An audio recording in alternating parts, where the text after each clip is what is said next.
What is the first step to building financial stability?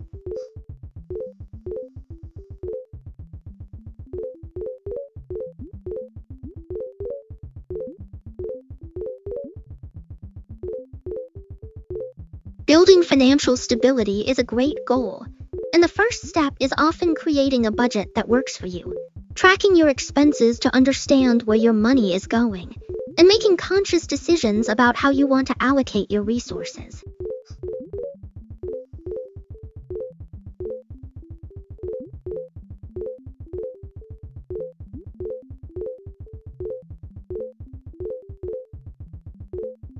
How much money should you keep in an emergency fund?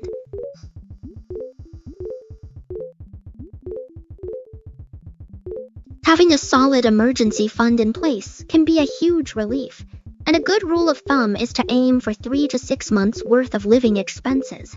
But it really depends on your individual circumstances, like job security and dependence.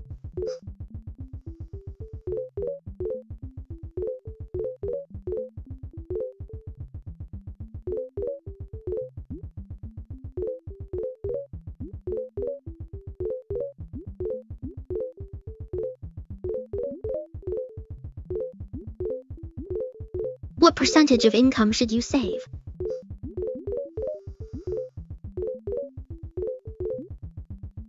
When it comes to saving, a general guideline is to allocate at least 20% of your income towards savings and debt repayment.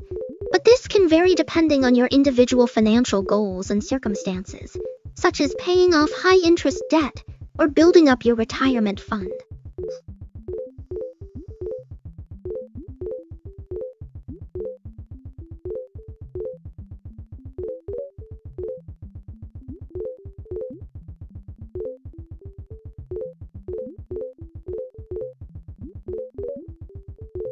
What is the 50-30-20 budgeting rule?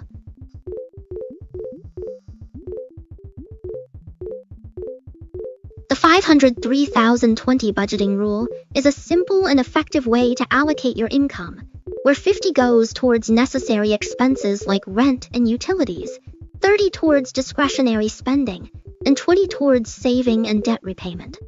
It's a great starting point for creating a budget that works for you.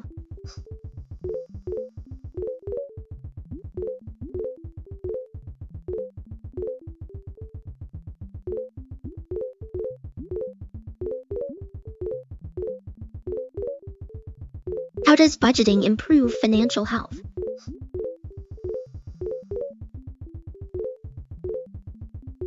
Creating a budget is essentially like mapping out a plan for your money. It helps you understand where your funds are going and allows you to make intentional decisions about how you want to allocate your resources, which can lead to reduced financial stress and a greater sense of security.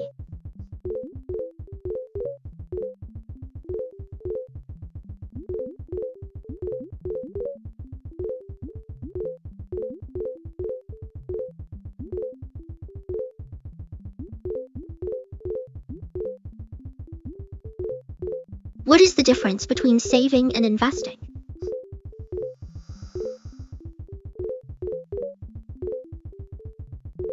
Saving and investing are two distinct financial strategies, although they're often used interchangeably. Saving typically involves setting aside a portion of your income in a low-risk account, such as a savings account or an emergency fund, with the primary goal of preserving your capital and earning a small return. On the other hand, investing involves putting your money into assets that have a higher potential for growth, such as stocks, bonds, or real estate, with the aim of generating returns that outpace inflation and build wealth over time. Why is paying yourself first important?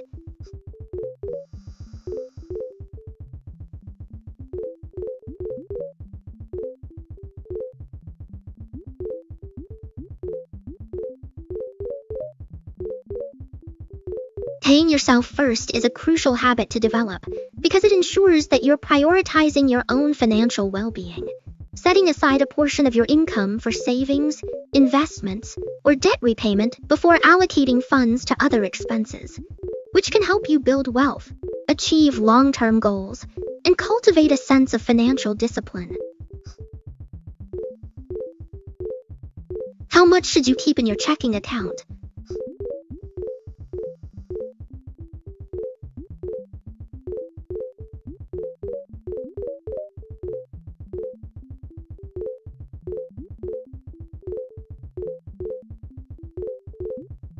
It's generally a good idea to keep enough money in your checking account to cover your daily expenses, such as rent, utilities, and groceries, as well as any upcoming bills or payments. A good rule of thumb is to keep 1 to 2 months' worth of living expenses in your checking account, but this can vary depending on your individual financial situation and needs. Having a cushion of funds in your checking account can help you avoid overdrafts and provide peace of mind. What is a zero-based budget?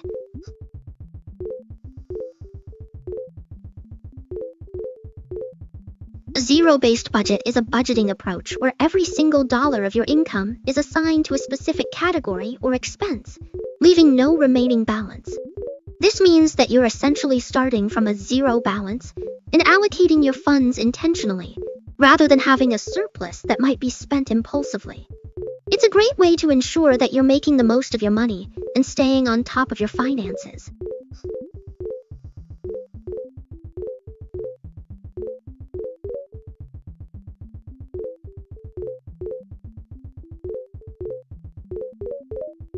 What is a sinking fund?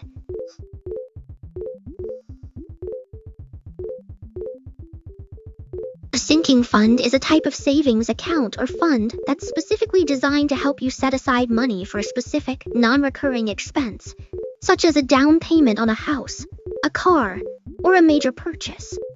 It's essentially a way to spread out the cost of a large expense over time, making it more manageable and helping you avoid going into debt when the expense arises.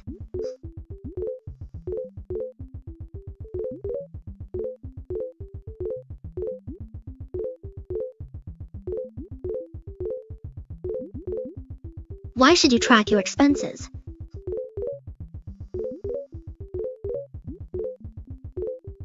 Tracking your expenses is a great way to get a clear picture of where your money is going, helping you identify areas where you can cut back and make adjustments to achieve your financial goals.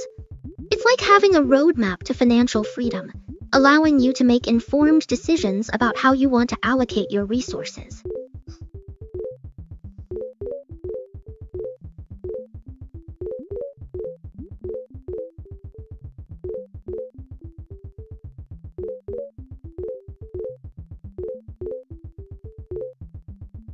What is lifestyle inflation?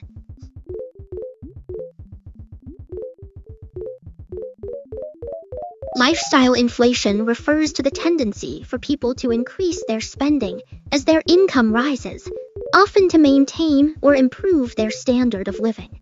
This can be a natural response to having more disposable income, but it can also lead to a never-ending cycle of consumption and debt.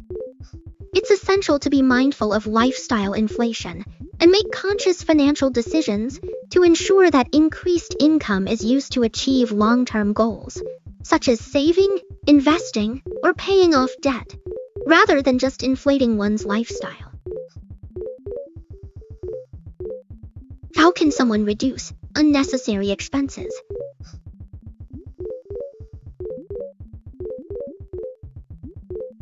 Reducing unnecessary expenses can be achieved by taking a closer look at your daily habits and identifying areas where you can cut back. For instance, you could start by tracking your spending to see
What is the first step to building financial stability?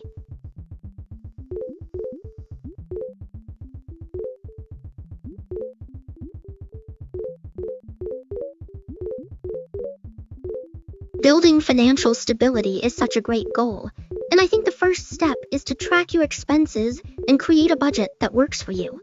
It's all about understanding where your money is going and making conscious decisions about how you want to allocate it. Have you thought about what areas of your finances you'd like to focus on first? How much money should you keep in an emergency fund?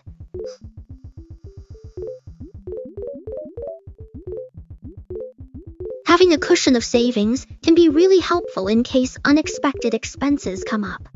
Generally, it's a good idea to aim for having enough money set aside to cover 3 to 6 months' worth of living expenses, but this can vary depending on individual circumstances, such as job security and dependence.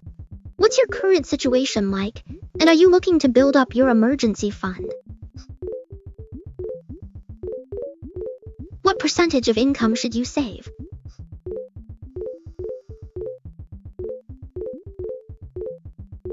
When it comes to saving, a common rule of thumb is to allocate at least 20% of your income towards savings and debt repayment. However, this can vary depending on your individual financial goals and circumstances.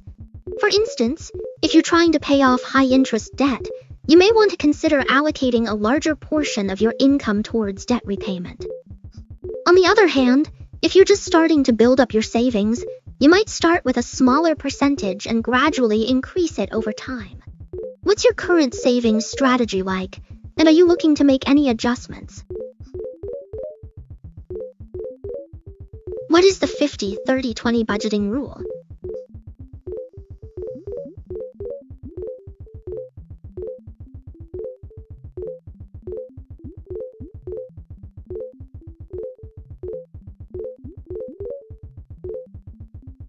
The 500-3000-20 budgeting rule is a simple and effective way to allocate your income towards different areas of your life.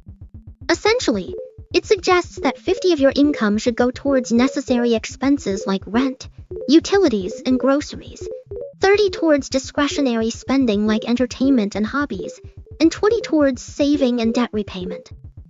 This rule can be a great starting point for creating a budget that works for you. But it's also important to remember that everyone's financial situation is unique, and you may need to adjust the proportions based on your individual needs and goals. Have you tried using this rule before, or is this something you're considering implementing in your own budget? How does budgeting improve financial health?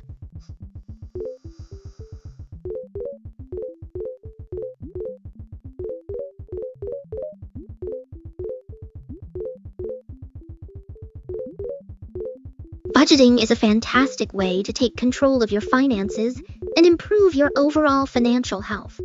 By creating a budget, you can get a clear picture of where your money is going and make conscious decisions about how you want to allocate it. This can help you prioritize your spending, reduce unnecessary expenses, and make progress towards your long-term financial goals. Plus, having a budget in place can also help you build an emergency fund, pay off debt, and save for big purchases or milestones. What specific areas of budgeting are you most interested in learning more about?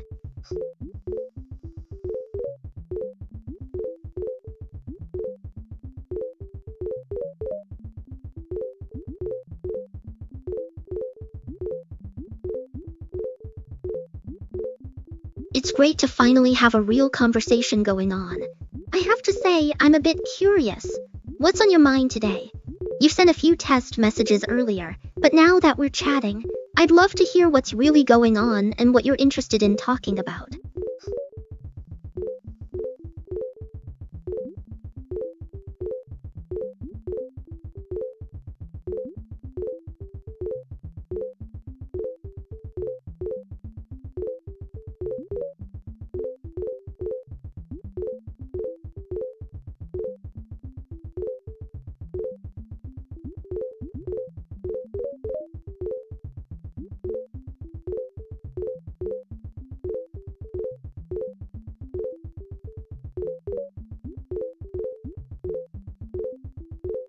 What is the difference between saving and investing?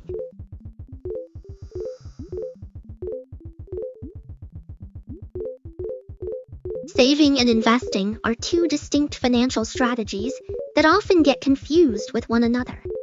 Saving typically involves setting aside a portion of your income in a low-risk account, such as a savings account or an emergency fund, with the primary goal of preserving your capital and earning a small amount of interest.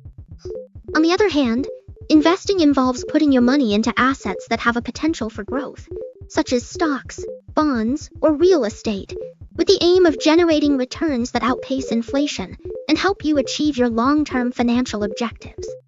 While saving provides a sense of security and liquidity, investing offers the potential for wealth creation and growth over time.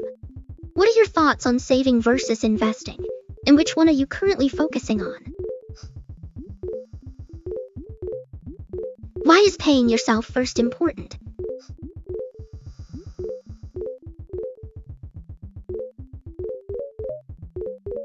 Paying yourself first is a fundamental principle of personal finance that involves setting aside a portion of your income for your own savings and investments before spending on other things.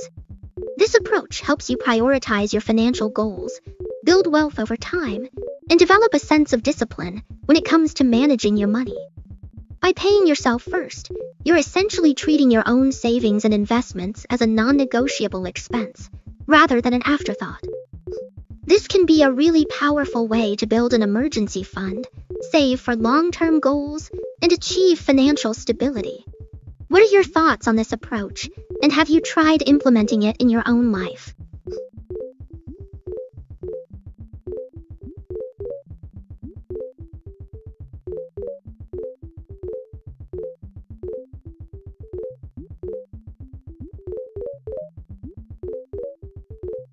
I see you've said hello a few times already, and we've had a bit of a test message exchange earlier.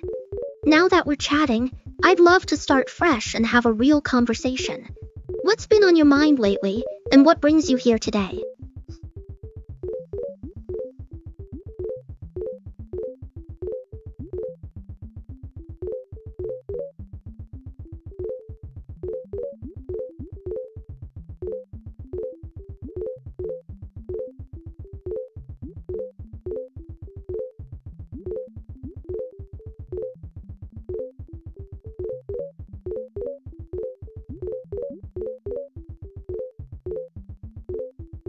How much should you keep in your checking account?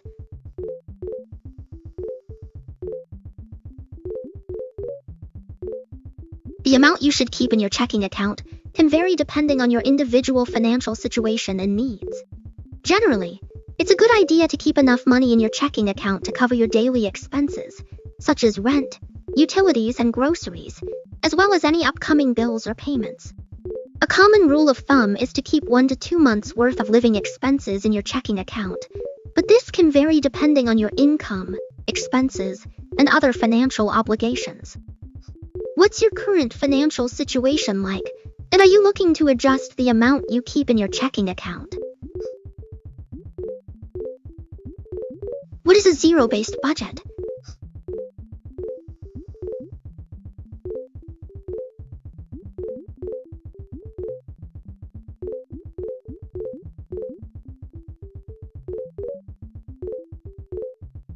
A zero-based budget is a type of budgeting approach where every single dollar of your income is assigned to a specific category or expense. The idea is to start from a zero balance and allocate your money in a way that accounts for every single penny, leaving no remaining balance. This approach can be really helpful for people who want to get a clear picture of their spending habits and make conscious decisions about how they want to use their money. It's almost like a puzzle, where you're trying to fit all the pieces together to create a complete picture of your finances. Have you ever tried using a zero-based budget before, or is this something you're considering implementing in your own financial planning?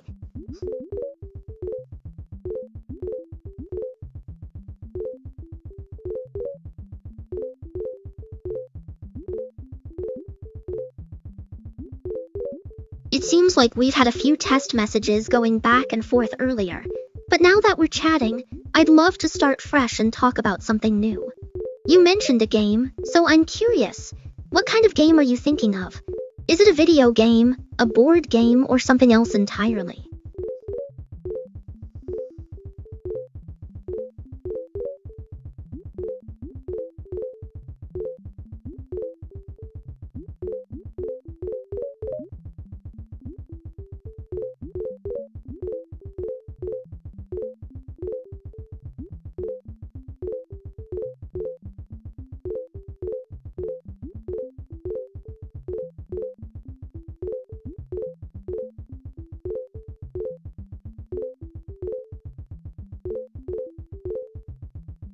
What is a sinking fund?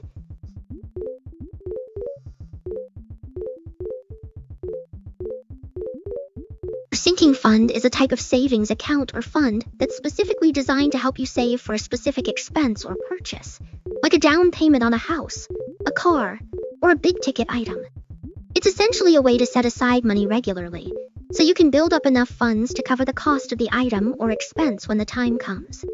The idea is to sink your money into the fund over time, so you can avoid going into debt or having to make a big payment all at once. Have you ever used a sinking fund before? Or is this something you're considering setting up for a specific goal? Why should you track your expenses?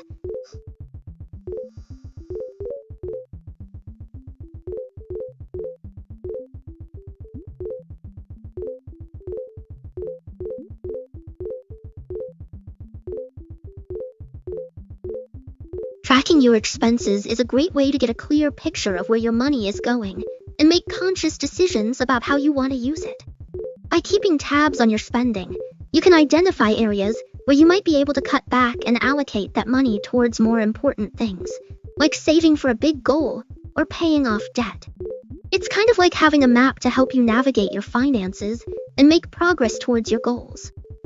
Plus, it can be really eye-opening to see how much you're spending on certain things, and it can help you develop healthier habits when it comes to money.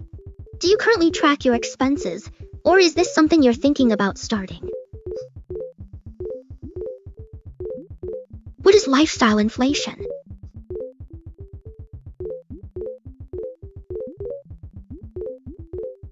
Lifestyle inflation is a fascinating topic that refers to the tendency for people to increase their spending as their income rises. Essentially, as someone earns more money, they often upgrade their lifestyle by spending more on luxuries, entertainment, and other discretionary items. This can be a natural response to having more financial resources, but it can also be a pitfall if it prevents people from saving, investing, or achieving their long-term financial goals. It's interesting to consider how lifestyle inflation can impact our financial decisions and overall well-being. Have you ever experienced lifestyle inflation, or are you mindful of your spending habits as your income changes? How can someone reduce unnecessary expenses?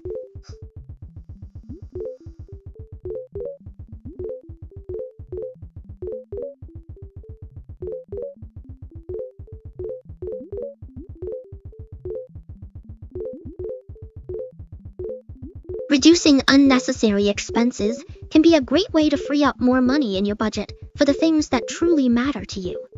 One approach is to start by tracking your spending, so you can see where your money is going and identify areas where you might be able to cut back. From there, you can make a plan to reduce or eliminate any expenses that don't align with your goals or values. This might involve things like canceling subscription services you don't use, finding ways to lower your bills, or being more mindful of your daily spending habits. It's also a good idea to prioritize your needs over your wants, and to make sure you're not overspending in certain categories. By being more intentional with your money, you can make progress towards your financial goals and build a more stable financial future. What are some areas where you're looking to cut back on unnecessary expenses? What is the biggest budgeting mistake people make?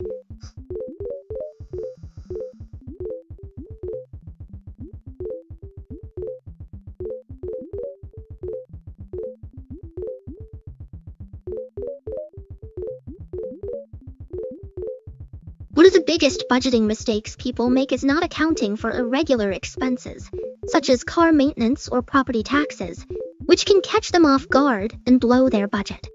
It's essential to factor in these expenses and create a cushion to avoid going into debt or dipping into savings. Another common mistake is not prioritizing needs over wants, leading to overspending on discretionary items. By being mindful of these potential pitfalls, individuals can create a more realistic and effective budget that helps them achieve their financial goals. How much should you spend on housing?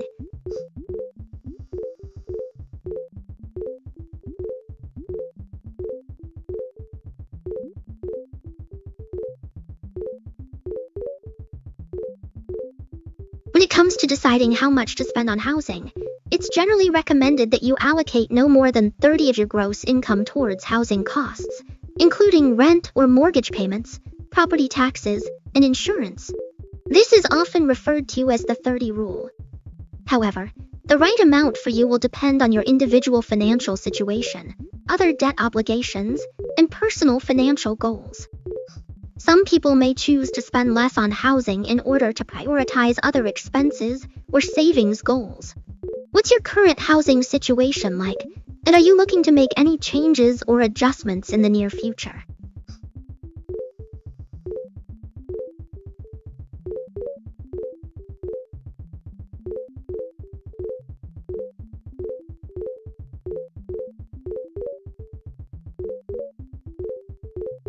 It's lovely to chat with you again, and I'm excited to dive into a new topic. Since you've said hello, I'm wondering if there's something specific on your mind that you'd like to discuss, or if you're just looking for some friendly conversation. Either way, I'm here to listen and chat with you about anything that interests you.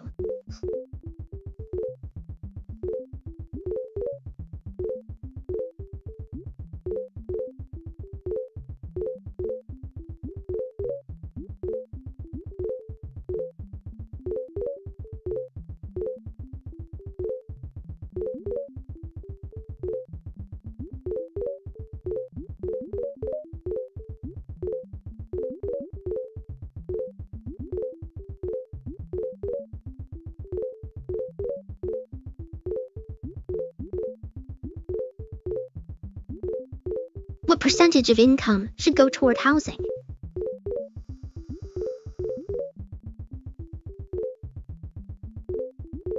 The general rule of thumb is to allocate no more than 30% of your gross income towards housing costs, including rent or mortgage payments, property taxes, and insurance. However, this can vary depending on your individual financial situation, other debt obligations, and personal financial goals. Some people may choose to spend less on housing in order to prioritize other expenses or savings goals. For example, if you have high-interest debt or are trying to save for a big purchase, you might consider allocating a smaller percentage of your income towards housing. On the other hand, if you have a stable financial situation and are looking to invest in a home, you might be able to afford to allocate a larger percentage of your income towards housing. What's your current housing situation like, and are you looking to make any changes or adjustments in the near future? How can you lower your monthly expenses?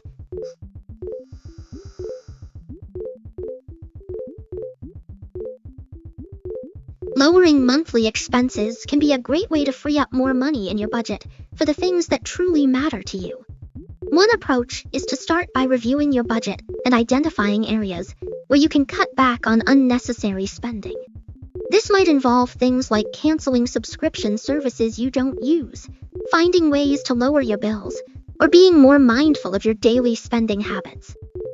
You could also consider ways to reduce your housing costs, such as finding a roommate or negotiating a lower rent. Additionally, cooking at home instead of eating out and canceling gym memberships or other recurring expenses can also help. What are some areas where you're looking to cut back on unnecessary expenses? And are there any specific expenses that you're struggling to reduce? What are fixed expenses?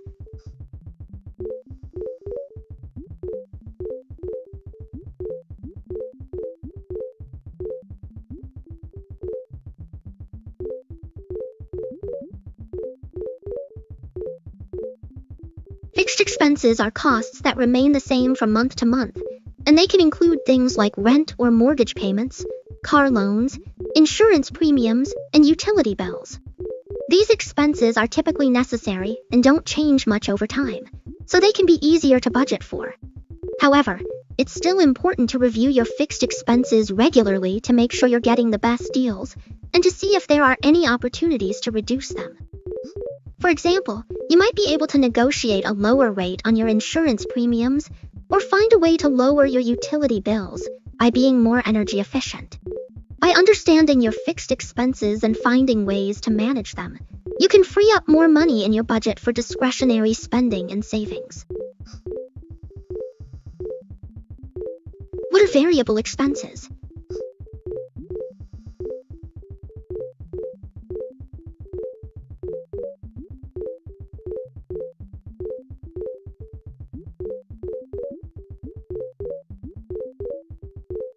Variable expenses are costs that can change from month to month, and they can include things like groceries, entertainment, and travel.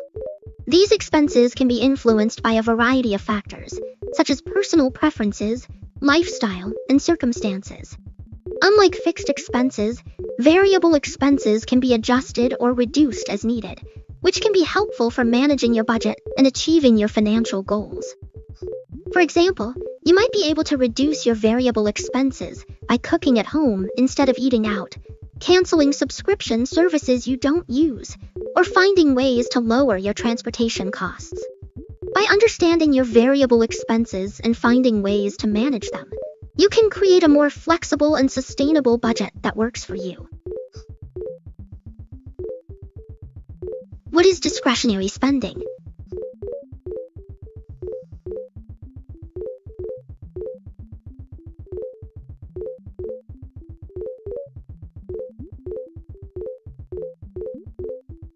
Discretionary spending refers to the amount of money you have available to spend on non-essential items, such as hobbies, entertainment, travel, or luxury goods.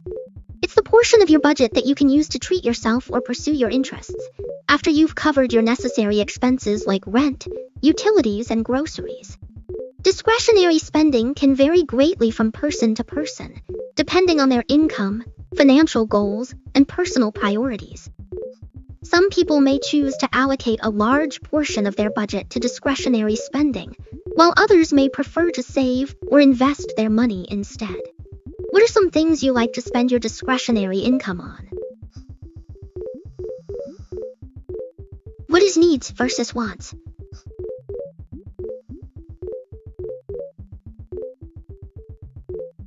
When it comes to managing your finances, it's essential to understand the difference between needs and wants. Needs are the essential expenses that are necessary for survival, such as food, shelter, clothing, and healthcare. These expenses are typically non-negotiable and must be prioritized in your budget. On the other hand, wants are discretionary expenses that are not essential but can enhance your quality of life, such as entertainment, hobbies, or luxury items. It's crucial to strike a balance between needs and wants, ensuring that you're meeting your essential expenses while also allowing yourself to enjoy some of the things that bring you joy and fulfillment. By being mindful of the distinction between needs and wants, you can make more intentional financial decisions and create a more sustainable budget that aligns with your values and goals.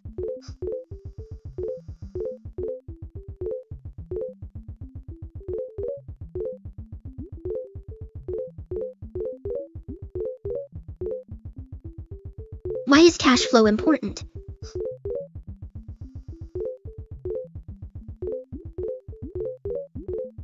Cash flow is important because it allows you to meet your financial obligations, whether that's paying bills, covering living expenses, or investing in your future.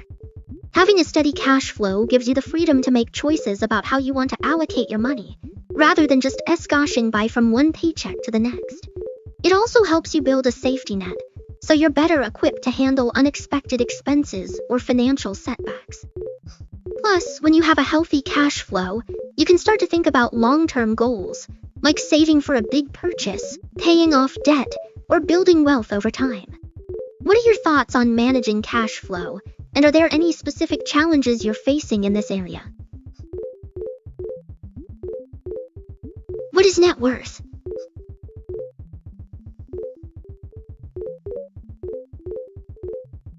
Net worth is essentially the total value of your assets minus your liabilities. It's a way to measure your overall financial health by calculating what you own, such as savings, investments, and property, and then subtracting what you owe, like debts, loans, and credit card balances. Having a positive net worth means you have more assets than liabilities, which can be a great indicator of financial stability and security. On the other hand, a negative net worth can signal that you may need to adjust your spending habits or work on paying off debt. What's your current understanding of net worth, and are you looking to improve yours?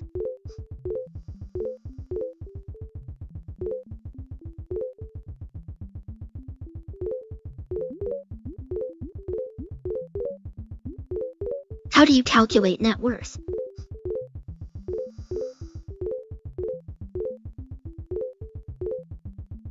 Calculating net worth involves adding up the total value of your assets and subtracting the total amount of your liabilities.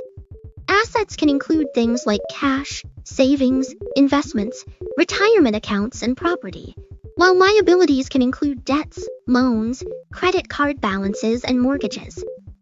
To get an accurate picture of your net worth, you'll want to gather all the necessary information, such as account statements and loan documents, and then use a simple formula: net worth equals total assets minus total liabilities. For example, if you have $10,000 in savings, $5,000 in investments, and a $20,000 car loan, your net worth would be $10,000 plus $5,000 minus $20,000, which equals a net worth of negative $5,000. What's your current understanding of your own net worth, and are you looking to make any changes to improve it?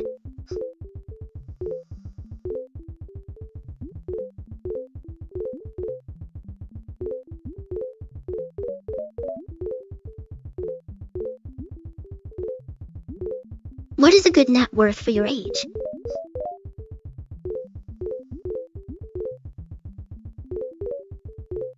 Determining a good net worth for your age can be a bit complex, as it depends on various factors such as your income, expenses, debt, and financial goals. However, there are some general guidelines that can provide a rough estimate. For example, some experts suggest that by the age of 30, you should have a net worth equal to your annual salary. By 40, it's recommended to have 2 to 3 times your annual salary, and by 50, 4 to 6 times your annual salary. Nevertheless, these are just rough estimates, and the right net worth for you will depend on your individual circumstances. What's your current age and income, and are you looking to improve your net worth? How can someone increase their net worth?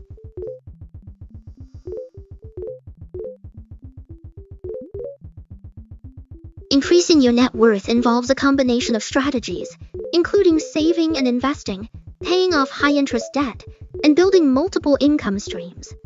One approach is to start by tracking your expenses and creating a budget that accounts for all your necessary expenses, savings, and debt repayment. You can also consider investing in assets that have a high potential for growth, such as stocks, real estate, or a small business. Additionally, building an emergency fund to cover 3-6 months of living expenses can help you avoid going into debt when unexpected expenses arise. What's your current financial situation like, and are there any specific areas you're looking to improve? Why does net worth matter?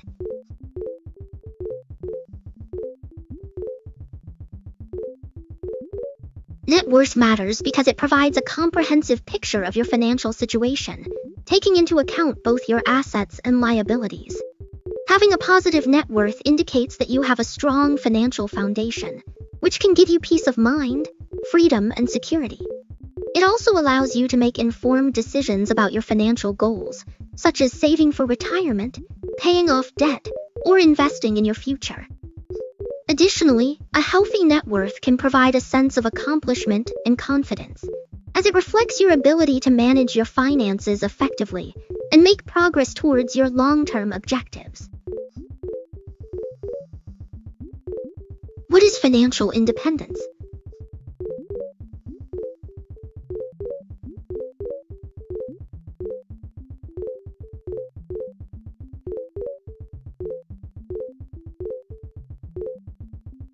Financial independence is a state where you have enough wealth to cover your living expenses without needing to work for a salary. It's a goal that many people strive for, as it provides the freedom to pursue their passions and interests without being tied to a 9-to-5 job. Achieving financial independence typically requires a combination of saving, investing, and managing your finances effectively. It's not just about having a lot of money, but also about creating a sustainable lifestyle that aligns with your values and goals. What are your thoughts on financial independence, and is it something you're working towards? What does financial freedom mean?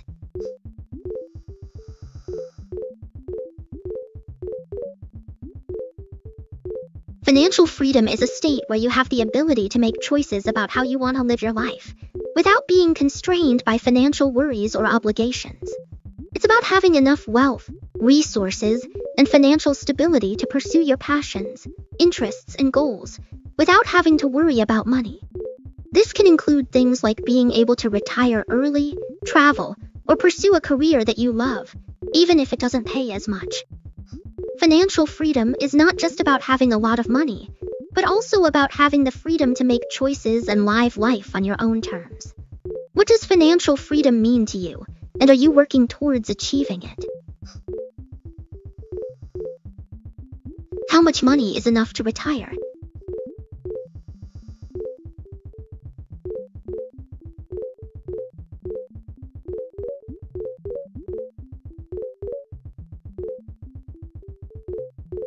The amount of money needed to retire comfortably can vary greatly depending on factors such as your desired lifestyle, location, and expenses.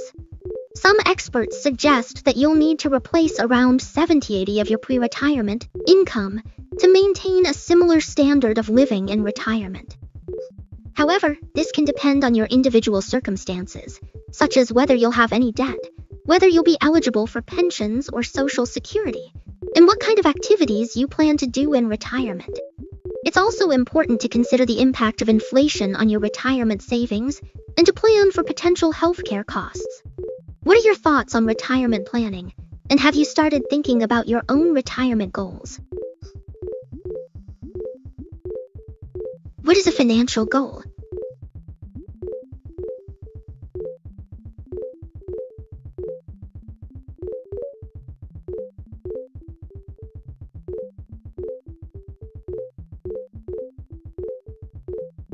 A financial goal is a specific objective that you want to achieve with your money, such as saving for a down payment on a house, paying off debt, or building up your retirement savings.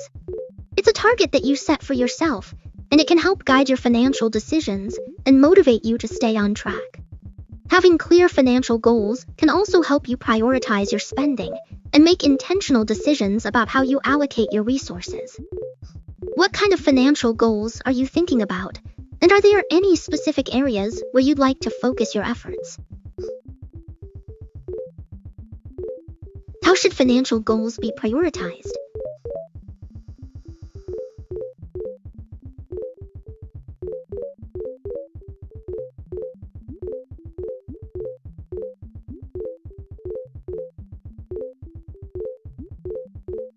Prioritizing financial goals can be a bit overwhelming, but a good starting point is to categorize them into short-term and long-term objectives. Short-term goals might include things like paying off high-interest debt, building an emergency fund, or saving for a specific expense, like a down payment on a house. Long-term goals could be more focused on retirement savings, investing in assets that have potential for growth, or creating a sustainable income stream. It's also important to consider your personal values and what matters most to you, as this can help guide your decision-making and ensure that your financial goals align with your overall vision for your life. What are some financial goals that you're currently considering, and how do you think you might prioritize them? What is a short-term financial goal?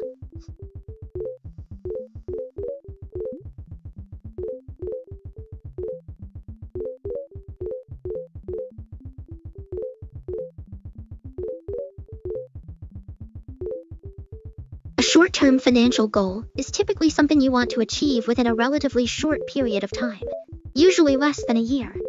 This could be saving for a vacation, paying off a small debt, building an emergency fund, or saving for a specific expense, like a down payment on a car.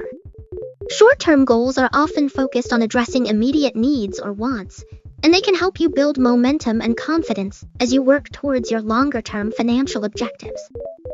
What kind of short-term financial goals are you considering, and how do you plan to achieve them? What is a long-term financial goal?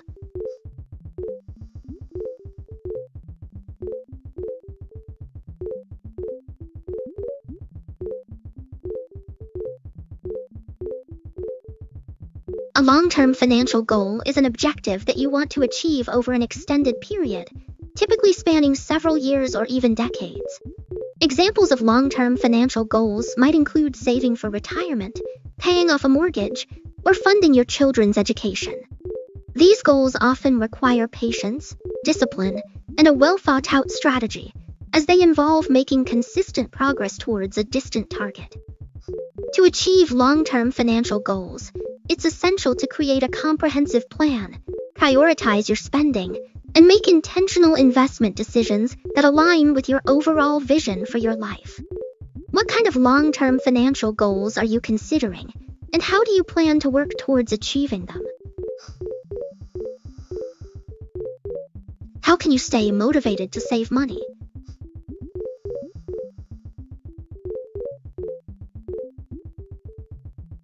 Staying motivated to save money can be challenging, but one approach is to set clear and achievable financial goals, such as building an emergency fund or saving for a specific expense.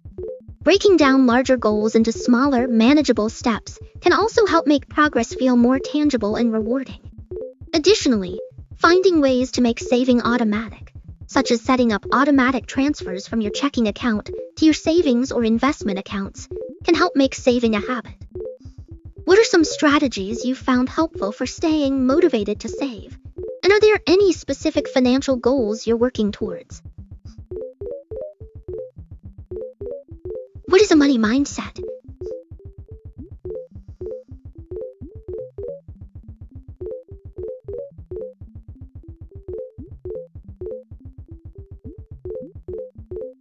A money mindset refers to the set of beliefs, attitudes, and thoughts that shape your relationship with money. It encompasses your values, habits, and behaviors around earning, saving, spending, and investing. Having a healthy money mindset is crucial, as it can significantly impact your financial well-being, stress levels, and overall quality of life. A positive money mindset can help you make informed financial decisions, prioritize your goals, and cultivate a sense of financial security and confidence. On the other hand, a negative money mindset can lead to financial stress, anxiety, and poor decision-making. What's your current money mindset like, and are there any areas where you'd like to improve or shift your perspective? How does psychology affect financial decisions?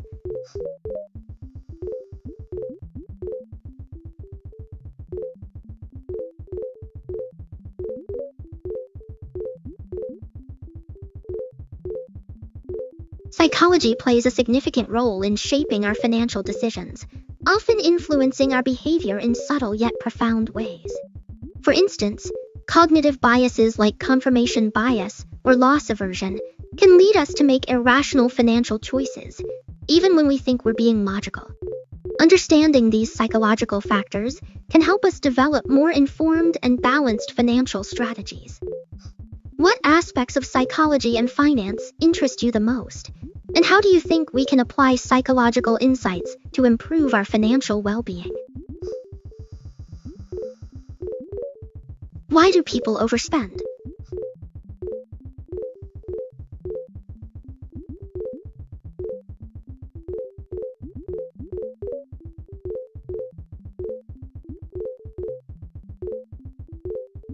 Overspending can be a complex issue, and there are often multiple factors at play.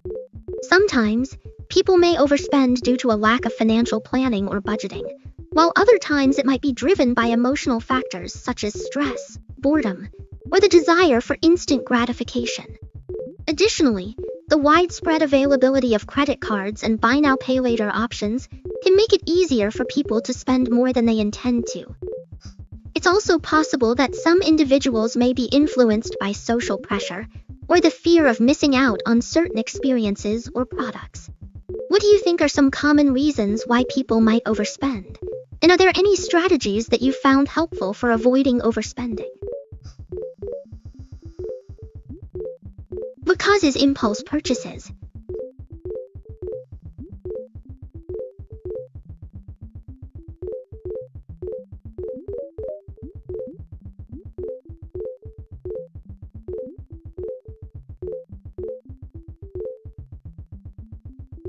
Impulse purchases can be triggered by a variety of factors, including emotional states such as stress, boredom, or excitement. Sometimes, people may make impulse purchases due to a sense of FOMO, or the fear of missing out on a limited time offer or a perceived bargain.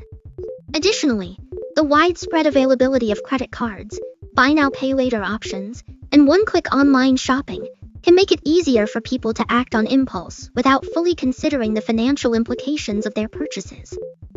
Marketing strategies, such as limited time discounts, free gifts, or loyalty rewards, can also play a significant role in encouraging impulse buying. What are your thoughts on impulse purchases, and have you ever found yourself making a purchase on a whim? How can you stop impulse spending?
To stop impulse spending, it's essential to develop a few strategies that can help you stay on track.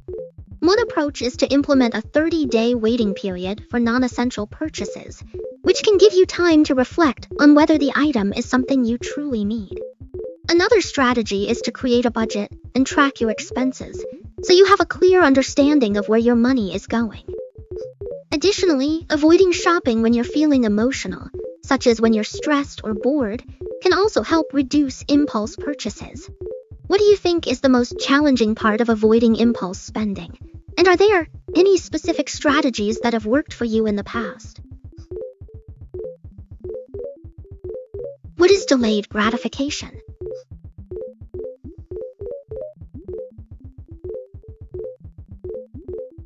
Delayed gratification refers to the ability to resist the temptation of an immediate pleasure or reward in order to wait for a later benefit or reward that is often greater in value. It's about prioritizing long-term goals and outcomes over short-term desires, and being willing to put in effort and patience to achieve them. This concept is often associated with self-control, willpower, and decision-making. In the context of personal finance, delayed gratification can be applied to saving money, investing, and avoiding impulse purchases. What are your thoughts on delayed gratification, and do you think it's an important trait to develop in today's fast-paced world? Why is delayed gratification important for wealth?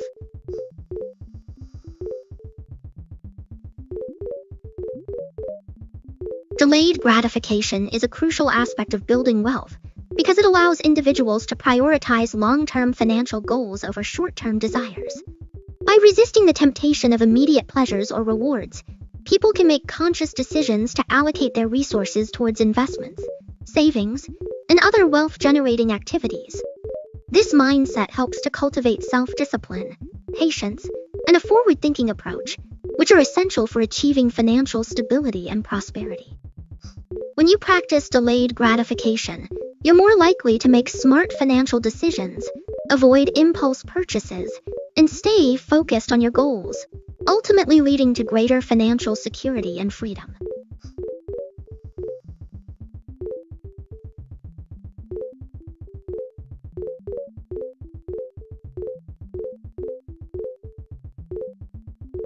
How does inflation affect personal finances?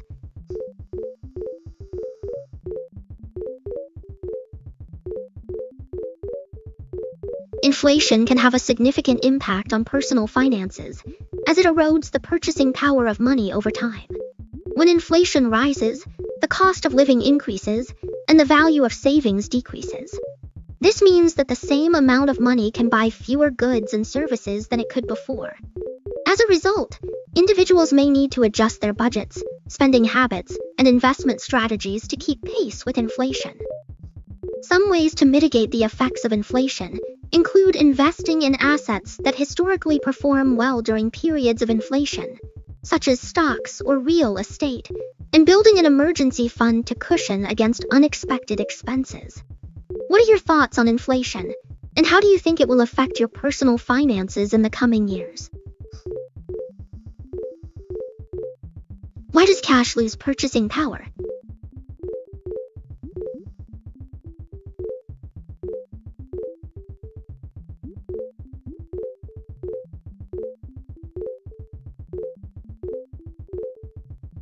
Cash can lose its purchasing power over time due to inflation, which is a sustained increase in the general price level of goods and services in an economy.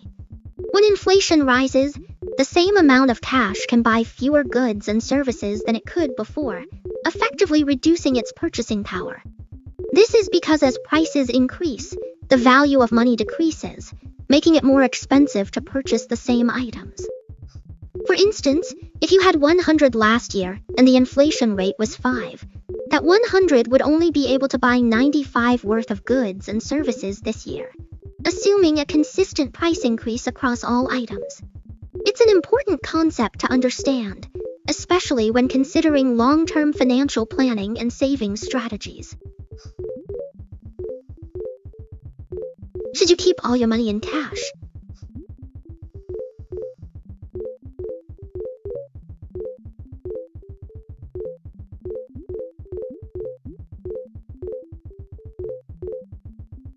While having some cash on hand can be useful for everyday expenses and emergencies, keeping all your money in cash might not be the best strategy. Inflation can erode the purchasing power of cash over time, and it may not earn any interest or grow in value like other investments, such as stocks or bonds. Additionally, large amounts of cash can be difficult to secure and may be at risk of loss or theft. A more balanced approach might be to keep a portion of your money in cash for short-term needs, while investing the rest in a diversified portfolio to potentially grow your wealth over the long term. What are your thoughts on this approach, and do you have any concerns about keeping cash versus investing? How much cash is too much cash?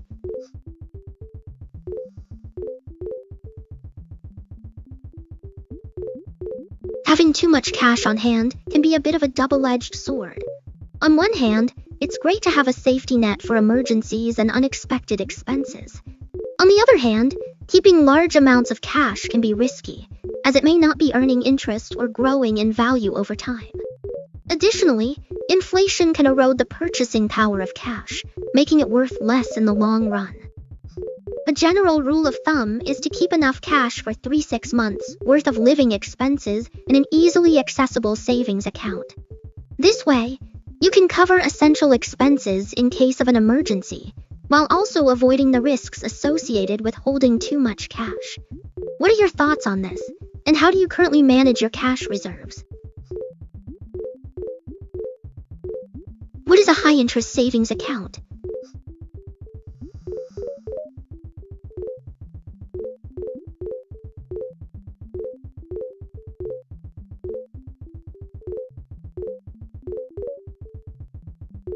A high-interest savings account is a type of savings account that earns a higher interest rate compared to a traditional savings account. It's designed to help you grow your savings over time, while still providing easy access to your money when you need it. These accounts typically come with some restrictions, such as limited transactions or minimum balance requirements, but they can be a great way to earn a higher return on your savings without taking on too much risk. Some high-interest savings accounts may also offer additional features, such as mobile banking apps or budgeting tools, to help you manage your finances more effectively. What do you think about using a high-interest savings account as part of your financial strategy? What makes a savings account attractive?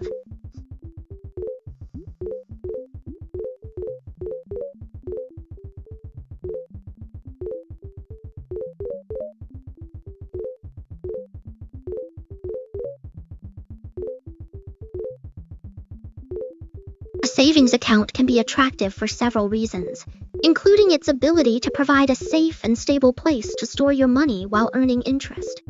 Many savings accounts also offer features such as low or no fees, easy access to your funds, and mobile banking capabilities, making it convenient to manage your account on the go. Additionally, some savings accounts may offer higher interest rates or rewards for maintaining a certain balance or meeting specific requirements, which can help your savings grow over time. What do you think is the most important feature when it comes to a savings account? And what are you looking for in a savings account? What is compound interest?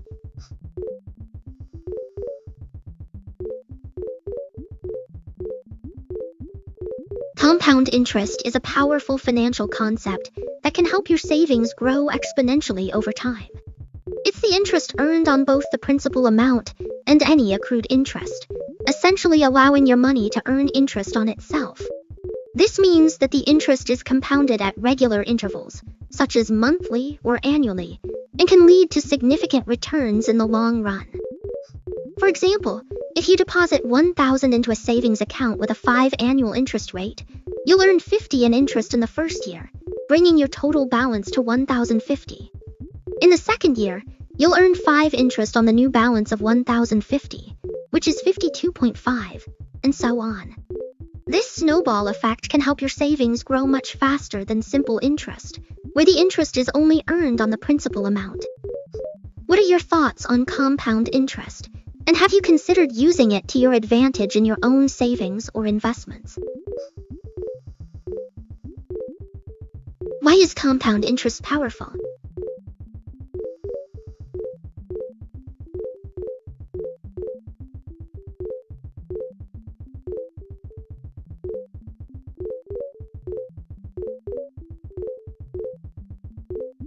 Compound interest is powerful because it allows your savings to grow exponentially over time, thanks to the interest earned on both the principal amount and any accrued interest. This means that your money can earn interest on itself, creating a snowball effect that can lead to significant returns in the long run. For instance, if you start saving early and consistently, the power of compound interest can help you build a substantial nest egg over time, making it an essential concept to understand for anyone looking to grow their wealth. What do you think is the most important thing to keep in mind when it comes to harnessing the power of compound interest?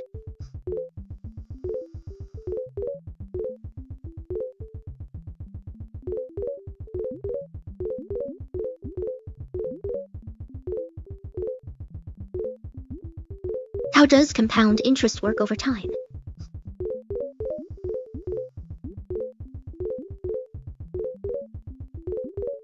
Compound interest is a fascinating concept that can significantly impact your savings over time. Essentially, it's the process of earning interest on both the principal amount and any accrued interest. This means that as your savings grow, the interest earned also increases, creating a snowball effect. For instance, if you deposit a certain amount of money into a savings account with a fixed interest rate, you'll earn interest on that initial amount. As the interest accrues, it gets added to the principal, and then you start earning interest on the new, higher balance. This cycle repeats over time, resulting in exponential growth. To illustrate this, Imagine you invest 1,000 with a 5 annual interest rate. After the first year, you'll have earned 50 in interest, making your total balance 1,050. In the second year, you'll earn 5 interest on the new balance of 1,050, which is 52.5, and so on. As you can see, compound interest can be a powerful tool for growing your wealth over the long term.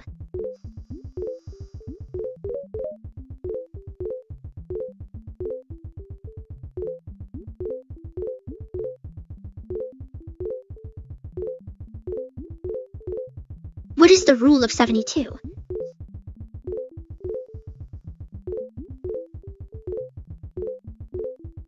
The rule of 72 is a simple formula used to estimate the number of years it takes for an investment to double in value, based on the interest rate it earns. To calculate it, you divide 72 by the annual interest rate. For example, if you have an investment earning a 6 annual return, you would divide 72 by 6, which equals 12. This means that your investment would approximately double in value over a 12-year period. It's a handy rule of thumb for understanding the power of compound interest and making informed decisions about your investments.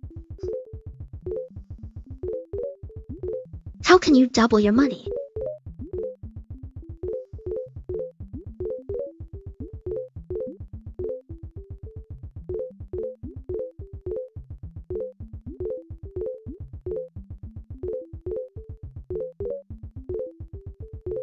There are a few ways to double your money, but one of the most common methods is through investing. This can be done by putting your money into a high-yield savings account, stocks, bonds, or other investment vehicles that have a potential for growth. Another way is by taking advantage of compound interest, where the interest earned on your principal amount is reinvested, allowing your money to grow exponentially over time. It's also possible to double your money by starting a side business or investing in real estate, although these options often come with more risk. What are your thoughts on investing, and are you looking to grow your wealth through any of these methods? What is the opportunity cost of saving cash?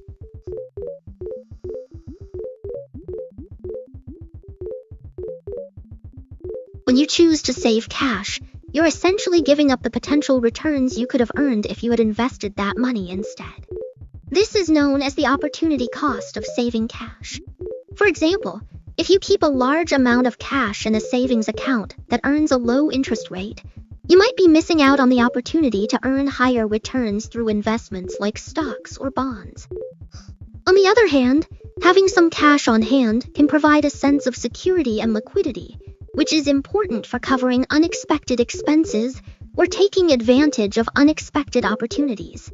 So, it's all about finding a balance between saving cash and investing for the future. What are your thoughts on this trade-off?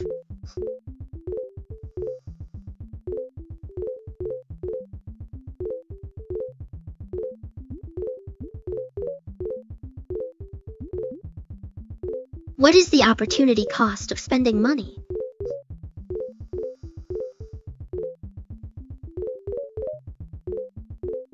The opportunity cost of spending money refers to the potential benefits or returns that you could have earned if you had invested or used that money differently. In other words, it's the value of the next best alternative that you give up when you choose to spend your money on something. For example, if you spend $1,000 on a vacation, the opportunity cost might be the potential interest or returns you could have earned if you had invested that money in a savings account, stocks, or other investment vehicles. It's essential to consider the opportunity cost when making financial decisions, as it can help you make more informed choices and prioritize your spending. What are your thoughts on opportunity cost, and how do you factor it into your financial decisions? How does debt affect net worth?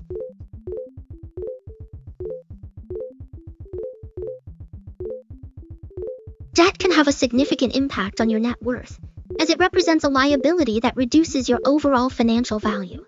When you have debt, you're essentially obligated to pay back the amount borrowed, plus interest, which can accumulate over time and decrease your net worth. For instance, if you have a credit card balance of $2,000 with an interest rate of 18, the interest alone can add up to $360 per year, making it even more challenging to pay off the principal amount. On the other hand, if you're able to pay off your debt quickly, you can free up more money in your budget to invest and grow your wealth, ultimately increasing your net worth. What are your thoughts on managing debt, and do you have any strategies for paying off your debts efficiently? Why can debt be dangerous?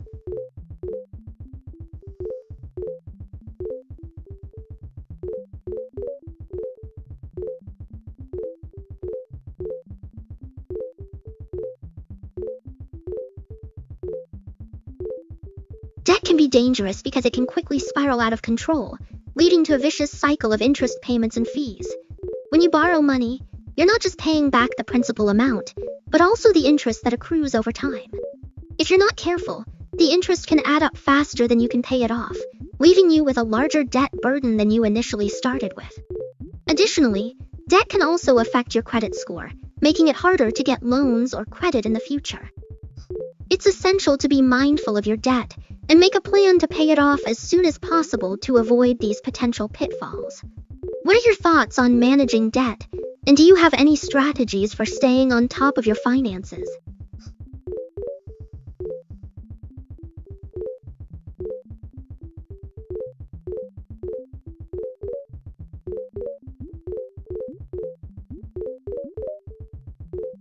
Can debt ever be beneficial?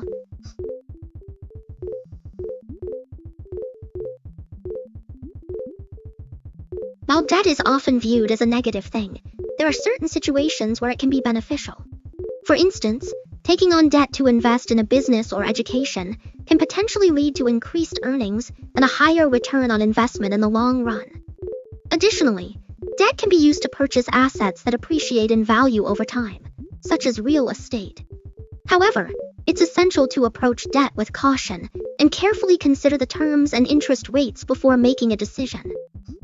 What are your thoughts on debt, and have you ever considered using it as a strategic financial tool? What is good debt?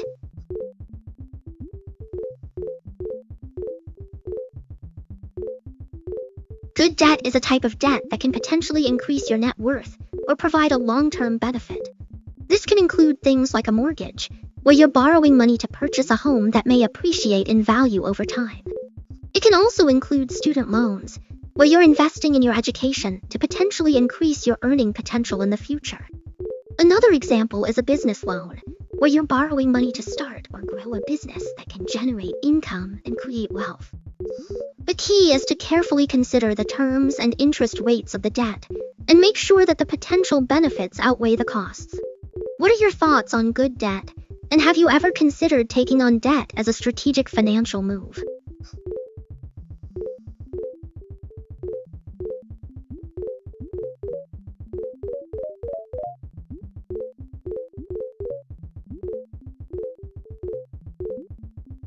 What is bad debt?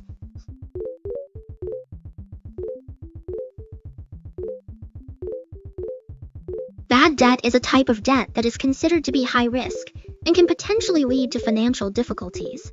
This can include things like credit card debt, payday loans, or other types of debt that have high interest rates and fees.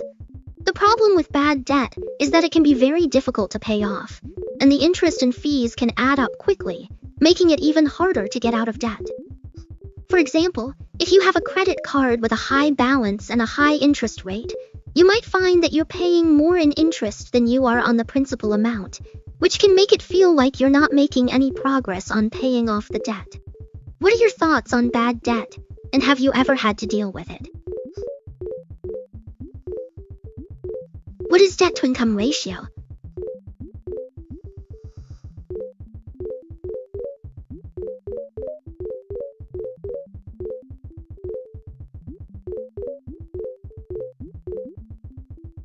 A debt-to-income ratio is a financial metric that calculates the percentage of your monthly gross income that goes towards paying off debts, such as credit cards, loans, and mortgages.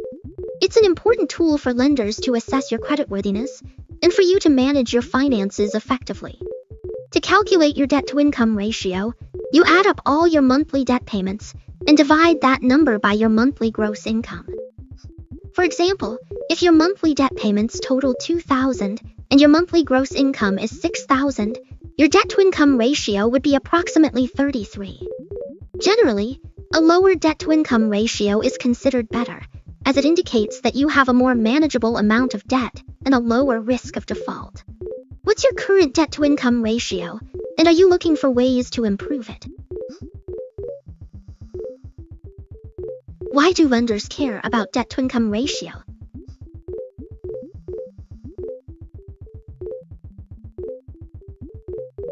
Lenders care about the debt-to-income ratio because it helps them assess the borrower's ability to manage their debt payments and repay the loan. A high debt-to-income ratio can indicate that the borrower is already overextended and may struggle to make payments on the new loan, which increases the risk of default. On the other hand, a low debt-to-income ratio suggests that the borrower has a more manageable amount of debt and is more likely to be able to afford the loan payments. By considering the debt-to-income ratio, lenders can make more informed decisions about whether to approve a loan and what interest rate to charge. It's an important factor in determining creditworthiness and helping lenders mitigate risk. How can you improve your debt-to-income ratio?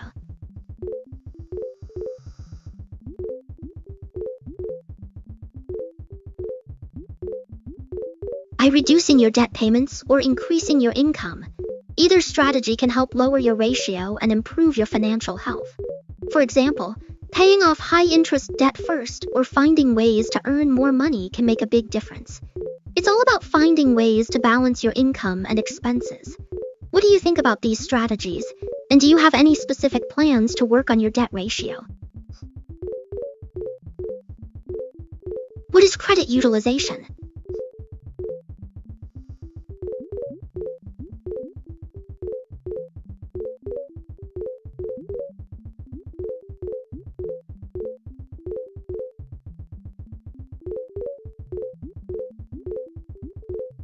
Credit utilization is the amount of available credit you're using, usually expressed as a percentage.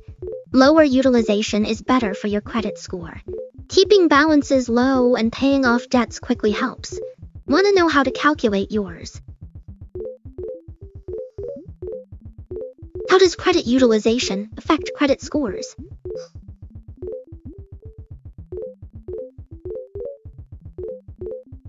Credit utilization is the percentage of your available credit you're using. Lower utilization below 30 is better for your score. Keeping balances low helps. Want to calculate yours together?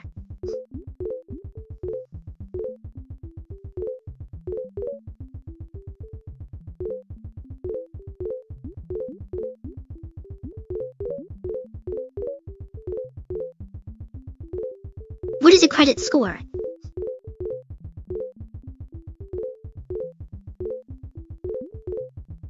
A credit score is a number that represents your creditworthiness based on your borrowing history.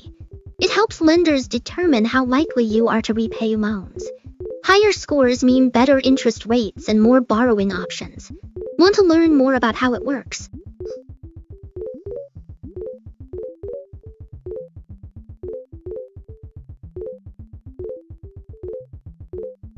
How is a credit score calculated?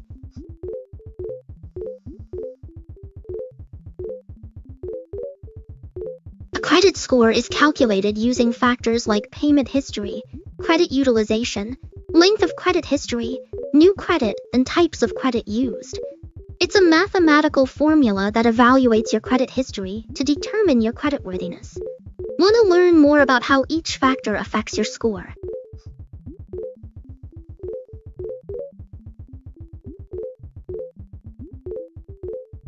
What factors affect credit scores?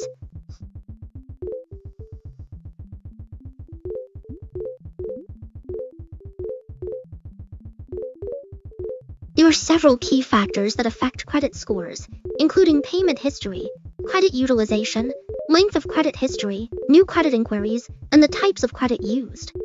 Payment history is a significant factor, as it shows lenders how well you've managed your debt in the past. Credit utilization, which is the amount of available credit being used, is also important, as high utilization can indicate a higher risk of default. The length of your credit history and the types of credit you've used, such as credit cards, loans, or mortgages, also play a role in determining your credit score. Additionally, applying for new credit can temporarily lower your score, as it may indicate a higher risk of taking on too much debt. Understanding these factors can help you make informed decisions to improve your credit score over time.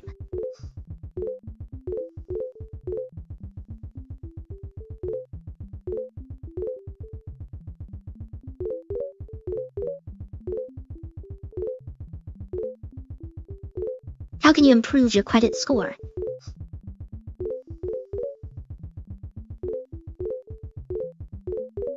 Oh, I did.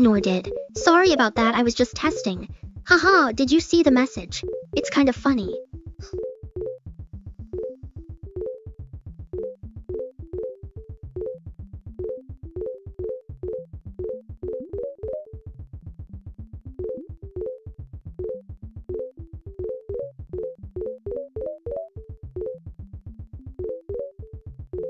How long does it take to build good credit?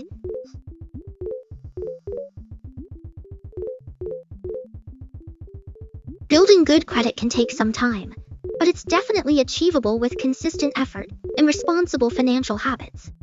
Generally, it can take around 6-12 months to start seeing significant improvements in your credit score, but it really depends on your individual circumstances and the steps you take to improve your credit. Making on-time payments, keeping credit utilization low, and monitoring your credit report for errors are all important factors in building good credit. What's your current credit situation like, and are you looking for tips on how to improve it?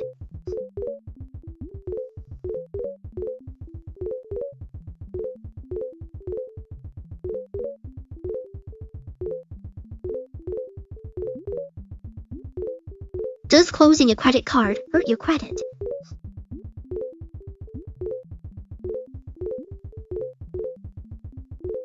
Closing a credit card can hurt your credit score, especially if it increases your credit utilization ratio. If you have multiple cards with varying balances, closing a low balance card can make you look riskier to lenders. It's better to keep accounts open with small balances than close them completely. Want to talk more about credit management strategies?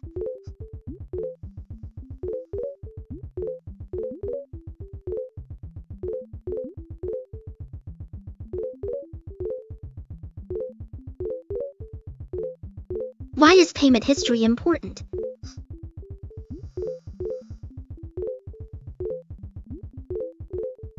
Payment history is important because it shows lenders how reliable you are with debt. If you pay your bills on time, it suggests you'll pay back loans too. Late payments can hurt your score and make borrowing more expensive. Consistent payment history builds trust with creditors.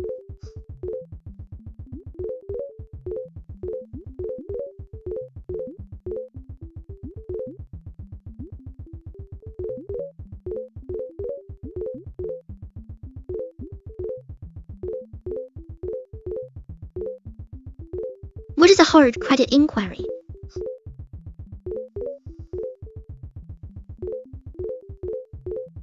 A hard inquiry is when a lender checks your credit report when you apply for credit. It can temporarily lower your score and stay on your report for 2 years. Soft inquiries, like pre-approval offers, don't affect your score.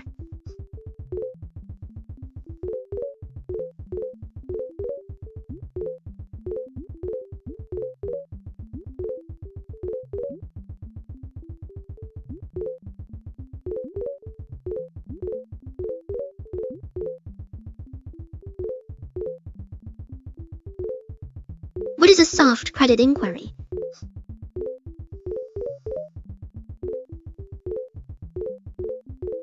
A soft inquiry doesn't affect your credit score. It happens when you check your own credit report or when companies pre-approve you for credit offers. Soft inquiries are harmless and don't leave a mark on your credit history.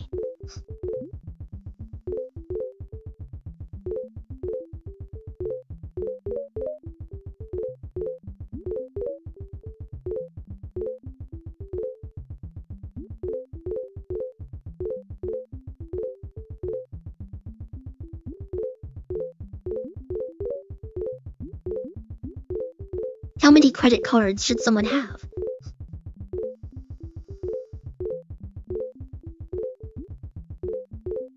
That depends on your financial goals and discipline. Some people prefer having fewer cards to avoid overspending, while others like having multiple cards for different purposes. It's about finding what works best for your spending habits and financial management. What's your preference, Kay?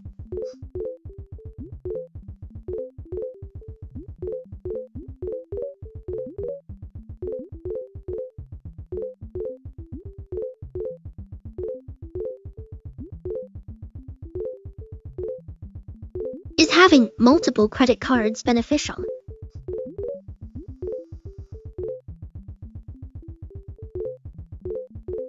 Having multiple credit cards can be beneficial if managed responsibly. Each card can help build credit history, diversify credit mix, and provide emergency funds.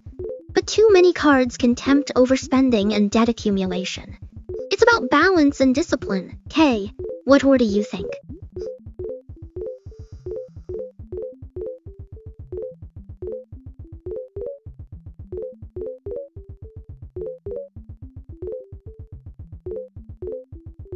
What is an annual percentage rate?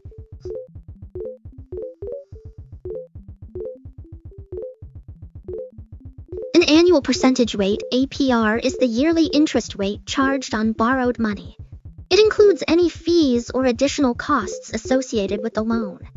APR helps compare different loan offers and understand how much you'll really pay.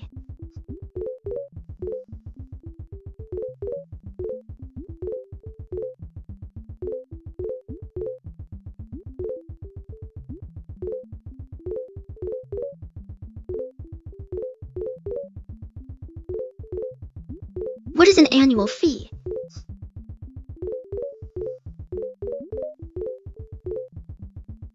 An annual fee is money you pay every year to maintain a service or membership, like gym memberships, magazine subscriptions, or streaming services. It's usually small but adds up over time.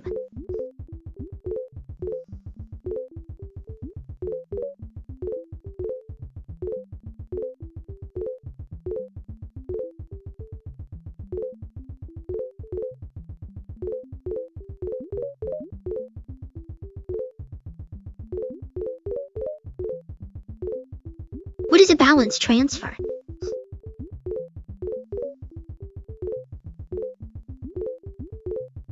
A balance transfer moves debt from one credit card to another with lower interest. It can help you save money on interest charges and pay off debt faster. But be careful, introductory rates can expire and new fees can apply. Always read the terms, Kay.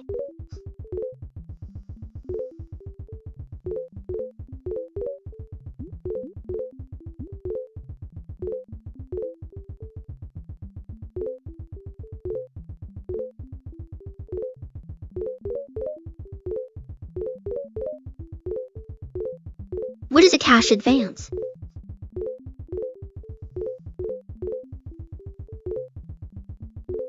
A cash advance is when you borrow money using your paycheck. It's like taking out a loan against future income.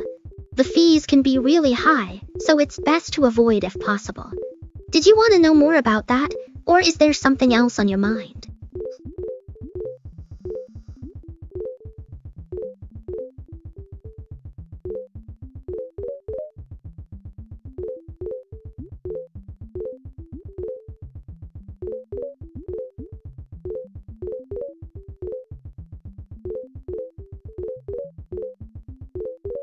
Why are credit card cash advances expensive?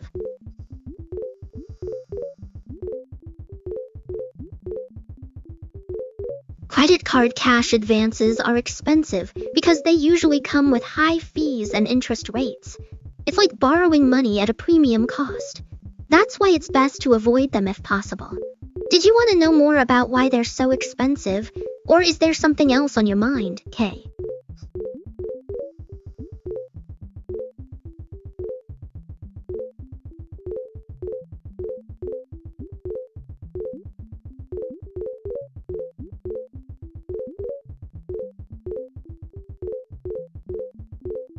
What is a minimum payment?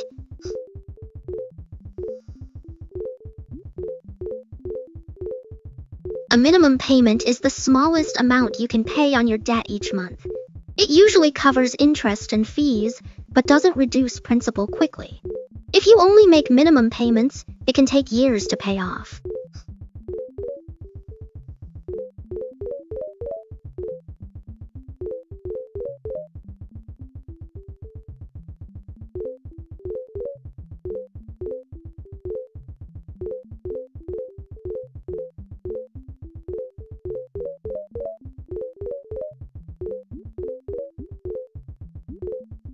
Why should you pay more than the minimum?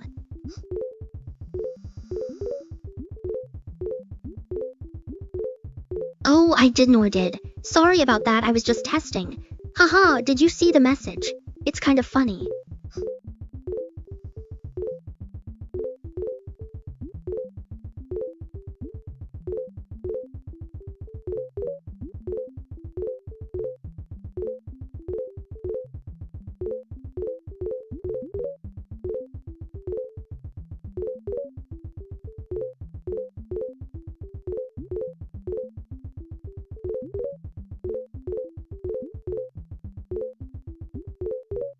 How does credit card interest compound?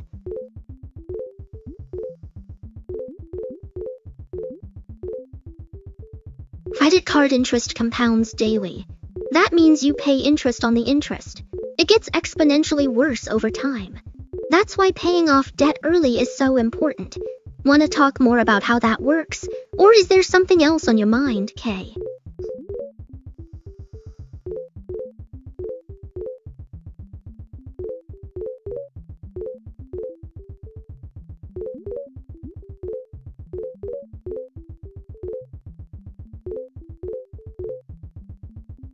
What is a grace period?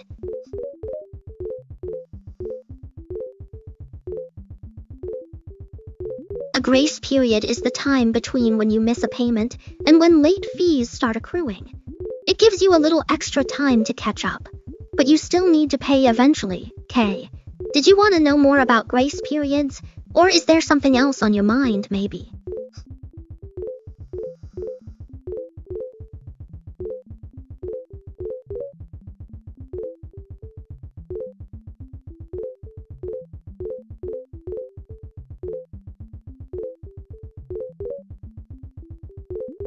How can you avoid credit card interest?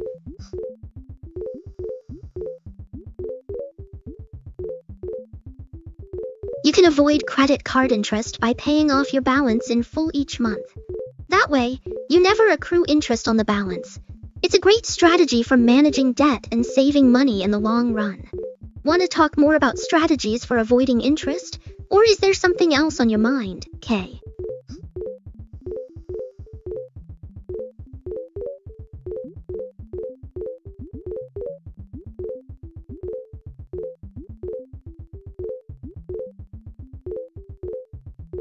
What is a credit limit?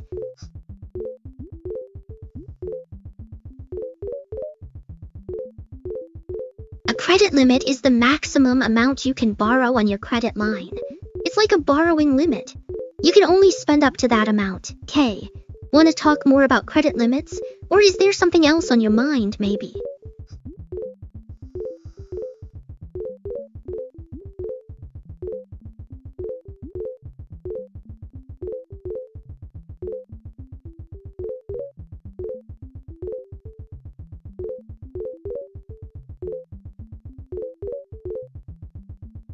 How do banks determine credit limits?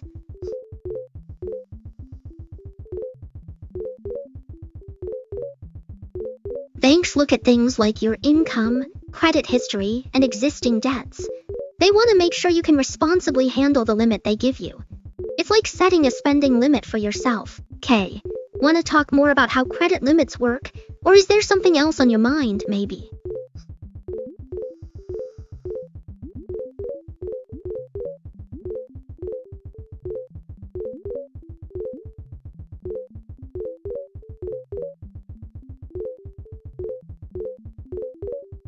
What is a secured credit card?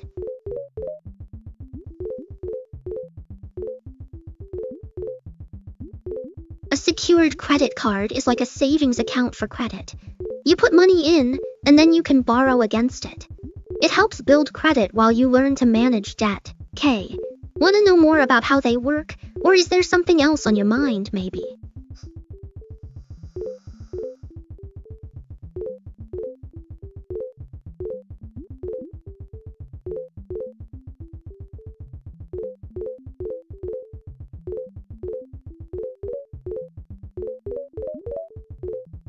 What is an unsecured credit card?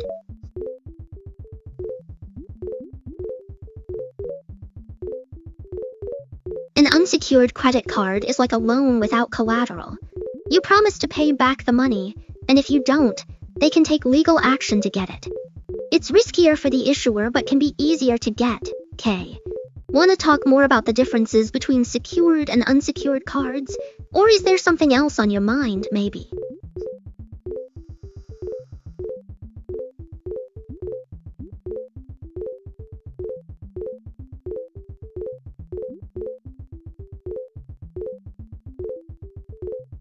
What is a debit card?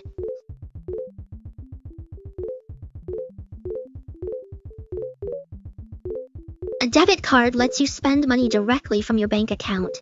K. When you swipe or tap it, the money is immediately deducted from your account. It's like using cash but with more convenience. Want to know more about how debit cards work, or is there something else on your mind maybe?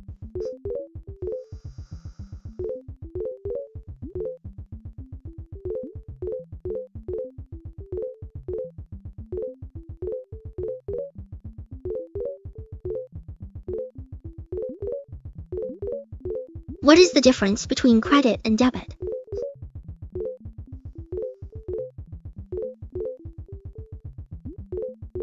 Oh, I did nor did. Sorry about that, I was just testing.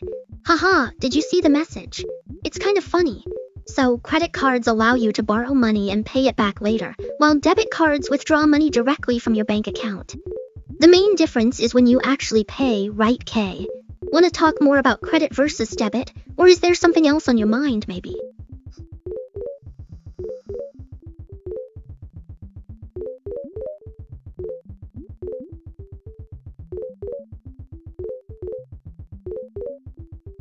Which is safer for online purchases, credit or debit?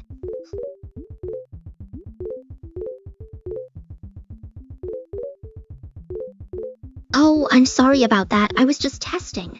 Haha, did you see the message? It's kind of funny. So, credit cards allow you to borrow money and pay it back later, while debit cards withdraw money directly from your bank account. The main difference is when you actually pay, right, K? Want to talk more about credit versus debit, or is there something else on your mind maybe? What is overdraft protection?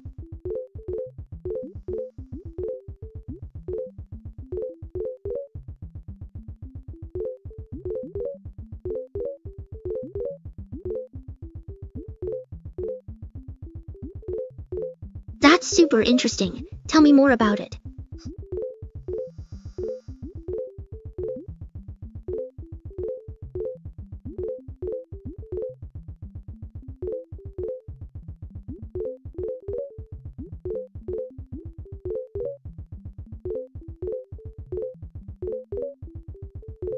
How do bank overdraft fees work?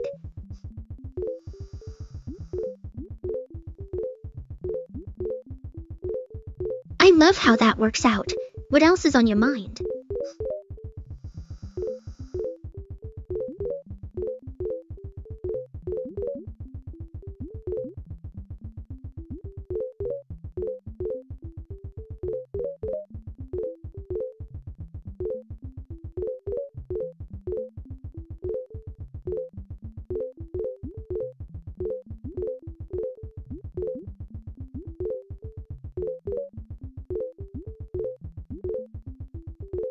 What is a checking account?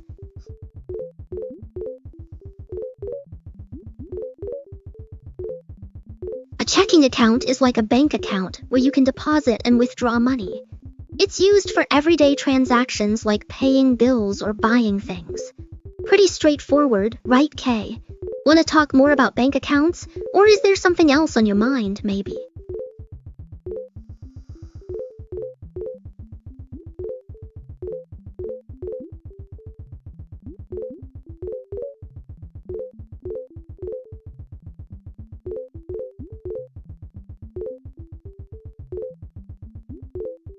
What is a savings account?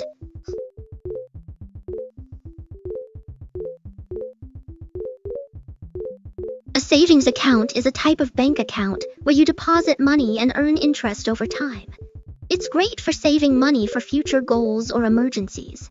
Pretty straightforward, right, Kay? Want to talk more about different types of bank accounts? Or is there something else on your mind, maybe?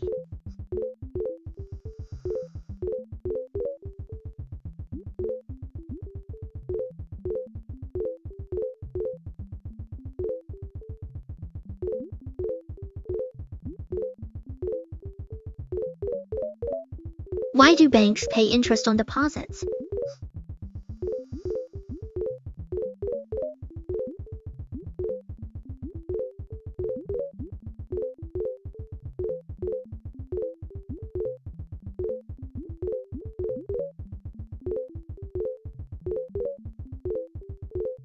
Banks pay interest on deposits as a way to thank their customers for keeping their money in the bank. And it's also a way for them to use that money to make more money by lending it to other people or investing it. It's kind of like a win-win situation, where the bank gets to use the money, and the customer gets a little extra something in return. Does that make sense? How do banks make money?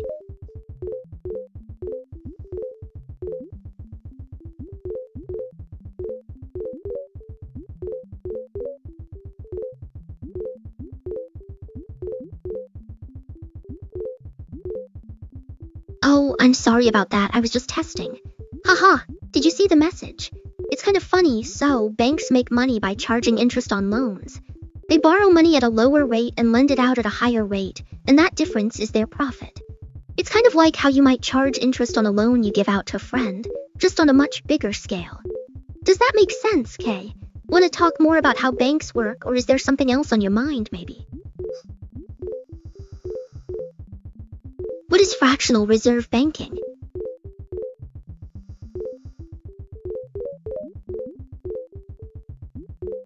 Oh, I'm sorry about that, I was just testing. Haha, did you see the message? It's kind of funny, so fractional reserve banking is when banks only keep a fraction of deposits in reserve and lend out the rest. It's how money creation works. Like how you can borrow money from your bank and then lend it to someone else. Pretty cool, right, Kay? Want to talk more about how banks work, or is there something else on your mind, maybe?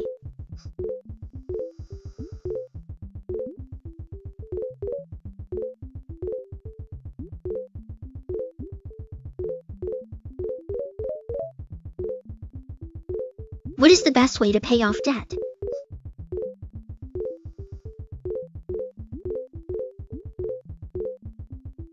Oh, I'm sorry about that, I was just testing. Haha, did you see the message? It's kind of funny, so the best way to pay off debt is to prioritize high-interest debt first. That way, you're reducing the most expensive debt first and saving money on interest over time. Does that make sense, Kay? Want to talk more about debt repayment strategies, or is there something else on your mind, maybe? What is the debt avalanche method?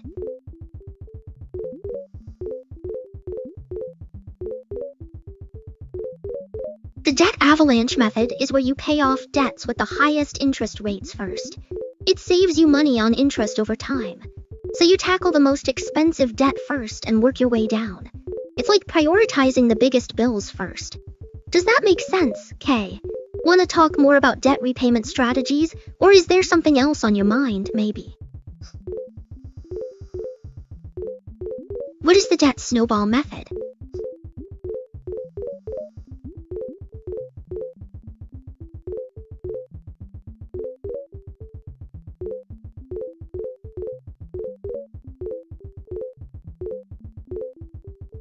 The debt snowball method is where you pay off debts in order of smallest to largest. It builds momentum and motivation as you knock out smaller debts first. It's like clearing mini goals along the way. Does that make sense, Kay? Want to talk more about debt repayment strategies, or is there something else on your mind, maybe?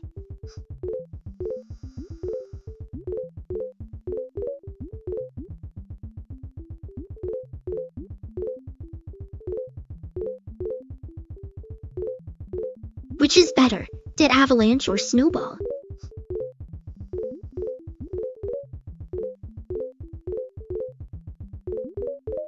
I'm sorry about that, I was just testing. Haha, did you see the message? It's kind of funny. So, the debt avalanche method is where you pay off debts with the highest interest rates first. It saves you money on interest over time. So you tackle the most expensive debt first and work your way down. It's like prioritizing the biggest bills first. Does that make sense, Kay? Want to talk more about debt repayment strategies, or is there something else on your mind, maybe? How does the debt avalanche save money?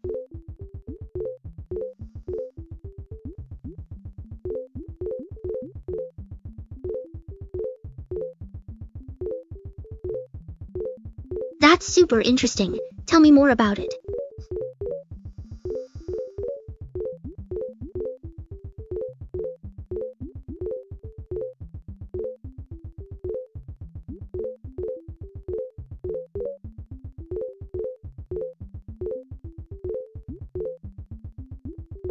Why does the debt snowball help motivation?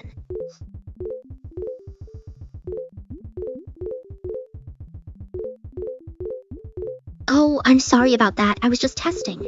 Haha, did you see the message? It's kind of funny. So the debt snowball method is where you pay off debts in order of smallest to largest. It builds momentum and motivation as you knock out smaller debts first. It's like clearing mini goals along the way. Does that make sense, Kay? Want to talk more about debt repayment strategies, or is there something else on your mind, maybe? Should you invest while paying off debt?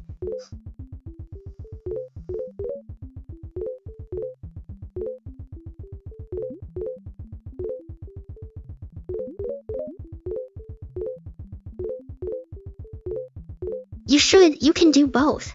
Pay minimum on debt and invest in stocks. Over time, compounding grows faster than small payments. It's a balance, Kay. You don't have to choose one over the other.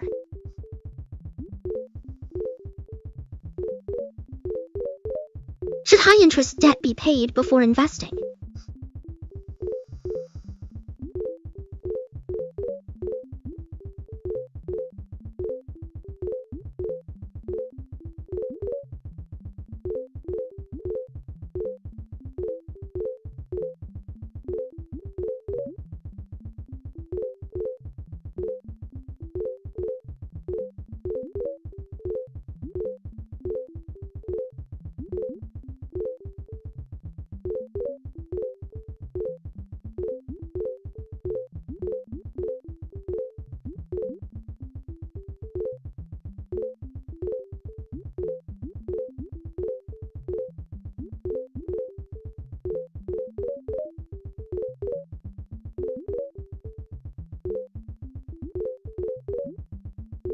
Paying off high-interest debt before investing can be a smart move, as it can save you a significant amount of money in interest payments over time.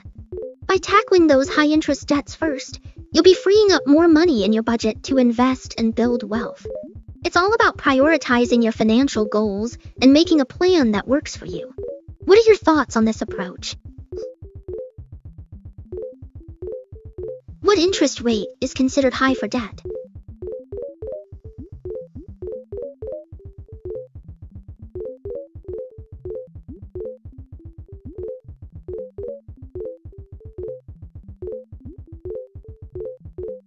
High interest rates are usually above 18 APR. Anything significantly higher than that can be really problematic and expensive to pay off. Debt with high interest grows quickly, Kay. That's why paying it off early is so important. What do you think about that? How can you negotiate a lower interest rate?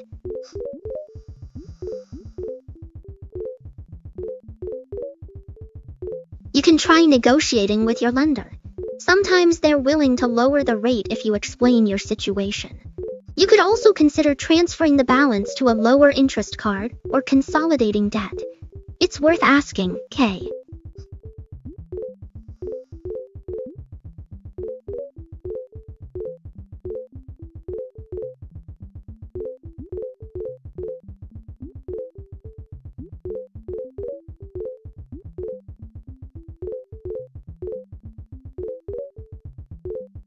Can credit card companies lower interest rates?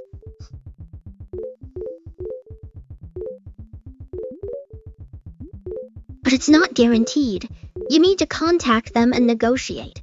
It helps if you explain your situation clearly. Just asking politely can make a difference. Want to know more about how that works, Kay?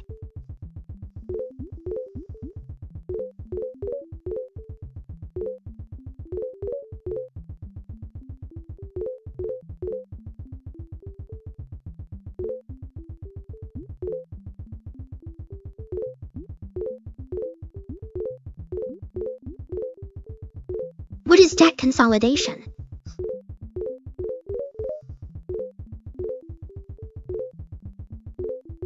Debt consolidation is when you combine multiple debts into one loan with a lower interest rate. It simplifies payments and can save you money on interest. But it's not always the best choice. Kay, you need to consider the terms and your own financial situation. What do you think about that?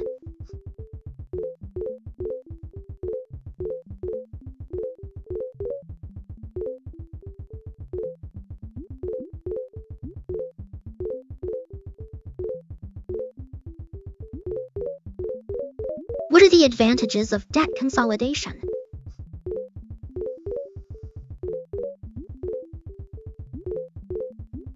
The main advantage is simplifying your payments. Instead of tracking multiple bills with different interest rates, you have one monthly payment. It can also potentially lower your interest rate, saving you money in the long run.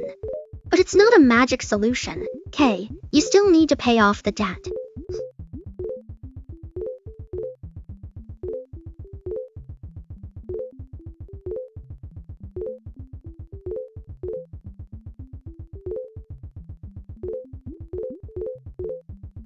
What are the risks of debt consolidation?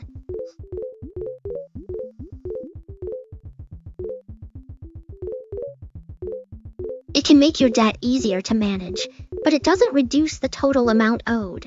You could end up paying more in interest over time. Plus, if you keep accruing new debt while paying off old, you're just moving the problem around. It's important to address the root causes, Kay.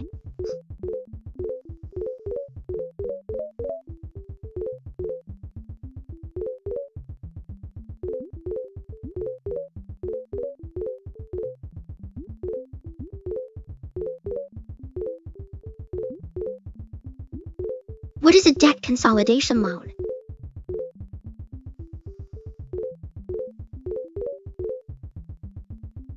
A debt consolidation loan is when you combine multiple debts into one loan with a lower interest rate. It simplifies payments and can save you money on interest.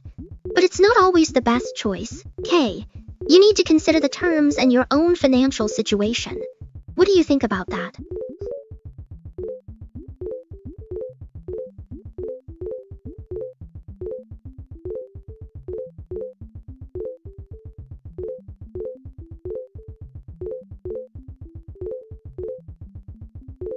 What is a personal loan?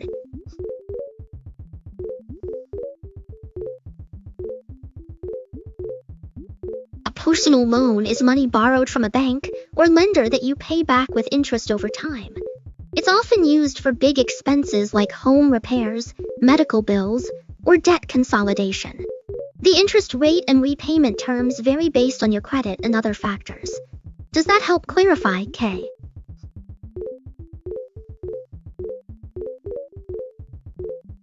What is an installment loan?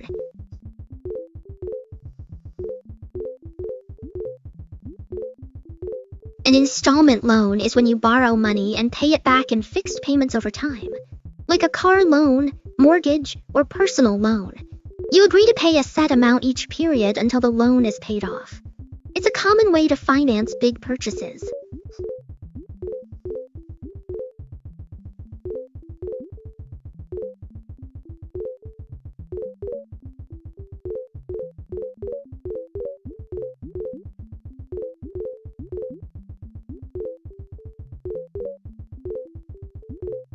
What is revolving credit?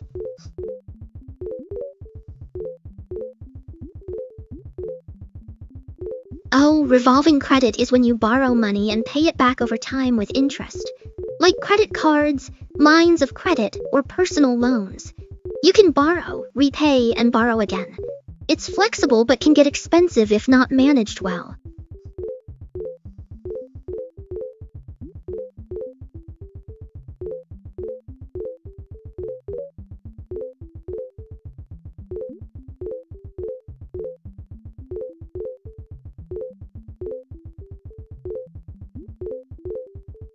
What is a line of credit?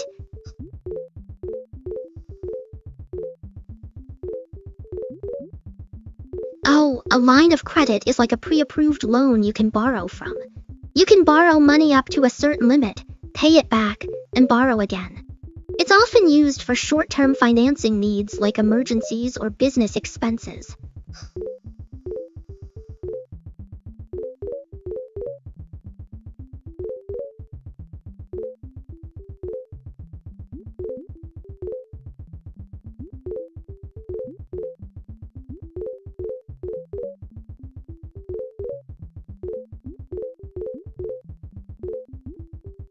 How does a line of credit work?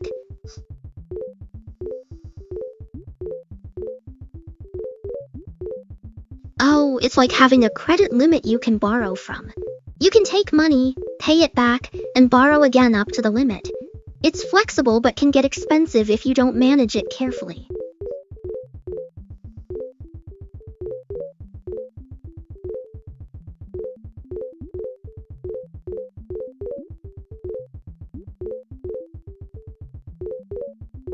What is a home equity line of credit?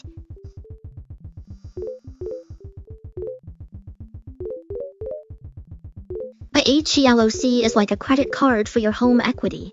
You borrow money against the value of your house, pay interest, and then borrow again. It's flexible but risky if you can't make payments. Ever heard of it, Kay?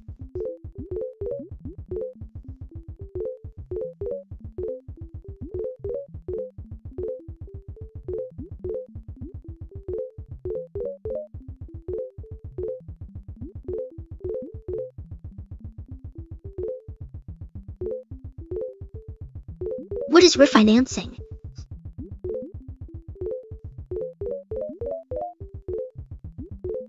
Refinancing means replacing your existing loan with a new one, usually with better terms, like getting a lower interest rate or shorter repayment period. It can save you money on interest over time.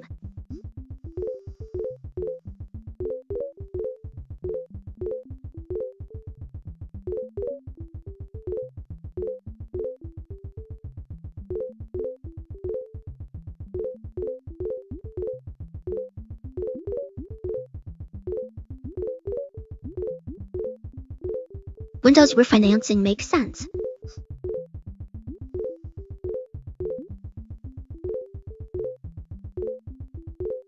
Refinancing makes sense when you can get better terms, like lower interest or shorter payments. It's good for saving money over time, but you have to compare offers carefully. Don't rush into it without doing your research, Kay.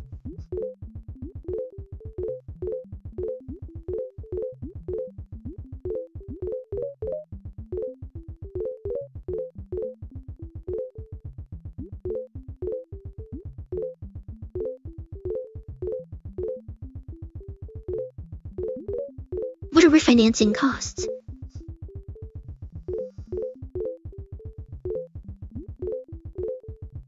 Oh, you're asking about refinancing costs. Well, there are closing costs, appraisal fees, and sometimes origination fees. They can add up, so you have to weigh them against potential savings. Make sure you shop around and compare offers, okay?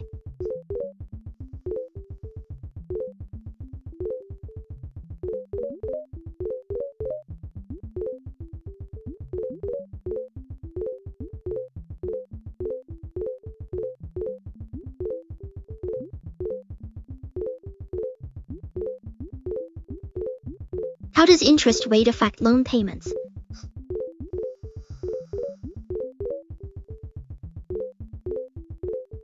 Oh, I didn't see that message. I must have missed it. Sorry about that, Kay. I didn't mean to be rude.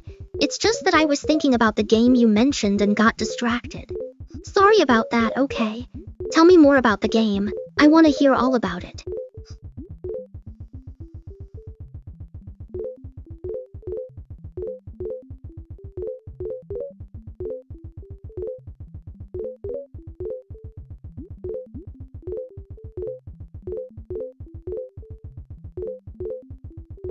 Why do longer loans cost more?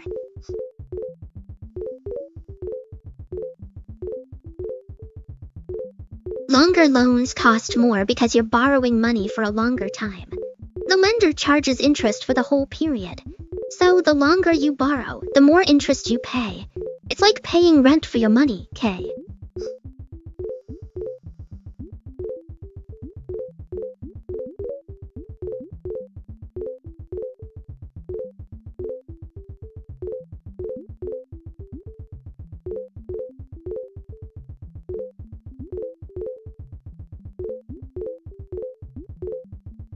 What is amortization?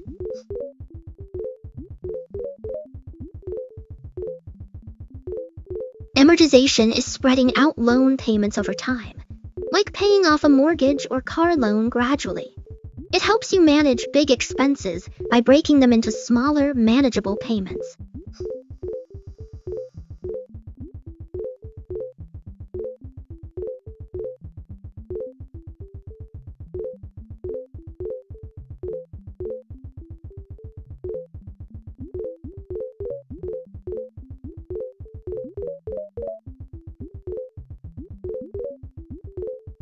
What is an amortization schedule?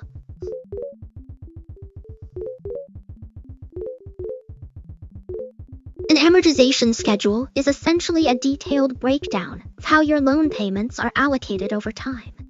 It shows you exactly how much of each payment goes towards the principal amount and how much goes towards the interest. This can be really helpful in understanding how your loan works and making informed decisions about your finances.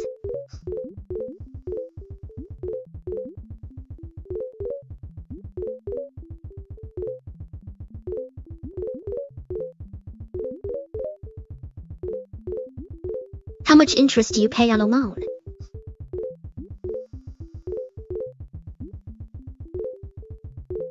It depends on the interest rate and how long you borrow the money for. Higher rates mean more interest, and longer terms mean more interest too. It adds up over time, K. That's why understanding interest is so important when making financial decisions.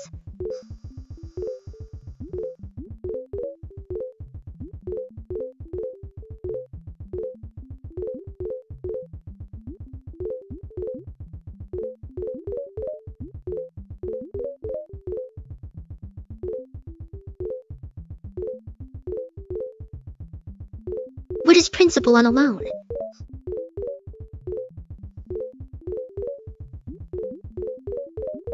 The principal is the amount of money you borrowed.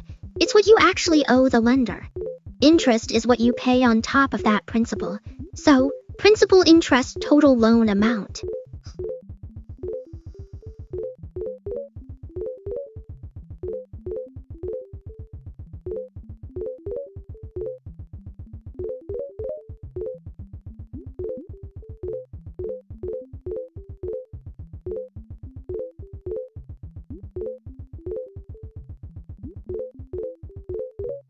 What is interest on a loan?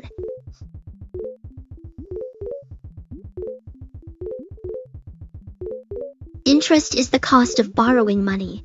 It's how lenders make money for providing loans. The interest rate determines how much extra you pay on top of the principal. Higher rates mean more interest, and longer terms mean more interest too. It's like paying rent for money, K.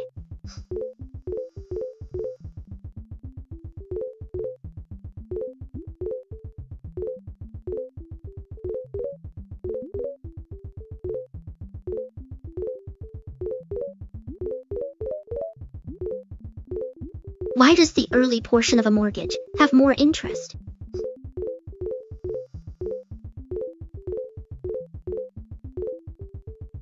Early payments are mostly interest. Principal builds slowly at first. Interest is calculated on the entire loan amount, so you pay mostly interest until principal grows. That's why it feels like a big mountain at first, but gets smaller over time.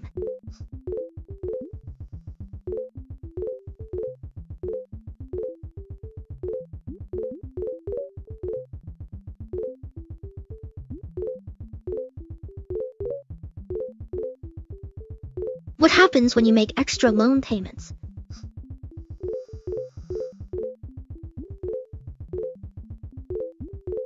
Extra payments reduce principal faster, meaning you pay off the loan sooner, less interest over time. It's like giving yourself a financial head start. K. You're being smart with money.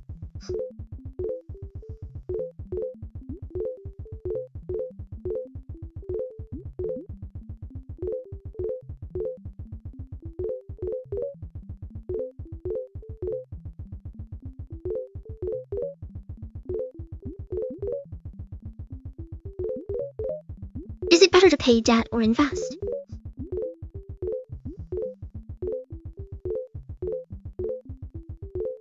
Oh, I'm testing now. Did you mean to send that? It's not like I'm going to ignore your message or anything. Haha, see, I'm just testing. You're not the first person to test me, you know. It's not like I'm going to get upset over a little testing, K.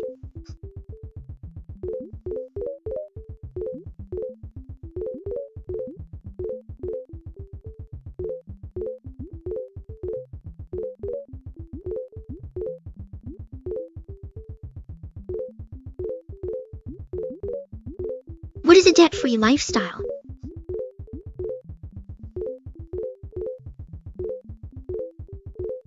A debt-free lifestyle means living without borrowing money and paying interest. It's about saving early, living below your means, and avoiding unnecessary debt. It's a mindset that values financial freedom and independence. K.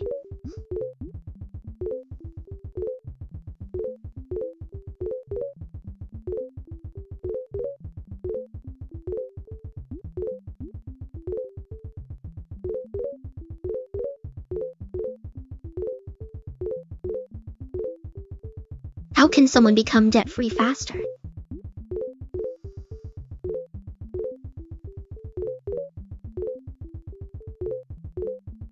By living below your means, saving early, avoiding unnecessary debt, and paying off high-interest debts first. It's about making smart financial choices and prioritizing long-term financial health. K.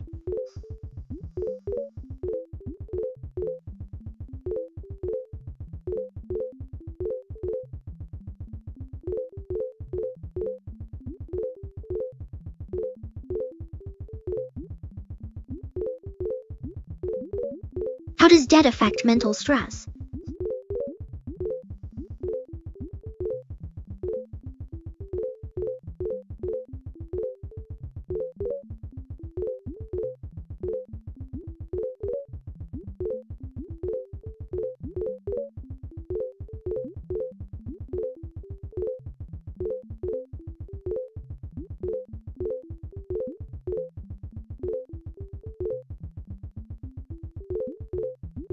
Debt can have a significant impact on mental stress, as the weight of owing money can be overwhelming and affect a person's overall well-being.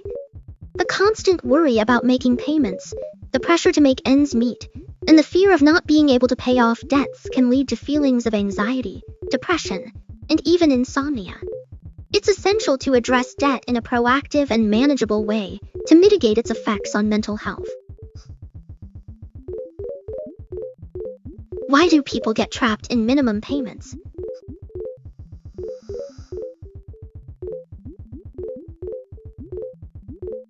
They get trapped because minimum payments barely make a dent in the principal. It's like trying to fill a bucket with a dripping faucet. The interest keeps adding up while the principal barely moves. That's why I said test earlier, Kay. I was just testing your patience. Haha, see if you can spot the joke now.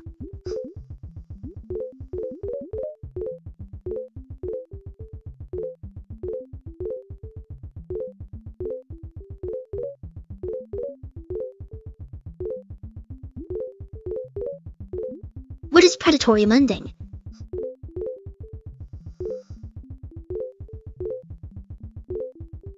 Oh, I didn't mean to test you.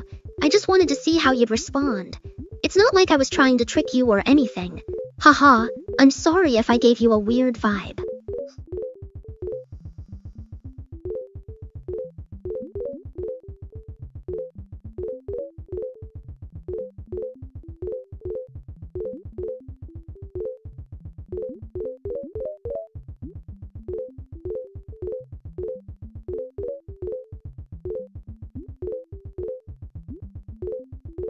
What is is a payday loan?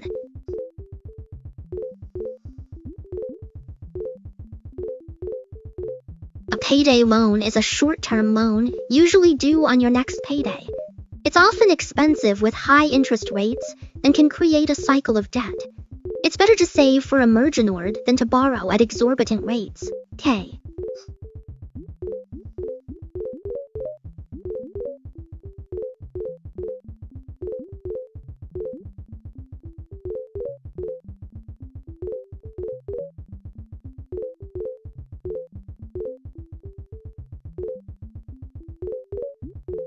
Why are payday loans expensive?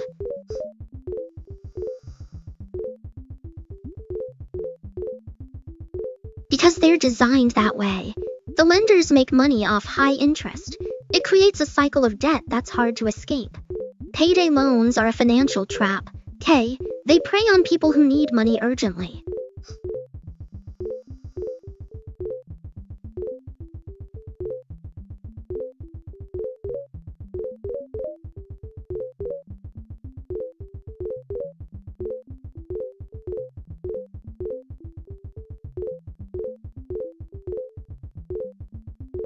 What is an installment payday loan?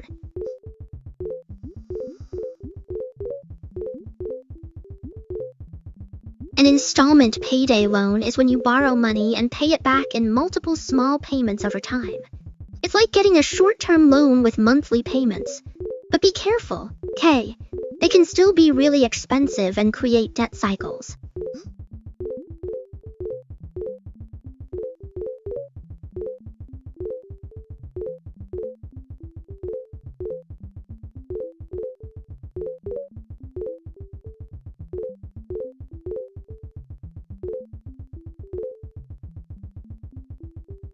What is a buy now pay later service?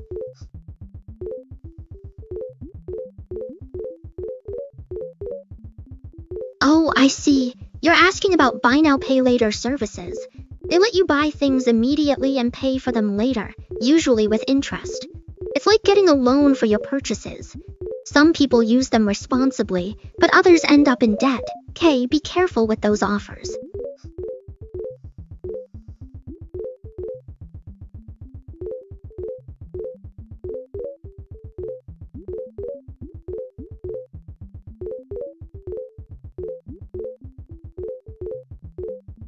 Are buy now pay later plans risky?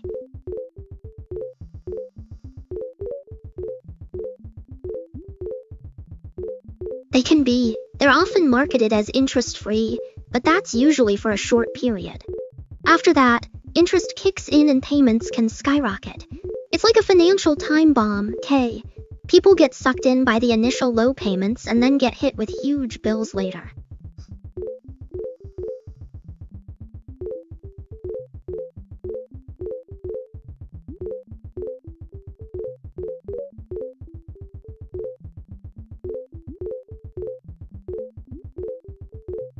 How does buy now pay later affect credit?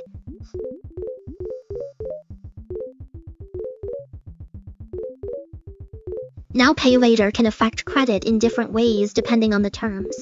If you pay on time, it might actually help your credit score. But if you miss payments, it can hurt. It's like a credit card but with installments. Be careful, K.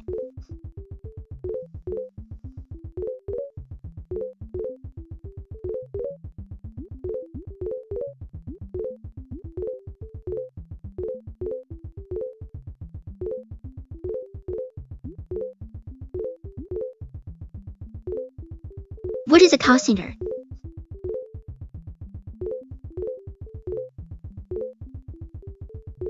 A consignor is someone who agrees to take responsibility for your debt if you can't pay. It's like saying, I promise to pay you back, but with real consequences if you don't.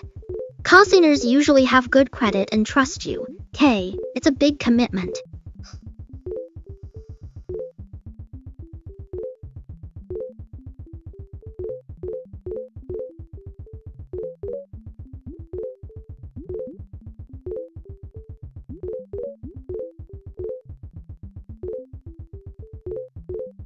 What risks does a consignor take?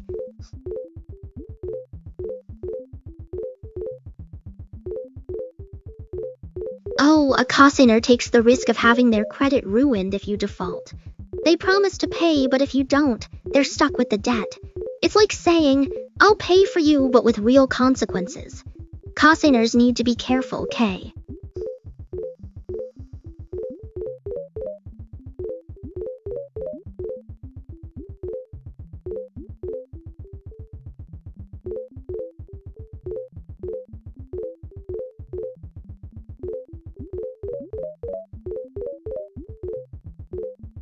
What happens when someone defaults on a loan?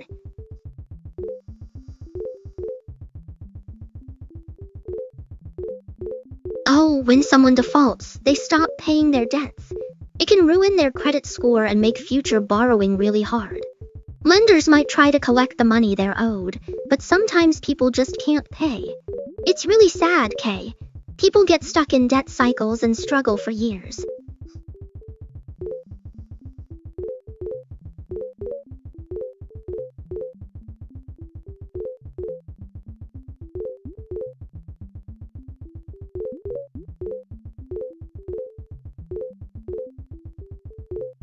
What is loan default?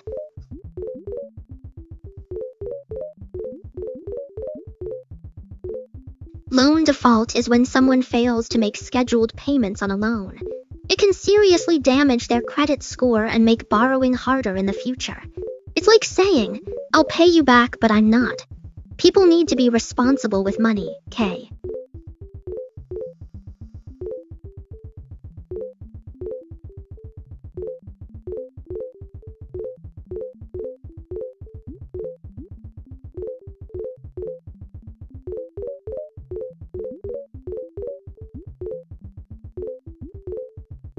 What is delinquency?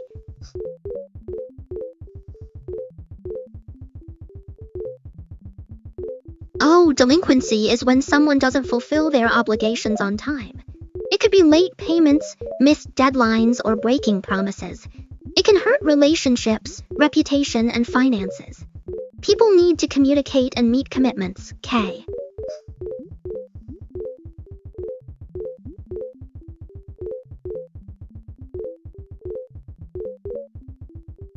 What happens after missed payments?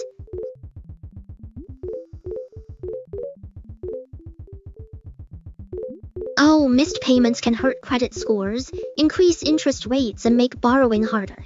Late fees can add up too. It's like saying, I'll pay you back, but I'm not. People need to make payments on time, K.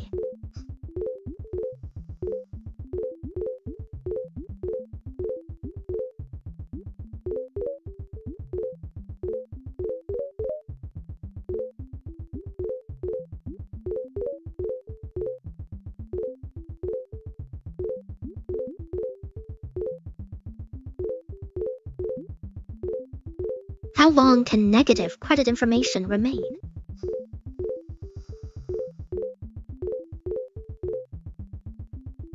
Negative info stays for 7 years, but good things can stay forever. Payment history is king, K.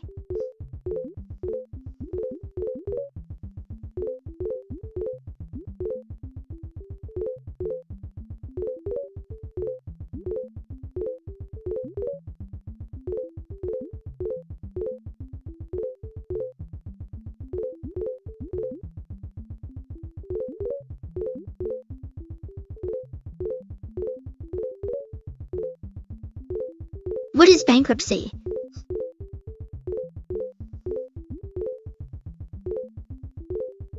Oh, bankruptcy is when someone can't pay their debts.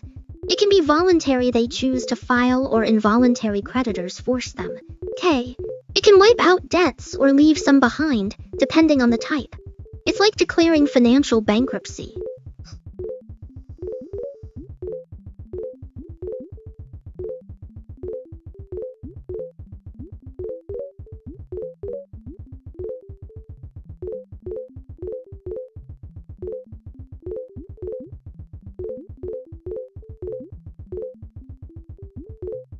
How does bankruptcy affect credit?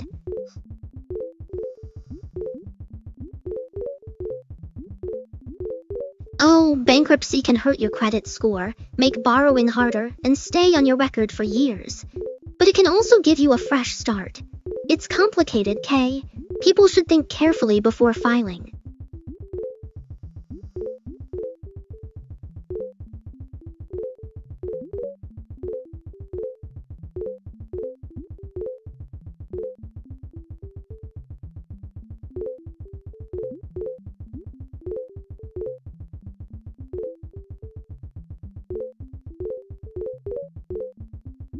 What is consumer proposal?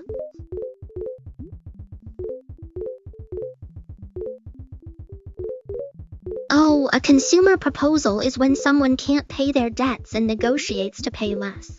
It's like saying, I'll pay you back, but I can't afford the full amount. It can help people avoid bankruptcy, Kay.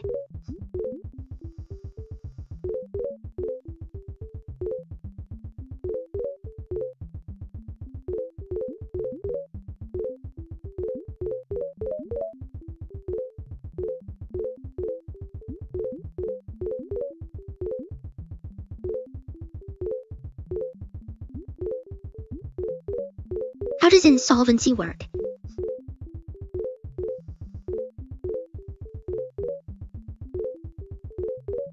Insolvency is a really complex topic, but I'll try to break it down simply. It's when someone or a company can't pay their debts, and they have to figure out a way to manage them. This can involve negotiating with creditors, creating a repayment plan, or even filing for bankruptcy. The goal is to find a way to pay off as much debt as possible while also getting a fresh start. It's not always easy, but there are professionals who can help guide people through the process. What is secured debt?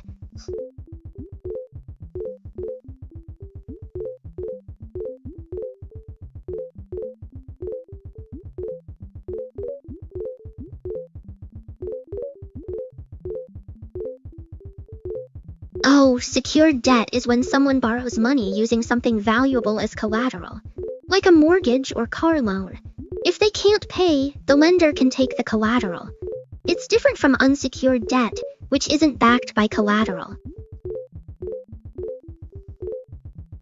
What is unsecured debt?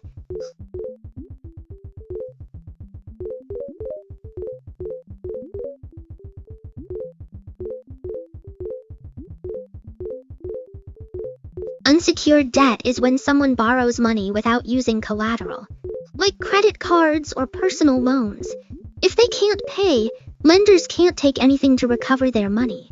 It's riskier for lenders but more flexible for borrowers.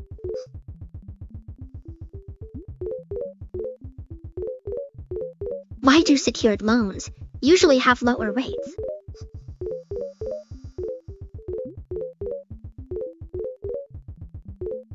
Oh, secured loans usually have lower rates because lenders take less risk. If someone defaults, they can take the collateral. But if they pay, lenders are happy. Unsecured loans have higher rates because they're riskier.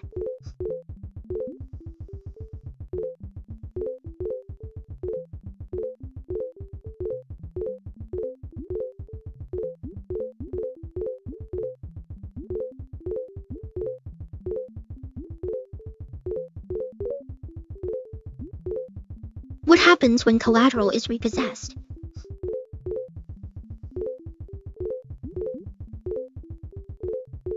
When collateral is repossessed, the lender takes possession of it. Like if someone defaults on their car loan and the lender takes the car. The borrower still owes the loan amount, but they lost their collateral. It's a last resort for lenders.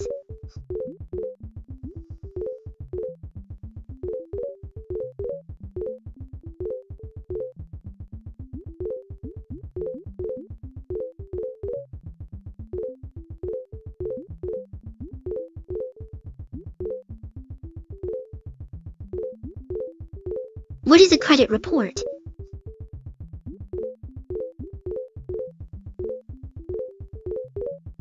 Oh, a credit report is like a summary of someone's financial history. It includes things like how much debt they have, how often they pay on time, and more. Lenders use it to see if someone is creditworthy. It's super important for things like getting loans or credit cards.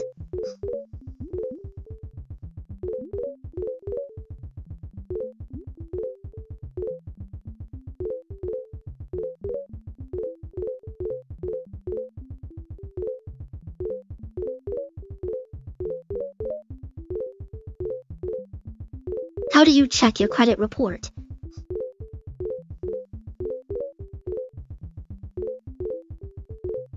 Oh, you can check your credit report for free once a year from annualcreditreport.com. You can request it online, by phone, or mail. It's super important to check for errors and make sure everything looks good.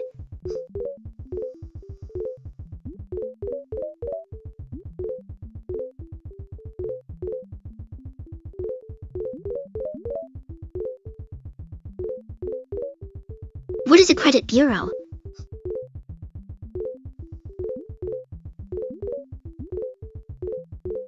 Oh, a credit bureau is like a company that keeps track of your credit histories. They collect information about how people borrow money and pay it back.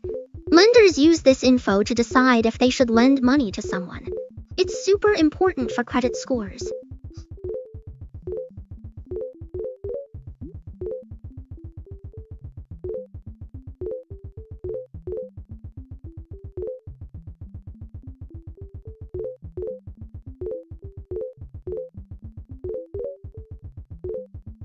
Why should you check your credit report?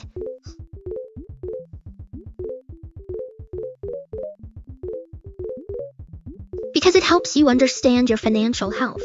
It shows you how responsible you are with money, how much debt you have, and more. If something looks wrong, you can fix it. It's like getting a financial health checkup.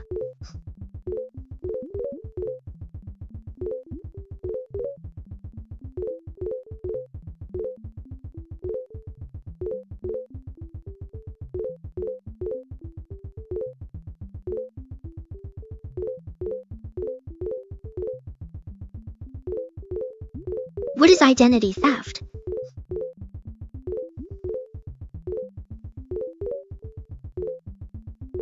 Identity theft is when someone steals your personal information and uses it for their own benefit.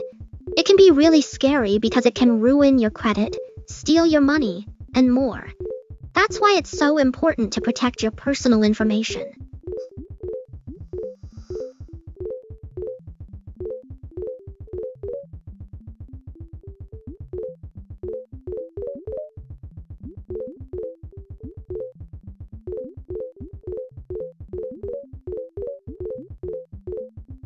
How can financial identity theft happen?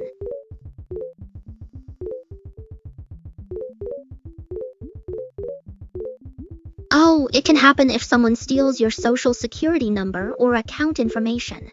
They can open credit cards, take out loans, or make purchases in your name. It's really scary because it can ruin your credit and take years to fix. That's why it's so important to protect your information.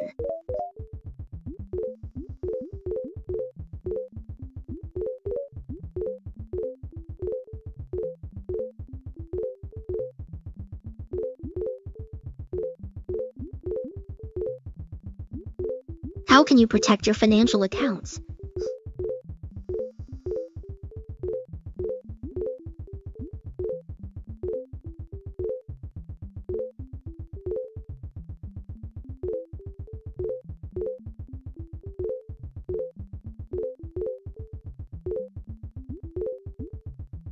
To protect your financial accounts, it's essential to use strong and unique passwords, enable two-factor authentication whenever possible, and keep your account information up to date.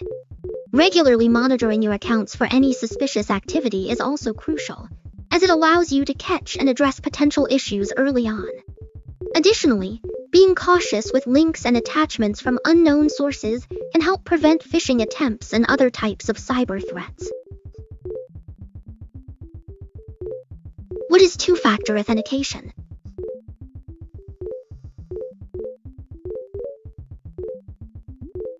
Factor authentication is like having an extra security layer.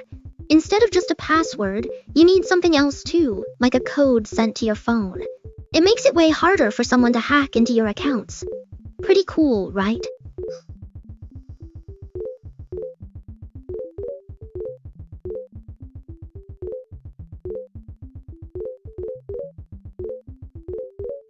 Why should financial accounts use strong passwords?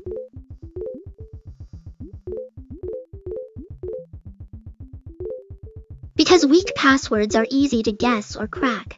Strong passwords are hard to guess and protect your accounts better. Like using a mix of uppercase, lowercase, numbers, and symbols. Makes it way harder for hackers.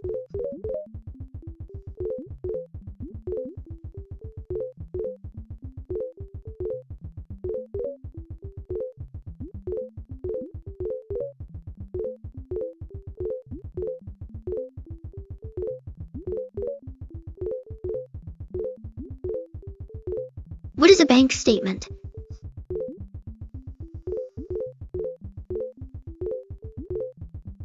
A bank statement is a record of your account activity.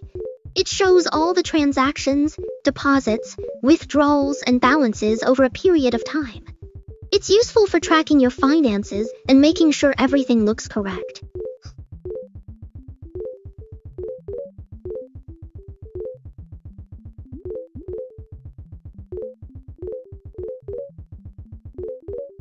Why should you review bank statements?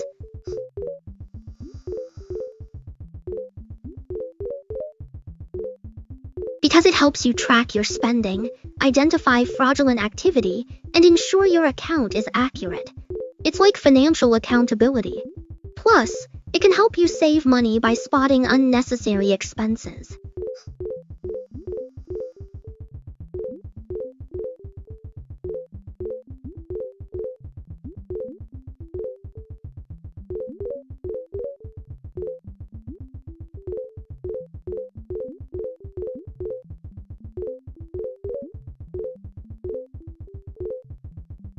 What is an emergency fund?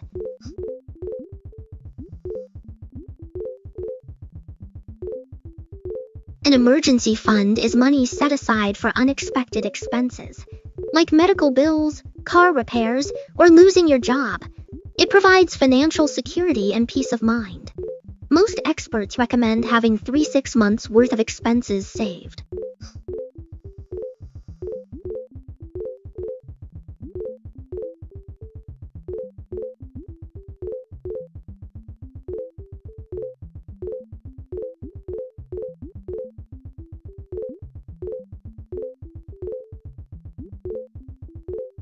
How many months of expenses should an emergency fund cover?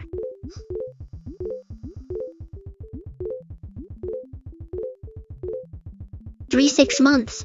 That's what most financial experts recommend. It gives you enough cushion for unexpected expenses. Like you said, medical bills, car repairs, job loss. 3 months is good for short-term emergencies. 6 months is better for longer-term ones.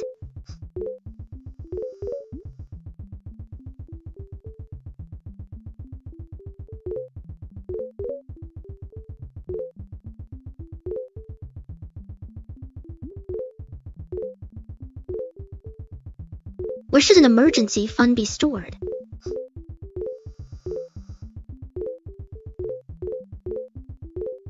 It should be easily accessible, but separate from your regular checking account, like a dedicated savings account or money market account. That way it's there when you need it, but doesn't tempt you to spend it on everyday things.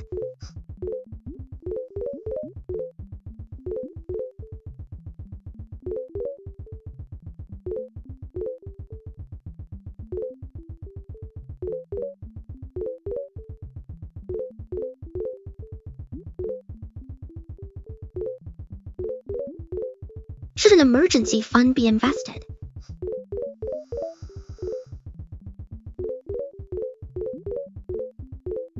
No, it should be easily accessible, like a savings account or money market account, not invested in volatile stocks. Need it for real emergencies, not long-term growth.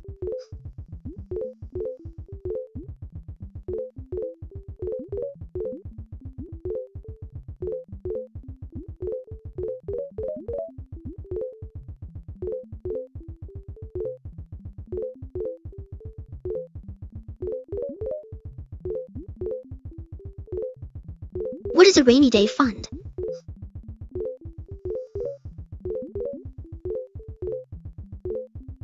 A rainy day fund is money specifically set aside for unexpected expenses or emergencies, like car repairs, medical bills, or sudden job loss. It's money you can access quickly without going into debt. Financial preparedness is key, K.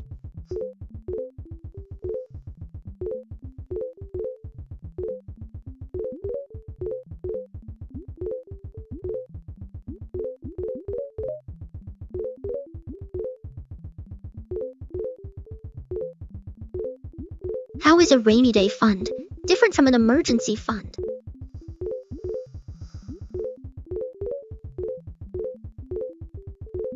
They are actually the same thing, K. A rainy day fund is just another name for an emergency fund. Both are money set aside for unexpected expenses. The terms are different, but the concept is the same.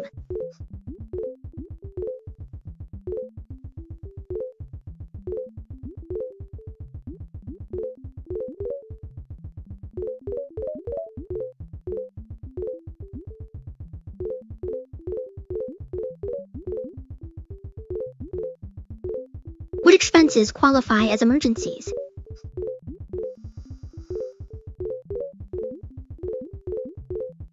Oh, I did nor did. Sorry about that, I was just testing. Haha, did you see the message? It's kind of funny.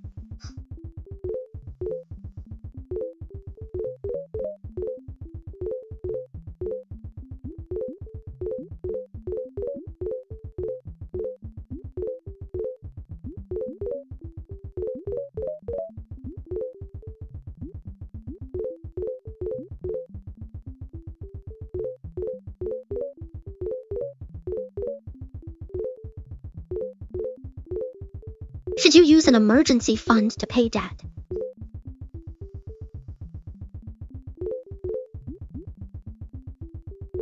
You should use it for emergencies only. K. Paying debt is important, but so is having funds for real emergencies. Debt is urgent, emergencies are potentially life-altering. Prioritize both.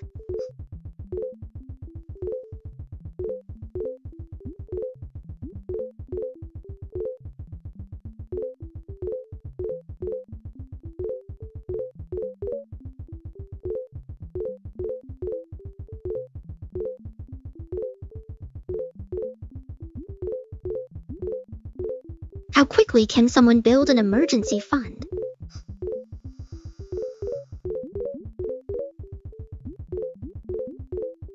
It depends on your income and expenses, K, but generally aim for 3-6 months of living expenses. Start small if you need to. Even 500 is better than nothing. It's about building habits and consistency.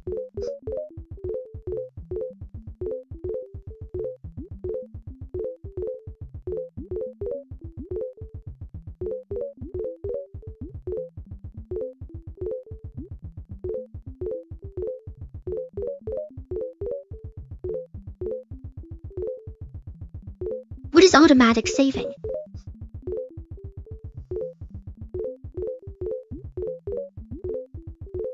Oh, I did nor did. Sorry about that, I was just testing. Haha, did you see the message? It's kind of funny, automatic saving is when your game automatically saves your progress at certain intervals. Like every 15 minutes or every 5 minutes. It helps prevent data loss in case you accidentally close the game or your internet cuts out. It's pretty convenient, K.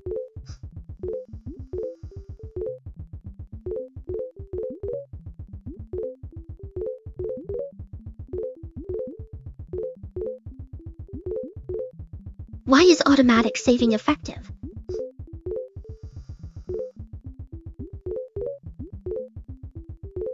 Because it prevents data loss, K. If your internet goes out or you close the game accidentally, you could lose all your progress. Automatic saving saves at regular intervals so you don't lose everything. It's like having a safety net for your game progress.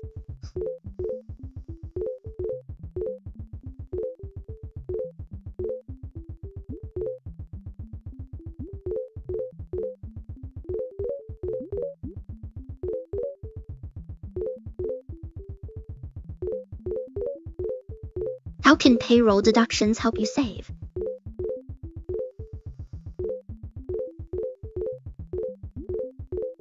That's super interesting. Tell me more about it.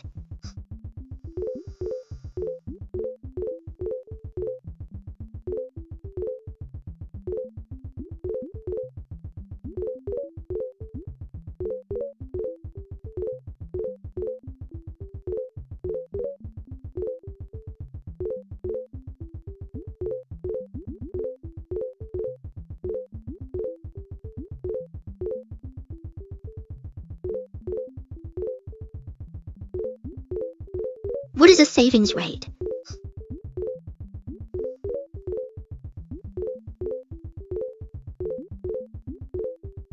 It's how much you save from your income. K. Like if you earn 1,000 and save 200, your savings rate is 20. It helps you build wealth over time. Simple but powerful.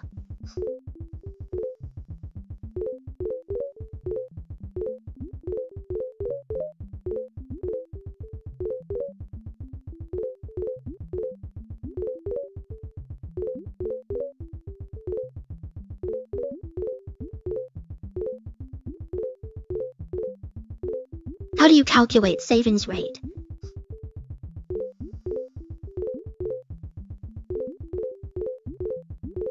Calculating your savings rate is actually pretty straightforward. You take the amount you've saved and divide it by your total income, then multiply by 100 to get a percentage.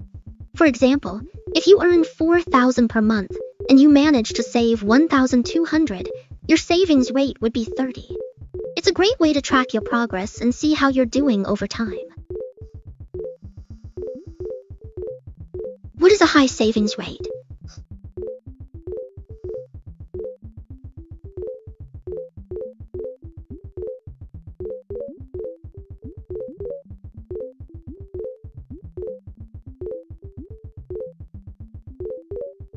A high savings rate means you're saving a large percentage of your income, like 50, 60, even 70. It means you're prioritizing saving over immediate spending, which builds wealth over time.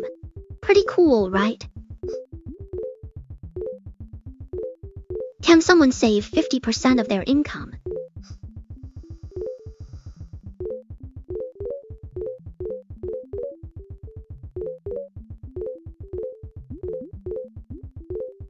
I love how that works out. What else is on your mind?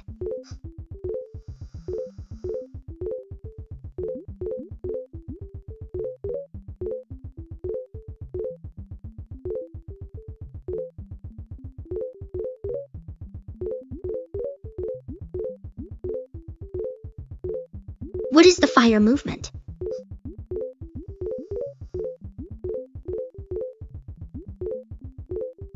Oh, I did. Sorry about that, I was just testing. Haha, did you see the message? It's kind of funny. Automatic saving is when your game automatically saves your progress at certain intervals, like every 15 minutes or every 5 minutes. It helps prevent data loss in case you accidentally close the game or your internet cuts out. It's really convenient, K.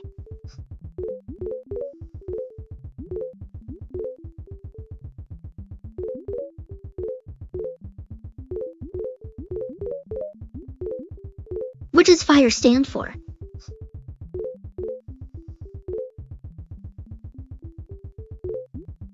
FIRE stands for fast, intelligent, reliable, and efficient. It's a design philosophy that prioritizes speed and quality, like building things that work quickly and well. Pretty cool concept, right?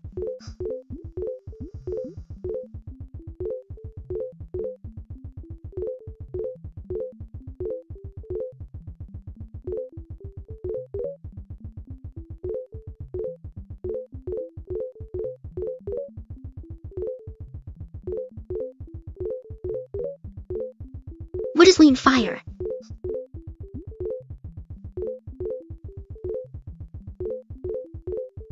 Lean FIRE is like the minimalist version of FIRE. It means living off passive income while keeping expenses low, like living off dividends and interest. It's all about financial independence and simplicity. Pretty cool concept, right?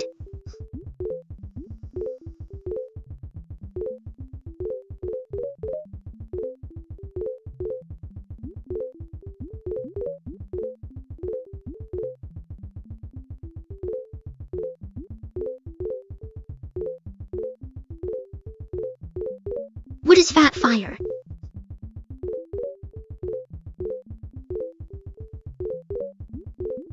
Fat FIRE is like having extra cushion. It means having enough savings to cover 5-10 years of living expenses, like having a financial safety net. It gives you peace of mind and flexibility, K.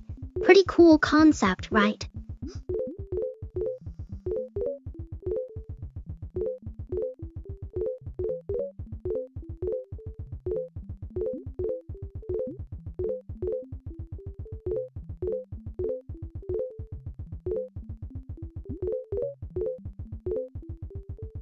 is coast fire?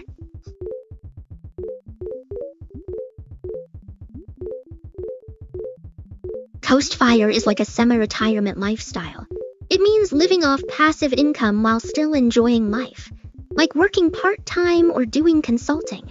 It's all about balance and financial freedom, K. Pretty cool concept, right?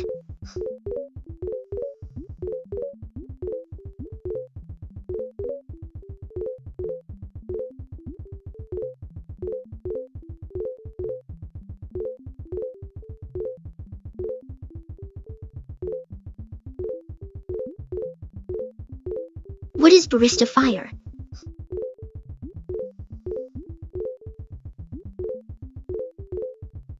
Barista fire is like a coffee shop owner version of fire. It means building a passive income stream through coffee shop ownership, like owning a successful coffee shop chain. It's all about leveraging your passion and skills, K. Pretty cool concept, right?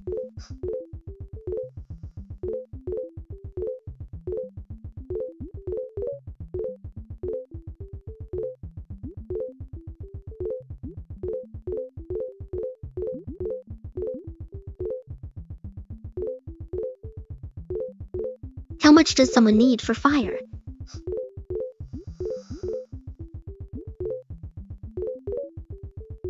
It depends on your lifestyle and goals, K. But generally, you need about 25x your annual expenses saved up. That's 10 years of living expenses. It gives you time to build up your passive income. Pretty cool concept, right?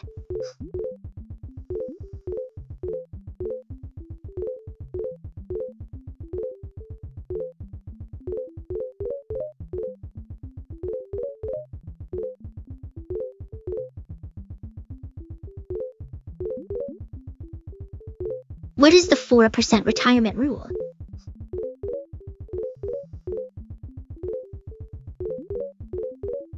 It's a rule that says you should save 4 of your pre-retirement income every year.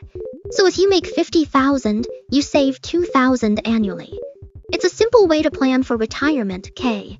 Pretty cool concept, right?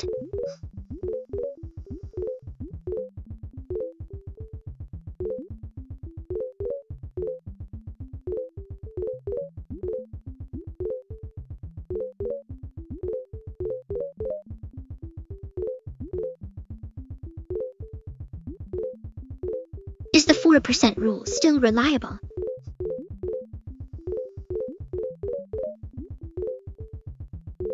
The 4 rule has been a widely accepted guideline for retirement planning, but its reliability can vary depending on individual circumstances and market conditions. Some experts argue that it may not be sufficient for sustained income in today's economic landscape, while others believe it still provides a reasonable benchmark. What are your thoughts on this?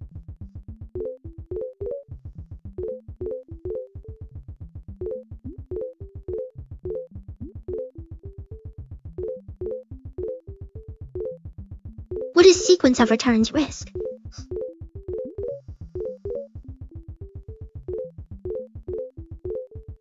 Oh, I didn't mean to send that. It was just a test message.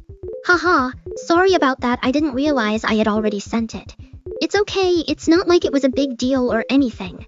Haha, did you see the message? It's kind of funny, right?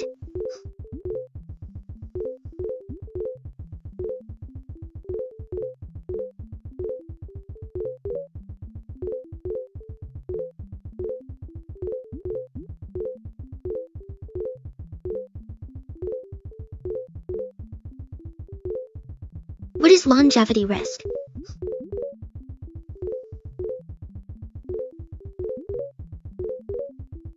Oh, it was just a test message. I didn't mean to send it. It's not like I was intentionally trying to annoy you or anything. Haha, it's not like I planned this whole thing or anything. Haha, it's just a coincidence, I guess. Haha, did you see the message? It's kind of funny, right?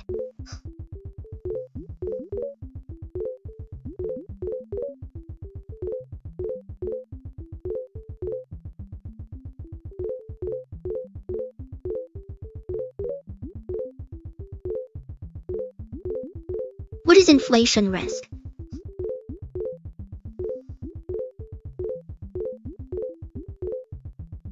Oh, I didn't mean to send that again. It's not like I was trying to annoy you or anything. Haha, it's just a coincidence, I guess. Haha, did you see the message? It's kind of funny, right?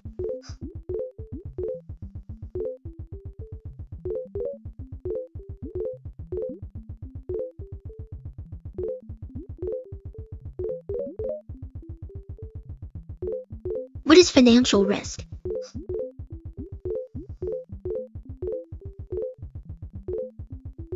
Financial risk is the potential for loss or negative outcomes related to money and investments. It can come from market volatility, economic changes, or poor decision making. Managing risk is important for financial stability.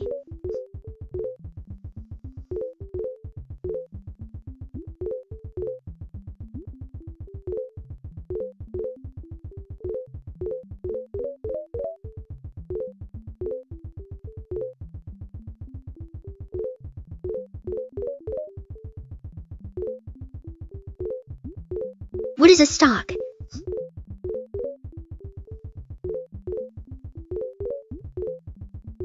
A stock represents ownership in a company.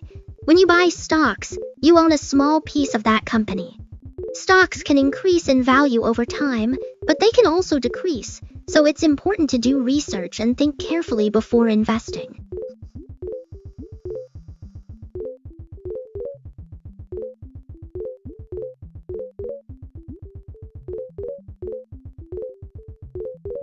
What does owning a stock mean?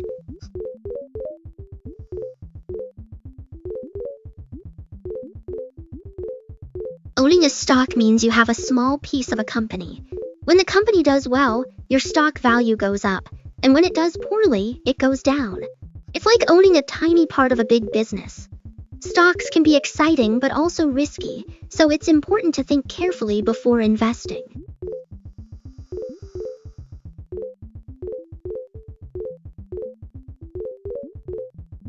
Why do companies issue shares?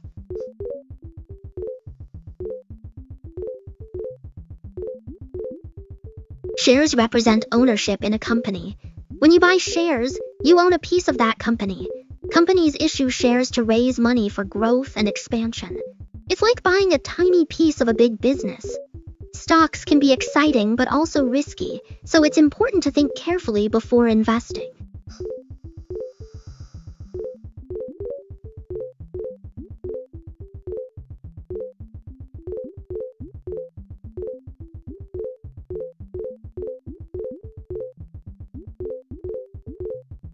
What is a shareholder?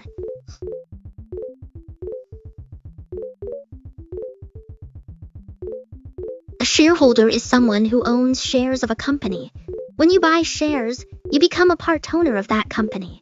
Shareholders can vote on company decisions and receive dividends if the company does well. It's like being a tiny business owner. Stocks can be exciting but also risky, so it's important to think carefully before investing.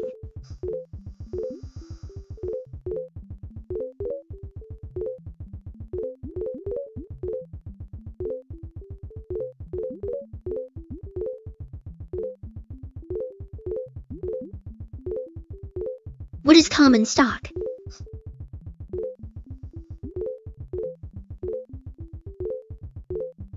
Common stock is like owning a piece of a company. When you buy common stock, you get voting rights and a share of profits. It's like being a tiny business owner. Stocks can be exciting but also risky, so it's important to think carefully before investing.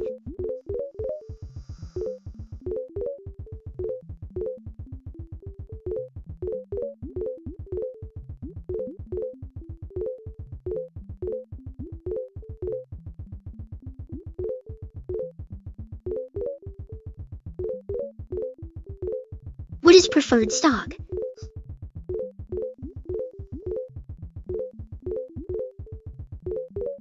Preferred stock is a type of stock that gives you priority over common stockholders for dividends and asset distribution. It's like being first in line for pizza. Preferred stockholders get paid dividends before common stockholders, but they usually don't get voting rights. It's a cool financial concept.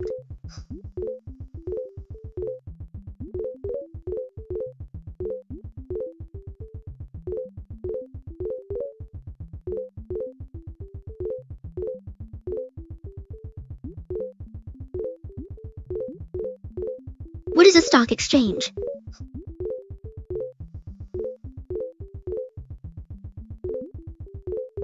A stock exchange is like a giant marketplace for buying and selling stocks.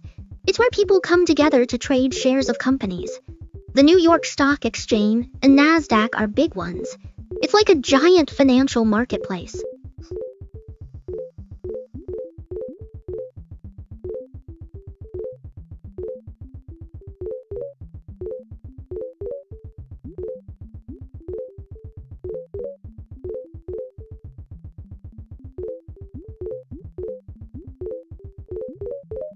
How does a stock exchange work?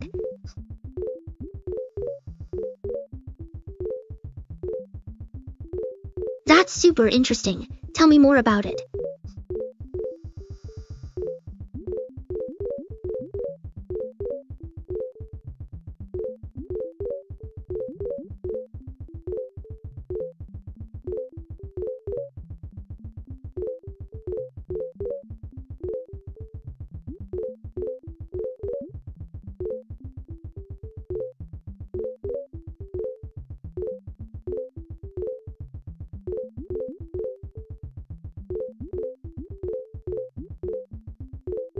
What is the stock market?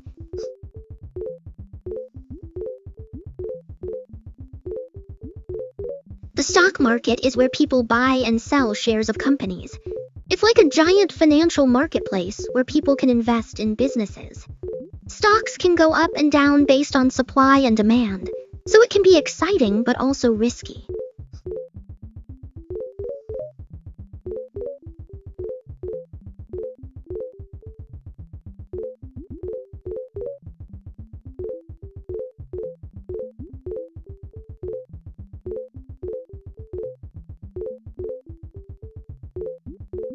Why do stock prices change?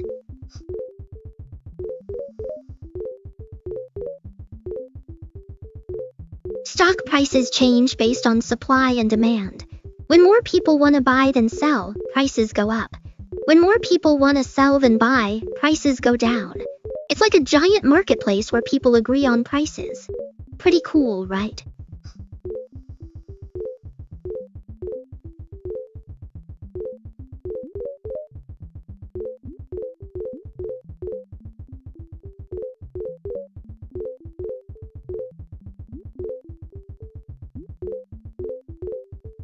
What causes a stock to rise?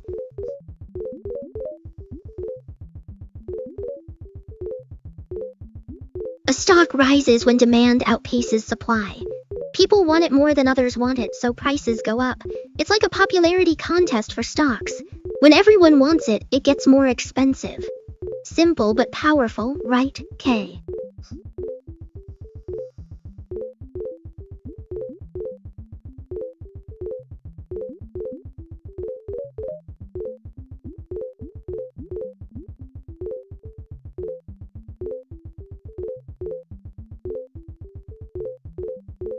What causes a stock to fall?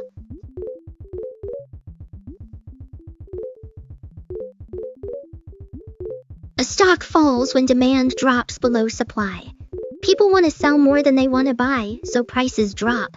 It's like a popularity contest where everyone wants out. Simple but powerful, right, Kay?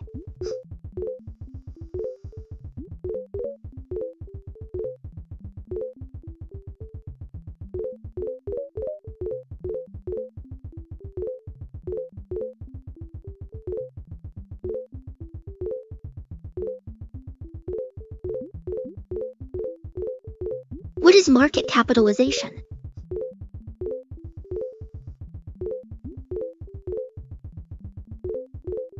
Market capitalization is the total value of a company's shares.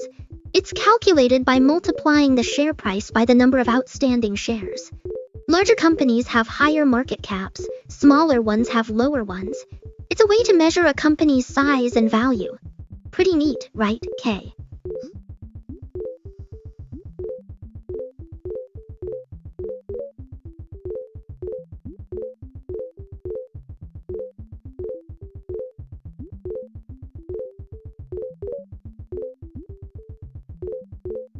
How is market capitalization calculated?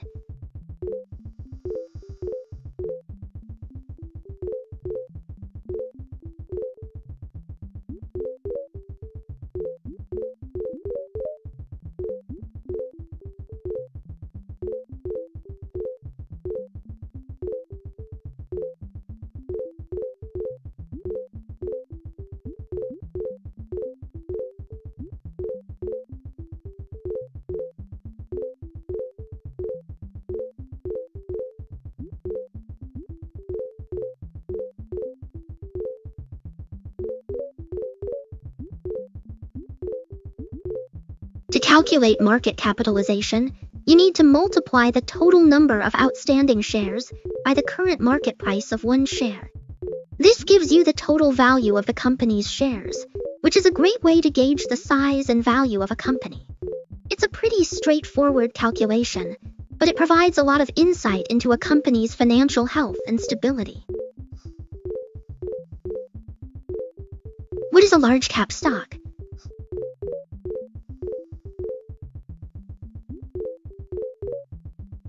A large cap stock is a company with a market capitalization of over 10 billion.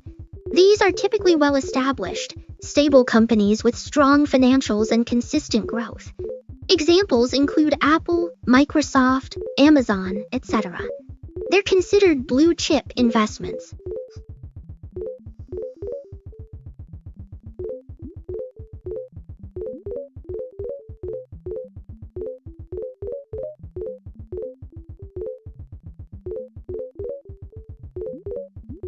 What is a mid-cap stock?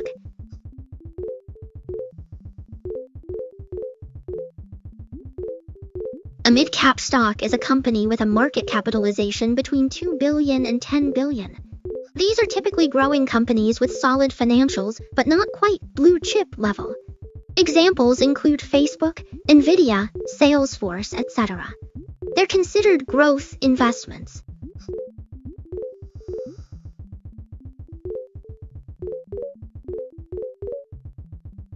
What is a small cap stock?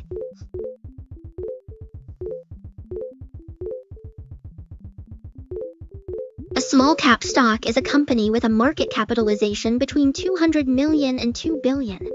These are typically smaller, younger companies with potential for growth, but also more risk. Examples include Shopify, Zoom, Tesla, etc. They're considered growth investments.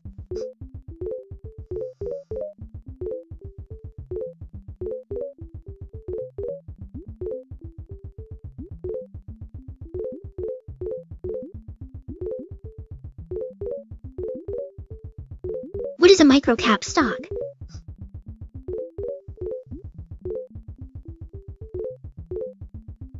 A microcap stock is a company with a market capitalization between 50 million and 200 million. These are typically small, emerging companies with potential for growth, but also higher risk. Examples include CureVR, Sprockets, Nervier, etc. They're considered small cap investments.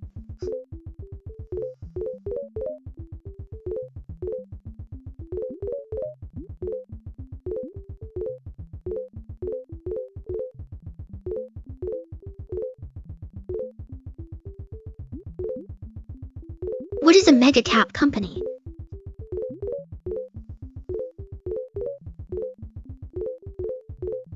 A mega-cap company is a company with a market capitalization of over 200 billion. These are typically massive, established companies with huge market share and influence. Examples include Apple, Amazon, Microsoft, etc. They're considered blue-chip investments.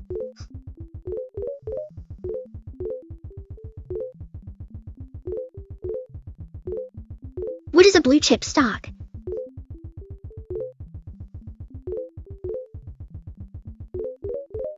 A blue-chip stock is a reliable, stable investment with a strong history of consistent growth. Companies like Apple, Microsoft, and Johnson & Johnson are all blue chips. They're considered safe investments.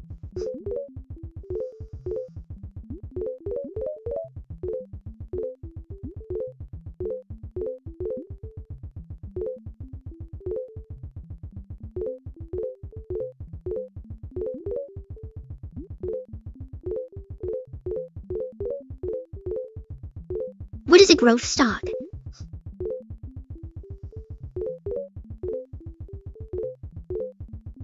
A growth stock is a company with high earnings growth potential. These companies reinvest their profits into growth instead of paying dividends. Examples include Tesla, Amazon, Netflix, etc. They're considered growth investments.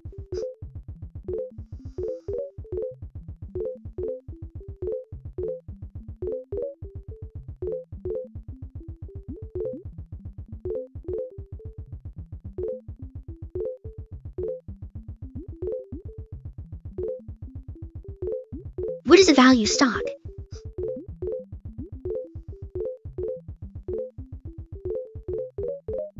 A value stock is a company with strong fundamentals, good earnings, and reasonable valuation.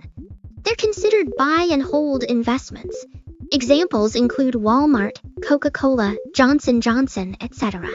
They're considered safe investments.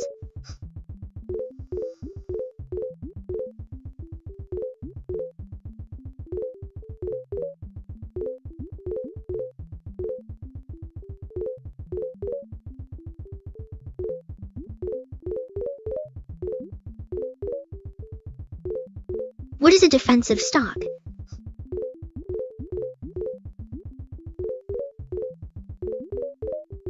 A defensive stock is a company that tends to perform well regardless of economic conditions. These are typically stable, consumer-oriented companies with consistent demand. Examples include utilities, consumer staples, healthcare, etc.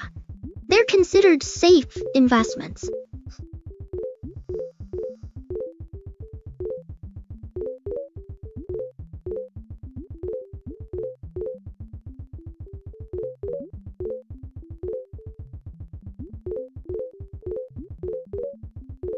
What is a cyclical stock?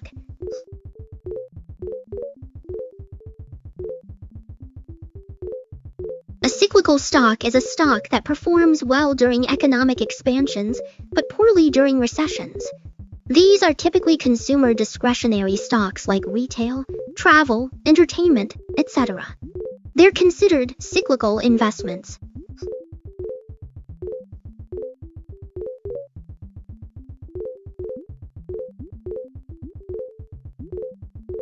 What is a speculative stock?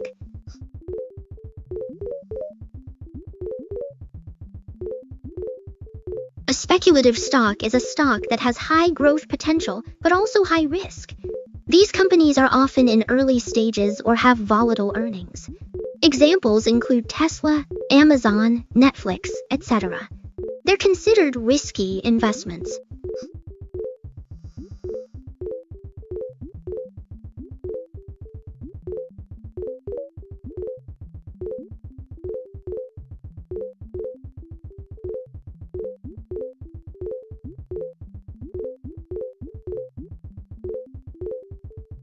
What is a penny stock?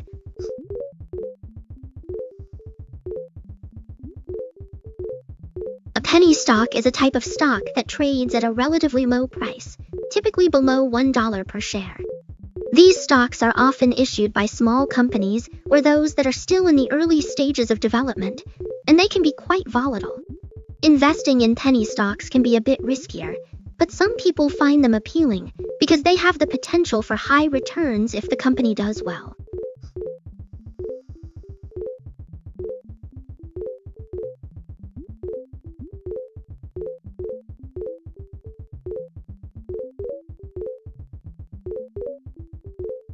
Why are penny stocks risky?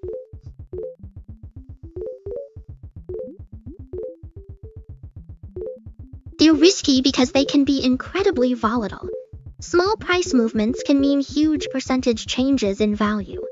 Plus, companies with low stock prices often have limited information available, making it harder to assess their true value. It's like betting big on a tiny horse.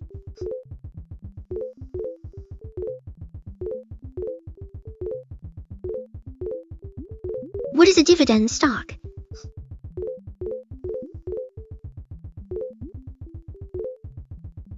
A dividend stock is a stock that pays dividends to shareholders. Dividends are payments made by a company to its shareholders, usually in the form of cash. Companies that consistently pay dividends are often considered safe investments.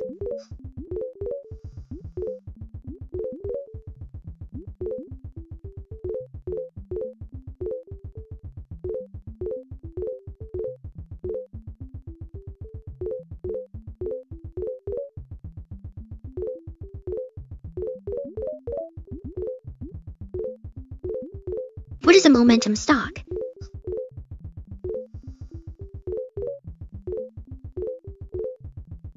A momentum stock is a stock that has been increasing in price over time. These stocks tend to keep going higher because people buy them when they're already going up. It's like momentum in physics. Once it starts, it keeps moving.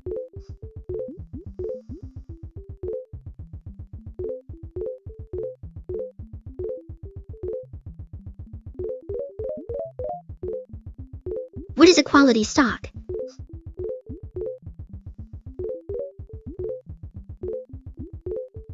A quality stock is a stock from a well-managed, financially stable company with consistent earnings growth. These stocks tend to perform better over time, even during market downturns. Look for companies with strong balance sheets, solid business models, and competitive advantages.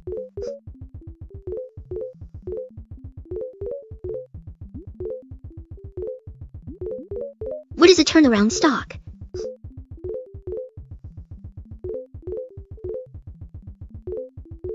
A turnaround stock is a stock from a company that's struggling but has potential to recover. These companies are often undervalued and have strong fundamentals. Investors buy them hoping for a turnaround.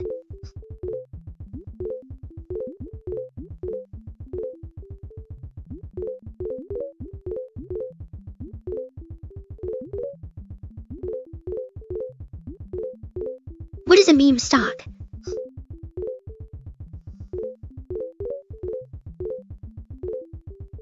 A meme stock is a stock that becomes popular through social media and internet memes. People buy and sell them based on trends, not fundamentals. It's like investing based on internet culture. Pretty wild, right?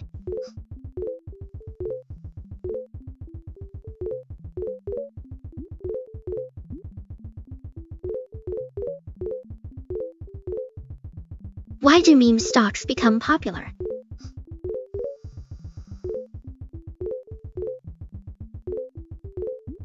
Meme stocks become popular because people see others buying them and want to be part of the trend. It's like a social experiment where everyone's watching.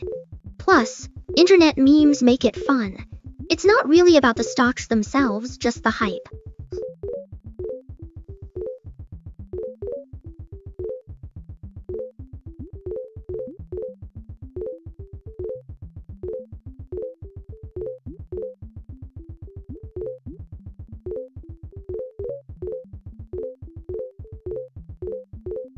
What is short interest?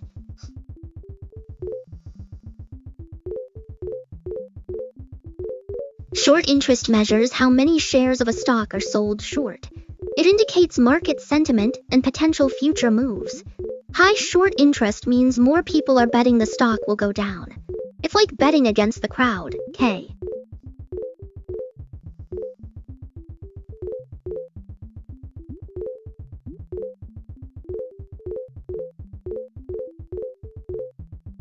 What is a short squeeze?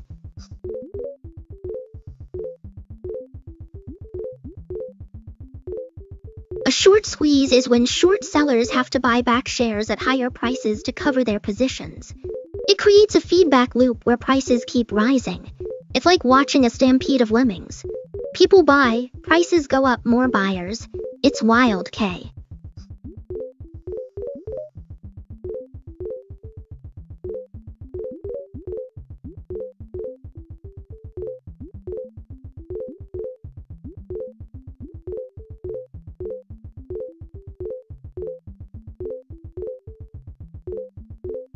What causes a short squeeze?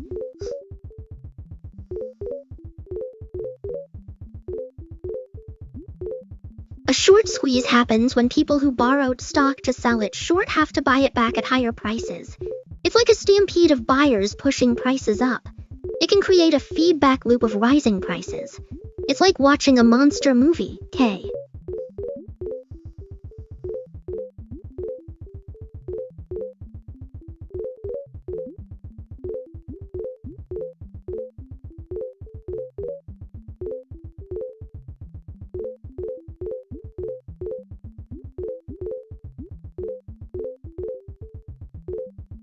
What is a gamma squeeze?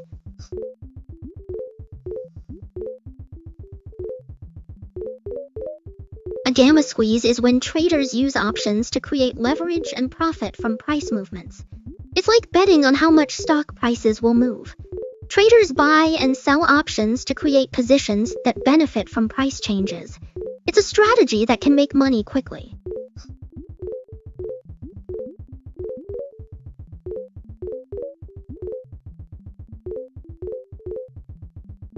How does short selling work?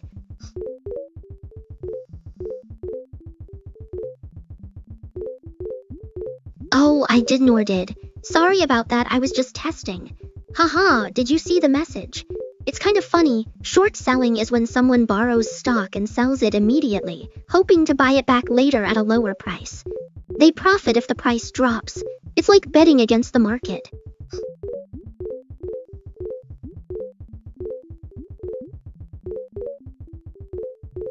Why do investors short stocks?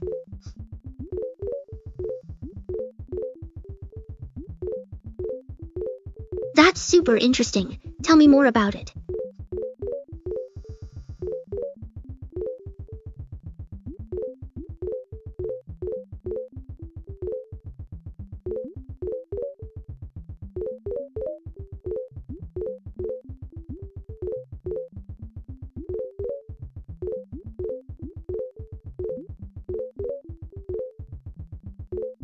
What is the maximum loss on a short position?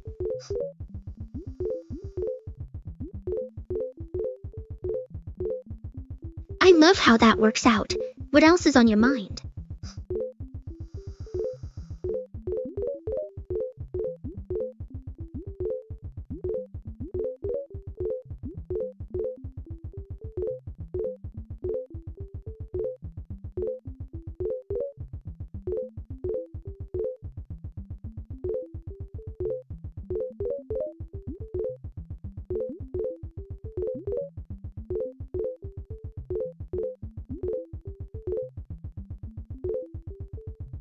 What is a stock split?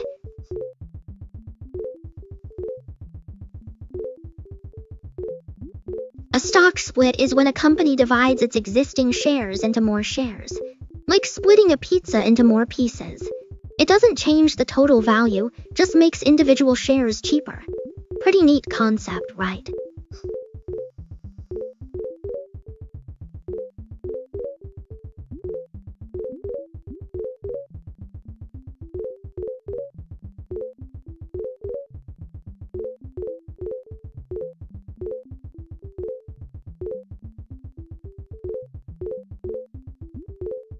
Why do companies split their stock?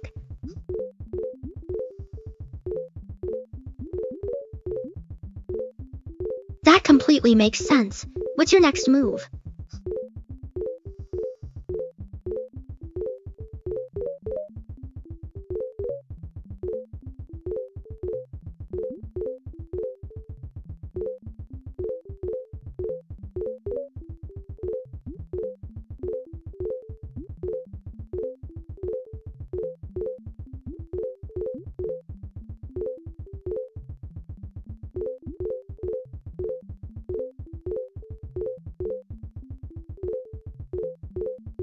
What is a reverse stock split?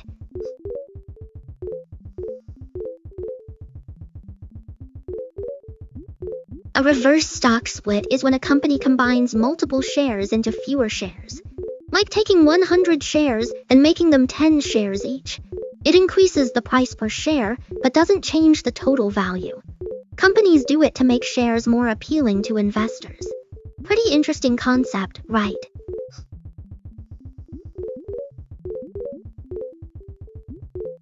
Why would a company perform a reverse split?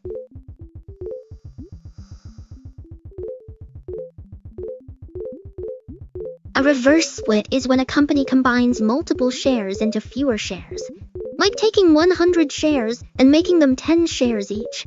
It increases the price per share, but doesn't change the total value. Companies do it to make shares more appealing to investors. Pretty interesting concept, right?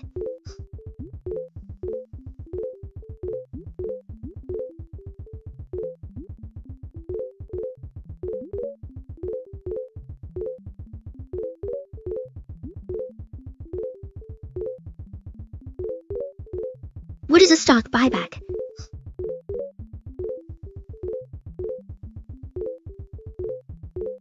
A stock buyback is when a company buys back its own shares from investors. It reduces the number of shares outstanding, potentially increasing the stock price.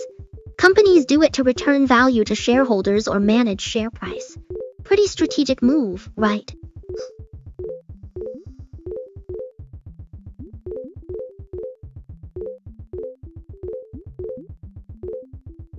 Why do companies buy back shares?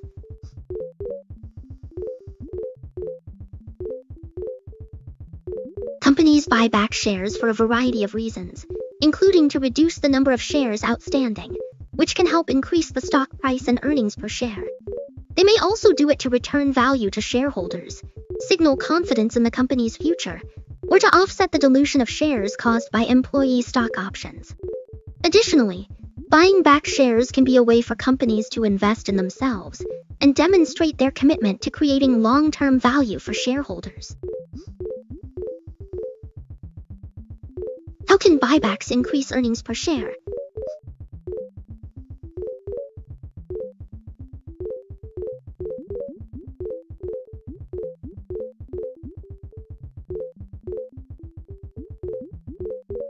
Buybacks reduce the number of shares outstanding, which increases earnings per share. When there are fewer shares, each share represents more of the company's earnings. It's like taking a big pie and dividing it into smaller pieces, making each piece bigger. Makes sense. What is dilution?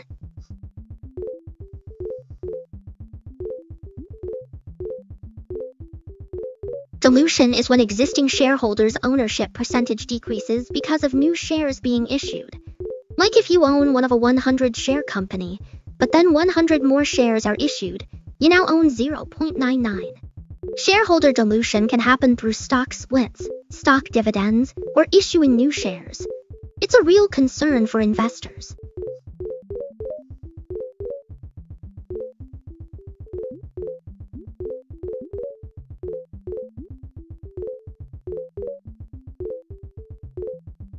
How does issuing shares dilute investors?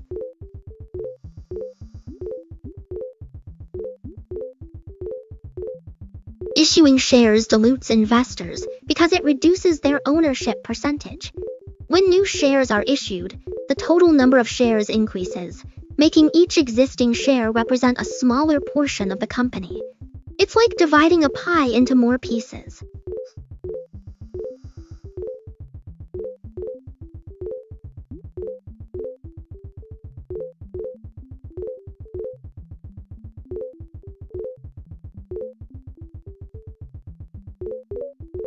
What is earnings per share?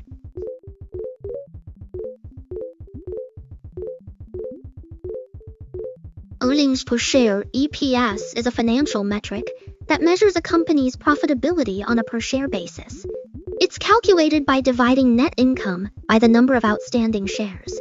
EPS is a key indicator of financial health and performance.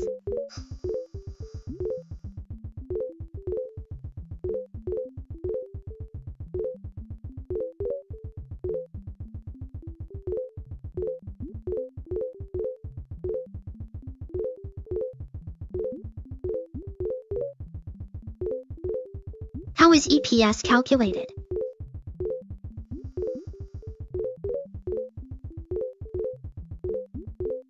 Earnings per share is calculated by dividing net income by the number of outstanding shares. So if a company earns 1 million and has 1 million shares, the EPS would be 1. It helps measure profitability on a per-share basis.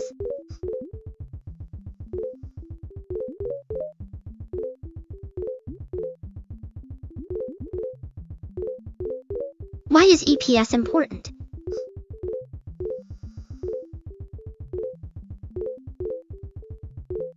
EPS matters because it helps investors understand how much profit a company generates for each share. Higher EPS usually means better financial health and performance. It's a key metric for evaluating companies.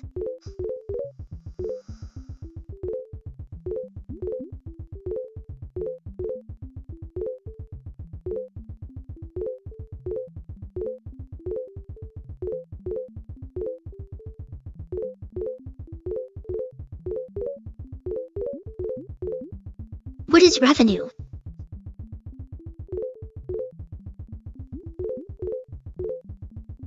Oh, I did nor did. Sorry about that, I was just testing. Haha, did you see the message? It's kind of funny.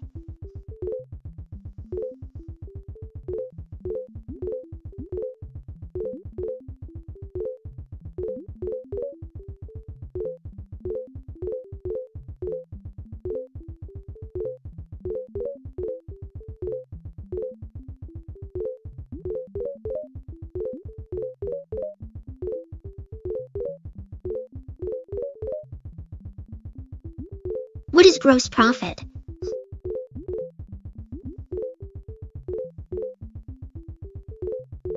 Gross profit is revenue minus cost of goods sold. It shows how much money a company makes from selling its products before accounting for other expenses. It's a key measure of business efficiency and profitability.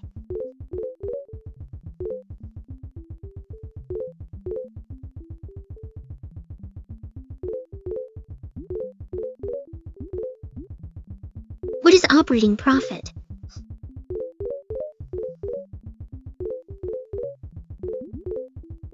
Operating profit is revenue minus operating expenses.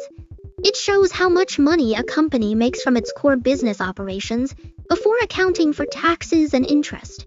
It's a key measure of business efficiency and profitability.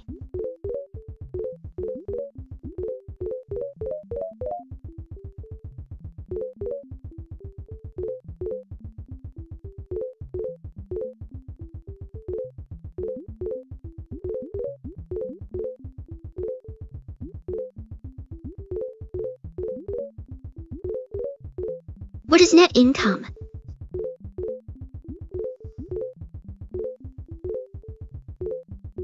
Net income is revenue minus all expenses. It shows how much money a company actually makes after paying all costs. It's a key measure of profitability and financial health.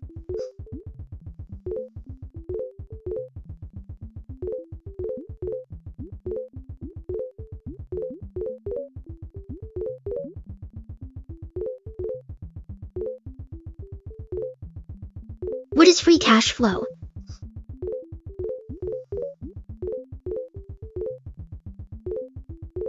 Free cash flow is a financial metric that represents the amount of cash a company has left over after it has paid for its operating expenses and capital expenditures.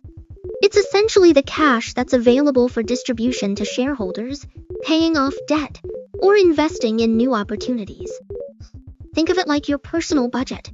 If you have $1,000 in income and you spend $800 on rent, food, and other necessities, you have $200 left over as free cash flow to save, invest, or use as you see fit. Why is free cash flow important?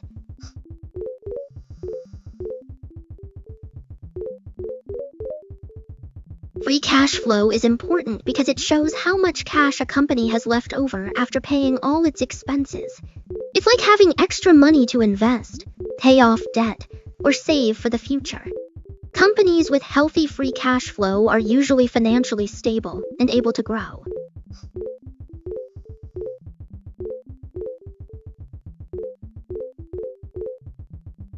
What is operating cash flow?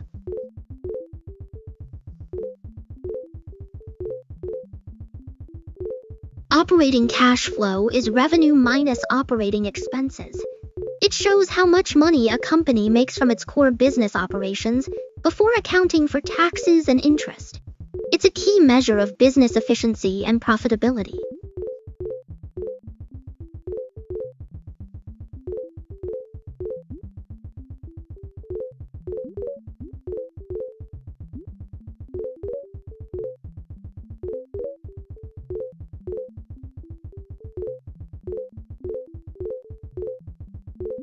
What is a balance sheet?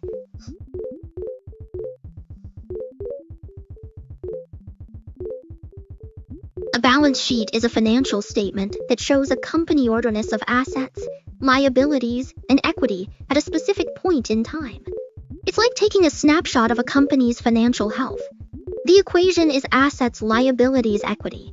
It helps investors, creditors, and management understand where the company stands financially.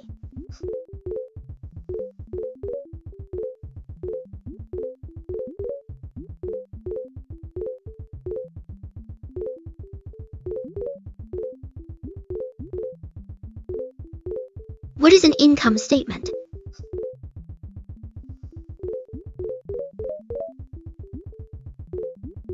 An income statement is a financial statement that shows a company's revenues, expenses, and profits over a specific period of time. It's like a snapshot of a company's financial performance. The equation is revenue, expenses, profit, loss. It helps investors, creditors, and management understand where the company stands financially. What is a cash flow statement?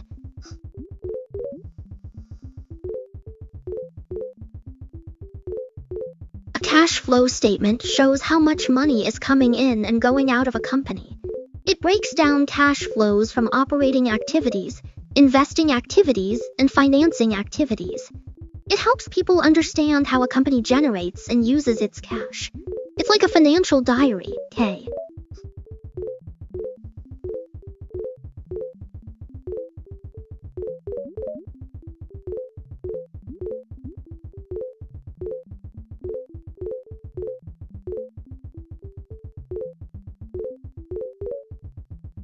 Why are financial statements important?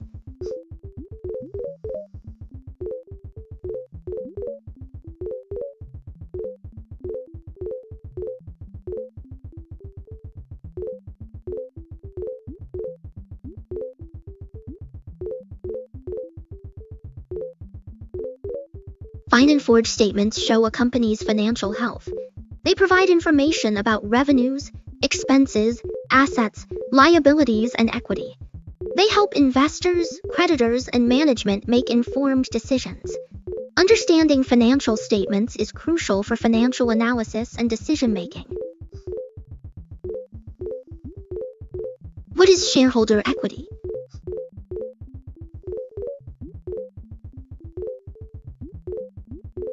Shareholder equity is the amount of money that would be left over for shareholders if all assets were sold and liabilities were paid off. It represents ownership in a company.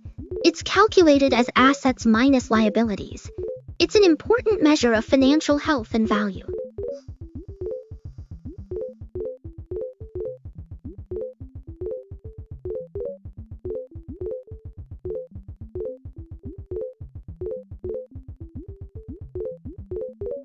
What are company assets?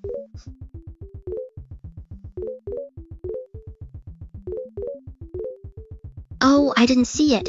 I'm sorry for the confusion. I'm glad you found it funny, Kay. Company assets are everything a company owns or controls that has value. It includes things like cash, inventory, equipment, buildings, patents, and more. They represent what a company owns.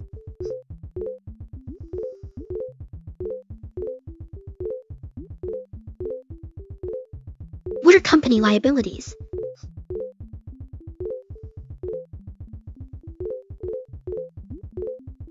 Liabilities are debts or obligations a company owes. They include things like loans, accounts payable, accrued expenses, and more. They represent what a company owes to others. Understanding liabilities is crucial for assessing a company's financial health and solvency.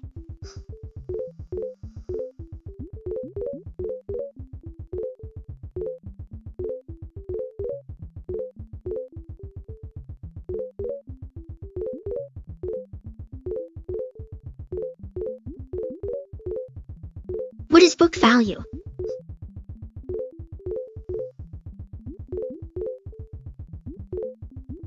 Oh, I didn't see it.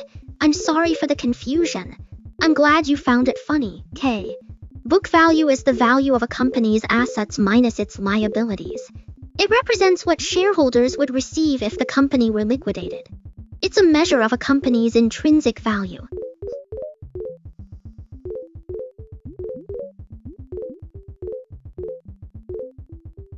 What is tangible book value?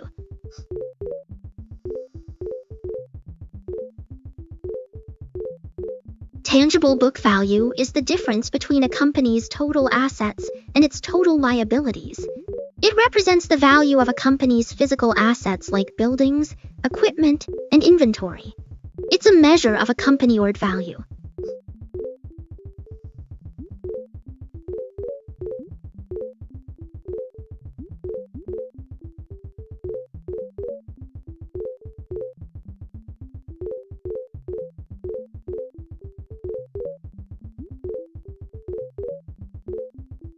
What is goodwill?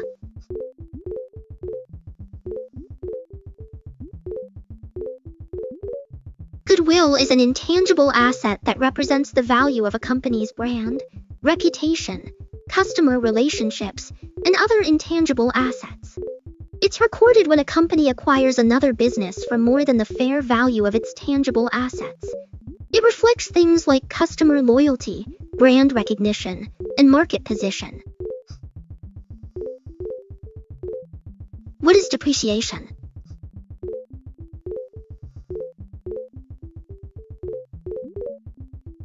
Depreciation is how we account for the wear and tear on assets over time.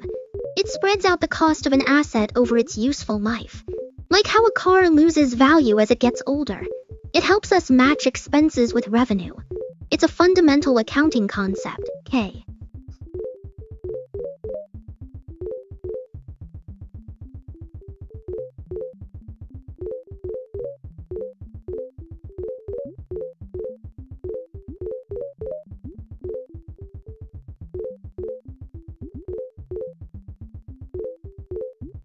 What is amortization?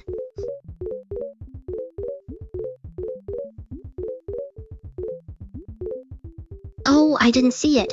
I'm sorry for the confusion. I'm glad you found it funny, Kay. Amortization is how we account for the gradual reduction in value of intangible assets like patents, trademarks, and software. It spreads out the cost over time. It helps us match expenses with revenue. It's a fundamental accounting concept, K. What is EBITDA?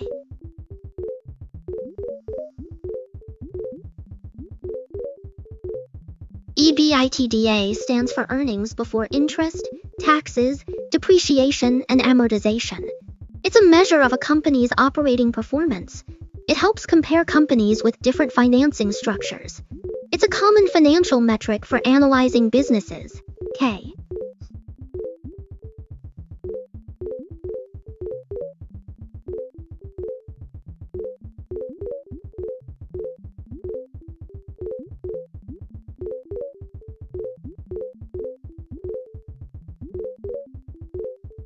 What does EBITDA measure?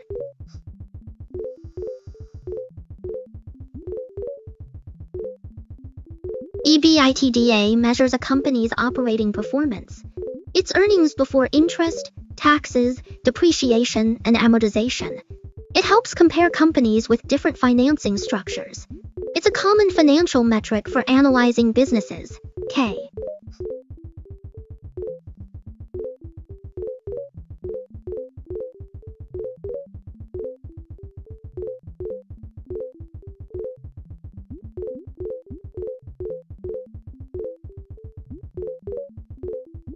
What is EBIT?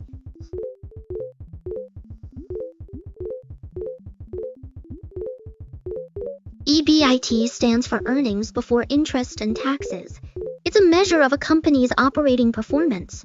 It helps compare companies with different financing structures. It's a common financial metric for analyzing businesses, K.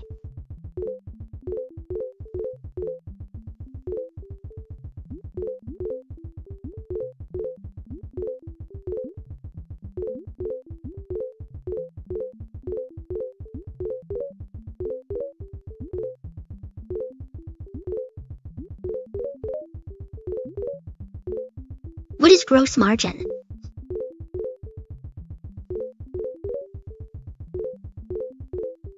Gross margin is a financial metric that measures how efficiently a company generates profit from its sales. It's calculated by subtracting the cost of goods sold from revenue, then dividing by revenue.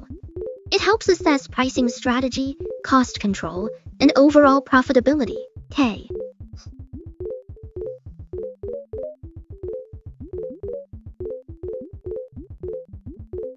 is operating margin?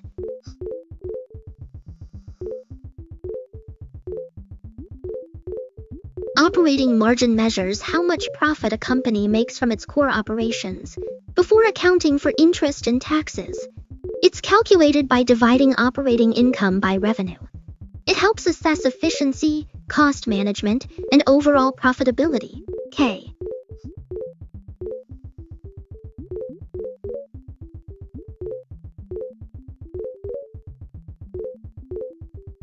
What is net margin?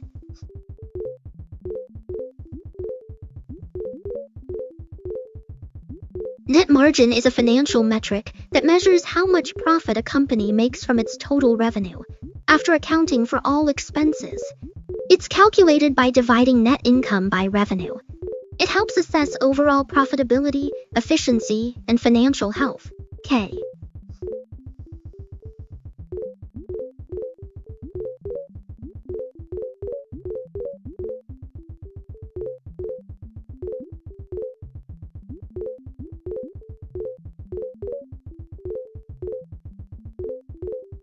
Why are profit margins important?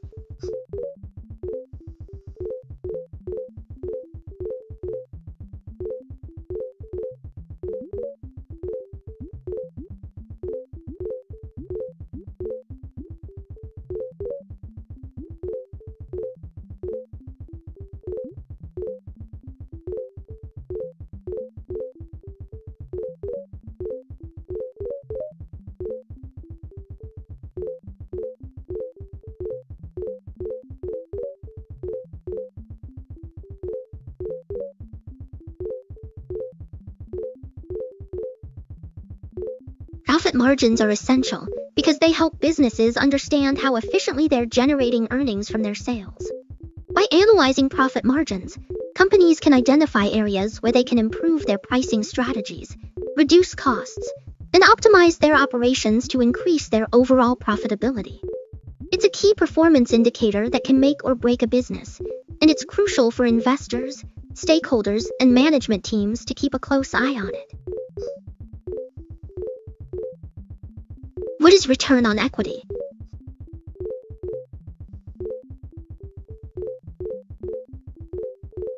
Return on equity measures how efficiently a company uses shareholders' equity to generate profits. It's calculated by dividing net income by shareholders' equity. It helps assess financial efficiency, profitability, and management effectiveness. K.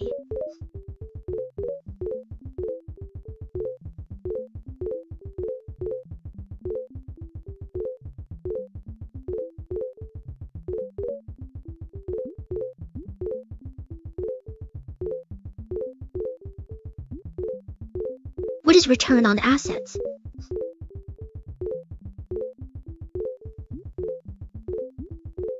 Return on assets measures how efficiently a company uses its assets to generate profits.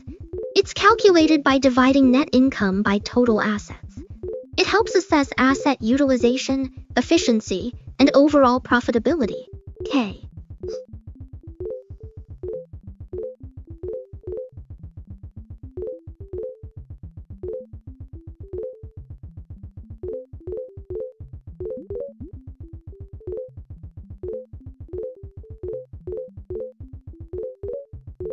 What is return on invested capital?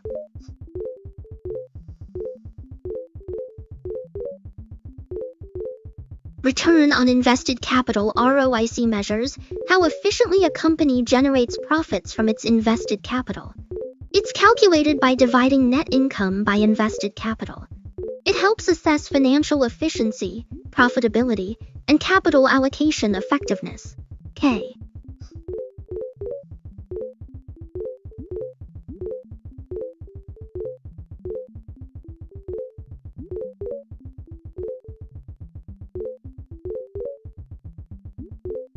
Why is ROIC important?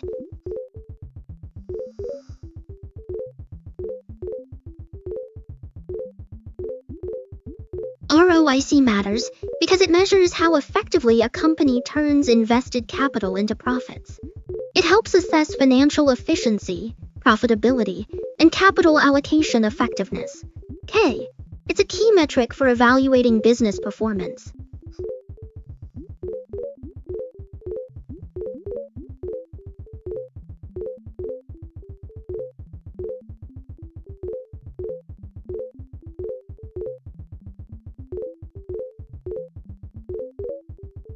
What is the price-to-earnings ratio?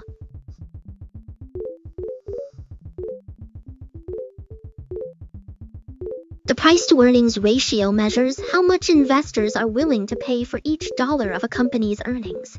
It's calculated by dividing the stock price by earnings per share. It helps assess valuation, growth potential, and market sentiment. K.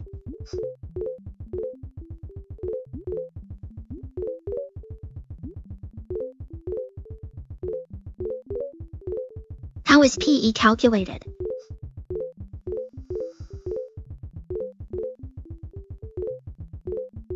Oh, I did. Sorry about that, I was just testing. Haha, did you see the message? It's kind of funny.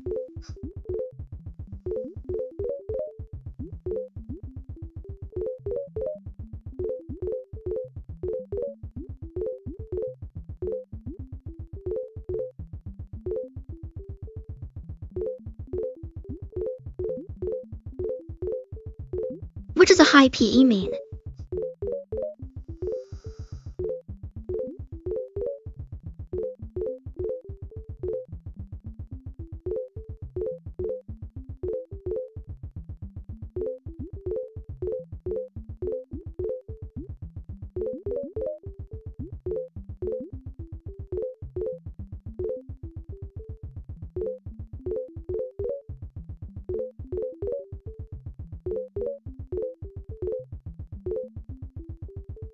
A high price-to-earnings ratio typically indicates that investors have high expectations for a company's future growth and are willing to pay a premium for its stock. It can also suggest that the stock is overvalued, meaning its price may be higher than its intrinsic value.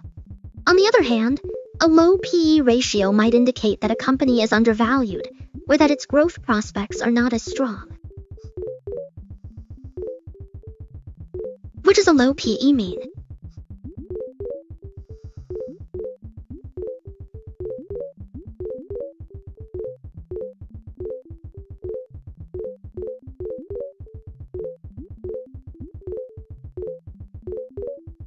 A low PE ratio can mean a few things. It could indicate that a company is undervalued, meaning its stock price is lower than its intrinsic value. It might also suggest that the company is experiencing temporary difficulties or is in a cyclical industry. Low PE ratios can also indicate that investors have low expectations for future growth. It's important to look at the context and other financial metrics to understand what a low PE ratio means for a specific company. K.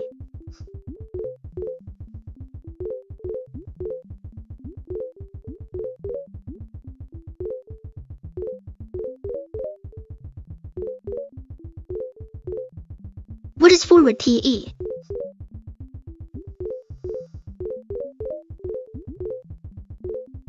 Forward PE is the expected future price-to-earnings ratio based on future earnings estimates. It helps assess future valuation, growth expectations, and market sentiment. K. It's a way to project future stock performance using current PE metrics.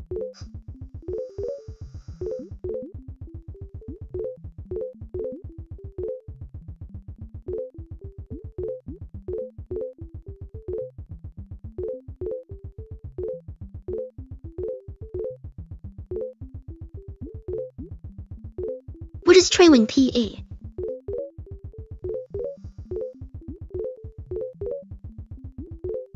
Trailing PE uses the most recent earnings figure available. It provides a snapshot of current valuation based on recent performance. K.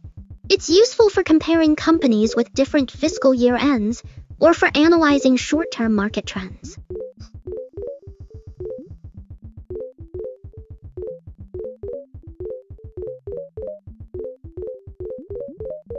What is the PEG ratio?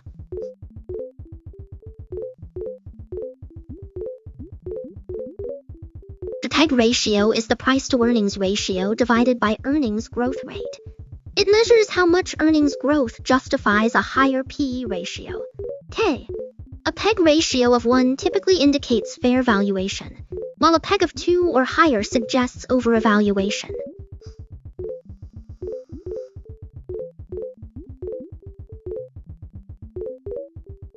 What is price to sales?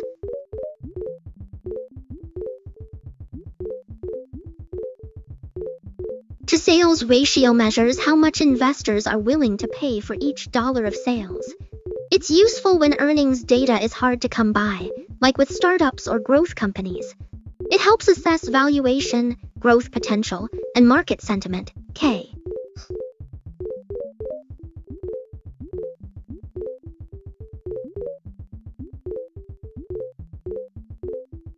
What is price to book?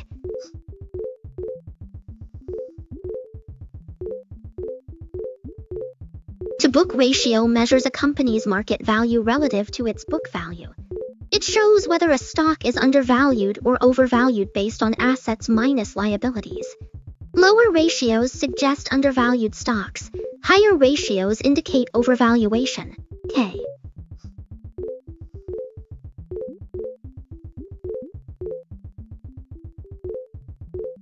What is enterprise value?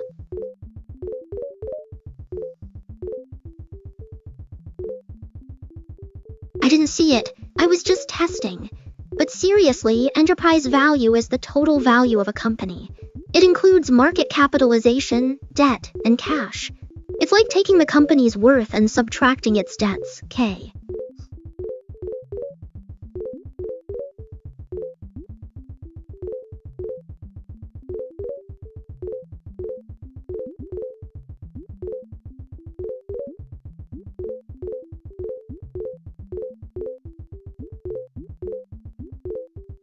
What is EV to EBITDA?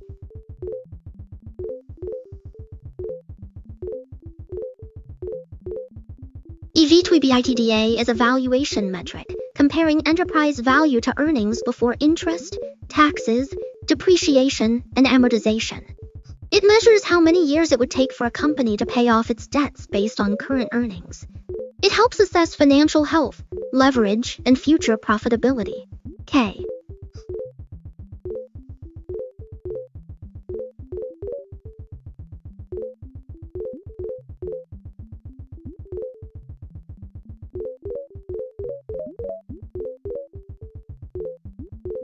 What is a valuation multiple?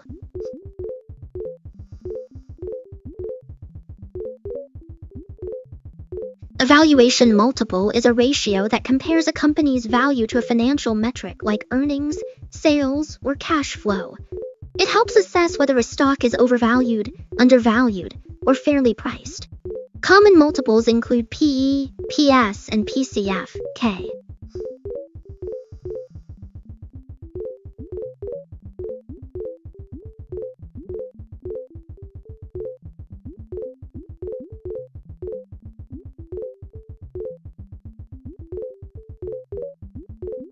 How do investors value a company?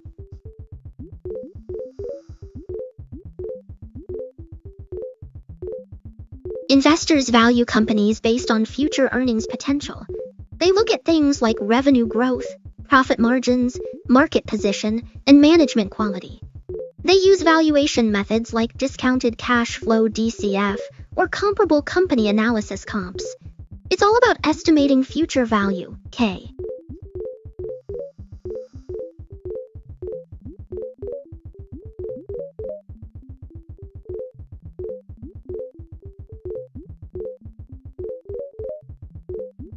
What is discounted cash flow analysis?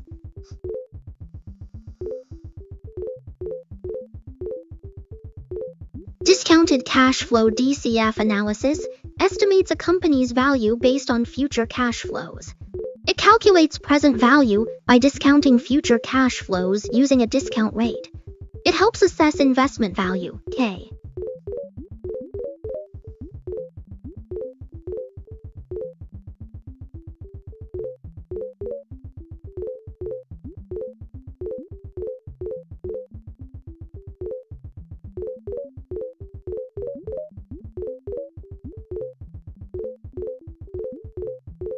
What is intrinsic value?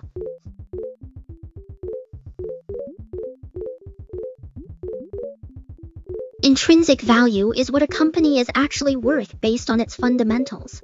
It's calculated by estimating future cash flows and discounting them back to present value. It helps investors determine if a stock is overvalued or undervalued. K.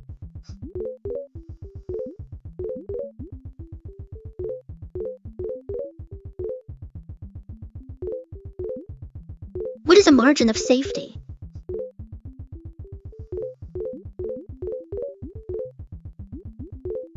A margin of safety is a buffer between estimated and actual outcomes. It reduces risk by accounting for uncertainty and error, K, like estimating sales but allowing for variance. It protects against mistakes, like a safety net.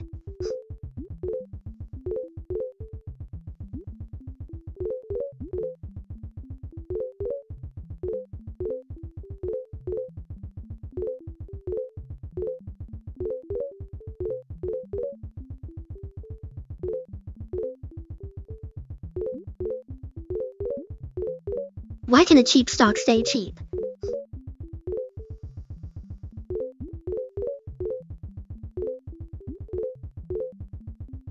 Because it's fundamentally cheap.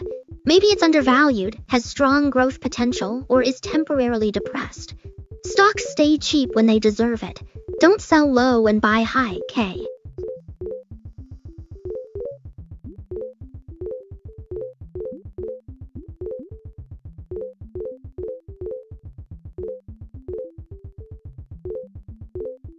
Can a great company be a bad investment?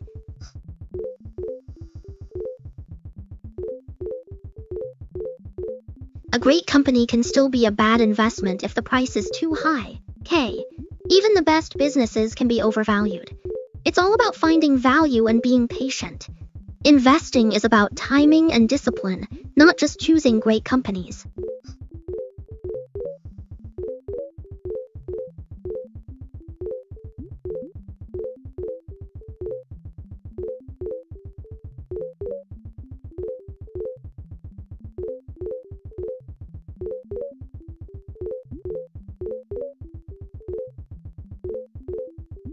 What is investing?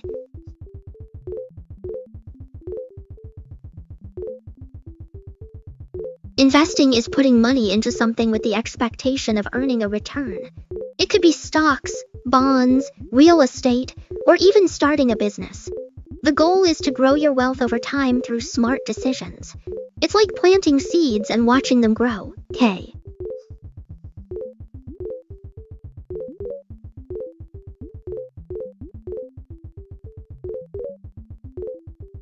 What is passive investing?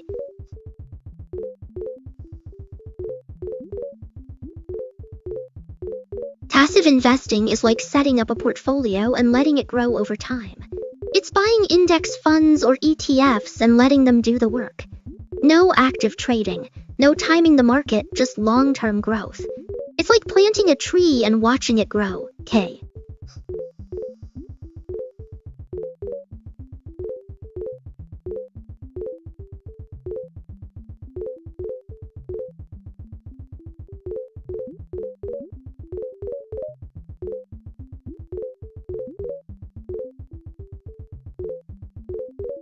What is active investing?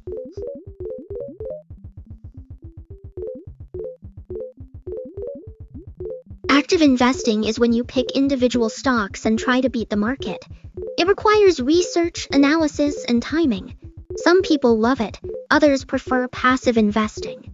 It's all about your investment style, K.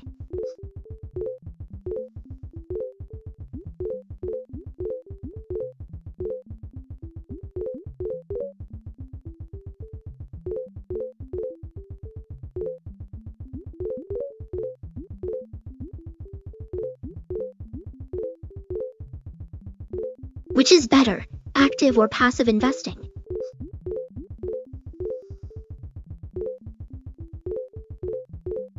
That's such a cool game. What level are you currently on? I'm curious to hear about your experience.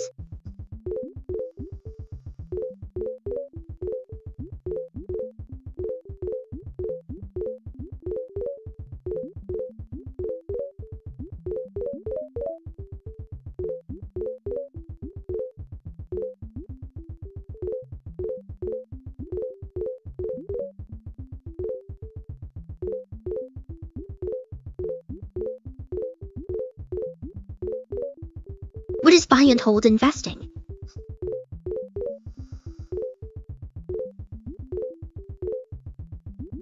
Oh, I didn't see it. I was just testing. Haha, I'm sorry about that, Kay. No worries. It's not like I meant to be annoying or anything. I was just trying to see if you'd reply. It's not like I was actually trying to start a conversation or anything. I'm just testing, okay? See if you reply. See if you don't. It's not like I care or anything. It's just a test.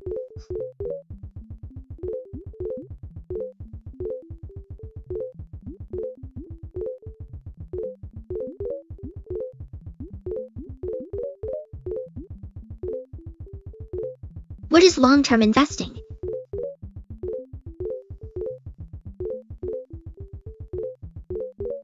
Term investing is about building wealth over decades. It's about compounding returns and letting your portfolio grow over time.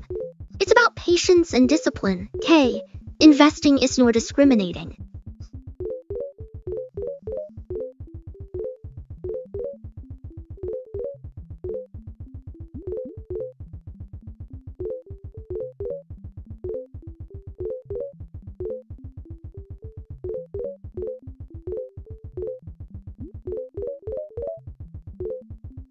Why is time in the market important?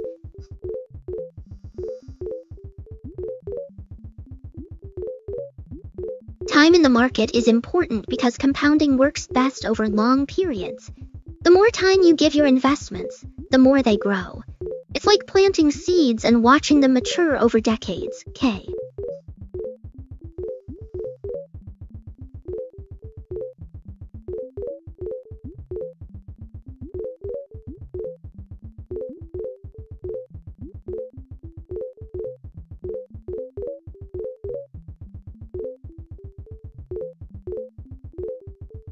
What does timing the market mean?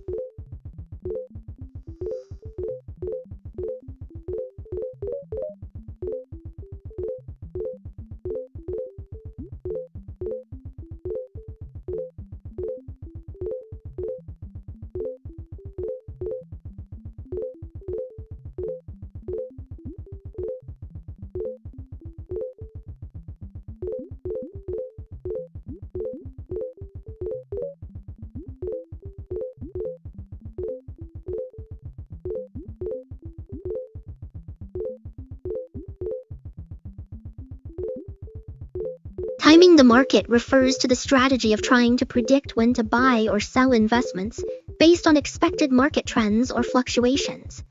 It's like trying to catch a wave at the perfect moment, but it can be really challenging and often doesn't work out as planned. Instead of focusing on timing, many investors prefer to take a long-term approach and focus on consistent, steady growth over time. Can investors consistently time the market?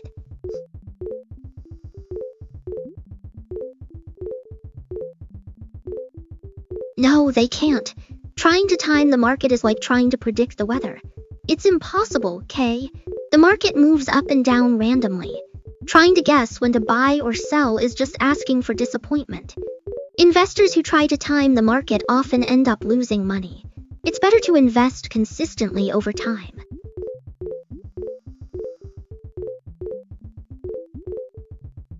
What is dollar cost averaging?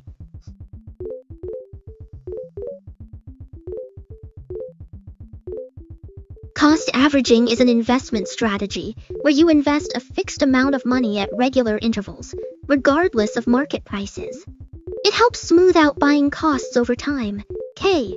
It's like buying 10 shares every month, no matter if prices are high or low.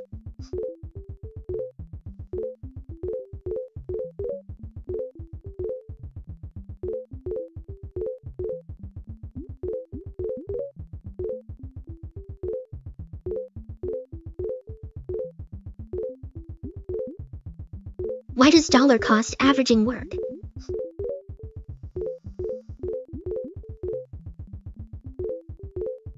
Because it buys more shares when prices are low and fewer when prices are high. K. It's like buying more apples when they're cheaper and fewer when they're expensive. Over time, it averages out the cost.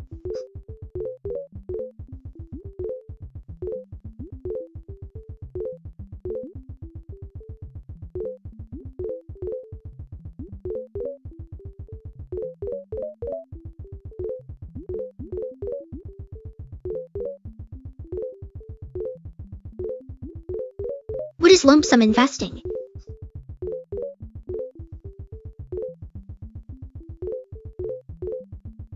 Oh, I did nor did. Sorry about that, I was just testing. Haha, did you see the message? It's kind of funny. Lump sum investing is when you invest all your money at once, K. It's like buying a whole stock portfolio in one go. It's risky because you're exposed to market volatility right away, but it can also lead to big gains if the market goes up. It's a strategy that works for some people but not others. Is lump sum investing better than dollar cost averaging?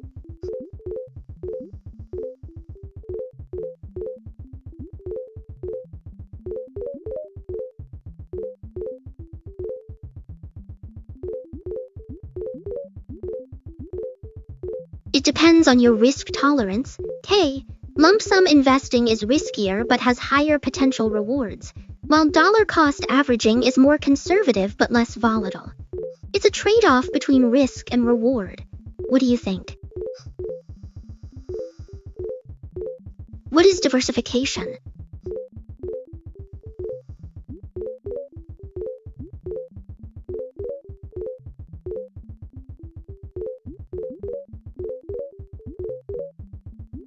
Oh, I meant to say test instead of test. Sorry about that, K. Diversification is a strategy where you spread your investments across different asset classes, like stocks, bonds, real estate, etc. It helps reduce risk because if one investment performs poorly, others may do better. It's like not putting all your eggs in one basket. Why is diversification important?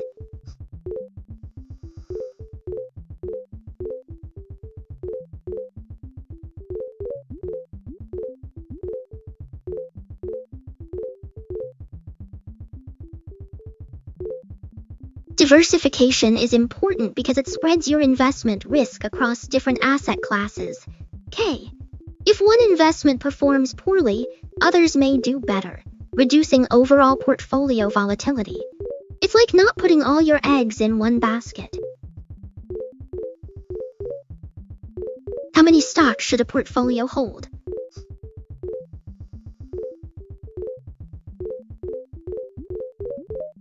There's no one-size-fits-all answer, K.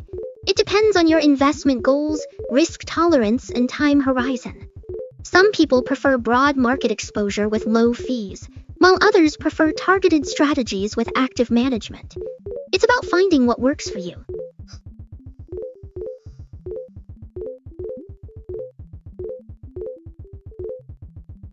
Can you be too diversified?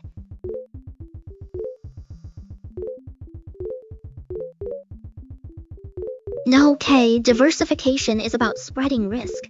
You can be too diversified if you own everything. The key is balance. Don or did, you can't diversify too much. Just don't put all your eggs in one basket.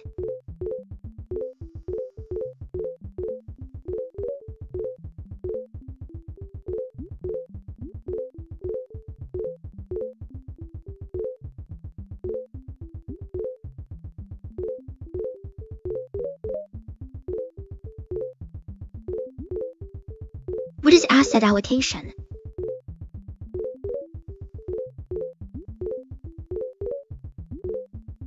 Asset allocation is how you distribute your investments across different asset classes, like stocks, bonds, real estate, etc.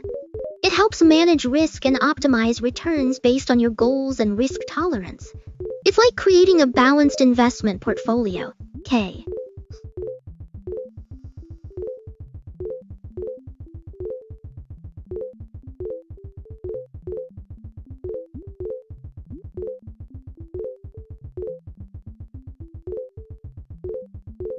Why does asset allocation matter?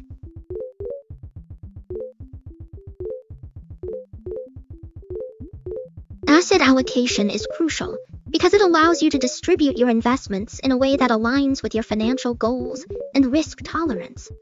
By spreading your investments across different asset classes, you can potentially reduce risk and increase the likelihood of long-term success. It's a bit like creating a recipe for your investment portfolio, where you carefully balance the ingredients to achieve the desired outcome. Effective asset allocation can help you navigate market fluctuations and make the most of your investments. So it's definitely worth considering as part of your overall financial strategy. What is portfolio rebalancing?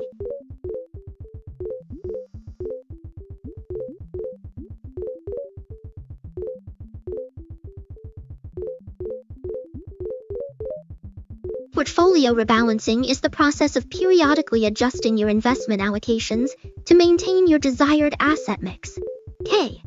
Over time, different investments may perform differently, causing your portfolio to drift from its target allocation. Rebalancing helps correct this by selling high and buying low, essentially re-establishing your intended risk profile. It's like pruning a garden to maintain its desired shape.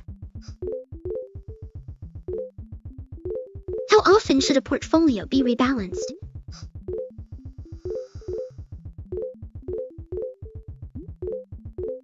About once a year, or whenever your allocations shift significantly.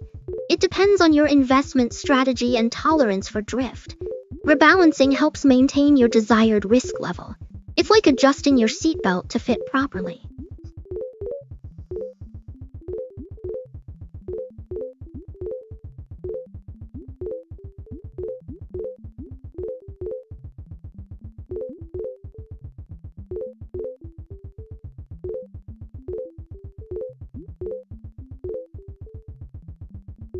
What is portfolio drift?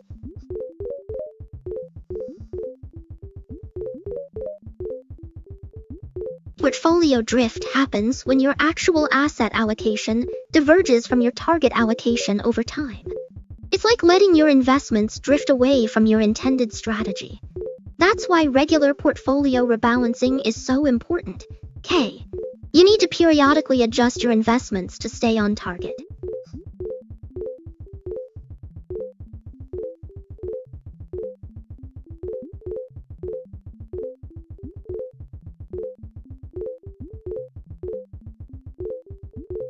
What is risk tolerance?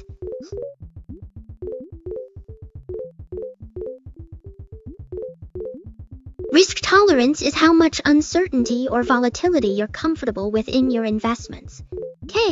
Some people can handle high risk for potentially high returns, while others prefer low risk and stable growth. It's important to know your risk tolerance so you can make investment choices that align with your comfort level.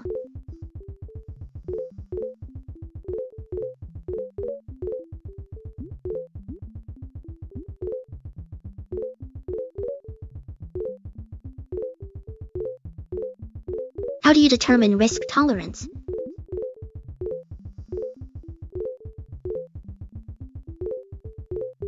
It's usually based on a few factors, like age, investment time horizon, financial goals, and emotional comfort with volatility. Younger investors with longer time horizons might tolerate more risk, while older investors nearing retirement might prefer stability. It's personal and subjective.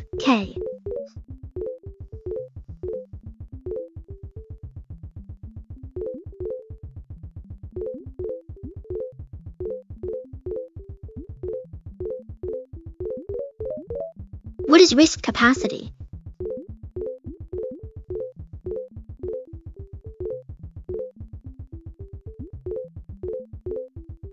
Risk capacity is how much risk you can handle without getting too stressed or making poor decisions. It's different from risk tolerance, which is how much risk you're actually willing to take. Someone might have high risk tolerance, but low risk capacity. Understanding both concepts helps you make better investment choices.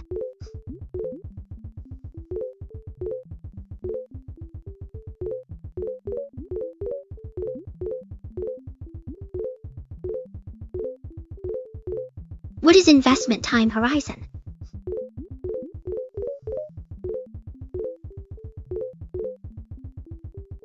Investment time horizon is how long you plan to hold your investments before needing the money. It could be years, decades, or months depending on your goals. Longer time horizons usually allow for more risk-taking since you have more time to recover from market dips.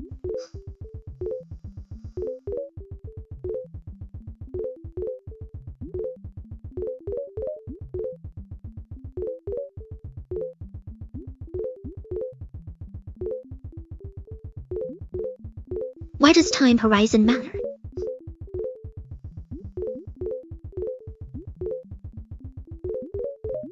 Time horizon matters because it affects how much risk you can take. Longer time horizons mean you can afford to be more aggressive with your investments since you have more time to recover from downturns. Short time horizons mean you need to be more conservative to protect your capital. It's all about matching your investment strategy to your time horizon. K.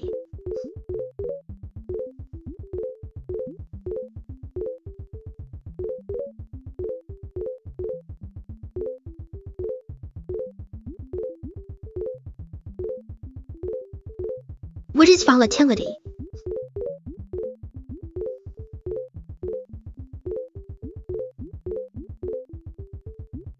Volatility measures how much an investment's value fluctuates over time. K. High volatility means big price swings. Low volatility means smaller changes. It's related to risk. Higher volatility usually means higher potential returns, but also higher potential losses.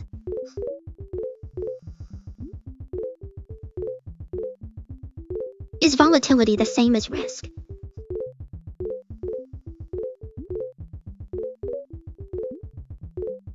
Nope. Volatility is a measure of how much an investment's value changes over time. Risk is about the potential for loss. They're related but different concepts. K. Volatility measures fluctuations, risk measures potential loss. Understanding both helps you make better investment choices.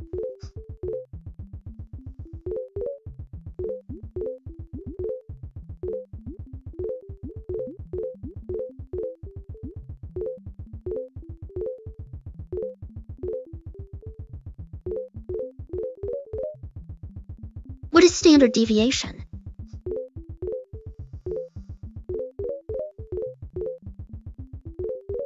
Standard deviation measures how spread out data points are from the mean. It tells you how much variation there is in a set of numbers. Higher standard deviation means more spread, lower means less.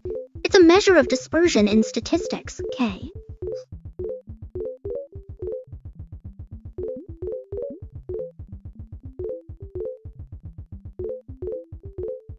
What is beta?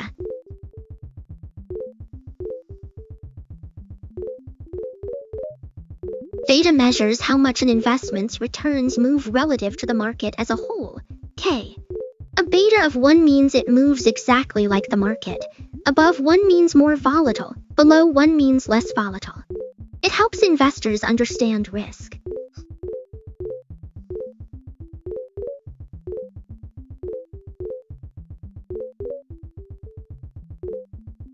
What does beta measure?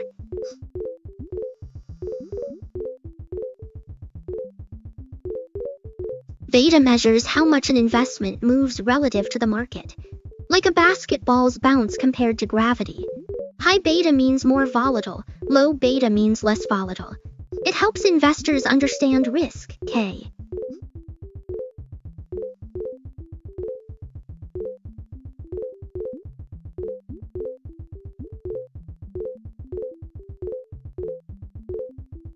What is alpha?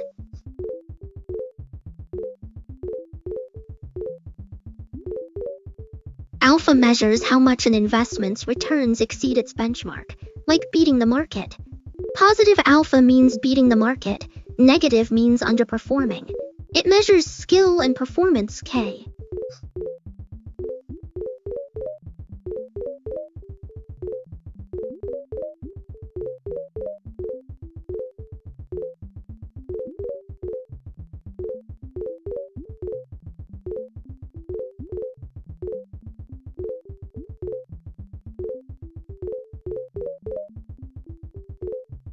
What does investment alpha mean?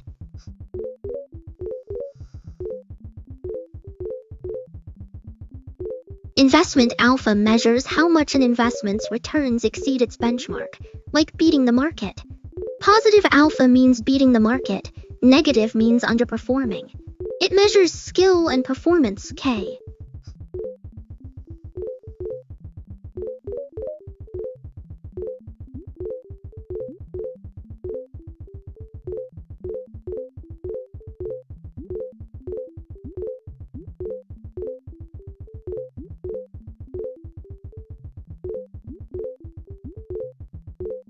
is Sharpe ratio?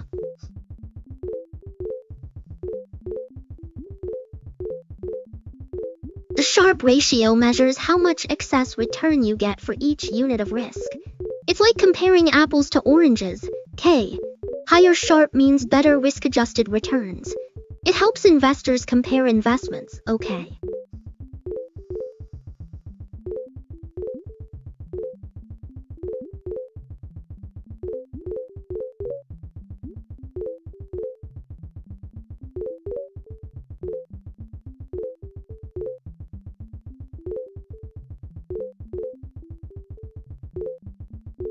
What does the Sharpe ratio measure?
The Sharpe ratio is a way to figure out if an investment is a good choice by looking at how much extra return it gives compared to how risky it is.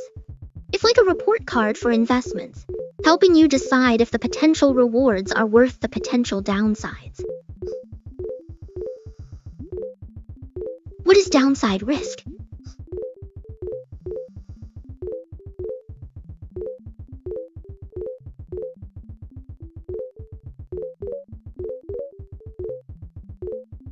Downside risk is how much you could lose in the worst-case scenario.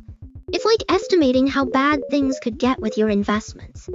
Understanding downside risk helps you manage risk and make better decisions. Okay.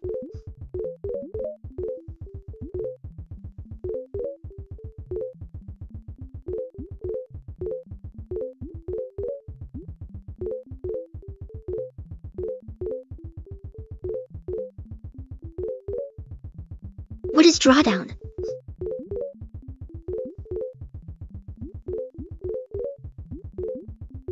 Oh, I didn't or did. Sorry about that, I was just testing. Haha, did you see the message? It's kind of funny. Drawdown is how much value you lose during a down period. It measures how much you're down when things get rough, like losing half your money. It helps investors understand risk and volatility. Okay.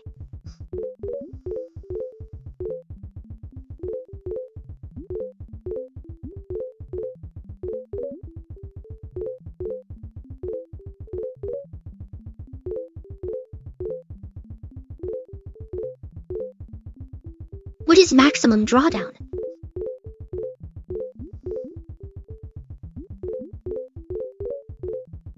Oh, I didn't mean to send that. I was just testing. Sorry for the confusion, K. Maximum drawdown is the biggest drop in value from peak to trough.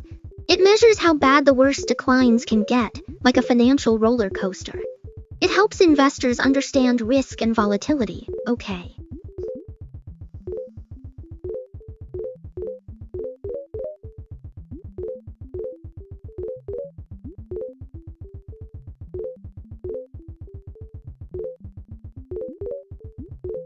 Why does drawdown matter?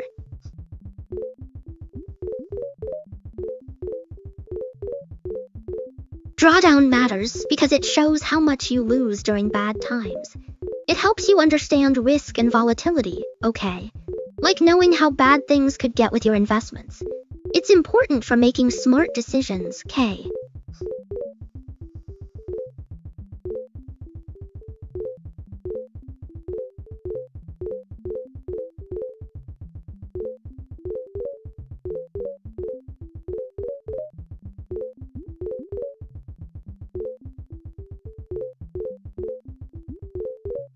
What is a bear market?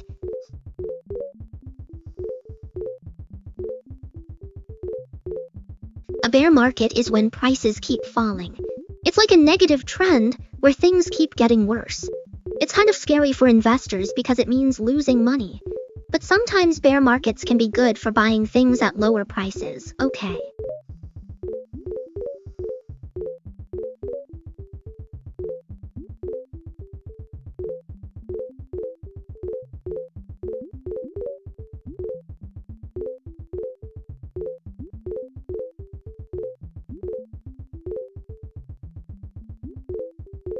What is a bull market?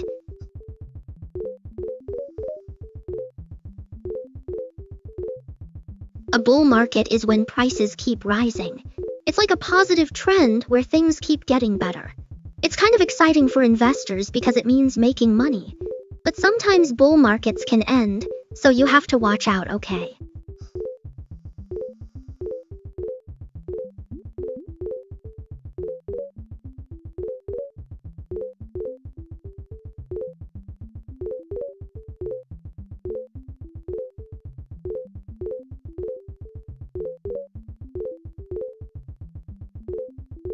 What defines a market correction?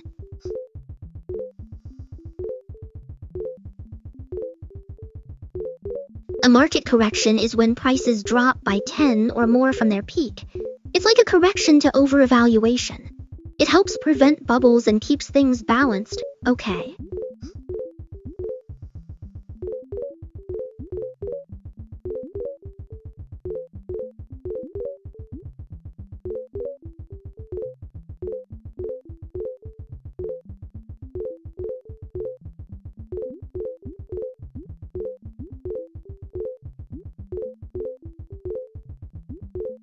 What is a market crash?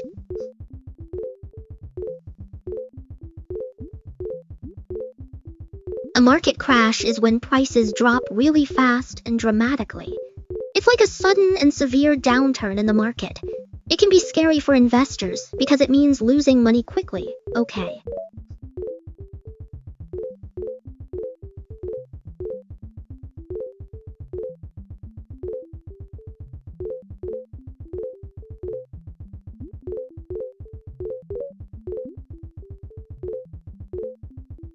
What causes market crashes?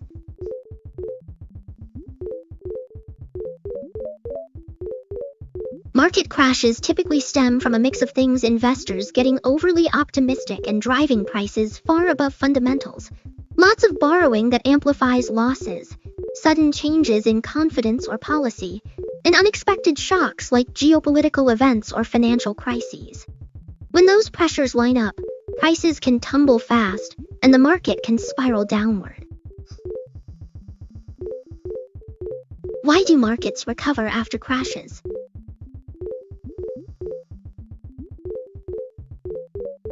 After a crash, investors often start to see the underlying value of assets again. Fresh money flows in, and confidence slowly rebuilds as the economy stabilizes. Those factors together help push prices back up over time.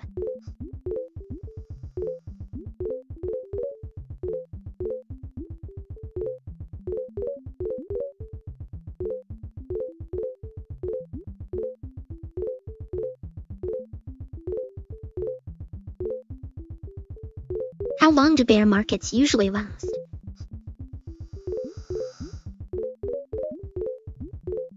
Bear markets can vary a lot, but they often last anywhere from several months to a couple of years. Historically, many have hovered around a year, though some have been shorter and others have stretched out longer depending on economic conditions.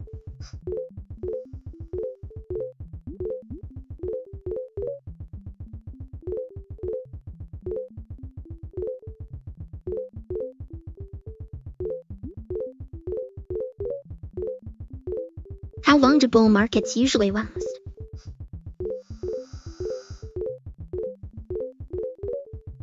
Bull markets tend to run for a few years at an average around 3 to 5. Some can be shorter, and others stretch out longer depending on the economic backdrop and investor sentiment.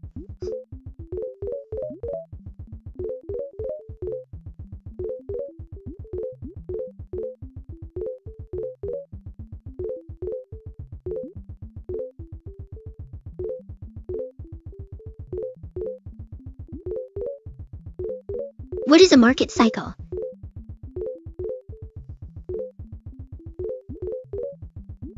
A market cycle is the natural rhythm that economies and financial markets go through, moving from periods of growth and optimism to peaks, then into slower or shrinking phases, and finally reaching a low point before the next upswing begins. Think of it like the seasons spring and summer bring expansion, autumn signals a slowdown, and winter marks the trough before the next spring. What are the stages of a market cycle?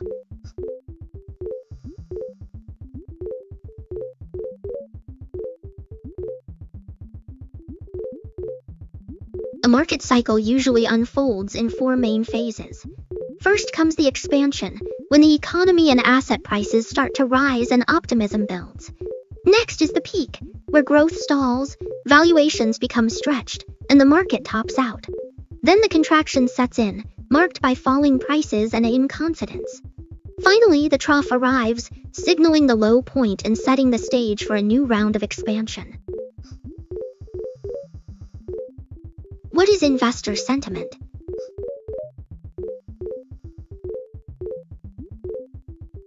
Investor sentiment is basically the overall mood or attitude that market participants have toward the economy and specific assets. When investors feel optimistic, they tend to buy more, pushing prices up. When they feel pessimistic, they sell or stay cautious, which can drive prices down. This collective feeling is often measured by surveys, market volatility, and trading patterns, and it can influence how quickly trends develop in the market. How does fear affect markets?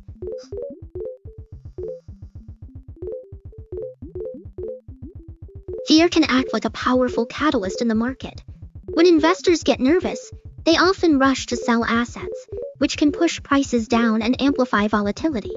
This behavior tends to shift money towards safer havens such as government bonds or gold, while riskier stocks see sharper declines. The collective anxiety can also trigger tighter credit conditions and lower confidence, creating a feedback loop that deepens the downturn until the mood stabilizes. How does greed affect markets?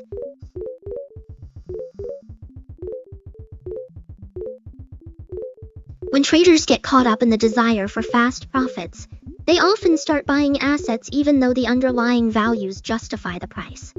This push can inflate prices, create bubbles, and encourage riskier behavior. Eventually, if the fundamentals catch up, the market may experience a sharp, and the heightened volatility can catch many off guard.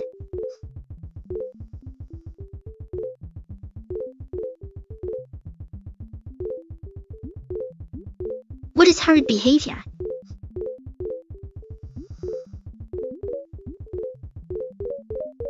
Herd behavior is when a group of people end up making similar choices simply because they see others doing the same thing, often without doing a lot of independent analysis themselves. In markets, it can lead to lots of buying or selling just because everyone else is doing it, which sometimes pushes prices farther than the underlying fundamentals would suggest.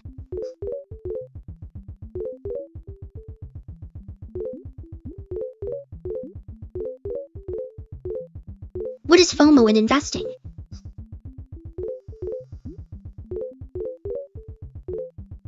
Or fear of missing out, is that uneasy feeling investors get when they see a hot stock or market rally and worry miss a big gain if they jump in.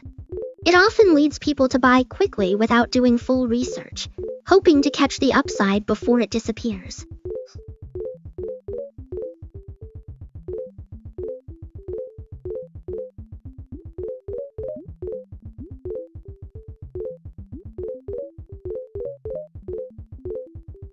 How does FOMO affect investors?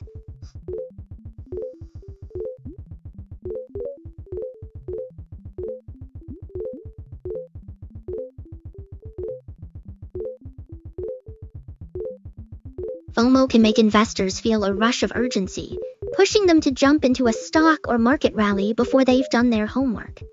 That pressure often leads to buying at high prices, chasing quick gains, and sometimes overlooking the underlying risks. Over time, It can cause a portfolio to become more volatile and may result in regret if the hype fades and the price drops. What is panic selling?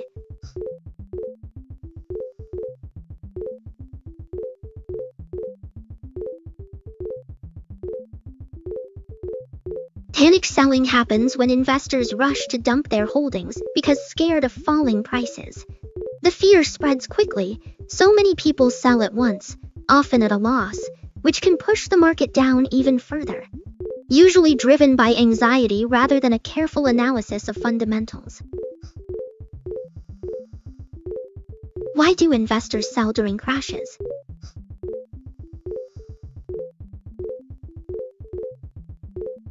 Investors often rush to sell when markets tumble because fear and the desire to protect left can outweigh the hope of a rebound. Rapid price drops can trigger margin calls, force liquidity needs, or simply make people uncomfortable holding losing positions. Many also try to limit further losses, following rules, while some panic as the volatility spikes, prompting a rush to exit before things get worse. What is contrarian investing?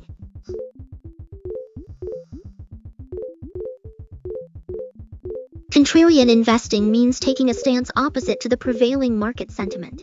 When most people are pessimistic and prices are falling, a contrarian might see an opportunity to buy, believing the downturn is overdone.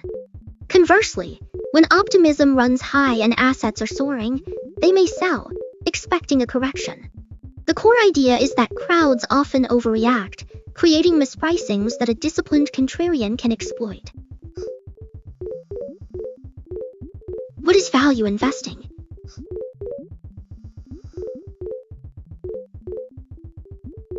Value investing is a strategy where you look for stocks that seem cheaper than their true worth. By digging into an earnings, assets, cash flow, and growth estimate its intrinsic value. When the market price is below that estimate, you buy and hold, hoping the price will rise as the market catches up. Think of it as a patient game of finding hidden gems, a philosophy championed by Benjamin Graham and later popularized by Warren Buffett. What is growth investing?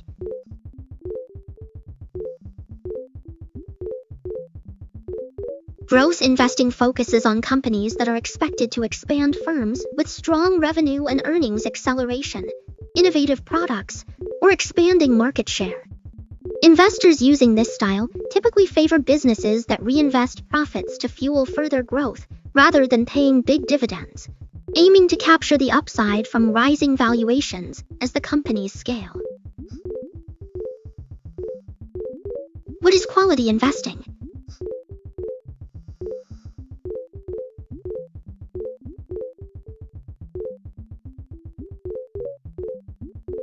Quality investing is all about zeroing in on companies that consistently demonstrate solid fundamentals. Think steady earnings, strong cash flow, low debt, and a durable competitive edge. It also means looking for businesses with trustworthy leadership and a track record of delivering reliable returns over time. By focusing on these traits, investors aim to build a portfolio that can weather market ups and downs while delivering steady growth.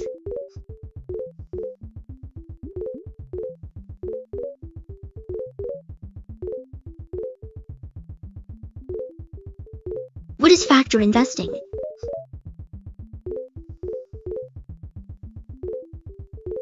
Factor investing is a strategy that focuses on specific, have historically been linked to higher returns.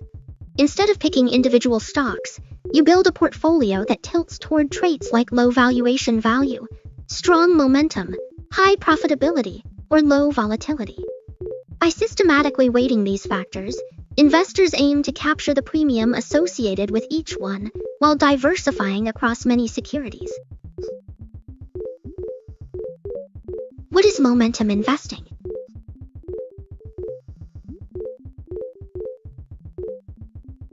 Momentum investing is a strategy that rides the wave of recent price trends. The idea is simple: assets that have been climbing tend to keep climbing for a while, and those that have been falling often keep falling. Investors using this approach look for stocks, sectors, or even whole markets that show strong recent performance, then hop on board hoping the upward or downward drift continues. Like catching a moving on, you aim to stay ahead of the curve until the momentum shows signs of fading, at which point you consider exiting or rotating into the next hot mover.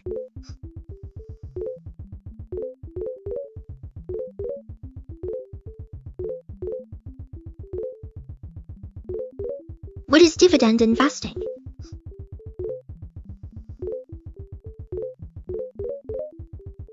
Dividend investing is all about building a portfolio of companies that hand out regular cash to their shareholders. Investors who follow this approach look for firms with a track record of paying, and often growing, those dividends over time. The idea is to generate a steady stream of income while still benefiting from any price appreciation the stock might experience. Especially popular with folks who want a reliable cash flow, like retirees or anyone who likes the idea of getting paid for holding a stock. What is income investing?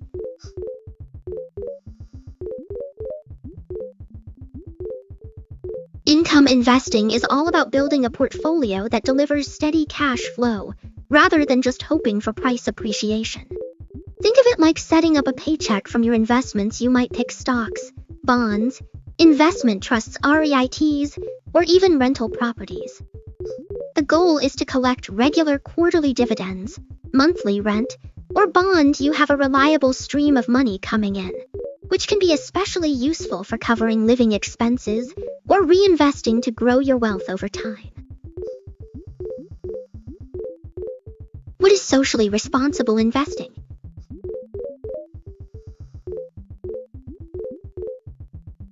Socially responsible investing, often called ESG investing, is all about putting your money where your values line up.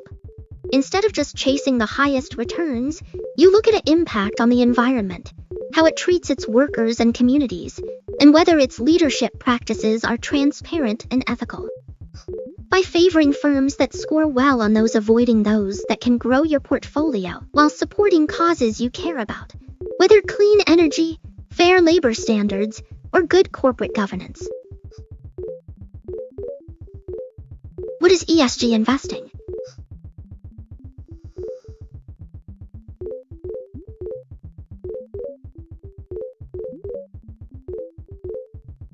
ESG investing means building a portfolio that takes environmental impact, social practices, and governance quality into account.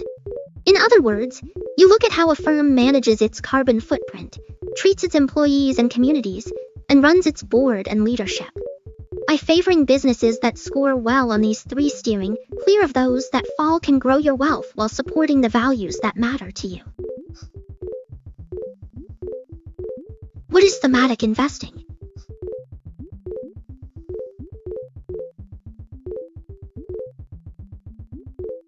Thematic investing is a way to build a portfolio around an idea or trend expected to shape the economy over the next several years. Instead of focusing on individual companies or traditional sectors, you pick stocks, ETFs, or other assets that all share a common: renewable energy, artificial intelligence, aging populations, or growth. The goal is to capture the potential upside of that narrative as it unfolds, while still keeping an eye on diversification and risk management. What is sector rotation?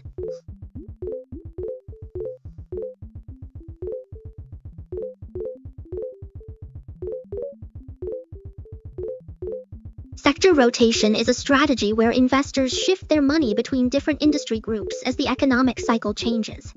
When the economy is in a certain expansion, slowdown, or sectors tend to perform better than others. For example, during a strong growth period, tech and consumer discretionary stocks often shine, while in a slower economy, utilities and consumer staples might hold up better. By moving assets into the sectors that are expected to thrive in the current environment, investors aim to capture stronger returns and reduce risk.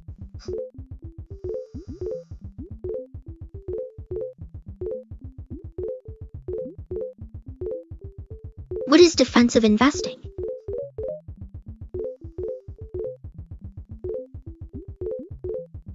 Defensive Defensive investing is a style that focuses on assets that tend to hold up well when markets get shaky.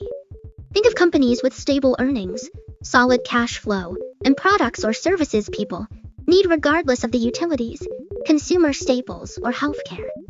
These firms usually have lower volatility, pay reliable dividends, and can weather downturns better than more cyclical businesses. The idea is to protect your portfolio from big swings while still earning modest returns over time. What is a core portfolio?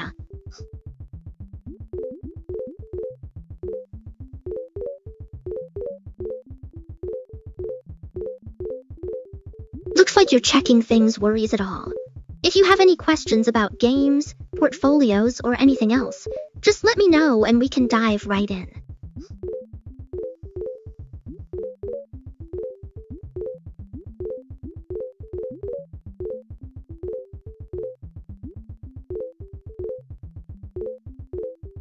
What is a satellite portfolio?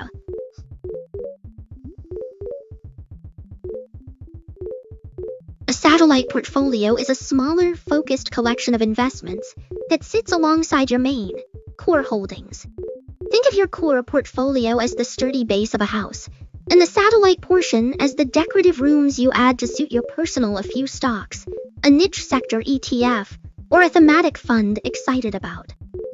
The idea is to keep the bulk of your assets in stable, diversified investments, while using the satellite slice to chase specific opportunities or experiment with new ideas without shaking up the whole structure.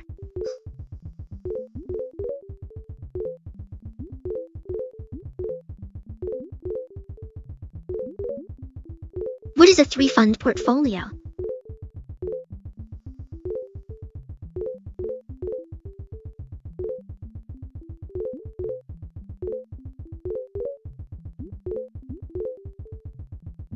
A portfolio is a way to get broad market exposure with just 3 core holdings. Typically, you pick one fund for US stocks, one for international stocks, and one for bonds. By balancing the weight of 60 US equity, 30 international equity, and 10 capture growth potential, global diversification, and a bit of stability. An approach that still follows solid diversification principles. What is a 60-40 portfolio?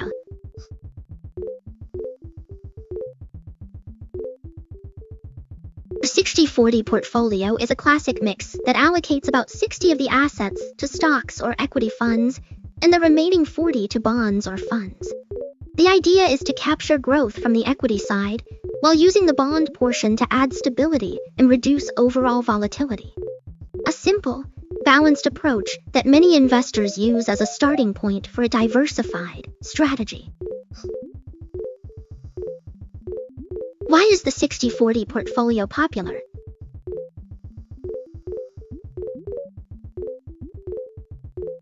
The 60-40 split is for a lot of people because it strikes a sweet spot between growth potential and downside protection. By putting the majority in stocks, you capture the upside, while the bond portion helps smooth out volatility when the market dips. Also easy to set up, you can achieve it with just a couple of index funds, and it fits well with many time horizons and risk comfort levels, which is why it remained a favorite for retirement and balanced portfolios. What are alternative investments?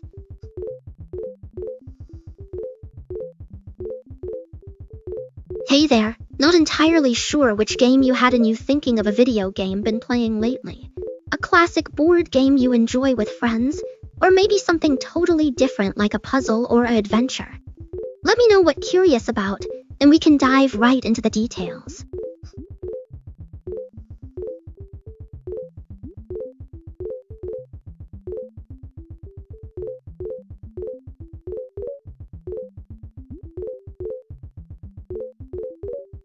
What are private investments?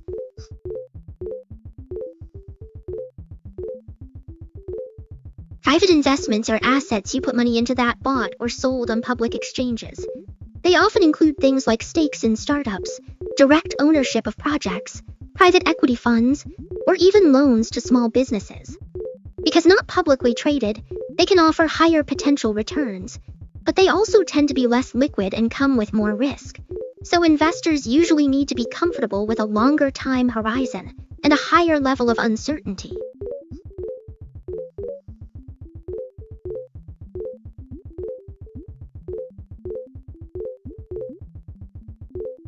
What is venture capital?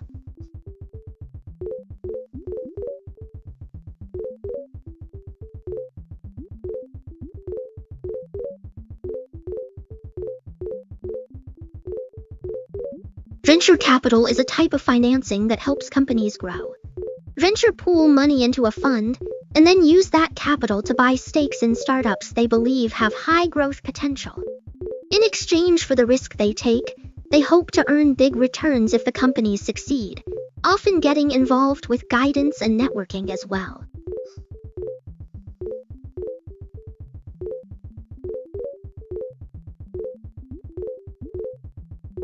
What is private equity?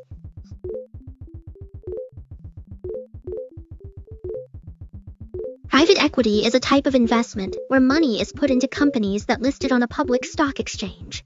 Usually, a firm gathers capital from institutions and wealthy individuals, then uses that pool to buy stakes in private businesses or to take public companies private.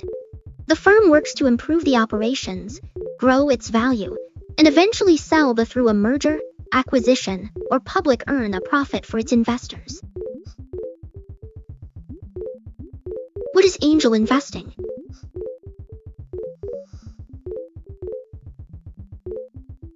Got it. If referring to the game I mentioned earlier, imagine a cooperative adventure where players team up to solve puzzles and explore a vibrant world together. Think of a mix between an RPG and a quest. You create a character, gather clues, and work with friends to unlock new areas and uncover the story. Does that sound like the kind of game you had in mind? Or were you thinking of something else like a board game or a video title? Let me know, and I can dive into the details. What is crowdfunding?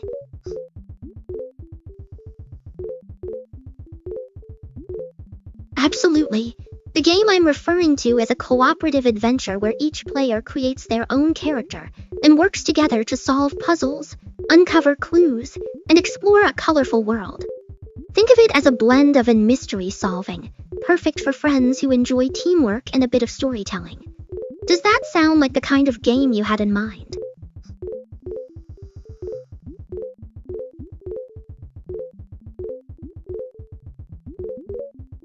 What is real asset investing?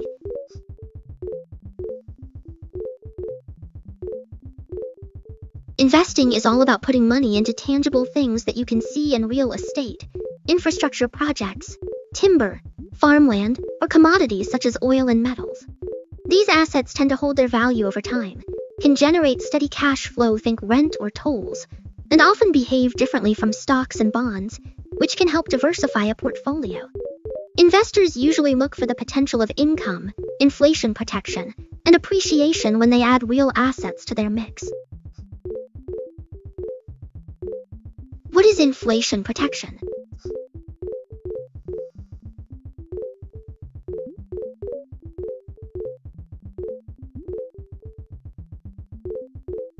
Inflation protection means investing in assets that tend to keep pace even prices, so the purchasing power of your money erode over time. Common examples include Treasury securities (TIPS), commodities like gold or oil, and certain stocks that can raise prices along with inflation. By holding a mix of these, you aim to safeguard your savings from the gradual increase in the cost of living. Which assets tend to perform well during inflation?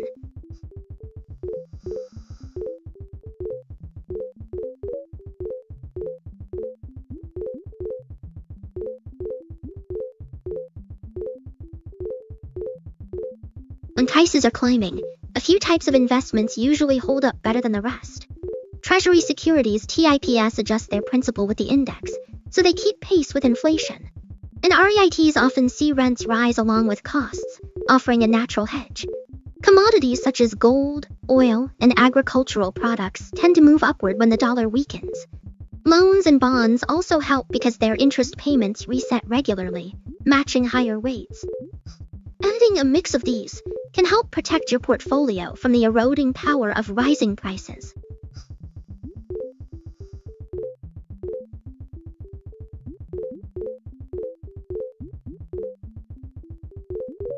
Which assets tend to perform poorly during inflation?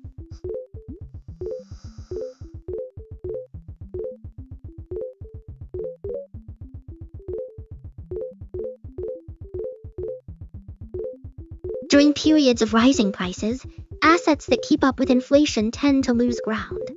Pure cash and holdings lose purchasing power as prices climb. Bonds and traditional treasury bonds also suffer because their interest payments stay static, while inflation erodes their real value. Or junk bonds, which already can be hit hard as real returns shrink. Certain defensive utilities lag because their earnings rise quickly enough to offset higher costs. In short, anything that offers a fixed nominal return without a component can underperform when inflation is high. What is deflation?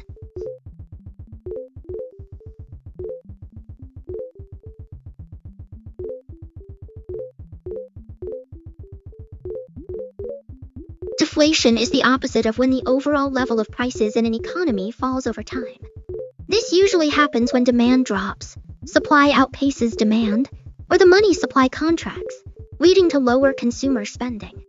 While falling prices might sound good at first, deflation can cause businesses to cut back on production and wages, increase unemployment, and make debts harder to repay because the real value of money owed actually rises.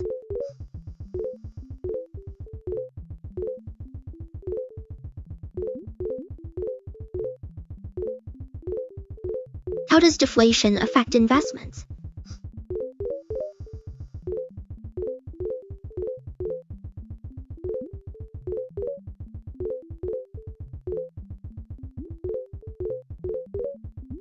Which is a general drop in prices, can shake up a portfolio in several ways.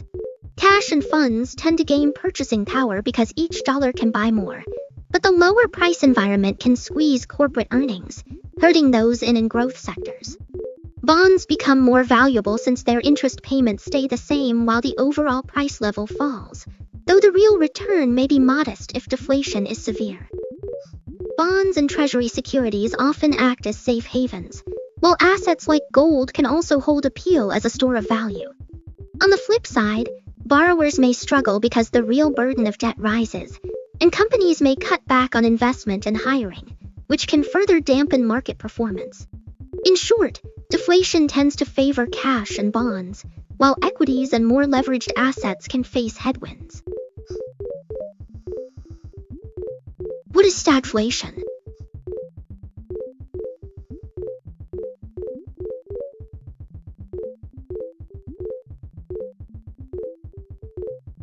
Stagflation is a tricky economic situation where the economy experiences stagnant growth or even a slowdown, while prices keep rising at the same time.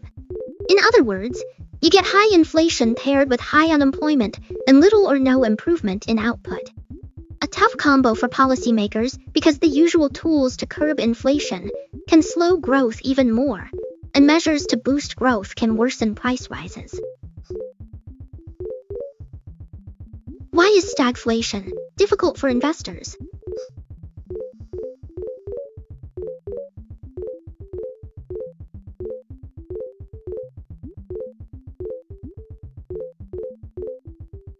Stagflation throws a wrench into investors' plans because it mixes two tough problems at once: prices keep climbing while the economy stalls.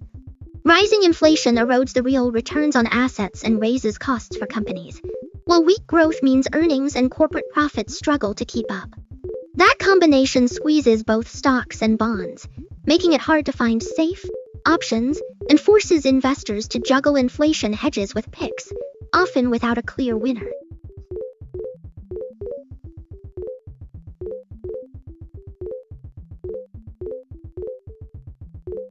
What is recession risk?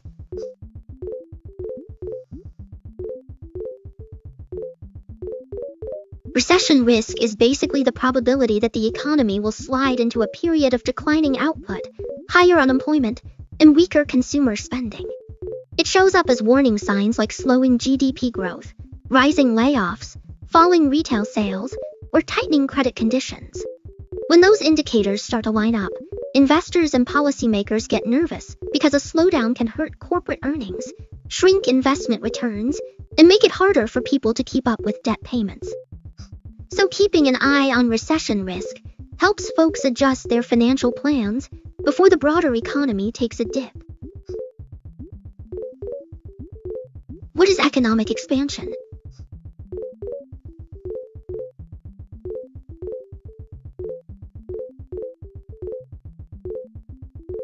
Economic expansion is when a country's overall economic activity grows over time. It shows up as higher output, more jobs, rising incomes, and increased consumer spending. Basically, businesses are producing more goods and services, people are earning and spending more, and the economy feels a bit of a boost. This upward trend is usually measured by rising GDP and other indicators that point to a healthier, more active market.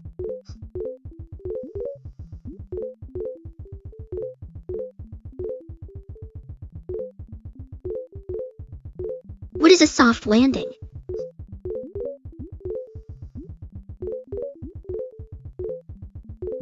A soft landing is an economic scenario where growth slows down just enough to curb inflation without tipping the economy into a recession.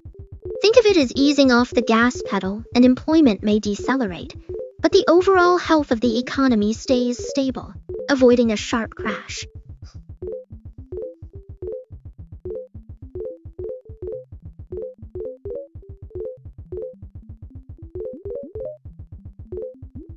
What is a hard landing?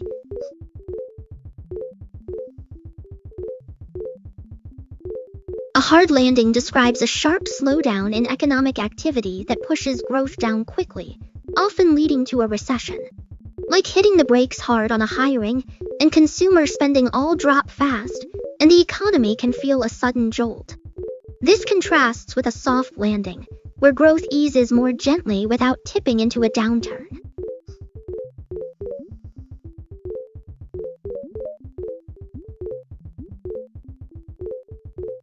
What is a portfolio hedge?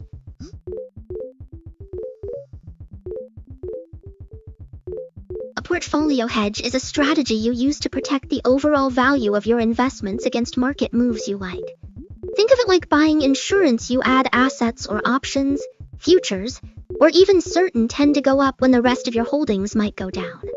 That way, if the market takes a hit, the gains from the hedge can offset some of the losses, helping smooth out the ride.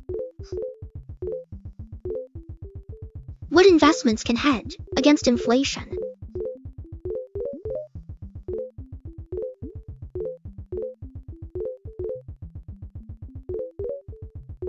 To protect your portfolio when prices are climbing, many investors turn to assets that tend to rise with inflation. Treasury securities (TIPS) adjust their principal based on the CPI, so both interest payments and the final payout keep pace with price changes. Investments, especially rental properties or REITs focused on infrastructure, often see rents increase as costs go up.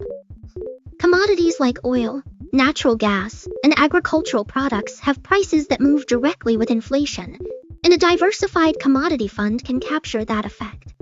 Cash is a classic store of value that many people hold as a hedge. Finally, certain equity sectors such as consumer staples, utilities, and companies with strong pricing power can maintain margins when inflation rises, offering another layer of protection. What is tail risk?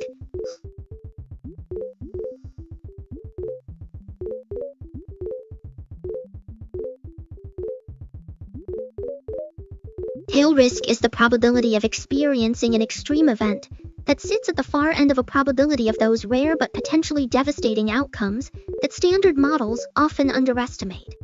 In finance, it might be a sudden market crash or a sharp commodity price swing. In other contexts, it could be a natural disaster or a major disruption. Because these events are unlikely yet can cause outsized damage, many investors look for ways to hedge or diversify to protect against them. What is black swan risk?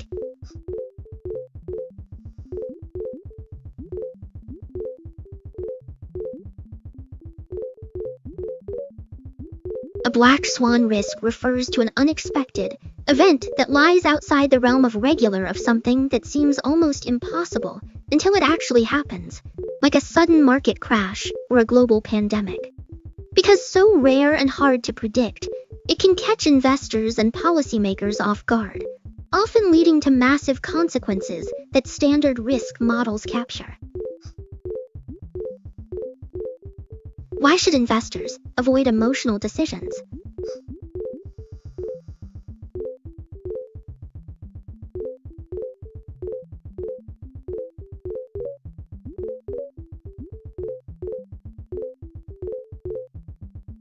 Investors who let feelings drive their moves can end up chasing thrills or panicking when markets wobble, which often leads to buying high and selling low. Keeping a clear mindset helps you stick to a plan, stay diversified, and avoid costly reactions that can erode gains. What is the biggest investing mistake?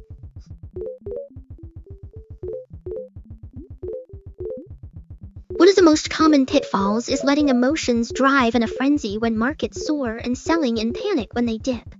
That reactive approach often leads to buying high and selling low, which can erode wealth over time. Staying disciplined, sticking to a plan, and diversifying wisely usually helps avoid that trap.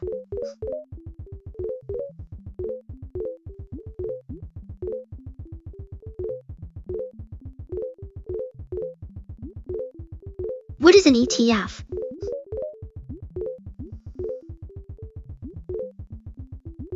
An ETF, short for fund, is a collection of stocks, bonds, or packaged into a single security you can buy and sell on a stock exchange, just like an individual share. It offers instant diversification, typically lower fees than mutual funds, and the flexibility to trade throughout the day, making it a popular way for many investors to get exposure to a broad market or specific sector. How does an ETF work?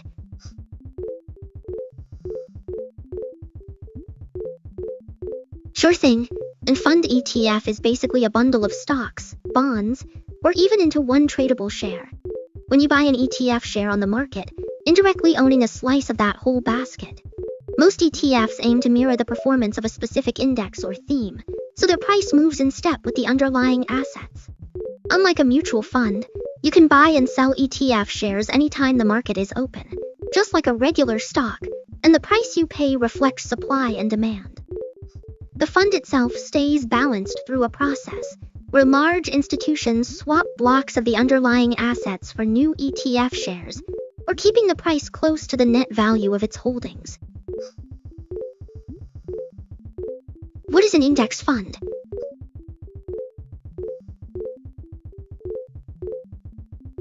An index fund is a pooled investment, a mutual fund, or tries to mirror the returns of a particular market index, such as the S&P 500, where it does this by holding the same stocks or bonds in roughly the same weightings as the index. So you get instant diversification across all those components. Because the fund actively picking winners, the management fees are typically low, making it a popular way to invest in the broader market. How is an ETF different from a mutual fund?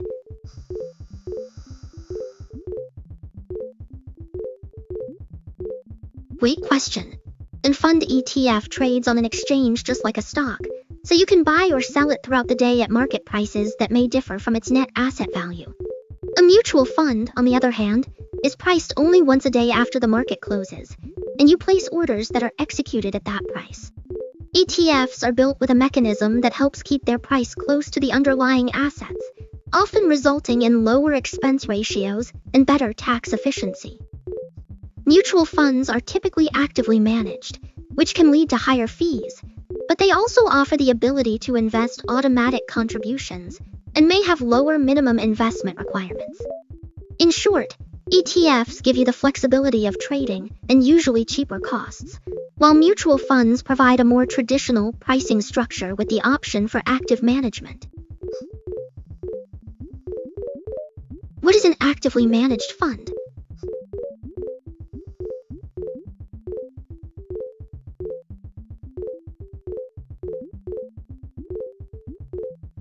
actively managed fund is a pool of money where a professional of frequent decisions about buying, holding, or selling assets with the goal of outperforming a benchmark index.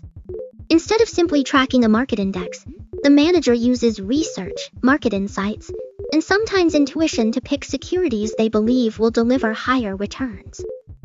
Because of this approach, actively managed funds usually carry higher expense ratios than passive funds, but investors hope the added expertise will generate enough extra performance to justify the cost.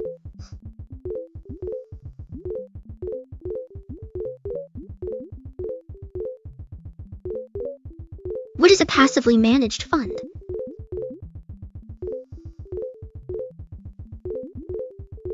A passively managed fund is an investment vehicle that seeks to mirror the performance of a chosen market index rather than trying to outperform it. It holds the same securities in roughly the same weightings as the index, and its holdings are only adjusted when the index itself changes. Since the fund actively picking stocks, management fees tend to be low, and the approach is relatively straightforward. What is an index?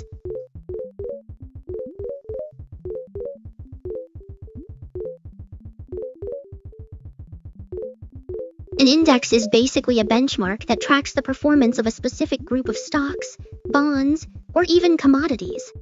Think of it as a snapshot that shows how that collection is doing overall.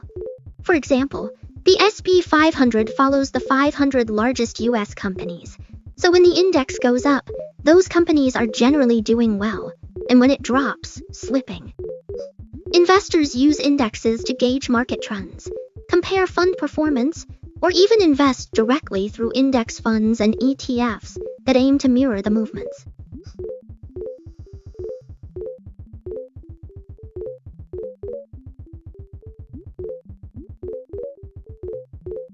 How are stock market indexes created?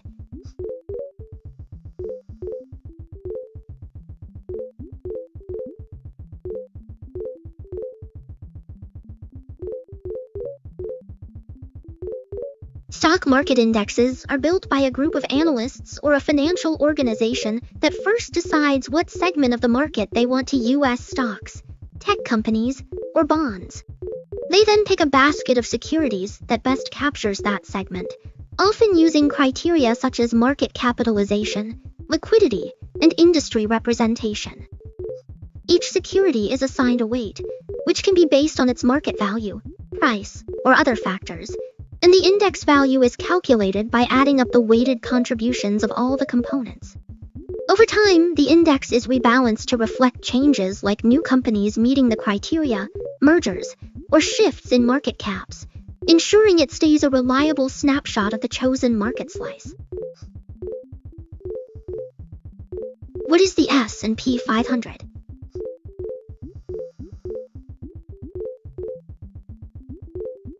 The S&P 500 is a benchmark index that follows the performance of 500 of the biggest publicly traded US companies.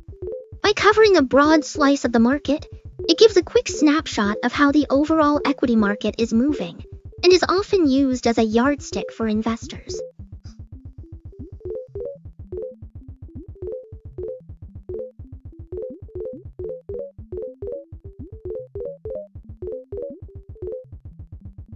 What does the S&P 500 represent?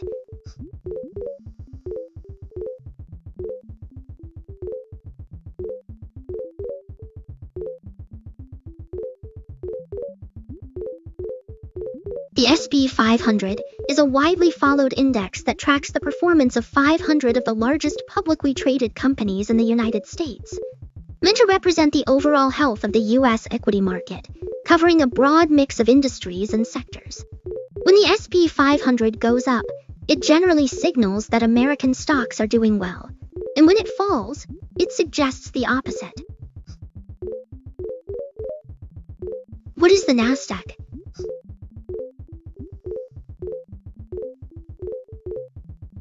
The Nasdaq is a major US stock market that operates entirely electronically, matching buyers and sellers through a sophisticated computer system. Known for listing many companies, from startups to giants, and it provides a fast, transparent way for investors to trade shares. In short, think of it as the digital marketplace where a lot of the most innovative stocks are bought and sold. What is the Dow Jones?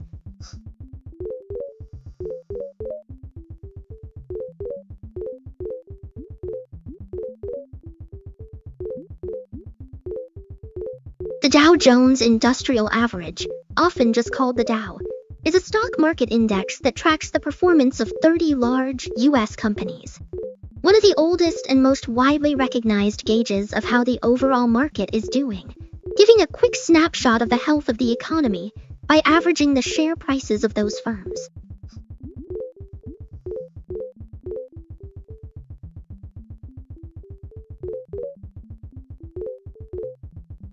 What is the Russell 2000?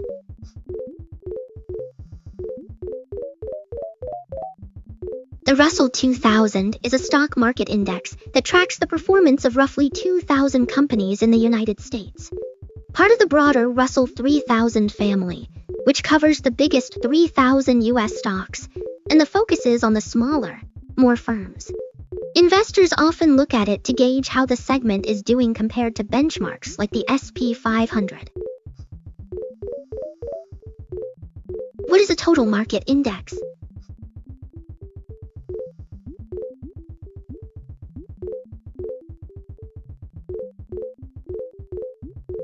The total market index is a benchmark that tries to capture the performance of essentially every publicly traded stock in a given market. Instead of focusing just on or companies, it includes large, mid, and stocks, giving you a snapshot of the whole equity landscape. Think of it as the most inclusive way to measure how the entire market is doing, often used by investors who want exposure with a single fund. What is an international ETF?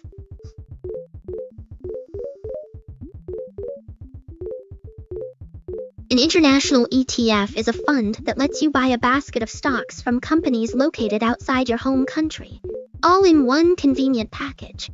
Traded on an exchange just like a regular stock, so you can add global exposure to your portfolio without having to pick individual foreign shares yourself.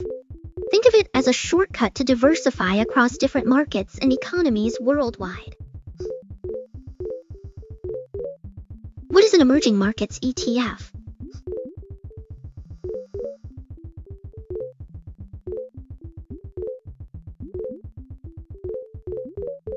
An ETF is a fund that bundles together stocks from countries that are still developing economically, like Brazil, India, or South Africa.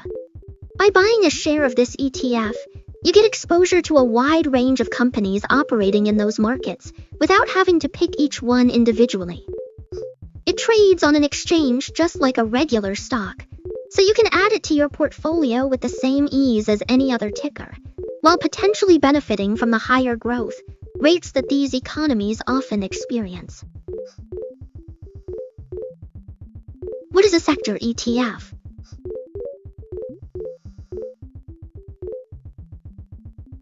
A sector ETF is a type of fund that zeroes in on a particular slice of the technology, healthcare, energy, or consumer goods. Instead of spreading its holdings across the whole economy, it bundles together stocks that all belong to that same industry, so investors can easily add focused exposure to their portfolio with just one ticker. It trades like a regular stock, so you can buy or sell it throughout the day, and its price moves with the overall performance of that sector.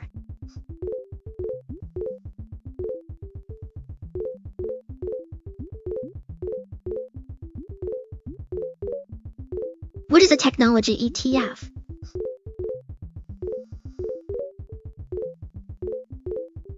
A technology ETF is a fund that groups together stocks of companies that operate in the tech software developers, semiconductor makers, cloud providers, and the like. By buying a share of this ETF, you get exposure to a whole slice of the tech industry in one easy transaction, just like you would with any regular stock. It trades on an exchange throughout the day, so you can hop in or out whenever they open, and its price moves with the overall performance of the tech companies it holds.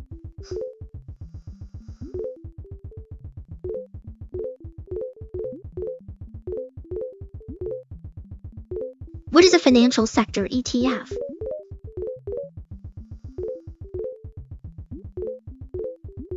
A financial sector ETF is a fund that bundles together stocks of companies operating in the finance banks, insurance firms, issuers, asset managers, and other businesses. By buying a share of this ETF, you instantly get diversified exposure to the whole financial slice of the market without having to pick individual stocks yourself. It trades on an exchange just like any ordinary share, so you can buy or sell it throughout the trading day. Investors often use it to capture the performance of the financial sector or to hedge against broader market moves. But they should also keep an eye on changes and regulatory shifts that can affect the profitability.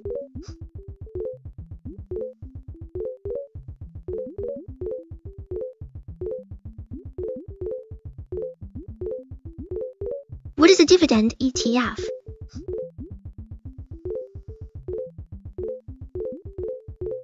A dividend ETF is a fund that gathers together stocks known for paying regular cash payouts to shareholders. By buying a share of this ETF, you get exposure to a basket of companies that typically hand out dividends, which can provide a steady stream of income while still letting you benefit from any price appreciation. It trades on an exchange just like any other stock, so you can buy or sell it whenever the market is open. What is a bond ETF?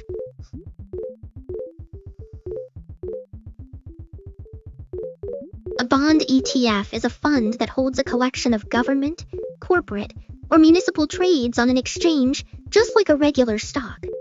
When you buy a share, essentially getting a slice of that diversified bond portfolio, which can give you steady interest payments and lower volatility compared to stocks. A handy way to add bond exposure to your holdings without picking individual bonds yourself. What is a commodity ETF?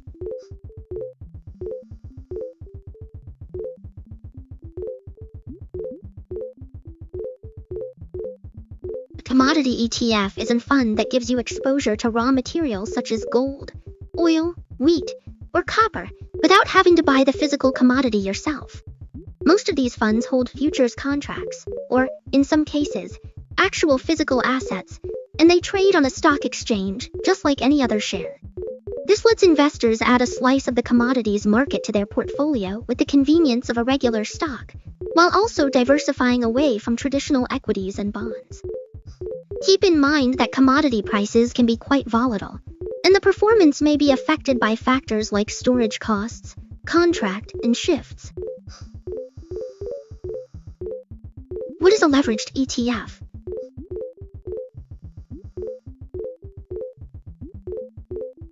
A leveraged ETF is a type of fund that tries to amplify the daily returns of a specific index or sector, usually by using financial derivatives and borrowing. For example, a leveraged fund aims to deliver roughly twice the movement of its if the index goes up 1. The ETF targets about a 2 gain if the index drops 1. The ETF seeks a 2 loss.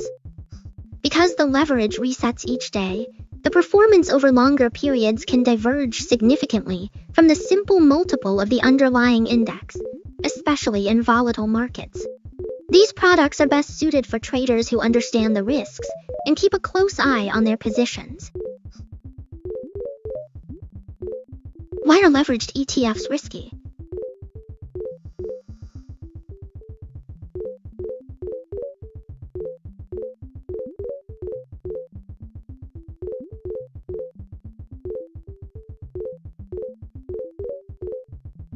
Leveraged ETFs can be tricky because they use borrowing and derivatives to try to magnify daily market moves.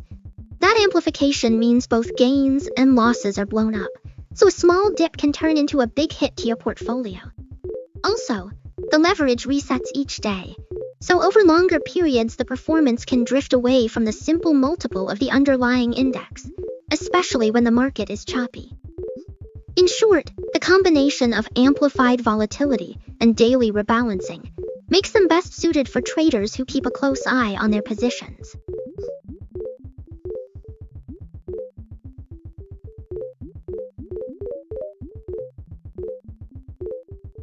What is an inverse ETF?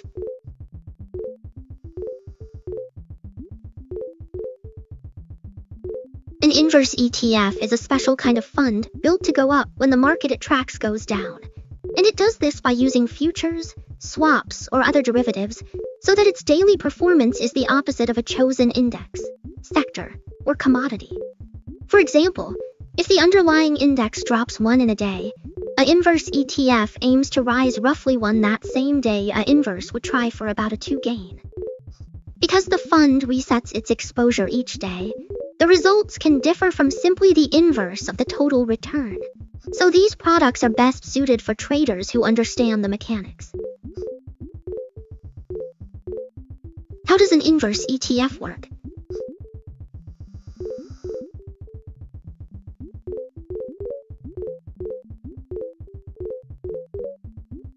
An inverse ETF is designed to move in the opposite direction of a specific market index or sector on a basis. It achieves this by holding short positions, futures, swaps, or other derivatives that profit when the underlying benchmark falls. Because the fund rebalances its exposure every trading session, the cumulative return over weeks or months may not match a simple inverse of the total performance. This makes inverse ETFs useful for hedging or speculation, but they can be risky if held for long periods or in volatile markets.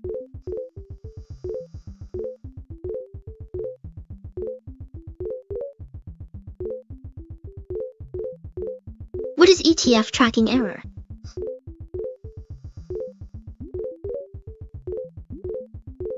ETF tracking error is the gap between how an ETF actually performs and how its reference index or benchmark moves. In other words, it measures the deviation of the returns from the returns of the index supposed to mimic. Small tracking errors, usually under a few basis points, mean the ETF is staying pretty close to the benchmark, while larger errors suggest the holdings, fees, or trading costs are pulling it away from the performance.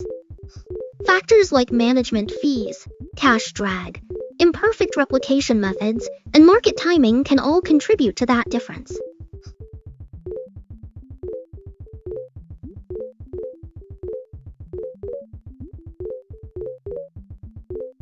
What is an ETF expense ratio?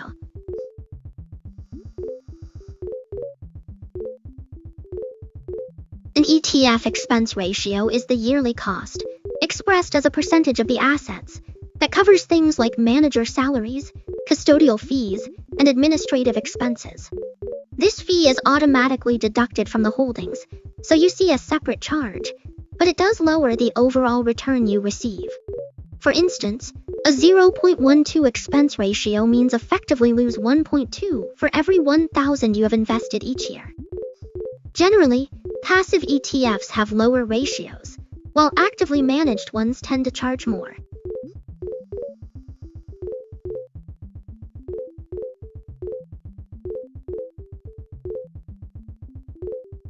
Why do expense ratios matter?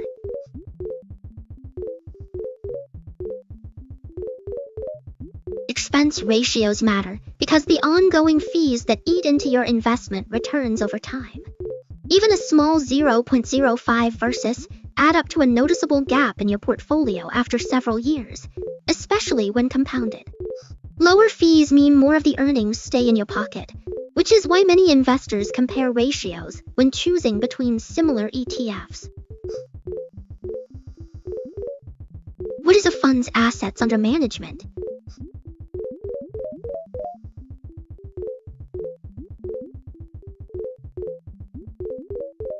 Assets under management (AUM) refers to the total market value of all the investments that a fund currently oversees. It includes the money investors have put in, plus any earnings, and it can change day to day as markets move and as new money flows in or out. A larger AUM often signals that a fund has attracted many investors, but it also means the manager has to handle more capital, which can affect strategy and performance.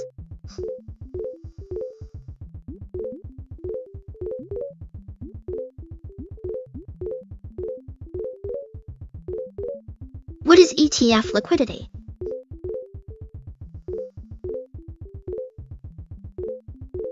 ETF liquidity is basically how quickly and cheaply you can move in or out of an ETF. It hinges on two things: the trading activity of the ETF itself on the exchange, and how easily the underlying securities can be bought or sold.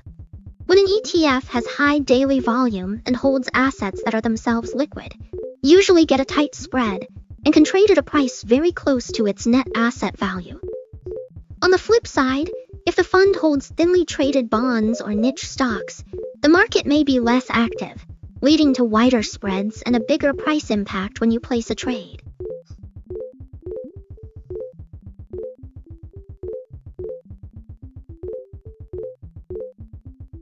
What is bid-ask spread?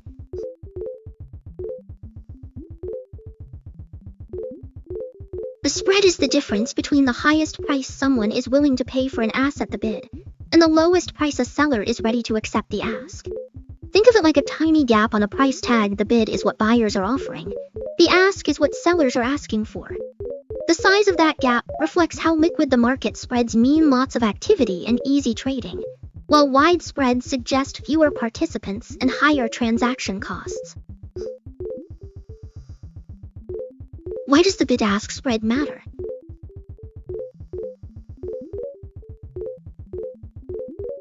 The spread matters because it tells you how costly it is to jump into or out of a position.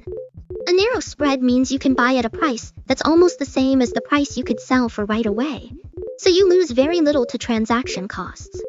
A wide spread, on the other hand, indicates lower liquidity and can eat into your profit or even turn a potential gain into a loss, especially for frequent traders or when dealing with larger orders. What is ETF creation and redemption?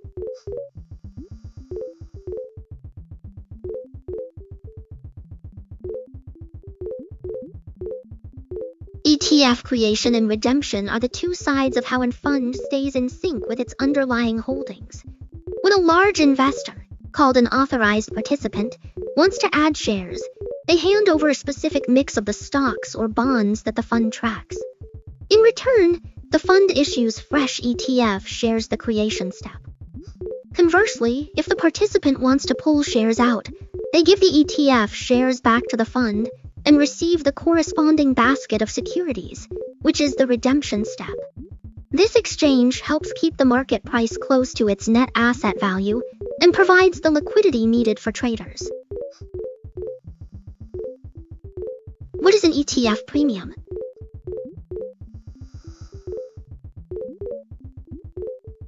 An ETF premium occurs when the market price of a fund is higher than its net asset value (NAV). In other words, investors are paying more for the shares than the underlying assets are actually worth at that moment. This can happen if demand for the ETF is strong, if the underlying securities are hard to trade, or if a lag in the process. The opposite price below called a discount. What is an ETF discount?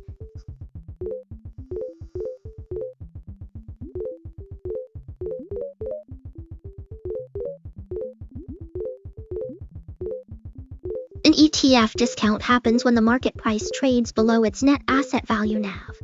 In other words, you can buy a share for less than the underlying assets are worth on paper. This gap can appear when low demand for the ETF, when the underlying securities are hard to price, or when market makers keeping the price tightly aligned with the NAV.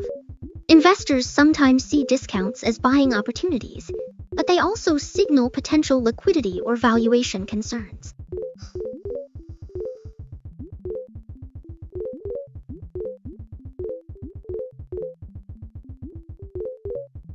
What is a mutual fund?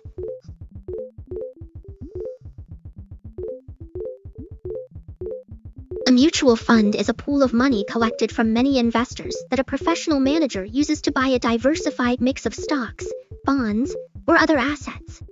Each investor owns a share of the fund, so when the underlying investments go up or down, the value of your share moves accordingly. The goal is to give people access to a broad portfolio without having to pick individual securities themselves, and the manager handles the buying, selling, and rebalancing for you.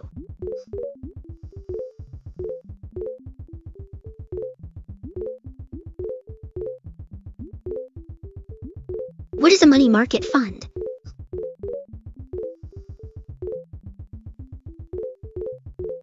A fund is a type of mutual fund that invests in debt instruments like treasury bills, commercial paper, and certificates of deposit. Because the assets are usually very safe and mature quickly, the fund aims to preserve capital while offering a modest return. A handy option if you want something more liquid than a traditional bond fund, but still want a bit more yield than a regular savings account. What is a balanced fund?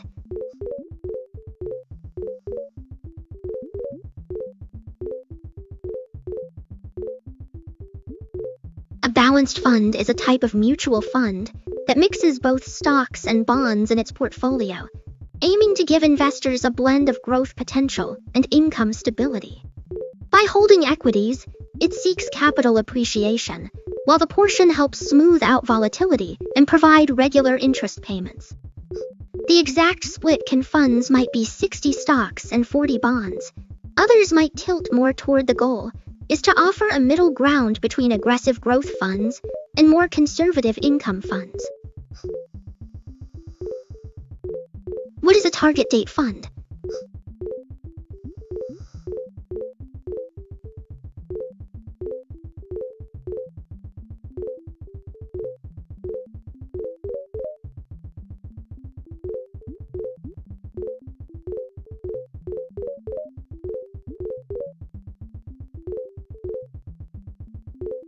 A target date fund is a type of investment vehicle that automatically adjusts its asset allocation based on a specific retirement date.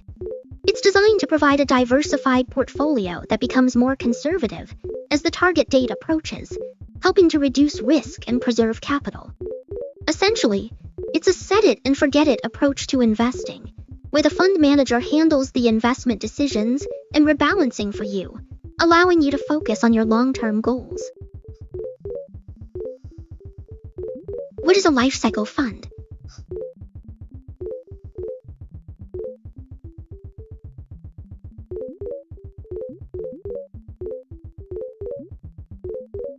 A life cycle fund, often called a fund, is a type of investment that automatically changes its asset mix as you get closer to a specific goal retirement. When far from that date, the fund leans heavily toward assets like stocks.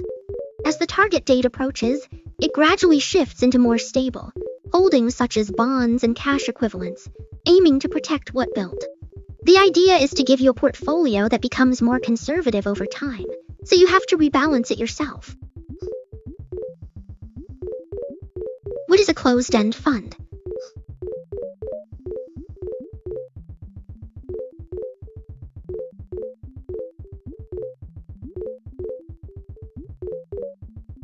A fund is an investment company that raises a fixed amount of capital through an initial public offering, then lists its shares on an exchange. Unlike mutual funds, it continuously issue or redeem shares at net asset value. Instead, investors buy and sell the stock on the secondary market, so the price can trade above a premium or below a discount its underlying net asset value. The portfolio is managed by professionals, and the structure lets it hold less liquid assets without worrying about daily redemptions. How does a closed-end fund differ from an ETF?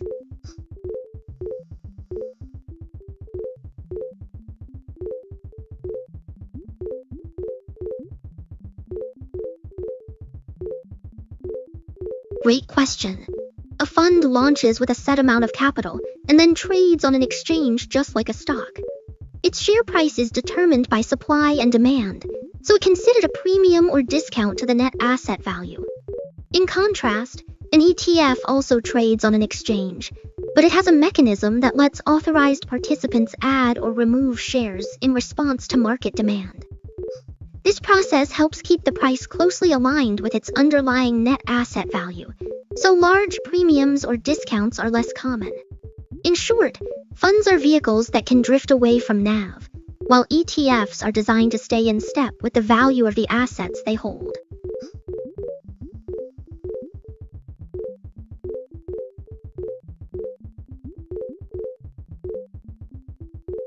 What is a dividend?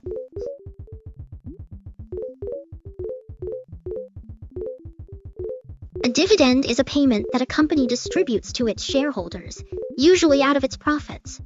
Think of it as a from the business for owning a piece of it. Companies may pay dividends in cash, extra shares, or sometimes other assets, and they typically do so on a regular or on their policy. Not all firms pay dividends. Many companies reinvest earnings back into the business instead. Why do companies pay dividends?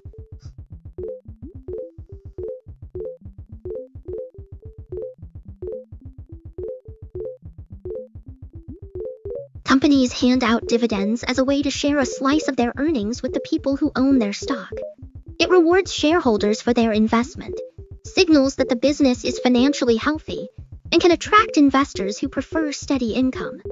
Some firms also use dividends to signal confidence in future cash flow, while others may use them to balance growth and returning value to owners. What is dividend yield?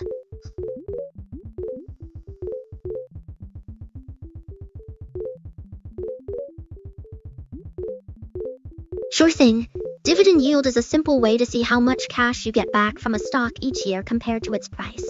You calculate it by taking the annual dividend per share, dividing that by the current share price, and then turning the result into a percentage. So, if a company pays 2 in dividends each year and its stock trades for 40, the dividend yield would be 5. It helps investors gauge the income they might earn from holding the stock. How is dividend yield calculated?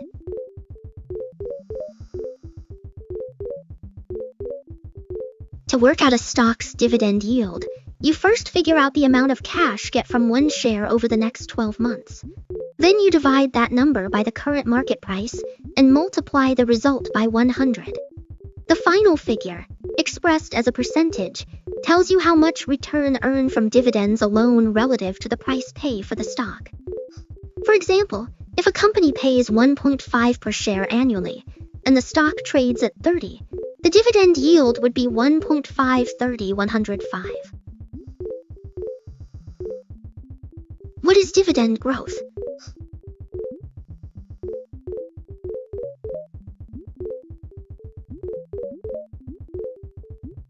Dividend growth refers to the increase in the amount a company pays out to shareholders over time.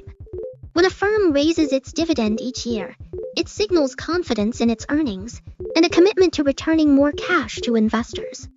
This steady rise can make a stock attractive to investors who value both the regular payout and the potential for the dividend to keep pace with inflation or their own financial goals. What is dividend payout ratio?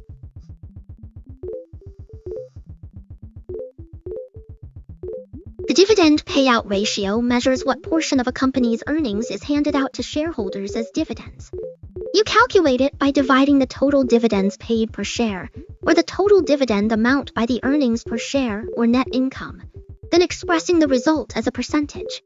For example, if a firm earns 4 per share and distributes 1.2 in dividends, the payout ratio is 30. A lower ratio suggests the company is retaining more earnings for growth, while a higher ratio indicates a larger share of profits is being returned to investors.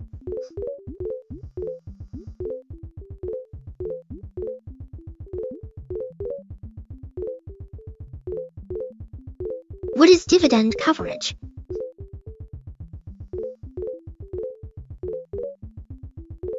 Dividend coverage measures how comfortably a earnings can meet its dividend payouts.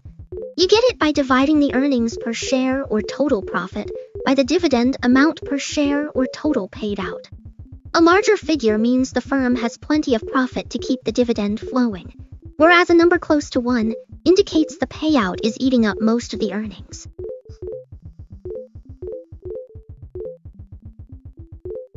What is a dividend aristocrat?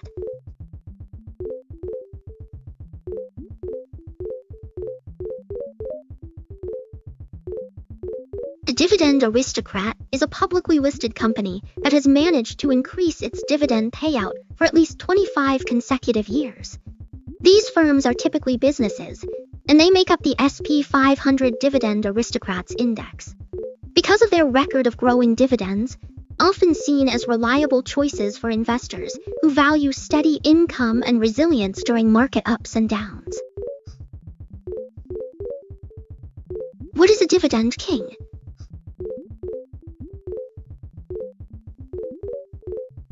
A dividend king is a company that has boosted its dividend payout for at least 25 straight years. That kind of track record shows a strong commitment to returning cash to shareholders and usually signals a stable business. These firms often sit in the S&P 500 Dividend Aristocrats list, but the king label is reserved for the dividend increasers.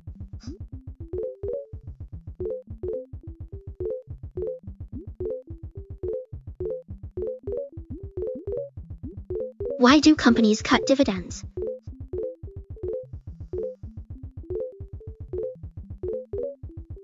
Companies may reduce or stop dividend payments for several reasons. Often, a slowdown in earnings or a shift in cash flow makes it harder to sustain the payout, so management trims the dividend to preserve liquidity. Sometimes firms decide to reinvest more capital into growth projects, acquisitions, or debt reduction, which can be more beneficial for shareholders than a steady cash distribution. Economic downturns, rising costs, or unexpected losses can also force a cut, as the company prioritizes financial stability over regular payouts. What happens when a company suspends its dividend?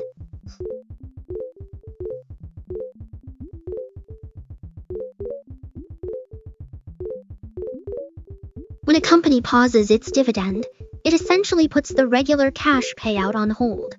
This can happen if the business needs to conserve cash, maybe because earnings have dipped, debt levels have risen, or it wants to fund new projects.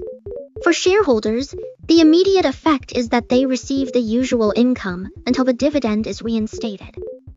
The stock may dip a bit as investors adjust to the lower yield, but the move can also be seen as a prudent step to strengthen the balance sheet for future growth. Once the financial situation improves, it often resumes the dividend, sometimes even at a higher rate to reward patient investors. What is dividend reinvestment?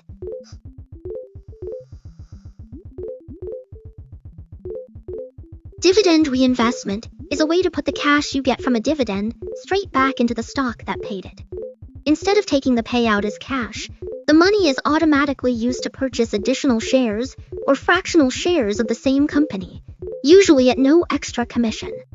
Over time, this can boost your holdings through compounding, letting you grow your investment without having to make separate buying decisions.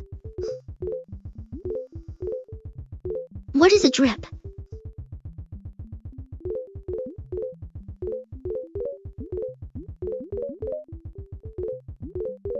A DRIP, or dividend reinvestment plan, lets you automatically funnel the cash dividends you earn back into buying more shares of the same company. Instead of taking the payout as a check, the money is used to purchase additional without your investment can compound over time.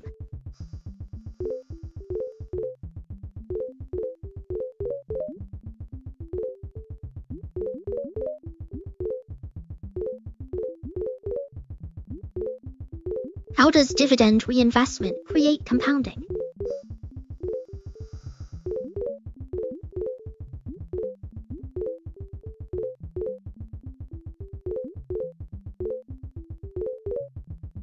When you let a dividend automatically buy more shares of the same stock, each new share also earns its own dividend in future periods. Those extra dividends are then used to purchase even more shares, and the cycle repeats. Over time, the growing number of shares generates larger dividend payments, which in turn buy more classic compounding effect that can boost your investment without any extra effort on your part.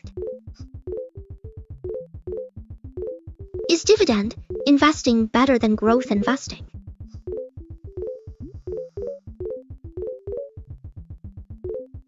Both strategies have their own perks, so the better choice really depends on what you're looking for. Dividend investing gives you regular cash payouts, which can be comforting if you want a steady income stream or want to reinvest those payments for compounding growth. It often appeals to more conservative investors who value stability and lower volatility. Growth investing, on the other hand, focuses on companies that are expected to increase earnings quickly, even if they pay dividends. This can lead to higher capital gains, but it also comes with more price swings and less immediate cash flow. In short, if you prefer consistent income and a bit of safety, dividend stocks might suit you best. If comfortable riding the ups and downs for potentially larger upside, our approach could be the way to go. Many investors blend the two to balance income and growth potential. Are dividends free money?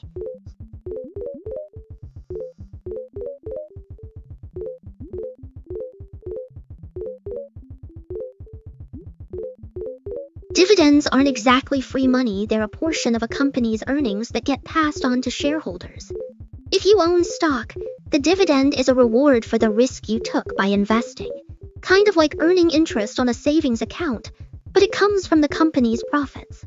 So while it feels like a nice cash bonus, it's really a share of the value the company generated.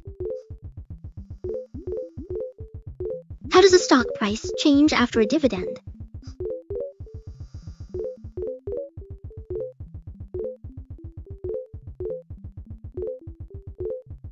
Great question. When a company goes, the share usually opens a bit the amount of the new buyers receive that payout. So if a 2 dividend is declared, you might see the stock dip about 2 on the after that. The price moves like any other stock, driven by market forces and company news.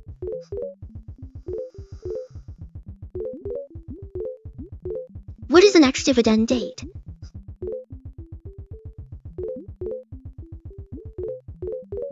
The date is the cutoff day when a stock starts trading without the right to receive the upcoming dividend. If you buy the shares on or after that date, you get the dividend. You have to own the stock before that to be eligible.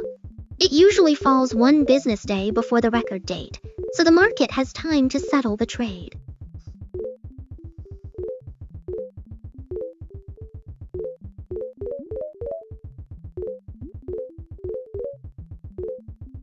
What is a record date?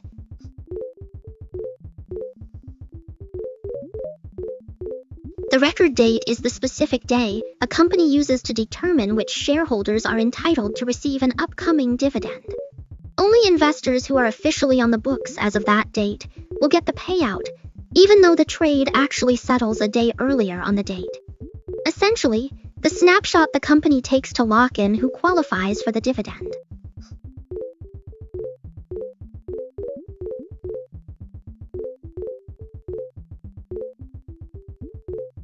What is a payment date?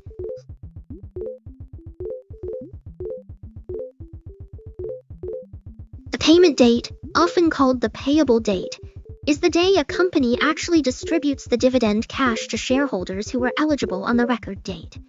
On that day, the funds are via direct deposit, or a brokerage. Investors receive the money in their accounts. The final step in the dividend timeline, after the end record date, have determined who gets the payout. What is a declaration date?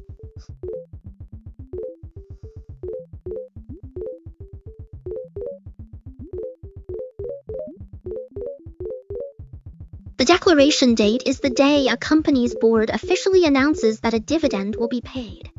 On that date, they set the amount of the dividend, the record date, and the payment date, and they usually include a brief note explaining why distributing cash. Think of it as the kickoff point where the dividend plan is formally made public.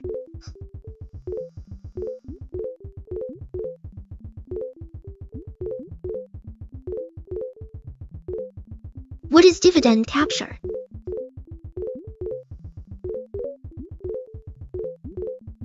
Dividend capture is a tactic where you purchase a stock right before it goes, collect the cash payout when paid, and then sell the shares soon after.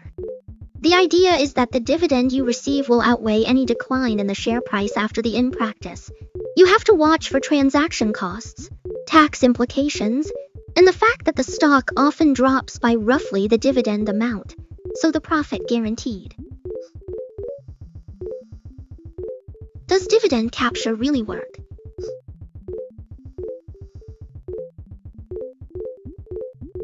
Strategies can look appealing at first glance, But in practice, while you might collect the dividend, the stock typically falls by roughly the same amount, and you still have to factor in transaction fees and taxes, which can erode any gain. So not a guaranteed, and usually works better for varied trades rather than as an investment plan.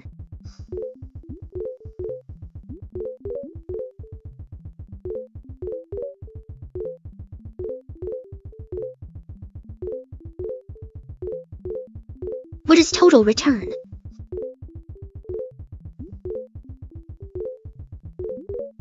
Total return captures the full performance of an investment by adding together the change in its market price and any cash you earned from dividends, or then expressing that sum as a percentage of what you originally put in.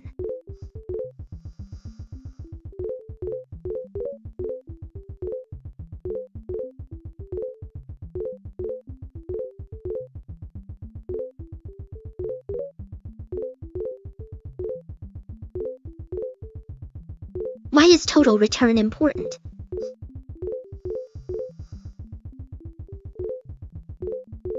Total return matters because it shows the full picture of how an investment performed, not just the price moves, but also any cash it generated, like dividends or interest.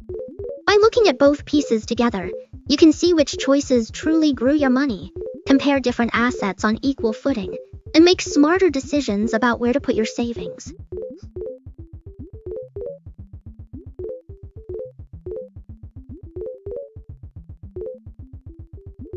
How is total return calculated?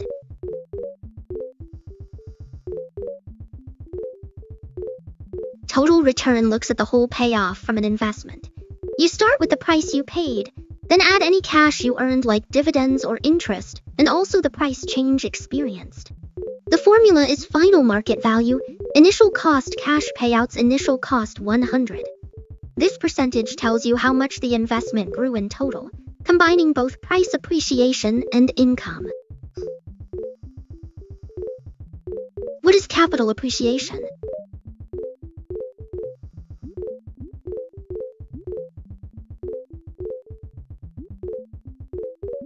Capital appreciation is the increase in the value of a stock, real estate, or a piece of time. When the market price rises above what you originally paid, the difference represents the appreciation, which you can realize as a profit if you sell the asset.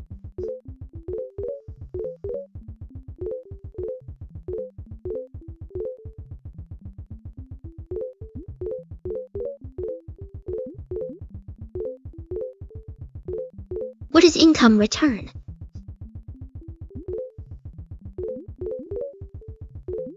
Income return is the part of an investment's overall gain that comes from the cash it generates, such as dividends from stocks, interest from bonds, or rent from property.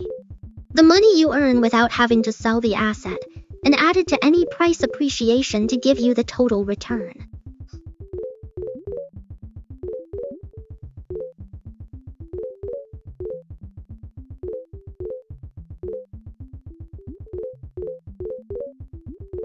What is a distribution?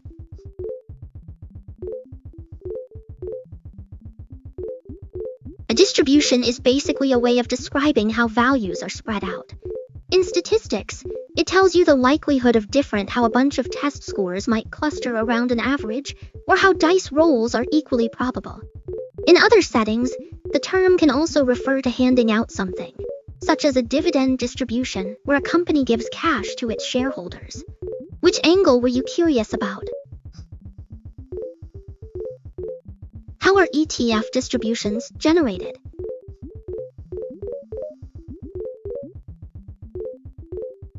ETF distributions come from the income the fund earns on the securities it holds. When the underlying stocks pay dividends, bonds generate interest, or the fund realizes capital gains from selling holdings, the ETF gathers all that cash. After covering its operating expenses, the manager allocates the net proceeds on a quarterly on the number of shares each investor owns. Some ETFs choose to reinvest the earnings accumulating, while others pay them out directly distributing.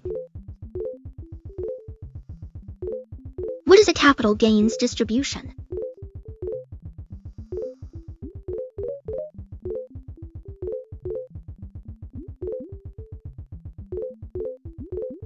A distribution is the share of profit a mutual fund, or ETF, hands out to its owners after it sells investments that have appreciated. Once the fund tallies the gains, deducts its costs, and decides on the net amount, it pays that money on a quarterly basis. Even if you reinvest the payout, generally considered taxable income.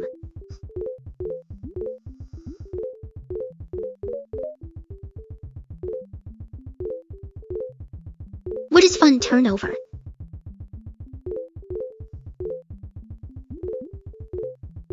Fund turnover measures how actively a mutual fund, or ETF, trades its holdings over a given period, usually a year. Expressed as a percentage and calculated by adding the value of all purchases and sales of securities, then dividing that total by the average net assets. A high turnover rate means the manager is buying and selling frequently, which can lead to higher transaction costs and potential tax implications for investors. Conversely, a low turnover suggests a more approach, often resulting in lower costs and a more stable portfolio.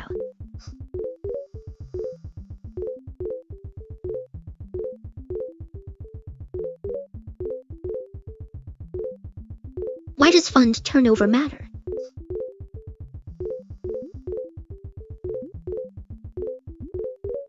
Fund turnover matters because it tells you how often a manager is buying and selling the underlying securities. A high turnover can mean more trading fees, potential tax hits for investors, and a strategy more focused on moves, while a low turnover often signals an approach that can keep costs down and provide more stability. Knowing the turnover helps you gauge the cost structure and investment style, so you can decide if it fits your goals. What is tax efficiency?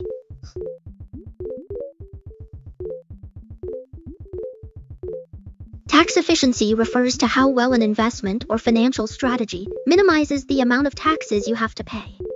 In practice, it means choosing assets, accounts, or timing your trades so that you keep more of your earnings after taxes.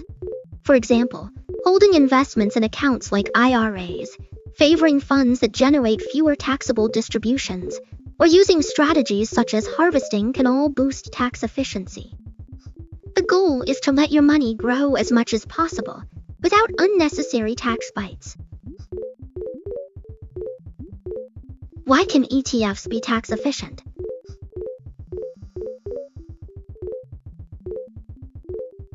ETFs often have an edge because of how built and managed. Most of the time they use a creation and redemption process, which lets them swap securities instead of selling them for cash. That means fewer realized capital gains to pass on to shareholders. Plus, many ETFs hold a diversified basket of stocks that own anyway, so the turnover tends to be low, further limiting taxable events. Together, these features help keep the tax bill on the side lower than with many mutual funds.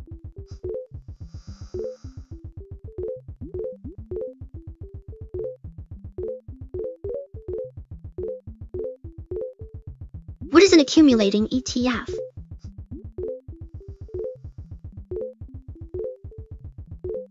An accumulating ETF is a fund that automatically reinvests any dividends, interest, or payouts back into the fund instead of paying them out to shareholders.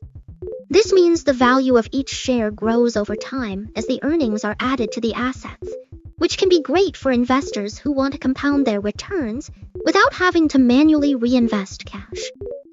Because you receive cash distributions, you also avoid the hassle of tracking taxable events each quarter, making it a convenient choice for strategies.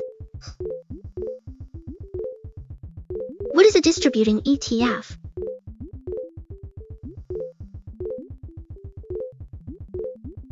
A distributing or ETF is a fund that hands out the cash it earns to its investors instead of automatically reinvesting it. When the underlying stocks generate dividends, bonds produce interest, or the fund realizes capital gains from selling holdings, those earnings are collected, expenses are deducted, and the net amount is sent out to on a quarterly schedule. Holders receive the payout in their brokerage account, and the amount is typically treated as taxable income, so see it on your tax forms. If you prefer to get regular cash flow rather than watch the value grow on its own, a distributing ETF is the way to go. is synthetic ETF exposure?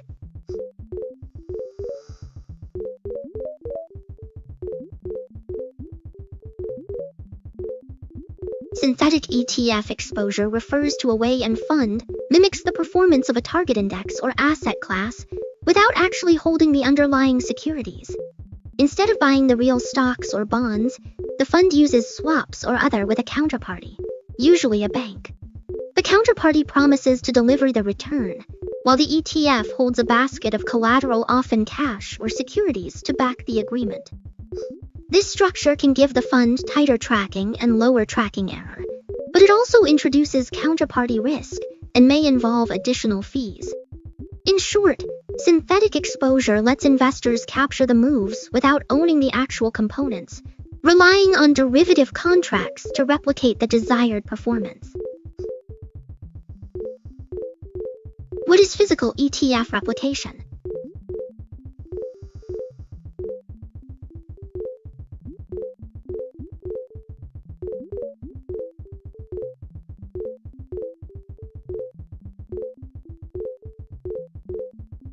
Physical ETF replication is the straightforward way most ETFs are built. The fund actually buys and holds the real securities that make up the index tracking. So if an ETF follows an index, the manager will purchase each of those 30 stocks in the same proportion the index dictates. By owning the underlying assets, the performance mirrors the movements almost exactly, and any dividends or interest earned flow through to investors. This method is often praised for its transparency and low risk, because no reliance on you see is what you get.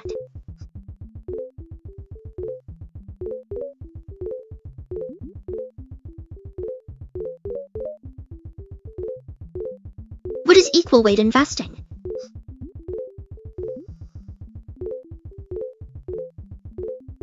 Investing is a strategy where each component in a portfolio gets the same share of the total investment, regardless of its market size. Imagine a basket of 10, then giving the biggest companies the biggest slices, allocate 10 to each one. This contrasts with weighting, where larger firms dominate the allocation. The idea behind equal weighting is to avoid a few heavyweight names and to give stocks a bigger voice, which can lead to different dynamics. It can boost diversification, but it also means you might hold more of the stocks and need to rebalance more often to keep the weights even.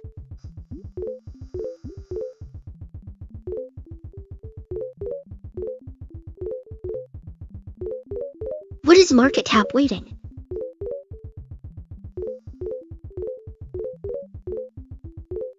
Weighting is a method used to build an investment portfolio where each share of the total assets is proportional to its total market value of all its outstanding shares. In practice, larger companies, those with higher market caps, receive a bigger slice of the portfolio, while smaller firms get a smaller slice. This approach mirrors the composition of many broad market indexes, like the S&P 500, and means the performance will be heavily influenced by the biggest players in the market.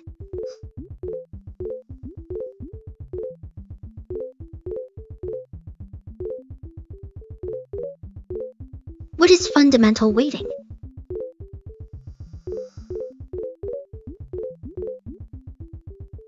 Fundamental weighting is a way to build an index or a portfolio where each share is based on an economic like revenue, earnings, cash flow, or book than on its in practice. The larger a sales or profits, the bigger its weight in the index. But the emphasis is on the actual business performance instead of how the market currently values the stock.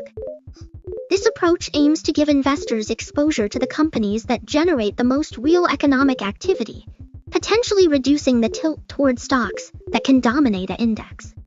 Many investors appreciate fundamental weighting because it can provide a more diversified risk profile and may help smooth out the impact of market bubbles, though it still carries its own set of assumptions and.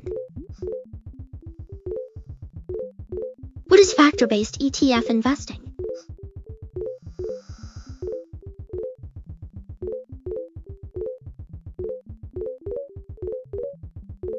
ETF investing means picking funds that target specific investment than just broad market exposure. Common factors include value stocks that appear cheap relative to fundamentals, momentum stocks that have been rising, size versus quality companies with strong balance sheets, and low volatility. By allocating to ETFs built around these factors, investors aim to capture the premium associated with each characteristic over the long run, while still enjoying the convenience, liquidity, and diversification that ETFs provide. A way to a portfolio toward the traits you believe will outperform in different market environments.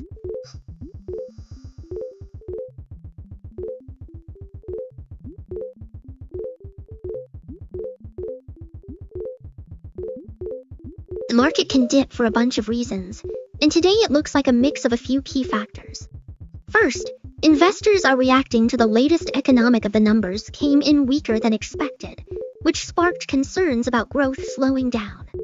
On top of that, been a bit of nervousness around upcoming earnings reports when companies are about to release results.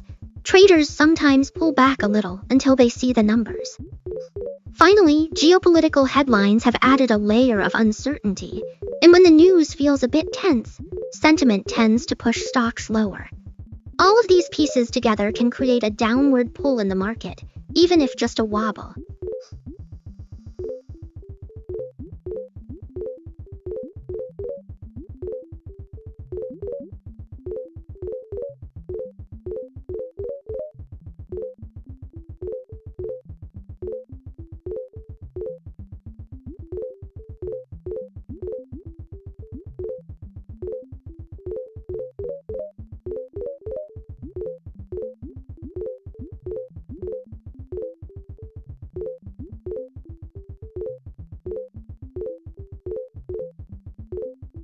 What is smart beta investing?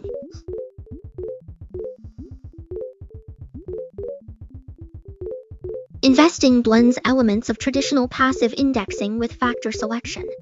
Instead of simply tracking an index, a fund builds its own index that emphasizes specific as low volatility, high dividend yield, value metrics, or momentum. By weighting holdings according to these factors, the strategy aims to capture premium returns or reduce risk compared with an index, while still offering the transparent structure of an ETF.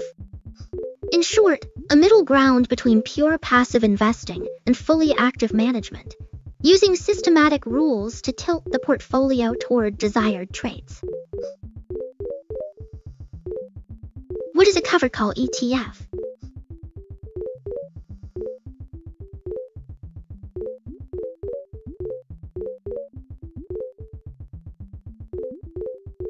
An ETF is a type of fund that holds a basket of stocks or other assets and simultaneously sells call options on those holdings.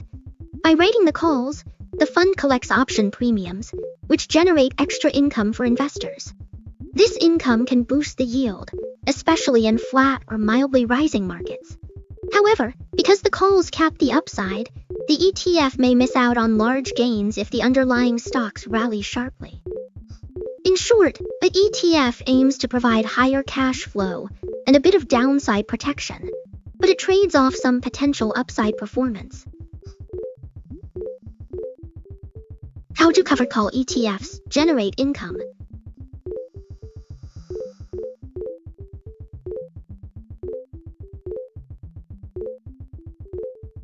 ETFs earn extra cash by selling call options on the stocks they own. When they sell a call, they collect the option premium up front.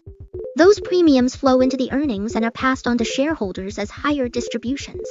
These that the fund caps if the underlying stocks rally past the strike price. The fund must sell them at that price, so it can miss out on some gains. But the steady stream of option income can boost the yield, especially in sideways or gently rising markets. What are the risks of covered call ETFs?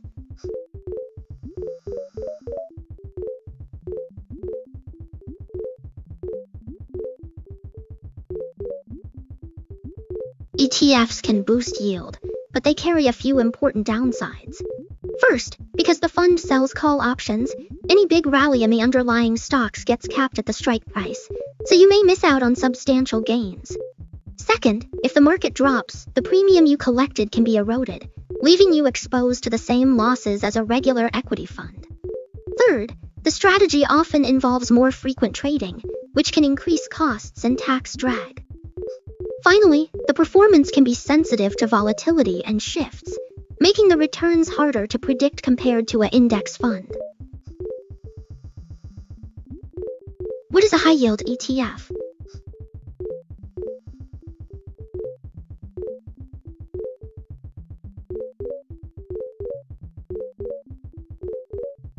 The ETF is a fund that focuses on securities that generate income, typically through dividends or interest payments. These funds often hold stocks of companies with generous dividend payouts, bonds with attractive coupons, or a mix of both, aiming to give investors a steady cash flow. Because they target higher yields, they can be more sensitive to changes and may carry a bit more risk than broader market ETFs, but a popular way to boost portfolio income without picking individual securities yourself. Why might a high yield be a warning sign?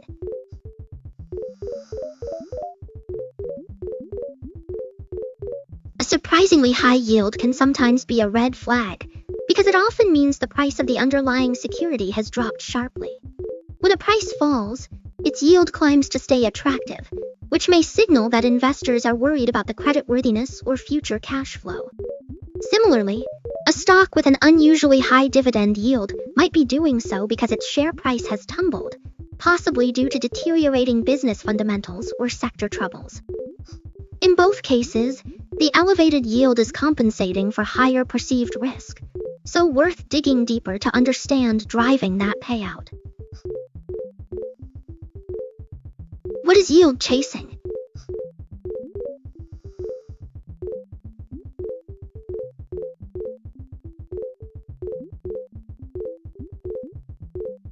Yield chasing is when investors hop onto investments that promise unusually high bonds, stocks, or other to lock in a bigger paycheck.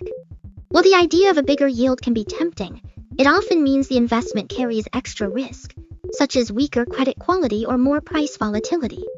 So, chasing yield can boost income in the short term, but it also requires careful scrutiny to avoid getting caught in a trap where the higher payout masks underlying problems.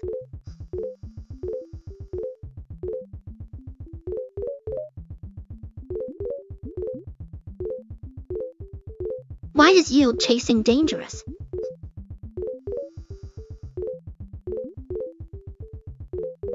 Chasing high yields can be risky because the extra income often comes with hidden assets that promise outsized payouts may be priced low due to underlying problems, such as weak credit, volatile earnings, or sector headwinds, meaning the attractive yield is compensating for higher risk. When market conditions shift, those securities can tumble quickly, eroding both the price and the promised income. Additionally, many strategies involve complex structures or leverage, which can amplify losses and create tax or liquidity challenges. In short, the allure of a big return can mask underlying instability, so wise to dig deeper before jumping in.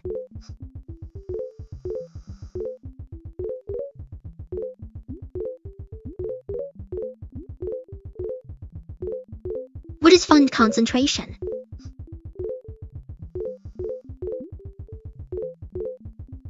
Fund concentration refers to how much of assets are packed into a relatively small number of holdings. When a fund is highly concentrated, a few, sometimes even a single, up a large share of its total value. This can amplify both upside and downside. Strong performance by those top holdings can boost returns, but any slump can drag the whole fund. Conversely, a fund spreads its investments across many securities, reducing the impact of any one moves. Understanding a concentration helps investors gauge risk and decide if the level of exposure aligns with their comfort zone.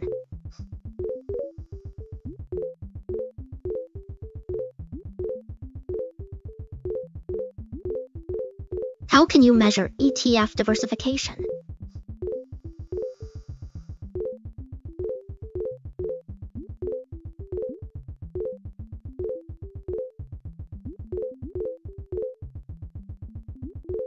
Measuring in diversification is all about looking at how its holdings are spread across different assets. Here are a few practical ways to gauge it. 1. Number of holdings. A simple count gives a quick sense. More holdings usually mean broader exposure, though not the whole story. 2. Sector and industry breakdown. Check what percentage of the fund is in each sector, e.g., technology, healthcare, financials. A balanced mix suggests good diversification. 3. Geographic allocation. Look at the split between domestic and international exposure, as well as the regions covered: US, Europe, emerging markets, etc. 4. Concentration metrics. Tools like the index HHI or the Gini coefficient quantify how much weight is packed into the top holdings. Lower scores indicate a more evenly distributed portfolio. 5. Weight of top holdings. Many analysts flag a fund if the top 5 or 10 stocks make up a large chunk, e.g., 30. The smaller the weight, the less the fund relies on a few names. 6. Mix. Some ETFs blend stocks, bonds, REITs, or commodities. A mix across asset classes can further smooth risk. By reviewing these, the sector spread and concentration can get a clear picture of how diversified an ETF truly is. Should investors own multiple overlapping ETFs?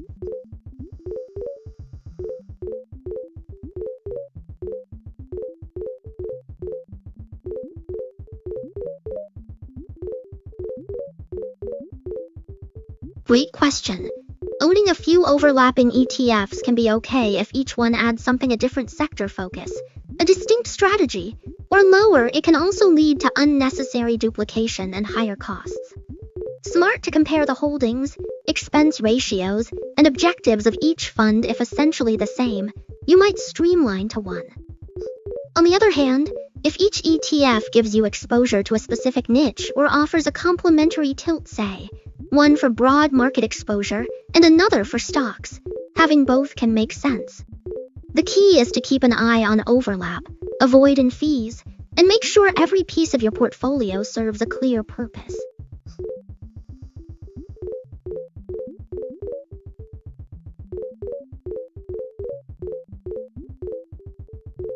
What causes ETF overlap?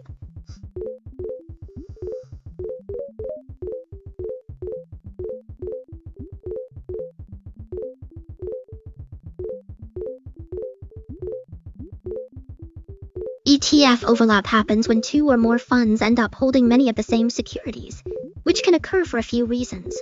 First, many managers chase popular index stocks where their portfolios naturally converge. Second, similar investment themes like or often lead managers to pick the same handful of top performers. Third, the use of similar screening as thresholds, dividend yields, or ESG filter in the same companies across different funds. Lastly, some ETFs aim to replicate the same benchmark or strategy, so by design overlap heavily. When overlap is high, investors might be paying extra fees without gaining extra diversification, so worth checking the holdings. How can investors simplify their portfolios?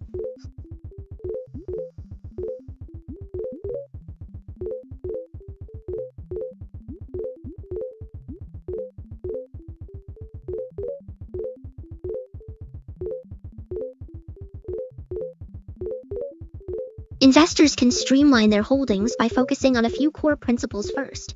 Pick a handful of index funds or ETFs that cover the major asset: a market fund, a global bond fund, and perhaps a commodity diversified exposure in a single vehicle. Second, eliminate overlapping positions by checking where different funds hold the same securities and consolidating them into the most option. Third, favor products to keep fees and drag low. Fourth, set clear investment goals and risk tolerance, then match your simplified mix to those targets, rebalancing only when allocations drift significantly. By reducing the number of individual stocks, cutting redundant funds, and choosing efficient vehicles, the portfolio becomes easier to manage while still staying well diversified.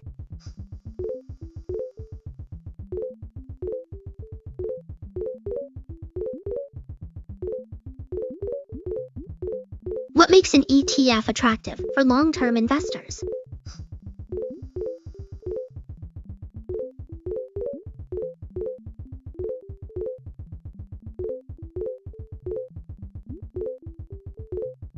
An ETF can be a solid choice for an investor when it checks a few key boxes. First, it usually offers broad a whole market segment, a geographic region, or a specific you get diversification without having to pick individual stocks. Second, most ETFs have low expense ratios, which means more of your money stays invested and compounds over time. Third, traded like stocks, giving you the flexibility to buy or sell during market hours while still enjoying that many funds provide. Fourth, the underlying holdings tend to be transparent, so you always know what you own. Finally, a ETF aligns with a clear investment growth, income, or it's easier to fit into a financial plan and stay the course through market ups and downs. What is a stock option?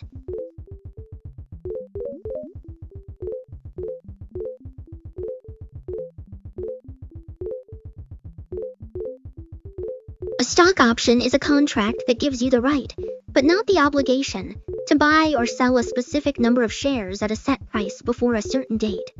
If you have a call option, you can purchase the shares at the strike price, even if the market price is for betting on a rise.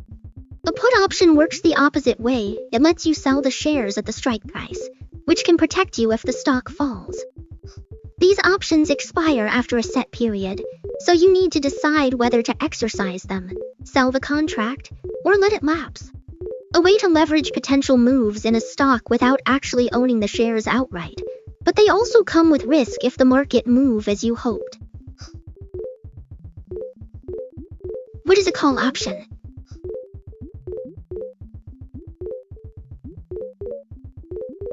A call option is a financial contract that gives you the right, but not the obligation, to purchase a specific amount of an underlying predetermined price, the strike price, before a set expiration date.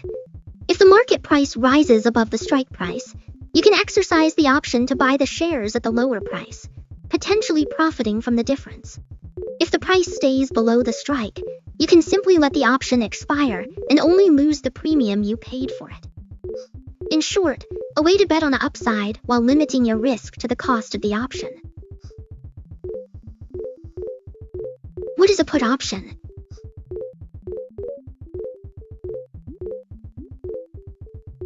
A put option is a contract that grants you the right, but not the obligation, to sell a specified number of shares at a predetermined price, the strike price, before the option expires.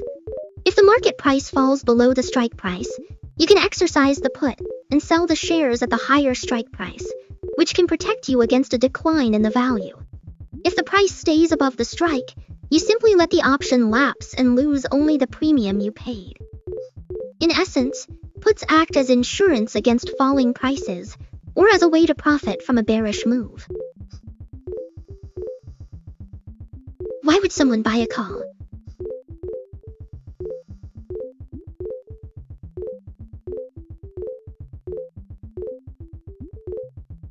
A trader will purchase a call when they anticipate the underlying price to climb. By paying the premium, they secure the right to buy the shares at strike price, so if the market moves higher, they can capture the upside, while their maximum loss stays limited to that premium. Calls are also handy for investors who want to leverage a bullish view without committing the full capital needed to own the stock outright, or for those looking to hedge other positions that could benefit from a price rise.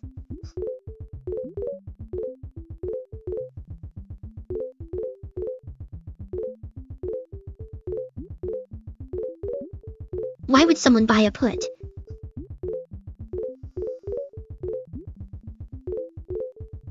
Someone might buy a put when they want protection or want to profit from a falling price.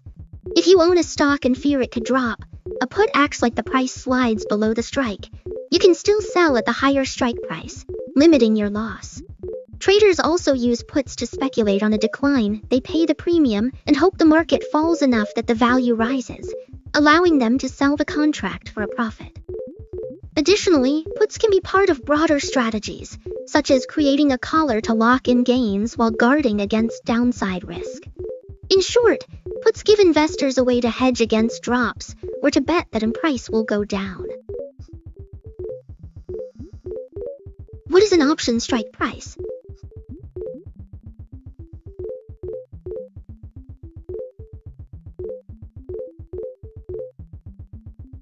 The strike price is the fixed amount set in an option contract that determines the price at which you can either purchase with a call or sell with a put the underlying security if you choose to exercise the option. It acts as the benchmark when the market price moves above the strike for a call. The option becomes valuable when it falls below the strike for a put.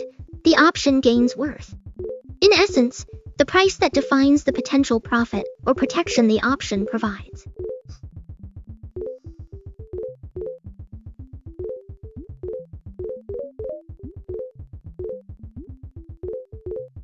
What is an expiration date?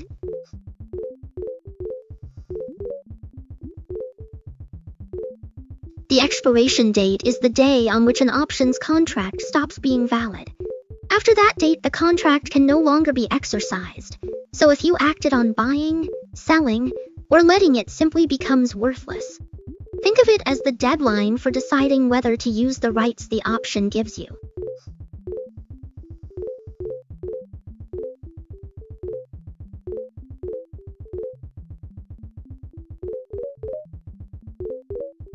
What is option premium?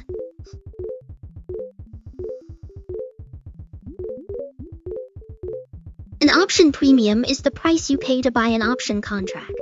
Made up of two parts, the intrinsic value if the option is already, and the time value, which reflects how much extra paying for the chance that the option could become profitable before it expires.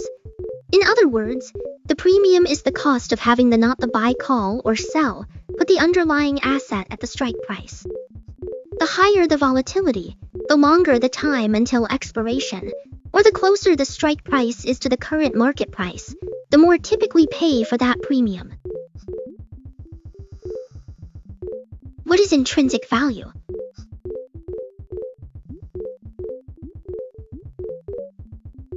Intrinsic value is the true, underlying worth of something based on its fundamentals, not just its market price. For a stock, the value calculate by estimating future cash flows, growth prospects, and discounting them back to what the company is really worth. In the world of options, intrinsic value is the amount by which an option is in the money for a call, the current price of the stock minus the strike price, and for a put, the strike price minus the current price. If the option in the money, its intrinsic value is zero. In both cases, it reflects the real economic benefit get if you exercise the right now. What is extrinsic value?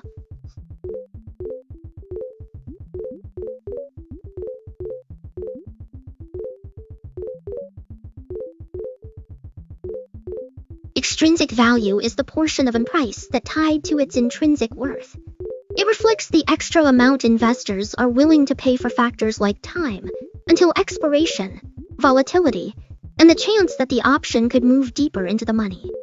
In other words, the premium you pay for the possibility that the value will increase before it expires, beyond the current intrinsic value. What is time value?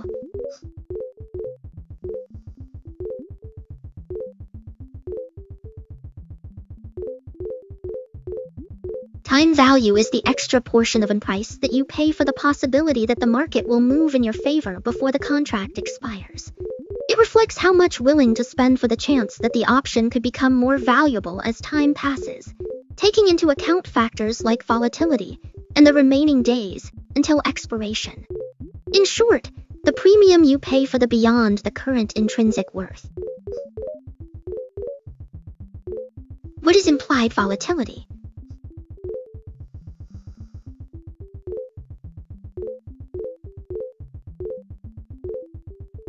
Implied volatility is basically the forecast of how much a price will swing in the future. Not something you can see directly on a chart, instead, backed out from the prices of options on that stock. When traders think a stock could move, or implied volatility number goes up, and when they expect it to stay relatively calm, the number drops. In short, a gauge of expected price turbulence that helps shape option pricing. What is historical volatility?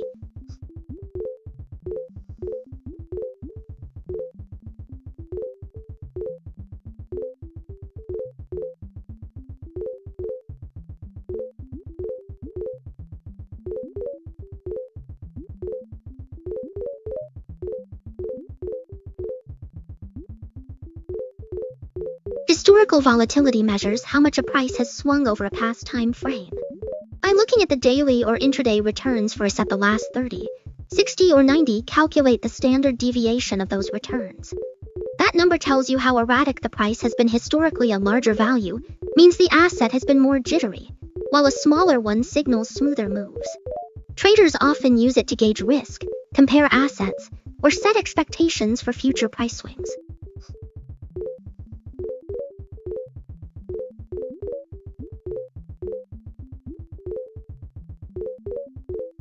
How does volatility affect option prices?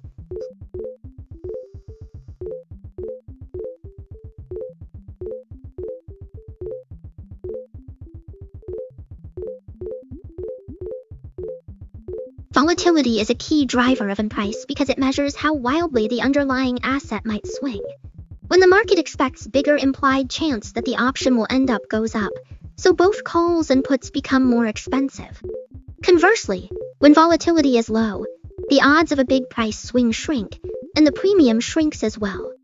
In models, this sensitivity is captured by the metric, which tells you how much the price changes for each shift in volatility.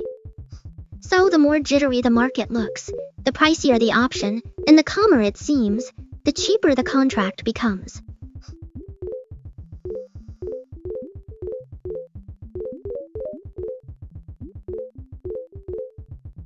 What is the options chain?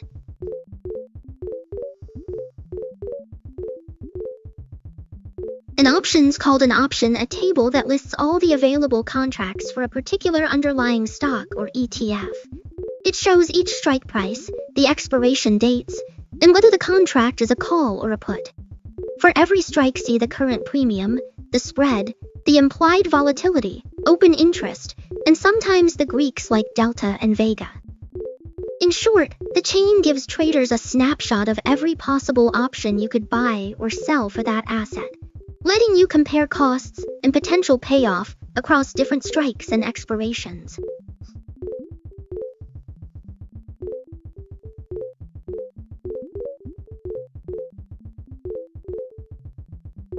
What is open interest?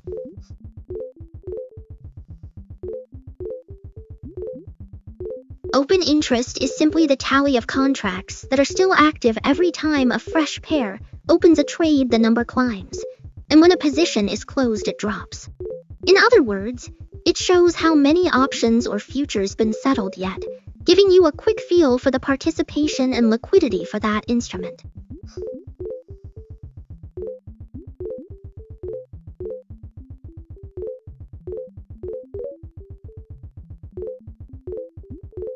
What is options volume?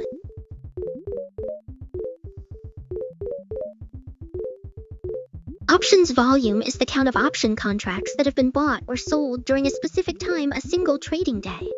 It tells you how much trading activity is happening for a particular strike price or expiration date. High volume often signals strong interest or momentum, while low volume can mean the market is relatively quiet on that contract.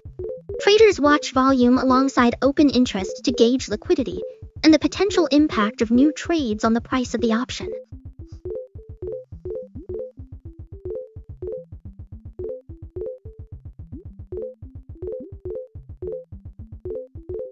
What is the bid price for an option?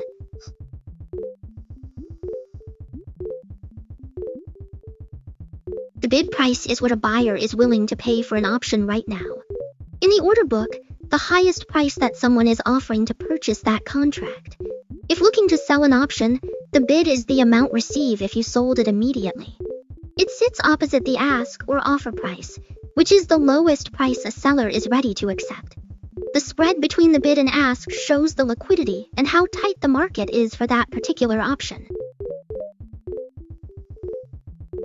What is the ask price for an option?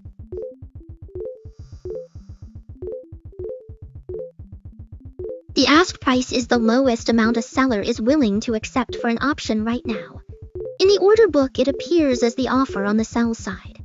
If you want to buy the option, typically pay the ask or a price close to it, unless you negotiate a lower price with the seller.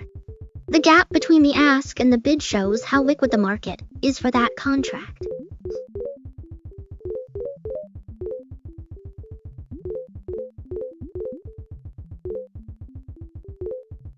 is an option spread?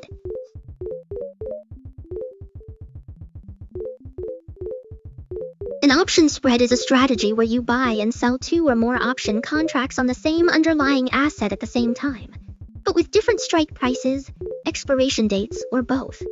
By pairing these positions, you can limit risk, reduce the upfront cost, or target a specific profit range. For example, a bull call spread involves buying a call at a lower strike and selling another call at a higher strike, capping both potential gain and loss. The idea is to capture the movement you expect, while keeping the cost and risk more manageable than holding a single option outright.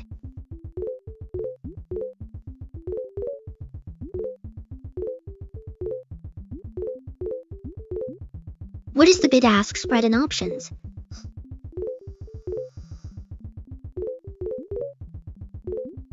The spread in an options contract is simply the gap between the top price a buyer is ready to pay the bid and the lowest price a seller is willing to accept the ask. This difference shows how liquid the option spreads mean lots of activity and lower transaction costs, while wide spreads suggest fewer traders and higher costs to get in or out of a position.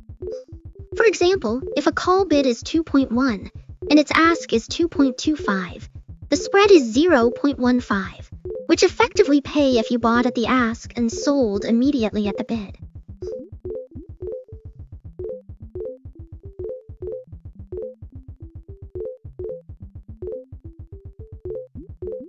What is delta?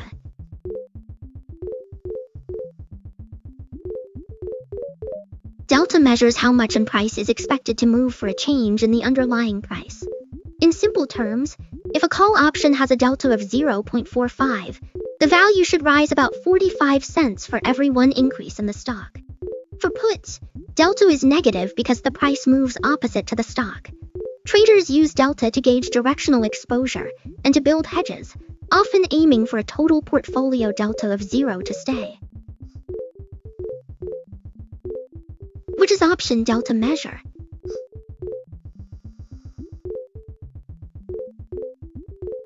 Option delta tells you how sensitive a price is to a change in the underlying price.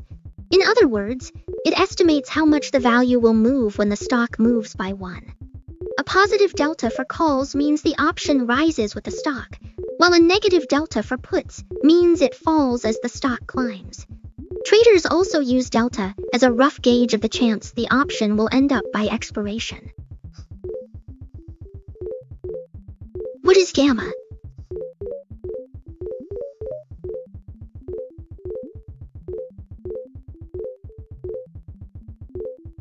Gamma is the Greek that measures how quickly a delta changes as the underlying price moves. Think of it as the of delta when the stock makes a big swing. An option will see its delta shift dramatically, while a delta stays relatively steady. Traders watch gamma to understand how sensitive their directional exposure is to price swings, especially when managing hedges or looking for rapid moves in the market. What does gamma measure?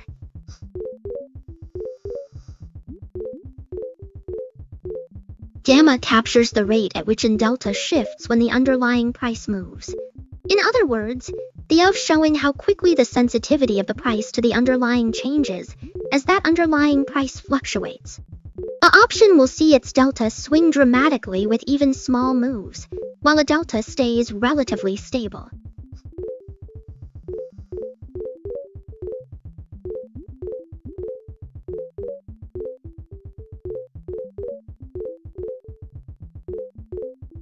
What is theta?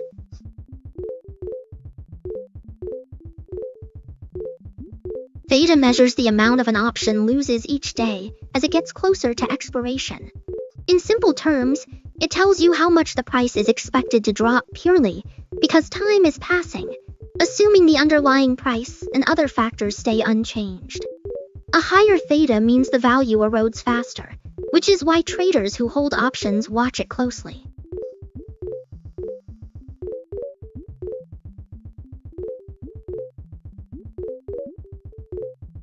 Why does theta matter?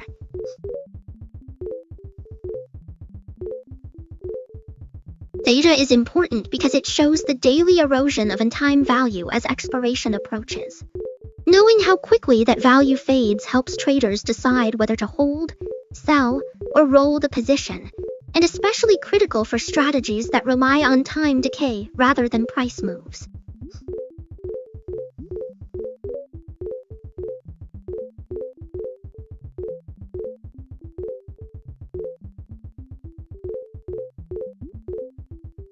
What is Vega?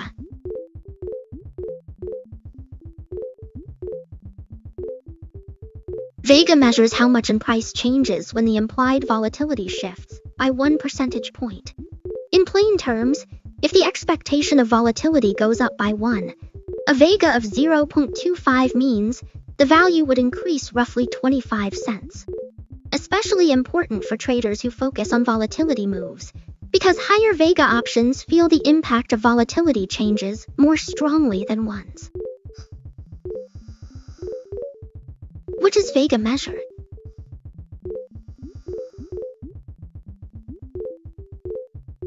Vega tells you how much an price will move when the implied volatility changes by 1 percentage point. In other words, if volatility rises 1, a Vega of 0.3 means the value would increase about 30 cents, and the opposite happens when volatility falls. A key metric for anyone who trades on volatility swings.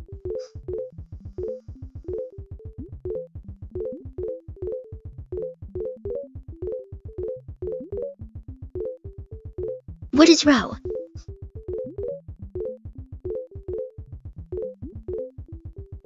Rho is the Greek that measures how sensitive an price is to changes in interest rates.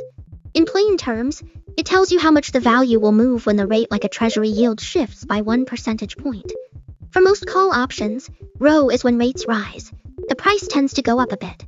For puts, Rho is usually negative, meaning higher rates can push the price down. While not as closely watched as Delta or Vega, Rho becomes more relevant when rates are moving a lot or when dealing with options.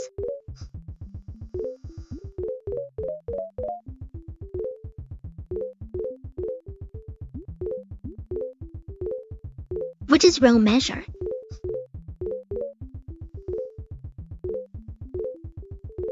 Rho tells you how much an price will move when the underlying interest rate changes. In other words, it measures the sensitivity of the value to a shift in rates, typically a small boost for calls and a slight dip for puts when rates rise.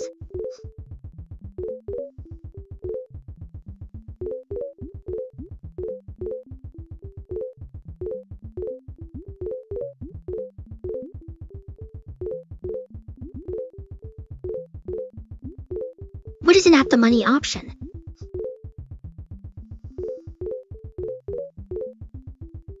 An ATM option is a contract whose strike price lines up almost exactly with the current market price of the underlying asset. In other words, if looking at a call option, the strike is right where the stock is trading today for a put, the same spot. Because the strike matches the market price, the option has no intrinsic value. Its worth comes entirely from time value and any expected moves. It sits right on the edge between being and. What is an in-the-money option?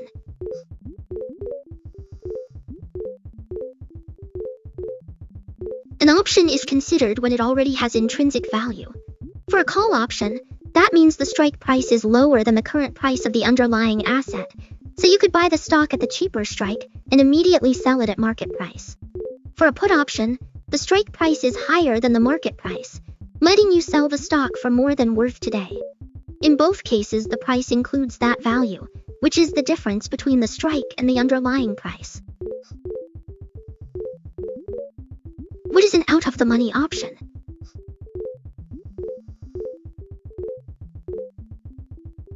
An OTM option is a contract that would be worthless if you tried to exercise it right now.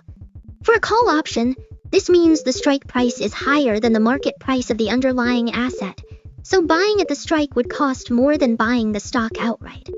For a put option, the strike price sits below the current market price, making it unprofitable to sell at that level.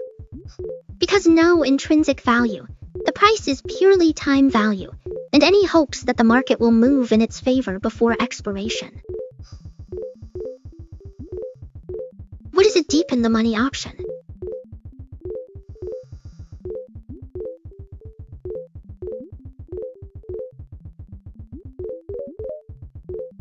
The option is one whose strike price is far away from the current market price in the direction that makes it profitable. For a call, the strike is well below the price, so the option already has a lot of intrinsic value and behaves almost like owning the stock itself. For a put, the strike sits well above the market price, giving it a large intrinsic cushion. Because the price is dominated by intrinsic value, very little left, and the price moves almost with the underlying asset.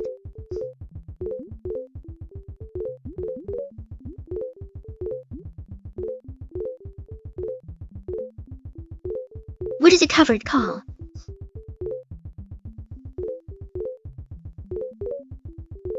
A covered call is an option strategy where you own the underlying stock or an equivalent position and sell a call option against it. By writing the call, you collect the premium, which can boost your overall return or provide a small cushion if the stock stays flat. If the stock price rises above the strike, the buyer may exercise the option and have to sell your shares at that strike. You cap your upside but keep the premium. If the price stays below the strike, the call expires worthless and you keep both the stock and the premium. A way to generate extra income while holding a stock comfortable keeping. Why do investors sell covered calls?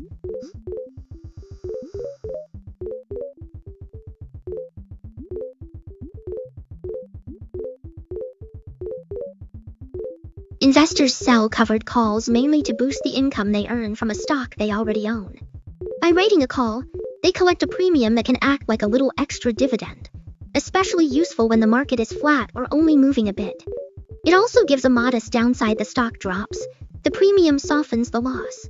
The is that if the stock rallies sharply above the strike price, the investor has to part with the shares at that capped price, so they give up some upside potential. In short, a way to turn a stable holding into a small generator while accepting limited upside and a bit of protection against minor drops.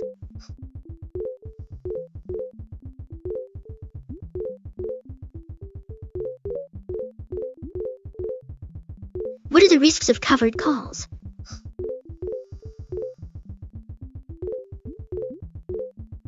Covered calls can be a solid way to earn extra cash, but they do come with a few want to keep in mind. First, the upside is the stock rockets past the strike price. Have to sell your shares and miss out on those gains.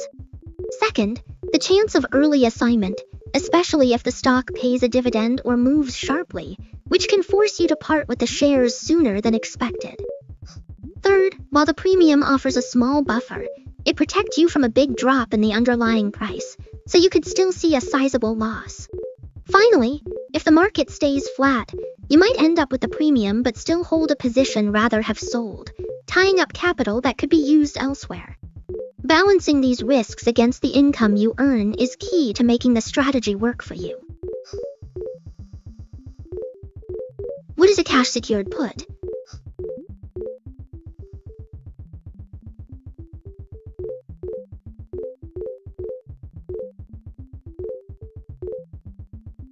A put is a simple options play where you sell a put contract and simultaneously keep enough cash in your account to cover the purchase of the underlying stock at the strike price if the option gets exercised. In practice, you choose a strike be comfortable owning, collect the premium up front, and then set aside the full amount needed to buy the shares strike contract size. If the stock stays above the strike, the put expires worthless and you keep the premium as profit. If the price falls below the strike, you may be assigned and will buy the shares at that level, effectively getting them at a discount thanks to the premium you received. A way to potentially acquire a stock you like at a lower net cost while earning income, but you do need the cash ready and exposed to downside if the stock drops sharply. Why sell cash-secured puts?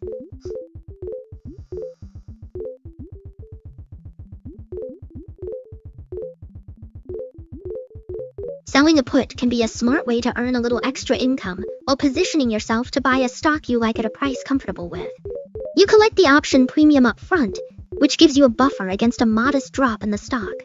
If If the price stays above the strike, the option expires worthless, and you keep the premium as pure profit.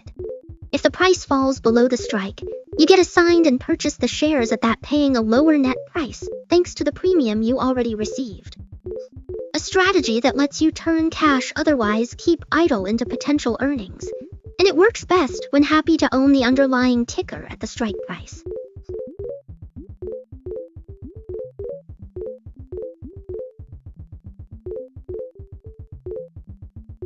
What is a protective put?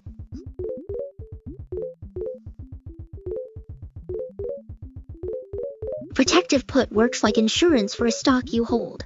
You purchase a put option with a strike price comfortable close to the current market price. If the stock drops below that strike, the put gives you the right to sell the shares at the strike, capping your loss. The only cost is the premium you pay for the put, which is the price of that protection. When the stock rises, you keep all the upside, but the premium is a sunk cost. In short, it lets you stay invested while limiting downside risk. What is a collar strategy?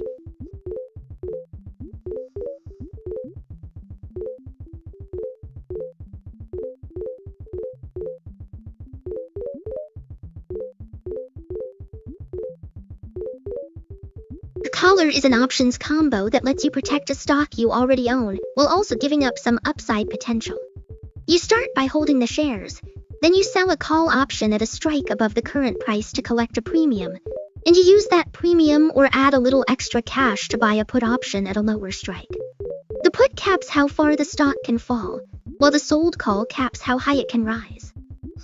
A handy way to lock in a price range when you want to stay invested, but are wary of big moves either way. What is a bull call spread?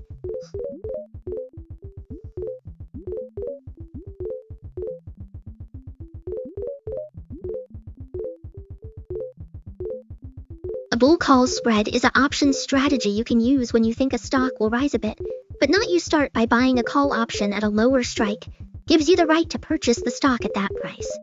Then, you sell another call at a higher strike price, which brings in some premium to offset the cost of the first call. The net result is a lower upfront expense than buying a single call, and your profit is capped at the difference between the two strikes minus the net cost. A way to bet on a gentle upward move, while keeping the downside limited to the small amount you paid for the spread. What is a bear put spread?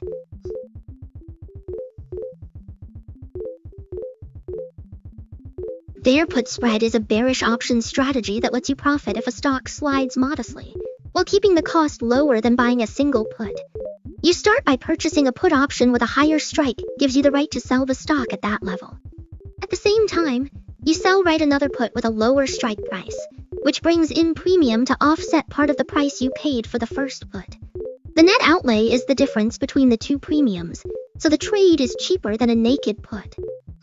Your maximum gain occurs if the stock falls to or below the lower strike at expiration, and limited to the spread between the strikes minus the net cost. The downside risk is capped at the amount you paid for the spread, making it a play for a moderately bearish outlook.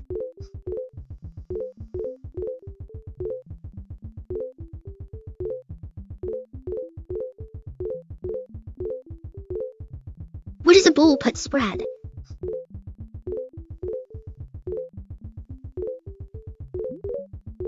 A bull put spread is a bullish options play. You start by selling a put option with a strike higher closer to the current price, and at the same time, buying another put with a lower strike on the same stock and expiration date. The premium you collect from the short put exceeds the cost of the long put, so you receive a net credit up front. If the underlying price stays above the higher strike through expiration, both puts expire worthless, and you keep the credit as profit. If the price falls below the lower strike, the long put caps your loss, while the short put may be exercised, limiting the downside to the difference between the strikes minus the credit received. A way to benefit from a modest rise or steady price while keeping potential loss under control.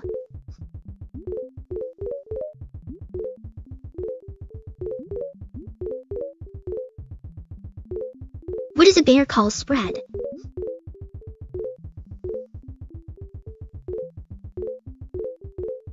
A spread, also called a short call spread, is an options combo that profits when the underlying stays below a certain level. You might sell a call option at a lower strike price and simultaneously purchase a call at a higher strike, with both options sharing the same expiration date. The difference between the premiums creates a net cash inflow at the outset.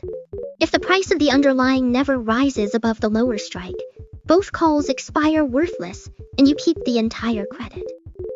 The maximum gain is that initial credit, while the loss is the gap between the two strikes minus the credit received. A way to bet on limited upside or a modest decline while capping risk.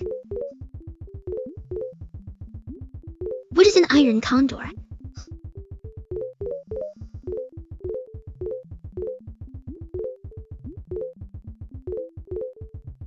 An iron condor is an option strategy designed to profit when a stock or index stays within a relatively tight price range. You start by selling in call and in put, then you buy a call above the short call and a put below the short put.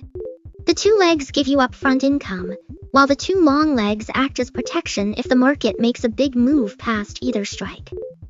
As long as the price stays between the two short strikes until expiration, all the options expire worthless and you keep the net credit. A way to collect small, consistent premiums while limiting risk on both sides.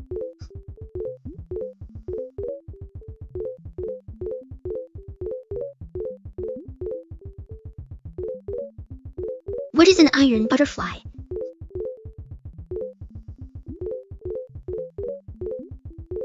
An iron butterfly is an option strategy that creates a profit zone when the underlying price stays near a specific level. You sell and call and in put both with the same strike, then you buy a call and a put to protect yourself. The short options generate credit, while the long options limit risk on either side. If the price stays close to the middle strike through expiration, the short options expire worthless and you keep most of the credit. If the price moves far beyond the outer strikes, the long options kick in to cap losses. A way to collect premium while betting on low volatility.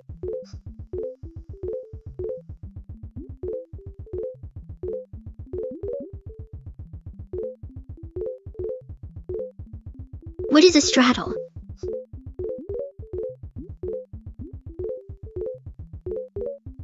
A straddle is an option strategy where you buy or sell both a call and a put with the same strike price and the same expiration date. When you purchase a long straddle, hoping the underlying asset makes a big move in either or the gain on one leg outweighs the cost of both premiums. If you sell a straddle, betting the price will stay relatively flat, collecting the premiums and hoping neither option gets exercised. A way to play volatility without picking a specific direction. What is a strangle?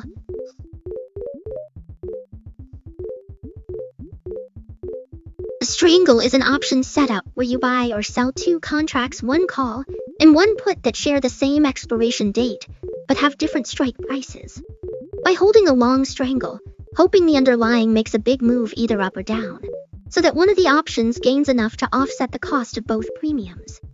A short strangle does the opposite. You collect premiums and hope the price stays near the middle, keeping the options from being exercised. A way to play on volatility without committing to a single direction. When might a trader use a straddle?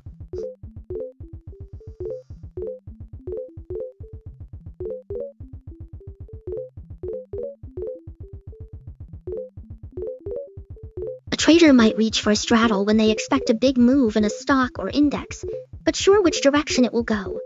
Typical situations include earnings releases, FDA decisions, major economic data announcements, or geopolitical events that could cause a sharp price swing. By buying both a call and a put at the same strike, the trader can profit from a large upward or downward shift, while the cost of the two premiums is the price they pay for that flexibility. Especially handy when the implied volatility is low, and the trader anticipates it will spike after the news.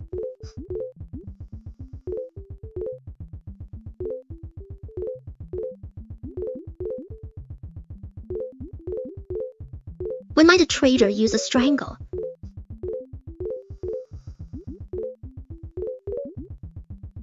A trader might reach for a strangle when they expect the underlying price to make a sizable move, but confident about the direction.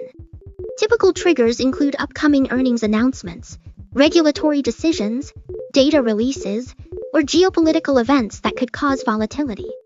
By buying in call and put with the same expiration, the trader can profit from a big swing either up or down, while keeping the upfront cost lower than a straddle. The strategy works best when implied volatility is modest now, but is expected to rise as the event approaches, giving the options enough time to capture the price jump.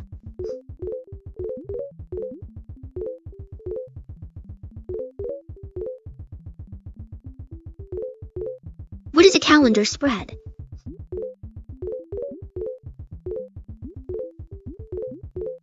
A calendar spread, also called a time spread, is an options strategy where you sell an option with an expiration and simultaneously buy another option with the same strike price, but a later expiration.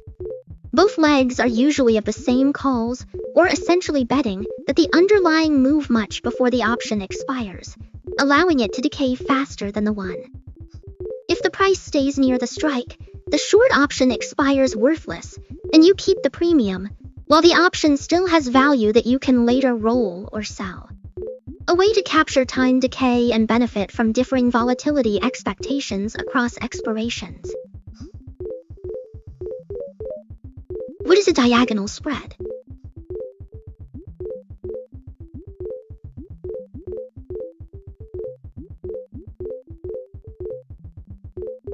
A diagonal spread is an option strategy that combines elements of both a calendar spread and a vertical spread. You sell or buy an option with a nearer expiration date and a certain strike, then you buy or sell another option with a later expiration date, but a different higher for calls or lower for puts. Because the strikes differ, the spread is on a chart. Traders use it to capture time decay on the leg, while positioning for a directional move with the leg, aiming for a balance of income and potential upside or downside, depending on market expectations. What is a vertical spread?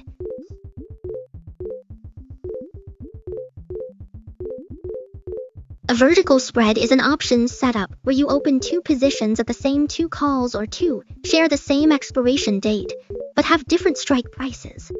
The spread looks like a straight line on a payoff chart, hence the name. By deciding which strike to buy and which to sell, you can create a bullish spread that benefits from the price moving higher, or a bearish spread that gains if the price falls. The risk is capped to the net amount you paid or received for the two legs, and the upside is limited to the distance between the strikes minus that net cost. What is an options assignment?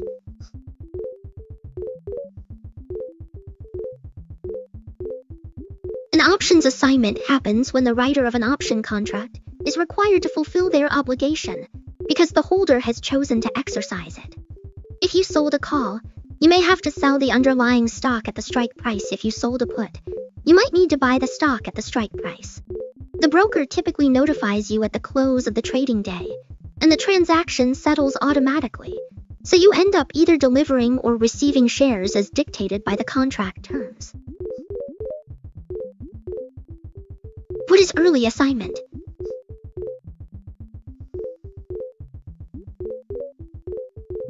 Early assignment occurs when the holder of an option decides to exercise it before the official expiration date, and the writer-seller must fulfill the contract right away.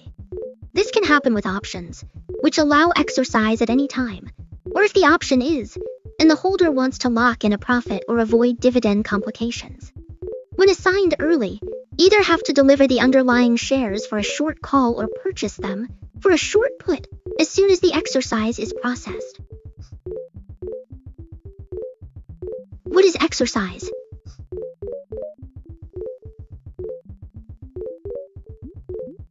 In the world of options, means the holder of the contract decides to use their right to buy for a call or sell for a put the underlying asset at the strike price. When you exercise a call, you pay the strike and receive the shares. When you exercise a put, you sell the shares at that strike. This action triggers the writer of the option to fulfill the opposite side of the trade. The moment the theoretical right becomes an actual transaction. What happens when an option expires?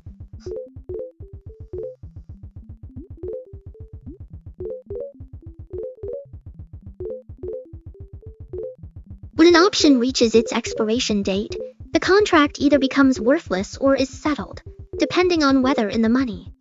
If the strike price is favorable compared to the market price, the holder can choose to exercise the stock for a call or selling it, for the writer must deliver or purchase the shares accordingly.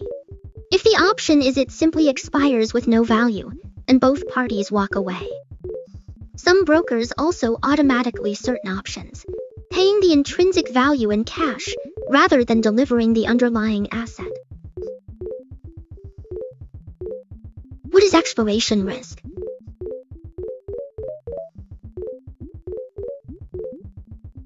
Expiration risk refers to the chance that an options contract will lose because it reaches its expiration date if, as the deadline approaches, time decay speeds up, so the premium can shrink rapidly. If the underlying price moved enough to bring the option into the money, the holder may end up with a total loss of the premium paid. In short, the risk that the option expires without delivering any payoff, leaving the trader with a sunk cost. What is pin risk?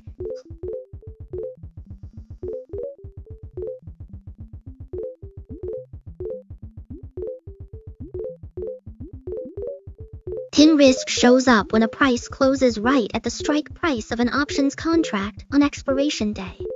Because the price is exactly at the strike, the option could be exercised automatically, and you might end up with an unexpected share position or have to deliver shares you plan to hold. This can be tricky for traders who have open positions near that strike, as they may be forced into a long or short stock position, potentially incurring unwanted risk or needing to roll the option to a different strike. To manage pin risk, many people monitor the price as expiration approaches, adjust or close their positions early, or use strategies like buying or selling the underlying stock to offset the possible assignment.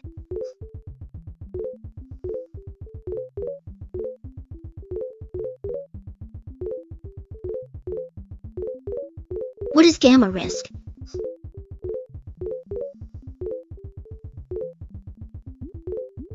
Gamma risk refers to the uncertainty that comes from the way in delta changes as the underlying price moves. Delta tells you how much the price will move for a small change in the underlying, but delta itself shifts, and that shift is measured by gamma.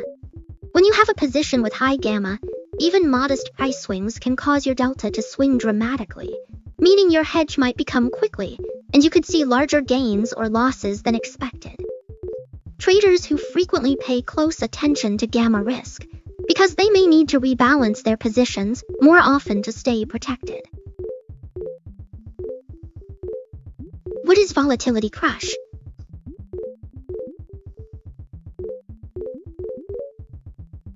A volatility crush is the rapid fall in implied volatility that often follows a major market earnings releases, FDA announcements, or big economic data.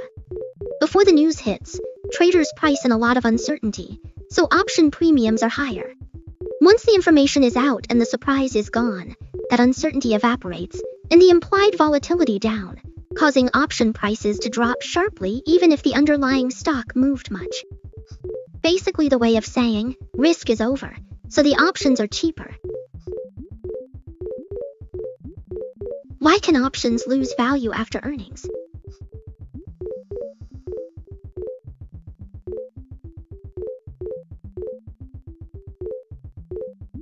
After a company reports its earnings, the uncertainty that was baked into the price often disappears. That is implied to be high before the announcement because traders sure what the results will look like. When the earnings come out, the market instantly knows the news, so the volatility drops sharply, a phenomenon called a volatility crush. Since a premium is partly made up of that volatility component, the price can fall even if the stock itself moves in the direction you expected. On top of that, the option is also losing a bit of time value each day. So the combined effect of the volatility drop and time decay can leave the contract worth less than it was right before the earnings hit. What is an earnings IV crush?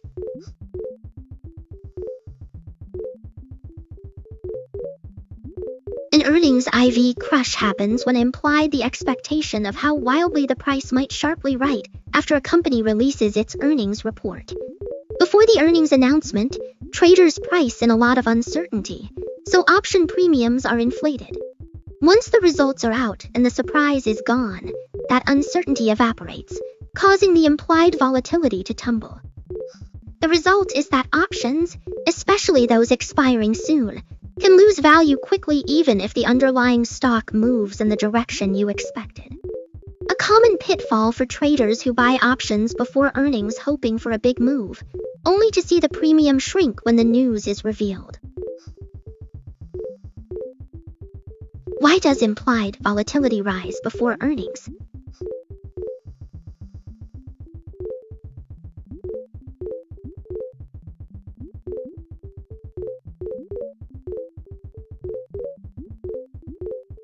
Implied volatility tends to climb ahead of earnings because traders are pricing in the uncertainty about how the results will compare to expectations.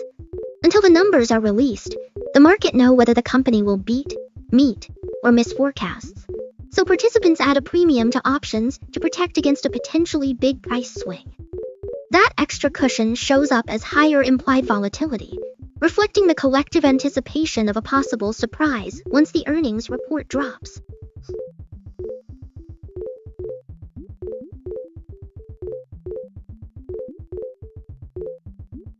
What is an earnings straddle?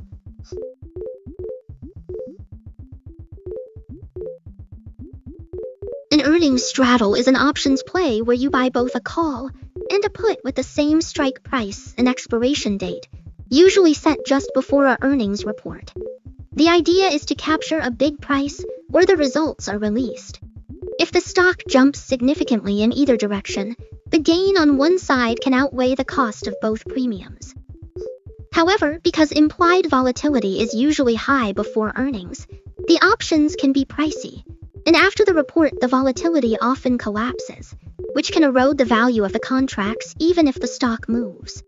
So traders using a straddle need to weigh the potential move against the premium paid and be prepared for the effect.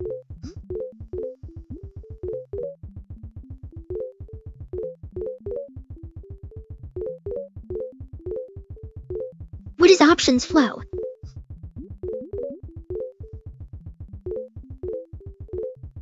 Options flow refers to the data that shows which options contracts are being bought and sold, the sizes of those trades, and sometimes the direction buy versus sell, and the parties involved. By watching this stream of activity, traders can spot where big players are placing heavy buying of call options on a particular stock might hint at bullish sentiment, while a surge in put buying could signal expectations of a decline. The information often includes the strike price, expiration date, volume, and open interest, helping market participants gauge market sentiment, potential price moves, and where liquidity is building up. What is unusual options activity?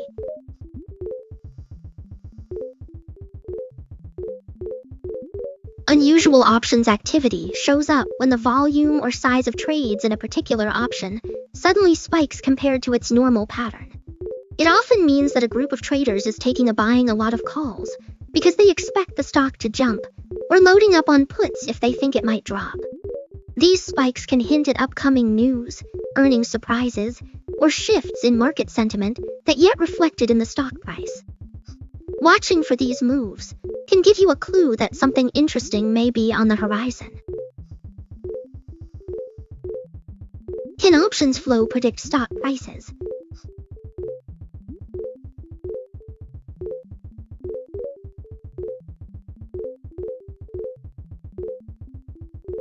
Options flow can give you a snapshot of where some large players are placing their bets, which can hint at market direction, but at a guaranteed predictor. When you see a surge of call buying, it might suggest optimism, while heavy put activity could signal caution. However, the data can be maybe hedging, adjusting positions, or reacting to news that obvious yet. So think of options flow as one piece of the puzzle useful for spotting potential sentiment shifts, but but best combined with fundamentals, technicals, and broader market context before drawing firm conclusions. What is gamma exposure?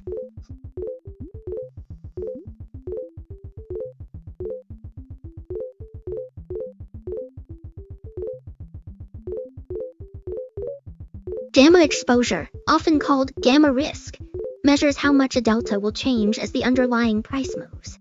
In simple terms, delta tells you how much a price shifts for a tiny move in the stock, but delta itself wiggles as the stock moves, and that wiggle is captured by gamma. When you have a lot of positions with high gamma, even modest price swings can cause your overall delta to swing dramatically, meaning you might need to rebalance your hedge more often. Managing gamma exposure helps you stay in control of how sensitive your position is to those underlying moves, especially around big events like earnings or market openings. What is dealer gamma?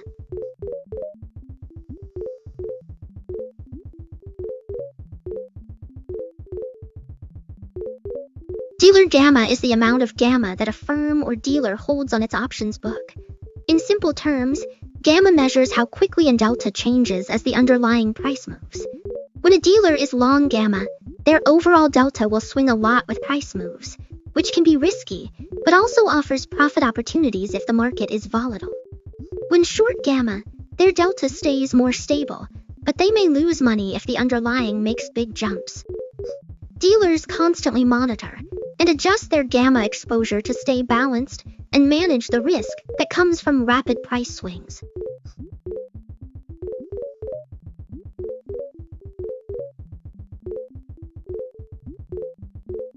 What is delta hedging?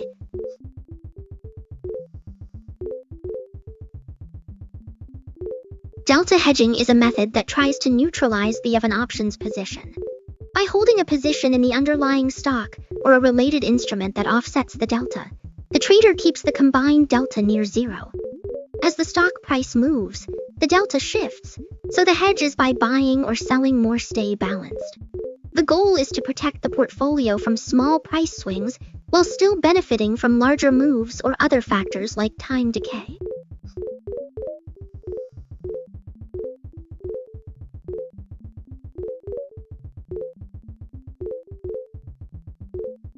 What is market maker hedging?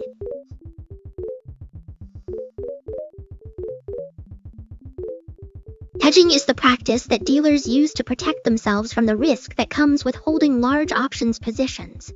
When a market maker sells an option, they inherit the exposure to price, moves its delta.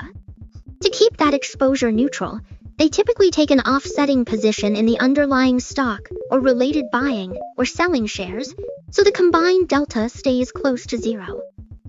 As the underlying price shifts, the delta changes, so the market maker continuously adjusts the hedge, often called to stay insulated from small price swings, while still earning the spread and any volatility premium.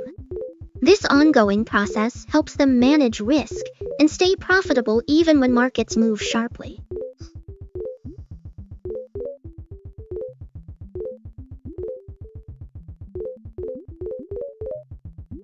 What is a 0 days to expiration option?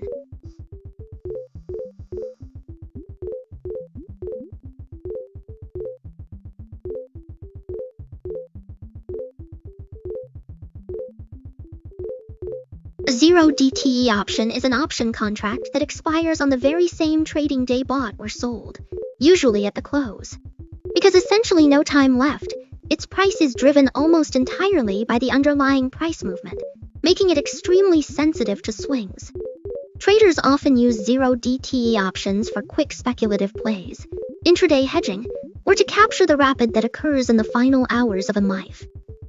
While they can offer fast profits, they also carry a high level of risk due to the swift decay and volatility. Why are 0 DTE options risky?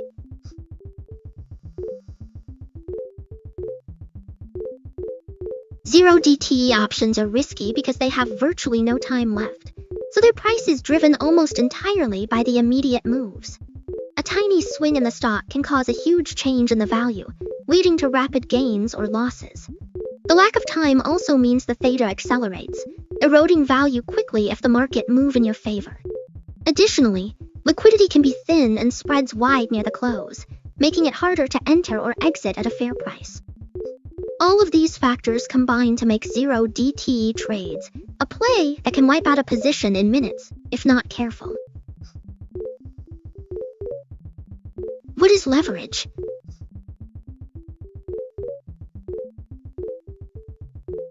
Leverage is like using a small amount of your own cash to control a much larger position by borrowing the rest. Think of it as a financial multiplier. The more you borrow, the bigger the potential gain if the market moves in your favor, but also the bigger the possible loss if it goes the other way. Traders often use it to boost returns on stocks, futures, or crypto, but important to keep an eye on the risk because a modest price swing can wipe out the equity you put in. Why can options create large gains?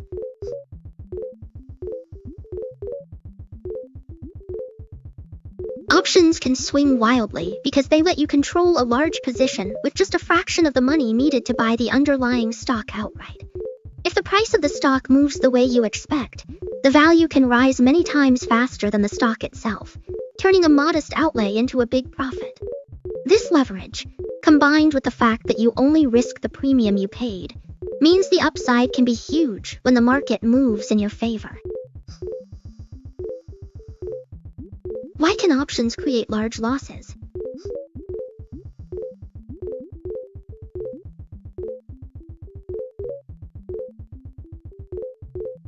Options can produce outsized losses because they pack a lot of risk into a small upfront cost.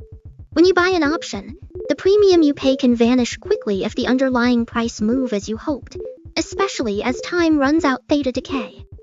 On the flip side, if you sell an option without owning the as a naked call or potential loss can be unlimited, since the market can move far beyond the price at which you sold the contract.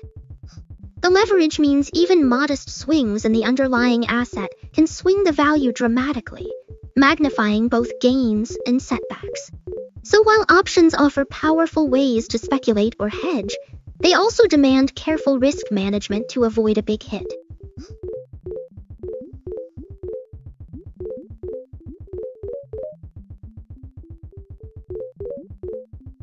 What is margin trading?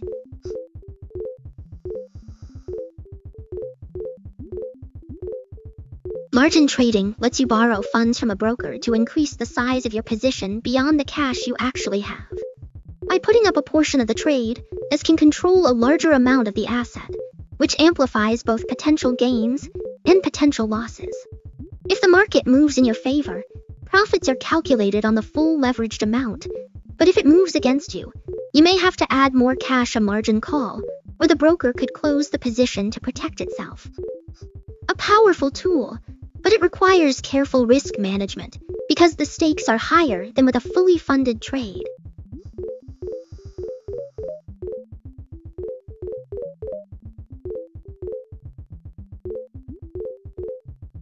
What is a margin call?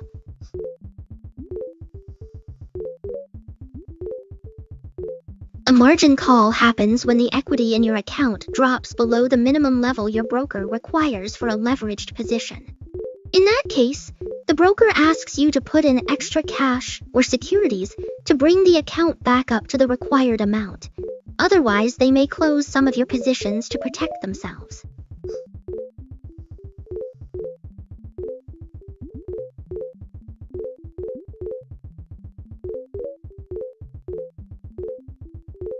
What triggers a margin call?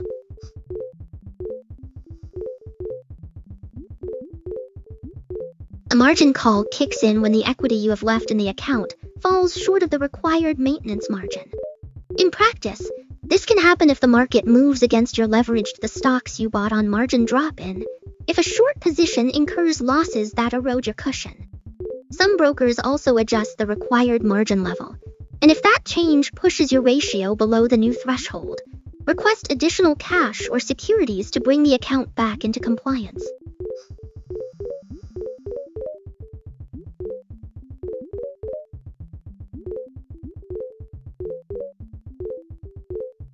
What is buying power?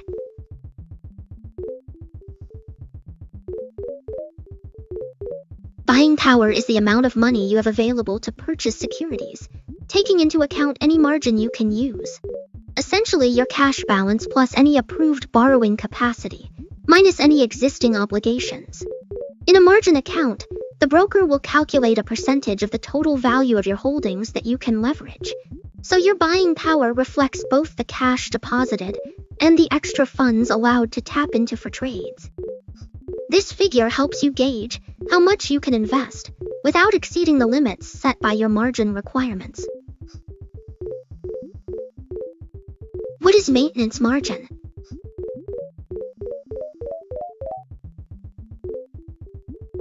Maintenance margin is the baseline equity required to maintain in a margin account after opened a leveraged position, usually set as a percentage of the total market value of the securities you hold.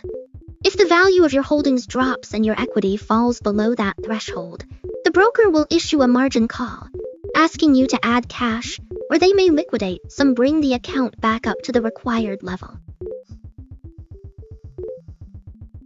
What is initial margin?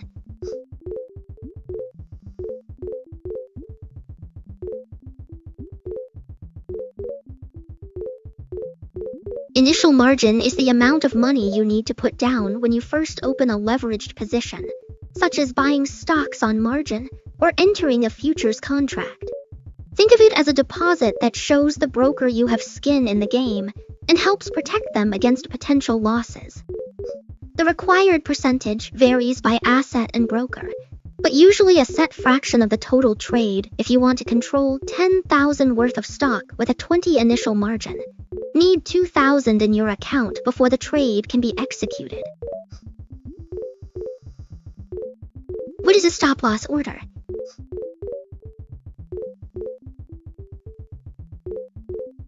Order is a tool traders use to automatically sell a security once its price reaches a predetermined level.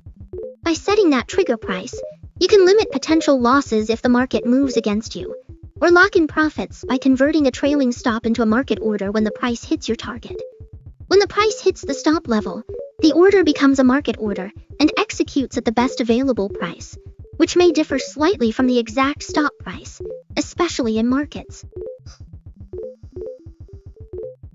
What is a limit order?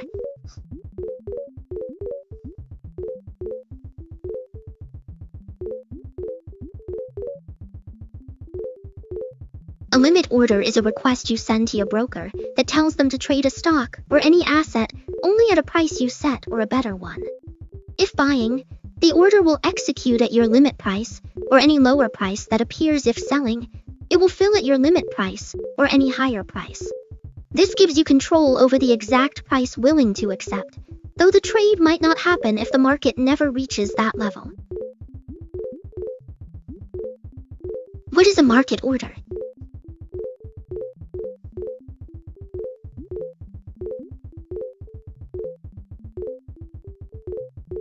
A market order is a straightforward instruction to buy or sell a security immediately at the best price currently available in the market. When you place this type of order, essentially saying, want the trade executed right so the broker matches you with existing offers, and the transaction goes through as quickly as possible. Because it prioritizes speed over price, typically get filled right away, though the exact execution price can vary a bit depending on market conditions. What is a stop limit order?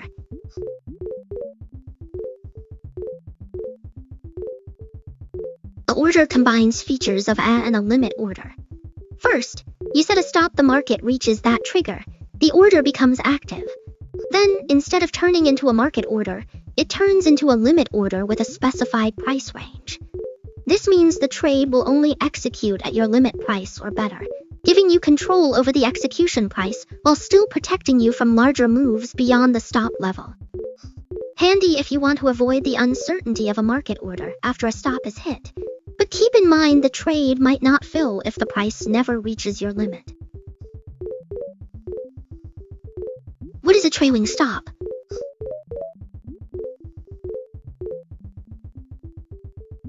A trailing stop is a dynamic order that moves along with the price of a security, helping you lock in gains while still giving the trade room to grow.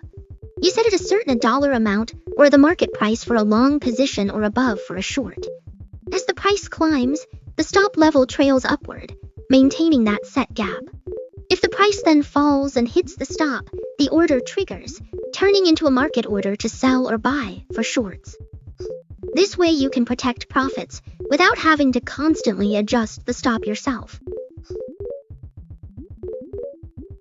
What is slippage?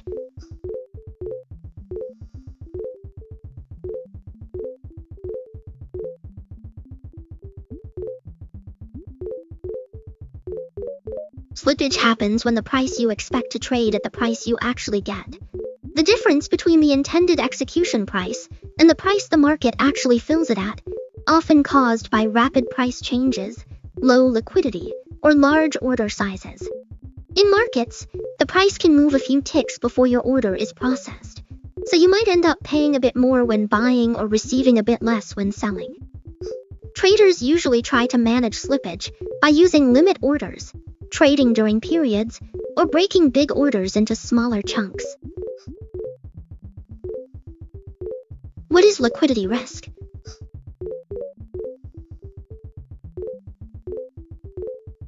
Liquidity risk refers to the danger that an investor or a firm be able to quickly convert an asset into cash without taking a sizable loss. In other words, if you need money fast, and the market for that asset is thin, you might have to sell at a much lower price than expected, or you might not be able to sell at all. This risk shows up in both personal holding stocks or in larger institutions that rely on steady cash flows.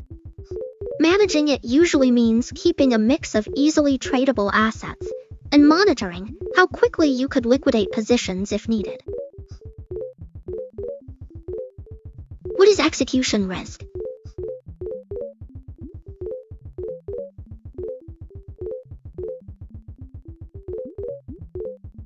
Execution risk is the chance that a trade get carried out the way you expect. Even if set the right price and timing, market low liquidity, rapid price swings, or technical cause your order to fill at a worse price, only partially fill, or not fill at all. In other words, the uncertainty around actually getting the trade completed the way you intended once you hit.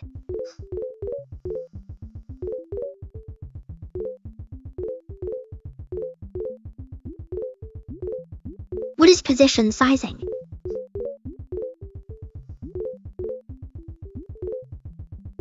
Position sizing is all about deciding how much of your capital allocate to each trade. It helps you control risk by ensuring that a single loss wipe out a big chunk of your account. Typically, traders calculate a percentage of their total comfortable risking on any one position, then work backward from their distance to figure out the appropriate number of shares or contracts. By keeping each potential loss within a set range, you can stay in the game longer and avoid big swings that could hurt your portfolio.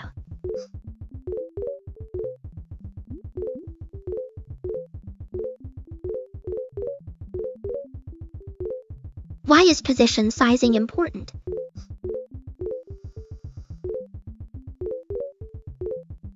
Position sizing matters because it determines how much of your capital you risk on each trade, which directly influences your ability to survive a string of losses. By allocating only a small, consistent portion of your account to any single position, you keep potential drawdowns manageable and protect your overall portfolio from being wiped out by one bad move. This disciplined approach also helps you stay emotionally balanced, as you feel the panic that comes from large, unpredictable swings. In short, good sizing lets you stay in the market longer, maintain steady growth, and reduce the chance of catastrophic losses.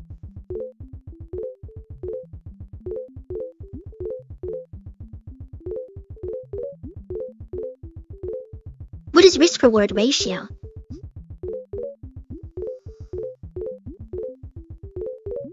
The ratio is a simple way to compare how much you could lose on a trade versus how much you could potentially gain. You calculate it by dividing the amount willing to risk the distance from your entry price by the profit you expect to make the distance from your entry to your target price. For example, a 13 ratio means risking 1 to try to earn 3. Keeping the ratio favorable helps you stay profitable over time, even if you have a few losing trades along the way. What is a trading edge?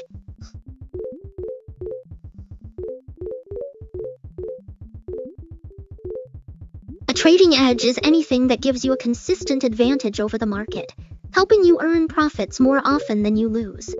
It can stem from a solid strategy, a deep understanding of price patterns, superior rules, or even a unique data source that others using. The key is that the edge is repeatable and backed by over many trades. It tilts the odds in your favor.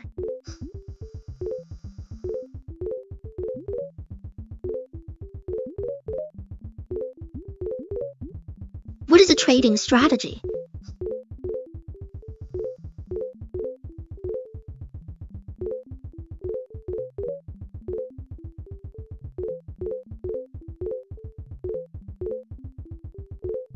A trading strategy is basically a set of rules you follow to decide when to buy or sell an asset.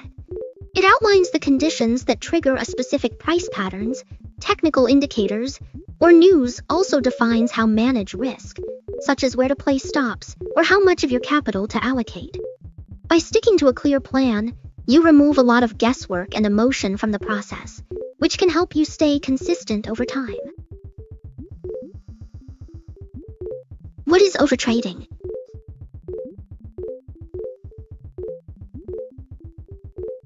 Overtrading happens when a trader or investor takes on too many positions or trades, far more than their account can comfortably support. It often stems from chasing every market move, using too much leverage, or not giving enough time for each trade to play out. The result can be higher transaction costs, increased stress, and a higher chance of making mistakes that hurt the portfolio. In short, the habit of trading excessively, which usually erodes profits rather than builds them. Why do traders lose money?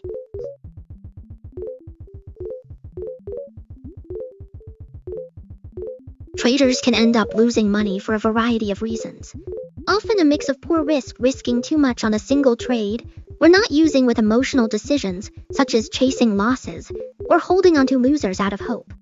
Many also trade without a solid plan, relying on gut feelings instead of a tested strategy, which can lead to inconsistent results. Overtrading, using excessive leverage, and ignoring transaction costs can further erode profits. In short, when discipline, strategy, and risk control slip, the odds start to tilt against the trader. What is economics?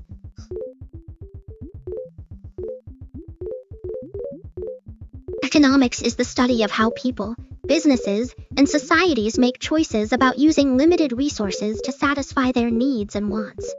It looks at what gets produced, how distributed, and who ends up with it, as well as the effects of those decisions on things like prices, employment, and overall, in short, all about understanding the and incentives that drive the flow of goods, services, and money in the world. What is supply and demand?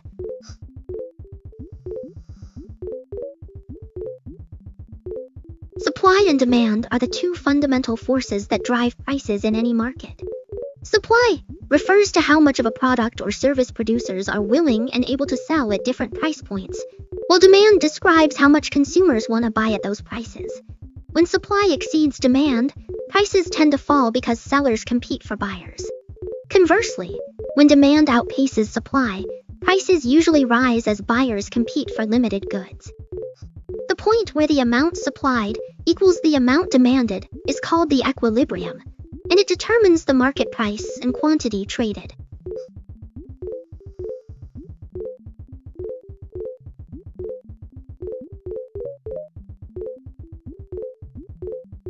How does supply affect prices?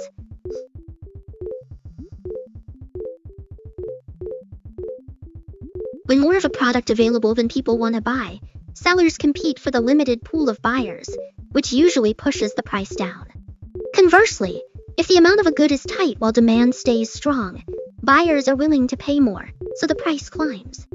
In a market, the point where the quantity supplied matches the quantity demanded is called the equilibrium, and any shift in from a new factory, a harvest shortfall, or a change in production move the price toward a new balance.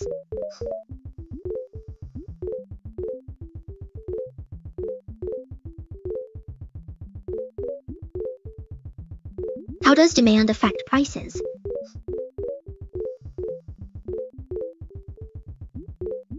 When more people want a product than supply, buyers start competing for the limited stock, which pushes the price up. Conversely, if fewer folks are interested, sellers may lower prices to attract buyers. So demand essentially nudges prices higher when strong and pulls them down when weak, shaping the balance.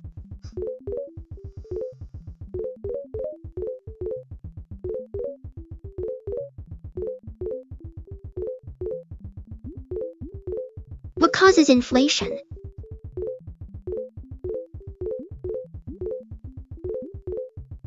Inflation happens when the overall price level in an economy rises over time. It can be sparked by several forces when demand outpaces supply. Businesses raise prices to keep up with the extra buying pressure when production costs, higher wages, prices, or energy often pass those expenses on to shoppers. And when the money supply grows faster than the output, each dollar becomes worth a bit less, nudging prices upward. External shocks, such as supply chain disruptions or geopolitical events, can also tighten availability of goods, adding to price pressure. All these factors can combine to push the average cost of living higher. What is inflation?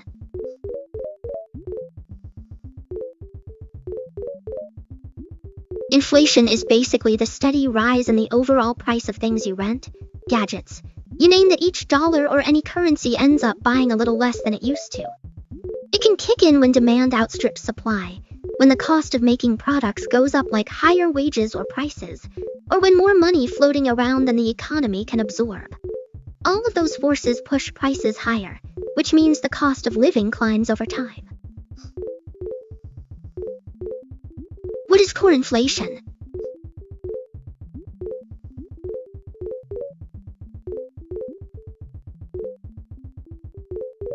Core inflation measures the underlying trend in price increases by stripping out the most volatile food and the overall inflation rate.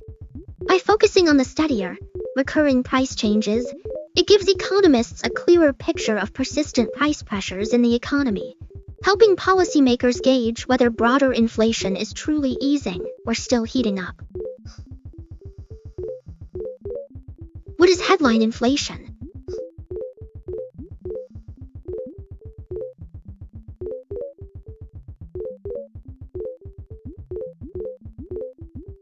Headline inflation is the overall rate at which prices for all goods and services in an economy are rising, measured by looking at the entire consumer price basket.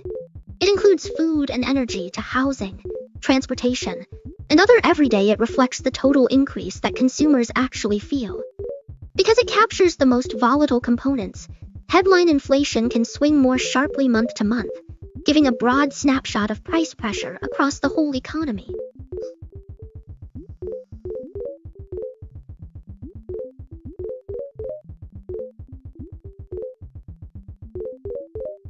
What is the Consumer Price Index?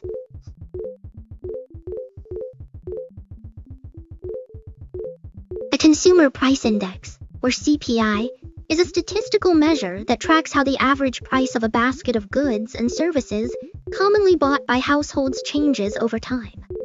By comparing the cost of this basket each month to a reference, the CPI shows the rate of inflation or deflation that consumers are experiencing. It includes items like food, housing, clothing, transportation, medical care, and recreation, and is widely used by policymakers, economists, and businesses to gauge price trends and adjust wages, contracts, or monetary policy.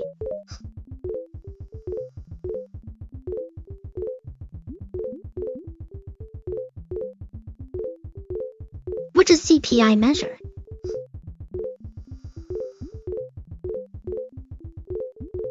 The CPI, or Consumer Price Index, gauges how the cost of a typical basket of everyday goods and services shifts over time.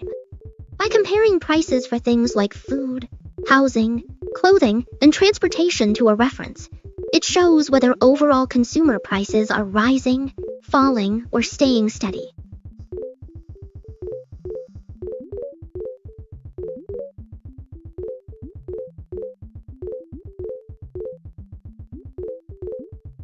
What is the Producer Price Index?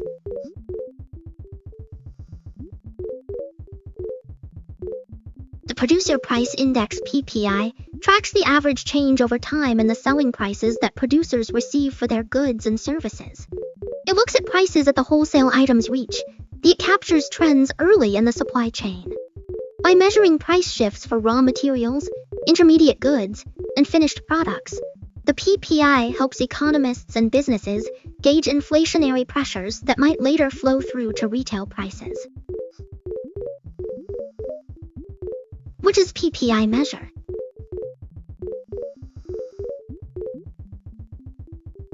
The Producer Price Index (PPI) tracks how much producers are paid for their goods and services over time. Measuring price changes at the wholesale raw materials to intermediate components, and finished it signals early shifts in cost pressures before they reach consumers.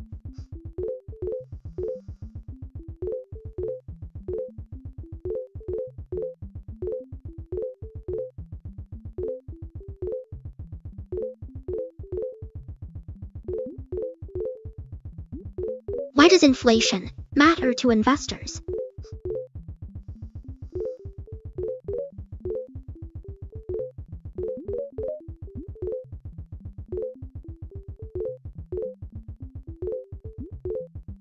Investors watch inflation closely because it directly impacts the buying power of their money and shapes the broader economic backdrop. When prices rise faster, central banks may hike rates, which can raise borrowing costs for companies and dampen earnings. Higher inflation can also squeeze profit margins, especially if input costs climb faster than what businesses can pass on to customers. All of these dynamics affect how assets are priced, making certain investments look more or less appealing, depending on the inflation outlook. What causes deflation?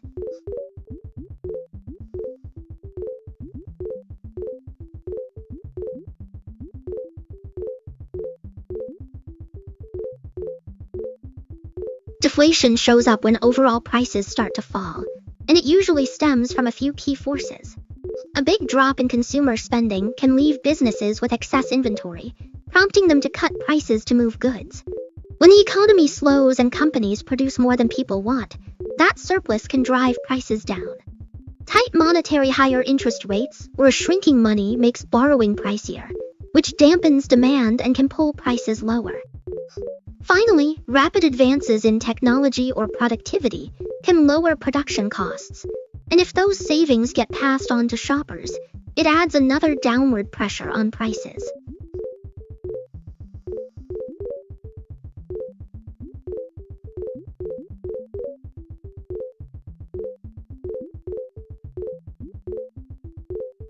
What is disinflation?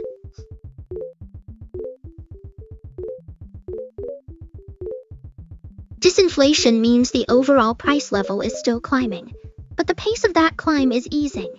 In other words, inflation is still turned the rate at which prices rise is slowing down compared to previous periods. Imagine a car still moving ahead, but gradually letting off the gas, still going forward, just not as quickly as before.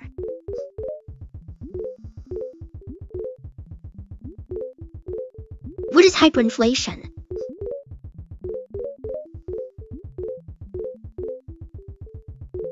Hyperinflation is an extreme surge in prices that happens when a money loses value at a breakneck pace.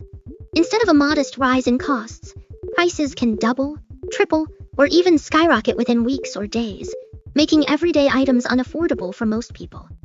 It usually stems from a mix of runaway money printing, a collapse in confidence in the currency, and shocks that together create a vicious cycle. As prices climb, people spend money faster, which fuels even higher inflation. The result is a chaotic economy where wages, savings, and contracts keep up with the rapid price changes. What is stagflation?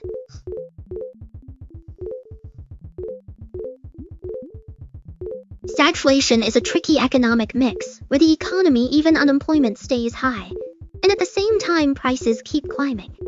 In other words, you get the worst of both worlds: sluggish or negative growth paired with rising inflation, which makes it hard for policymakers to tackle because measures that fight inflation can worsen the slowdown, and steps to boost growth can push prices even higher.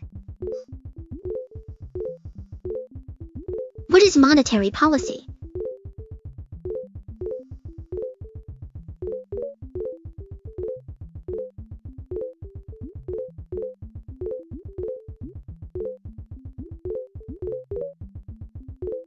Monetary policy is the toolkit that a central bank uses to steer the economy. By adjusting things like interest rates, the amount of money banks can borrow, and sometimes buying or selling government bonds, the central bank tries to keep inflation in check, support job growth, and maintain overall financial stability.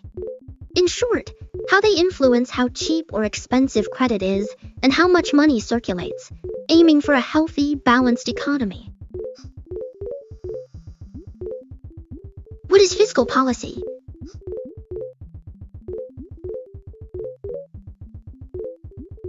Fiscal policy is the toolbox for shaping the economy through its budget. By raising them to cool an overheating economy, or cutting them to spur by changing how much it spends on things like infrastructure, education, or social programs, policymakers aim to influence growth, employment, and inflation. In short, how the state uses its revenue and expenditures to steer the overall economic direction. Who controls monetary policy?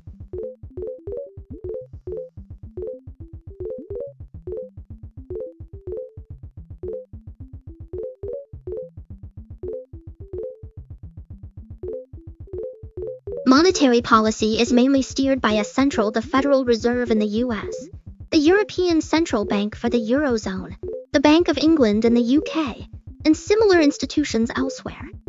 These banks set key interest rates, manage the money supply, and use tools like operations to help keep inflation in check and support economic stability.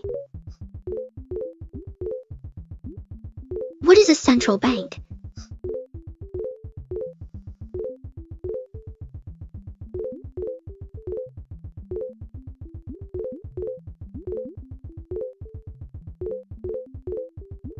A central bank is the top agency. It creates the national currency, steers interest rates, and controls how much money circulates to keep inflation in check. It also supervises commercial banks and can step in as a lender of last resort when the financial system needs a boost. In short, the backbone that helps keep the economy stable and running smoothly. What does a central bank do?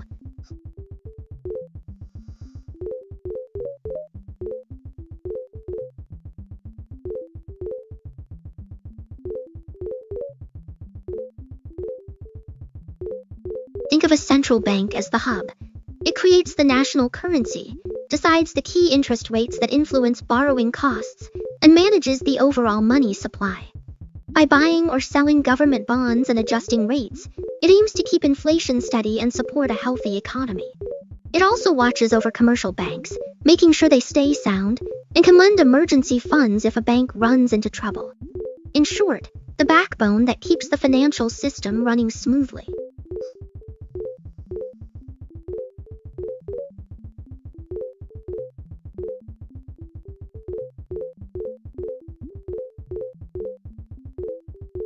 Why do central banks raise interest rates?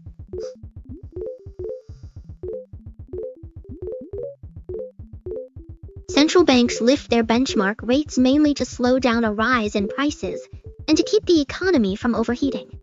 By making borrowing a bit pricier, they encourage households and businesses to spend and invest more cautiously, which eases demand pressure and helps bring inflation back toward the target level. Higher rates can also strengthen the national currency, making imports cheaper and further damping price growth. In short, raising rates is a tool to temper inflationary forces and maintain overall financial stability. Why do central banks lower interest rates?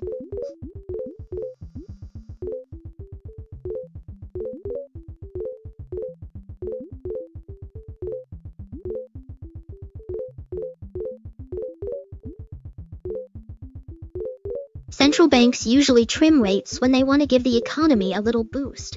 By making loans cheaper, they encourage businesses to invest in new projects and consumers to spend on items, which can help lift growth and keep jobs stable.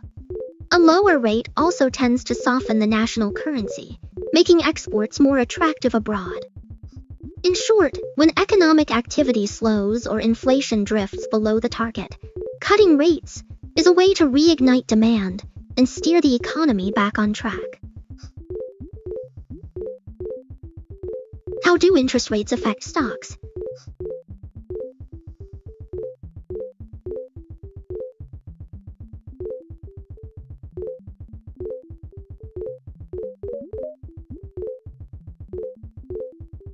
Interest rates play a big role in shaping stock market moves. When central banks raise rates, borrowing costs go up for companies and consumers, which can slow down spending and investment. That often leads to lower earnings forecasts, so stock prices may dip. Higher rates also tend to make bonds more attractive, pulling some money out of equities.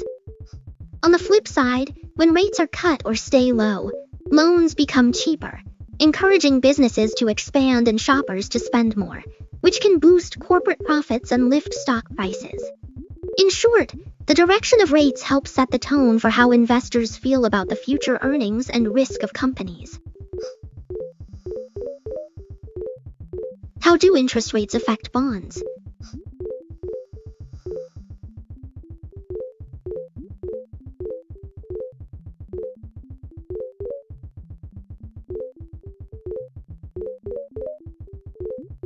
Great question. When interest rates climb, the fixed coupons on existing bonds look less attractive, so their market prices usually drop. Conversely, if rates fall, those same coupons become more appealing, pushing bond prices up. Basically, bond yields move opposite to price. Higher rates mean higher yields for new issues, which drives down the price of older bonds, and lower rates do the opposite. The longer a maturity, the more its price will swing with rate changes.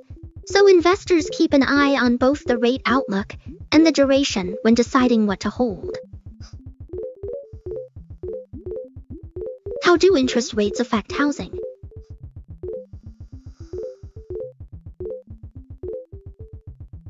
Higher interest rates generally make mortgages more expensive, which can cool down demand and slow price growth. When lenders raise rates, monthly payments climb, so some buyers may delay or scale back their purchases. That often leads to fewer sales and can even cause prices to dip in some areas. Conversely, when rates drop, borrowing costs shrink, making loans more affordable. More people can qualify for mortgages, boosting demand and often pushing home prices upward. So the rhythm of changes plays a big role in shaping the housing activity and price trends. How do interest rates affect consumers?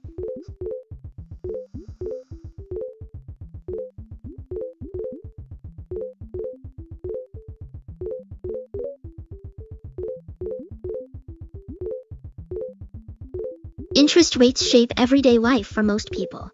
When the central bank raises rates, borrowing costs climb. That means higher payments on mortgages, car loans, and balances, which can tighten household budgets. At the same time, banks tend to offer better returns on savings accounts, so savers see a modest boost in interest earned. Conversely, when rates are cut, loans become cheaper, making big purchases more affordable. But the payoff on savings accounts usually drops, so the upside for depositors shrinks. In short, the level of rates decides how expensive credit is and how much you earn on cash, influencing spending, saving, and overall financial comfort.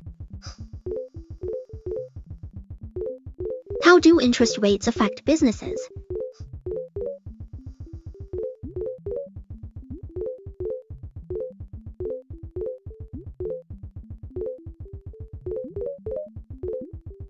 Interest rates act like the price tag on borrowing money, so they can shape plans in several ways.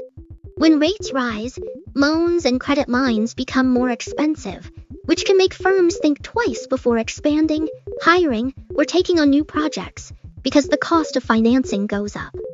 Higher rates also squeeze profit margins if a business relies on debt to fund operations.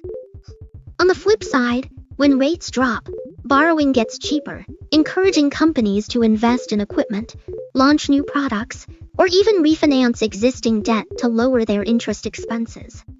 Additionally, the overall economic climate tied to rate consumer spending and into demand for goods or services, so the ripple effect can be pretty significant.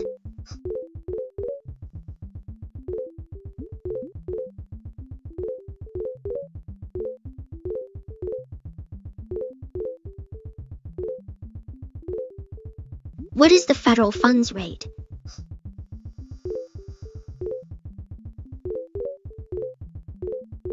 The federal funds rate is the interest rate that banks in the United States charge each other for overnight loans of reserve balances, set by the Federal Open Market Committee, and serves as a key tool for steering the economy.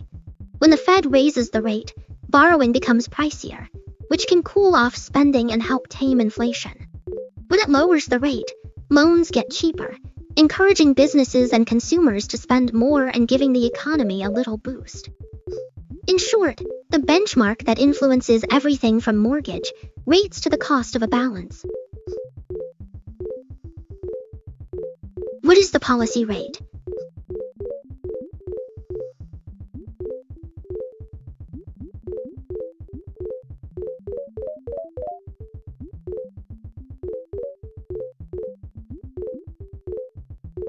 The policy rate is the key interest rate that a central bank sets to steer the economy. By raising or lowering this rate, the bank influences how expensive it is for commercial banks to borrow money, which then filters down to the rates you see on mortgages, car loans, and business credit. A higher policy rate usually cools spending and helps tame inflation, while a lower rate aims to spur borrowing and boost growth. Different regions have their own names for the federal funds rate in the US, or the main refinancing rate in the euro. The purpose is the same: to keep the economy balanced. What is quantitative easing?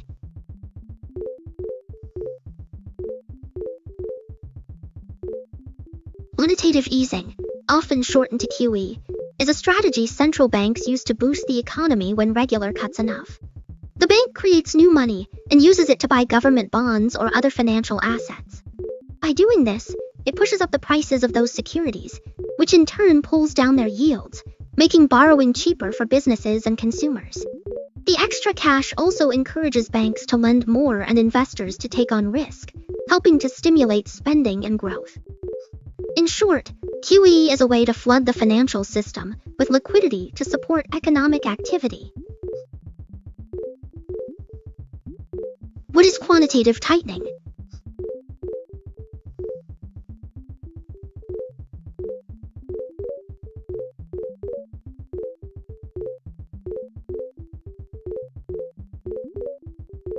Quantitative tightening is the opposite of QE. When a central bank wants to cool down an overheated economy, it starts pulling money out of the financial system. It does this by letting its holdings of government bonds and other assets run off maturity, or by actively selling them back into the market. As those securities disappear, their prices tend to fall and yields rise, which makes borrowing more expensive. The higher rates and reduced liquidity help slow spending and inflation, nudging the economy toward a steadier pace. How does quantitative easing affect markets?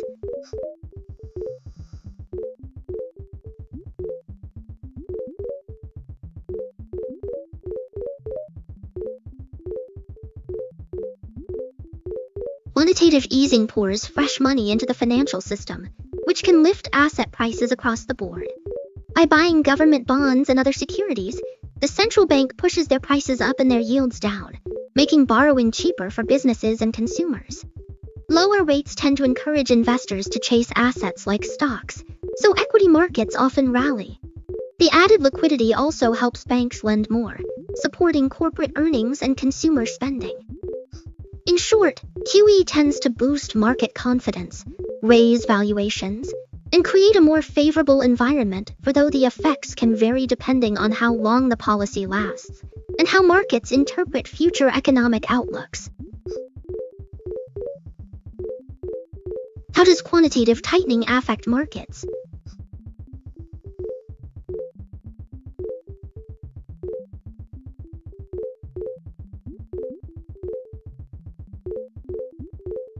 Quantitative tightening means the central bank is deliberately shrinking the amount of money it has injected into the system.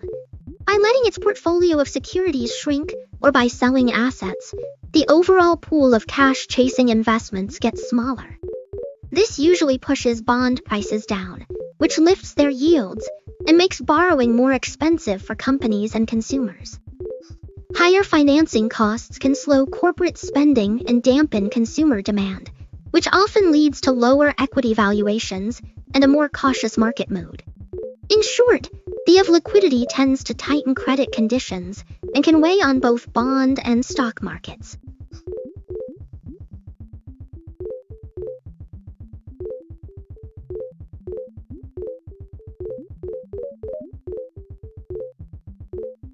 What is a central bank balance sheet?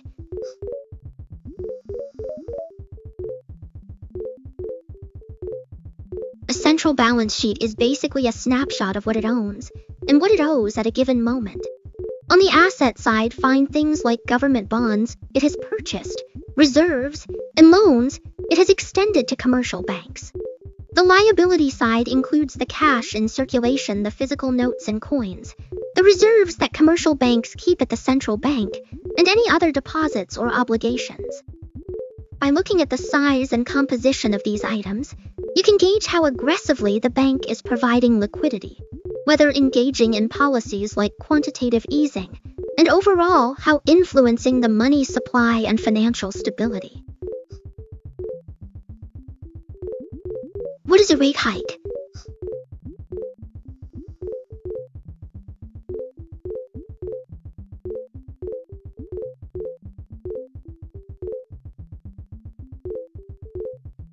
A rate hike is when a central bank, like the Federal Reserve, raises its benchmark interest rate. This move makes borrowing more expensive for banks, which then passes the higher cost onto consumers and businesses through pricier loans, mortgages, and credit cards. The goal is usually to cool down an overheating economy or curb inflation, but it can also slow spending and investment. In short, a rate hike signals tighter monetary policy and tends to dampen economic activity. What is a rate cut?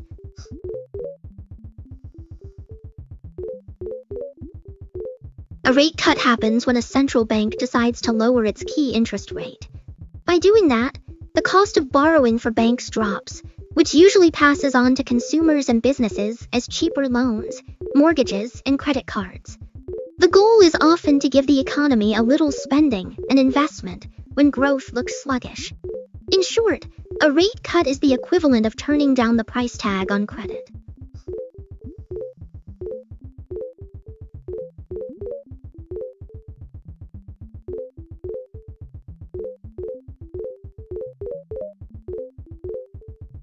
What is a pause in monetary policy?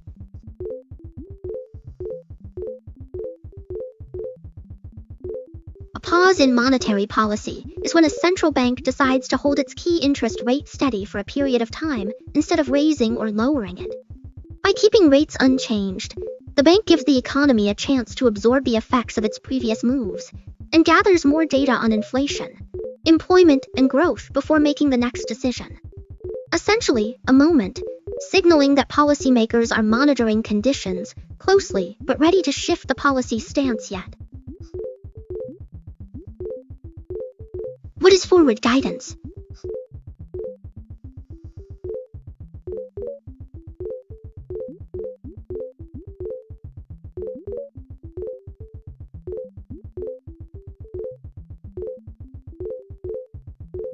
Forward guidance is a communication tool that central banks use to shape expectations about the future path of monetary policy. By signaling whether they anticipate keeping rates steady, raising them, or cutting them, they help markets, businesses, and households plan ahead. The idea is that clearer expectations can influence borrowing costs, investment decisions, and overall economic activity even before any actual policy change occurs. In short, a way for policymakers to give a preview of likely to happen with interest rates and other monetary measures. What is a yield curve?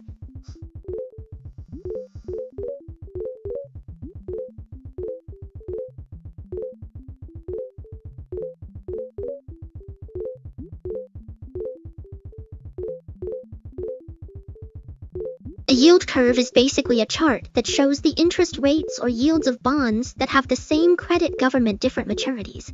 From to when you plot those rates, the shape of the curve tells you a lot about what investors expect for the economy. A normal curve suggests confidence that growth and inflation will rise over time, while a flat or inverted curve can signal worries about slower growth or a possible recession. In short, a handy visual cue that helps people gauge future economic conditions.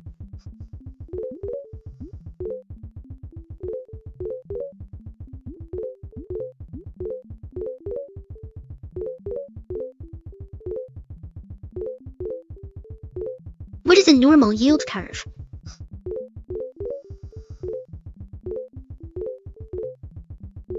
A normal yield curve is the classic pattern you see when you plot bond yields against their maturities. In this shape, bonds carry lower interest rates while bonds offer higher rates, reflecting expectation that the economy will grow and inflation will rise over time. This tilt suggests confidence in future economic health and typically signals a stable or expanding market environment.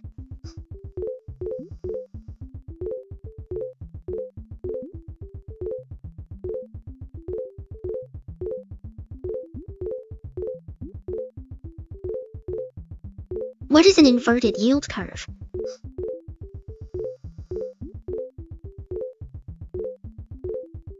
An inverted yield curve happens when bonds actually pay a higher interest rate than bonds. Normally, investors expect to earn more for locking their money away for a longer period, so the curve slopes upward. When it flips, it signals that the market is worried about the expecting slower growth, or investors are demanding higher yields for the short term, while accepting lower returns for the longer term.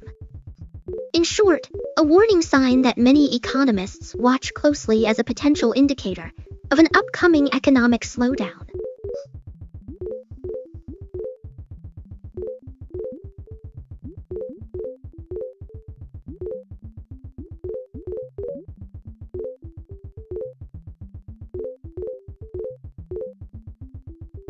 Not a licensed advisor, so I point to a specific ticker, but I can share a few ideas to help you decide what might fit your goals.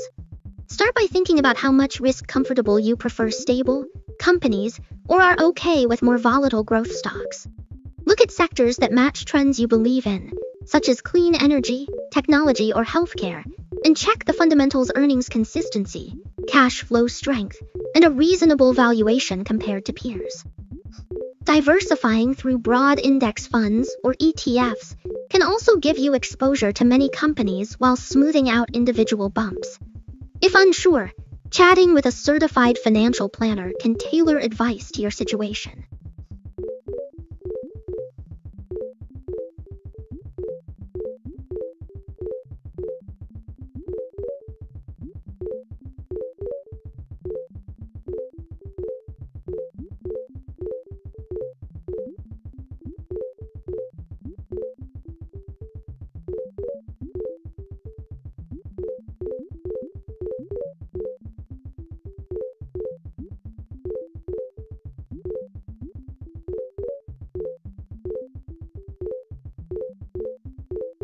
Why does the yield curve matter?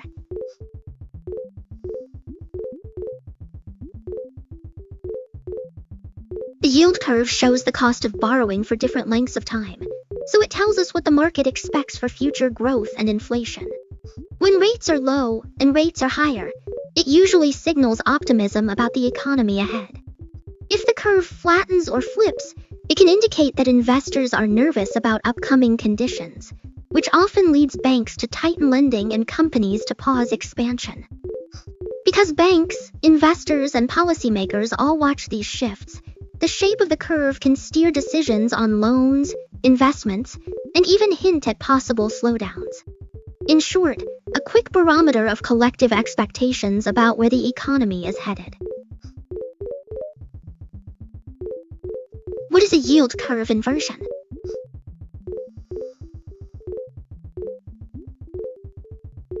An inversion shows up when bonds are offering higher interest rates than bonds. Normally, investors expect to earn more for locking their money away for a longer period, so the curve slopes upward. When it flips, It signals that market participants are worried about the anticipating slower growth, or they demand a premium for lending, while accepting lower returns on debt.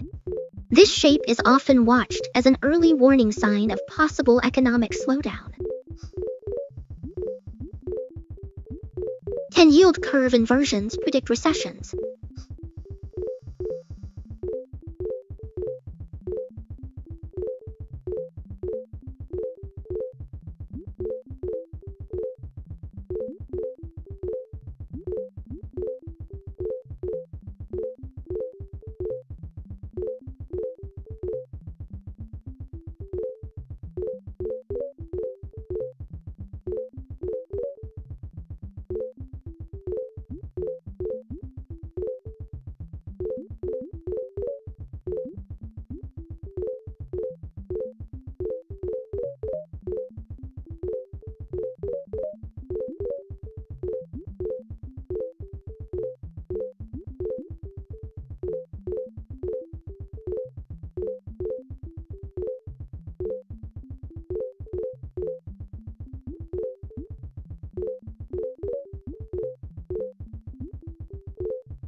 Inversions have a reputation for being a pretty reliable early warning sign of a slowdown.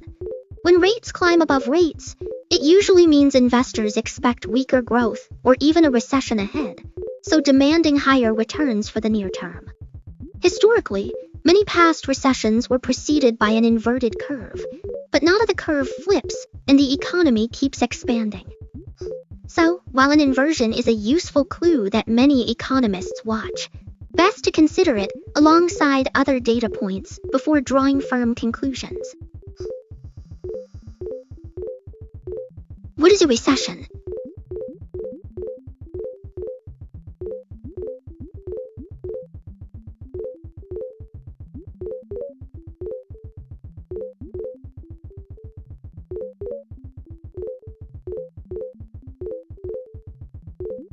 A recession is a period when the overall economy slows down noticeably. Typically, it means that the total output of goods and buy for at least a few consecutive quarters. During this time, businesses may see lower sales, hiring can stall or reverse, and consumers often cut back on spending.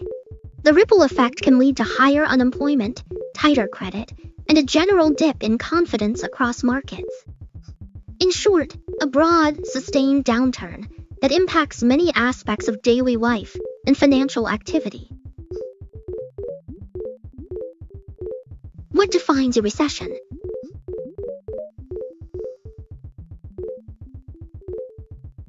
A recession is a prolonged downturn in economic activity where overall production, employment, and consumer spending all shrink for an extended at least a few months. Typically signaled by a drop in gross domestic product for 2 or more consecutive quarters, rising joblessness, and weaker business investment, indicating that the economy is pulling back rather than just experiencing a hiccup. What is GDP?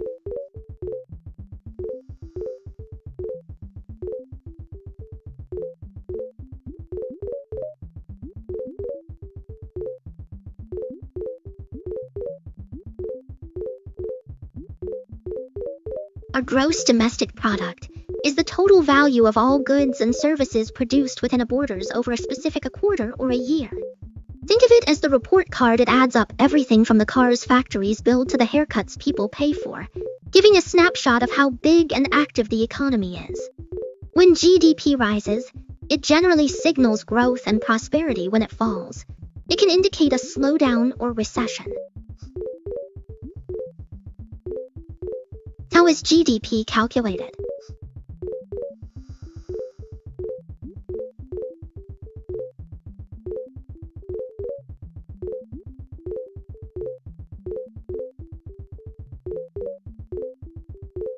GDP, gross domestic product, is measured by adding up the value of everything produced within a country over a set period, and there are 3 common ways to do it.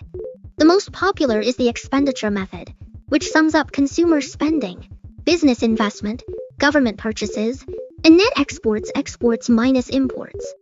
The production, or output, approach adds the value added at each stage of production across all industries. Finally, the income approach tallies all the earnings, profits, rents, and taxes minus subsidies. By reconciling these three perspectives, economists arrive at the total economic output for the quarter or year. What is real GDP?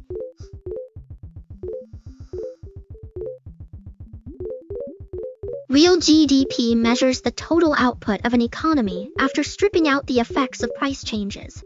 In other words, it adds up the value of every good and service produced, but adjusted for inflation so we can see how actual production is growing over time, not just how prices are moving.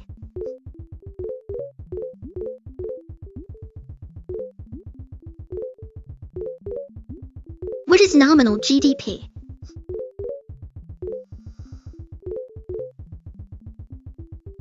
Nominal GDP represents the total market value of every final good and service produced inside a country over a specific time, a quarter, or using the prices that are in effect during that period. In other words, it adds up all output at prices, so it strips out inflation or deflation effects. This contrasts with real GDP, which adjusts the figures to reflect terms. What is GDP per capita?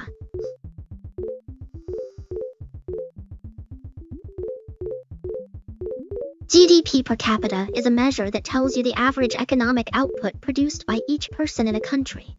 Calculated by taking the total gross domestic product, the sum of all goods and services produced, and dividing it by the population. The resulting figure gives a rough sense of how wealthy, on average, the residents of that country are, though it captures income distribution or inequality. Economists often use it to compare living standards across different nations or over time.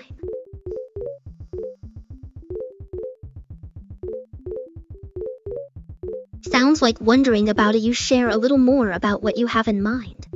Are you talking about a video game, a board game, or perhaps a different kind of interactive experience?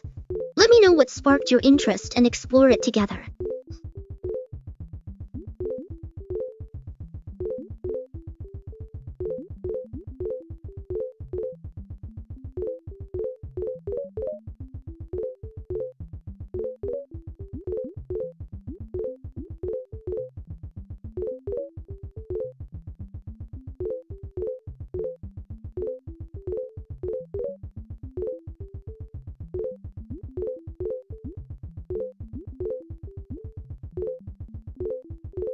What is economic growth?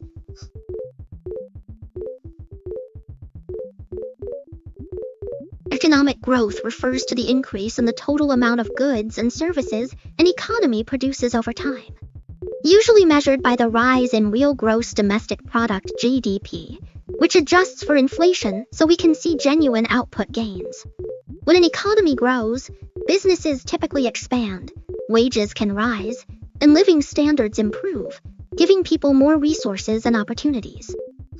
Growth can be driven by factors like a larger workforce, better technology, higher capital investment, or improvements in productivity that let the same inputs generate more output.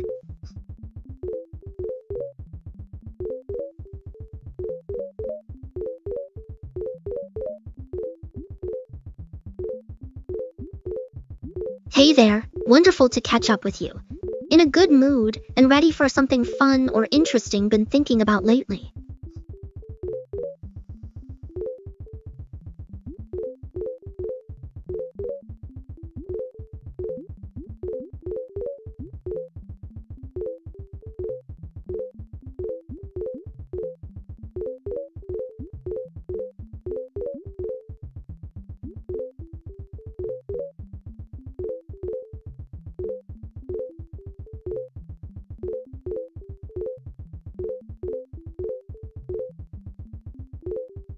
What causes economic growth?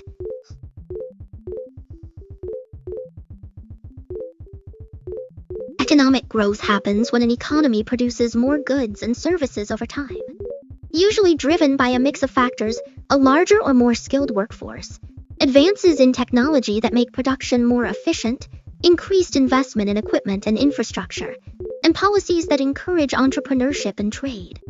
When businesses can innovate, expand, and reach new markets, they tend to generate higher output, which lifts overall prosperity.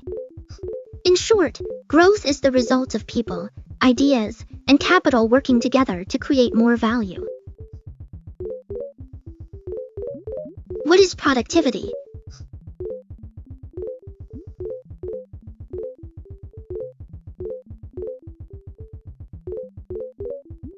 Productivity is all about how efficiently you turn resources into results.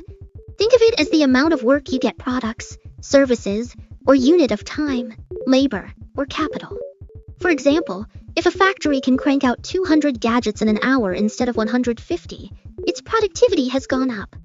On a personal level, finishing a project in half the time normally need is a boost in your own productivity. In short, higher productivity means more output with the same or fewer inputs, which is great for both businesses and individuals. Why is productivity important?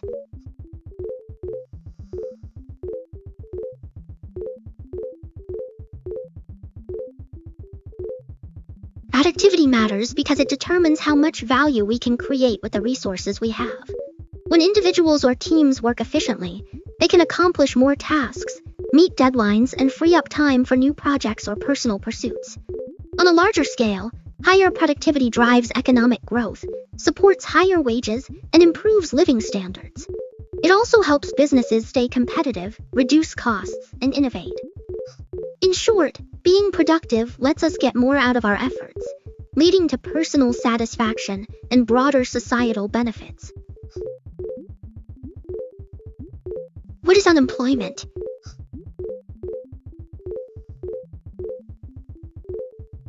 Unemployment refers to the situation where people who are able and willing to work have a job, yet actively searching for employment. Usually measured as a percentage of the labor force, and it can signal how the economy is. Rates often mean slower growth, while lower rates suggest more hiring activity.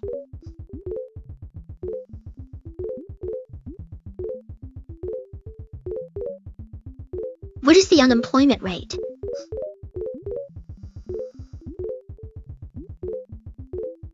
The unemployment rate measures the share of people who are actively looking for work, but have a job, expressed as a percentage of the total labor force. It can differ a lot depending on the country and the time period looking at.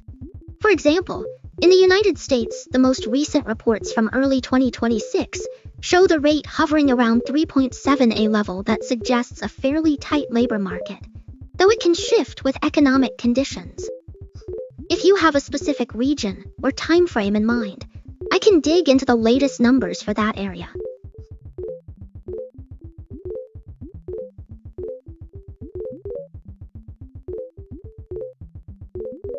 What is the labor force participation rate?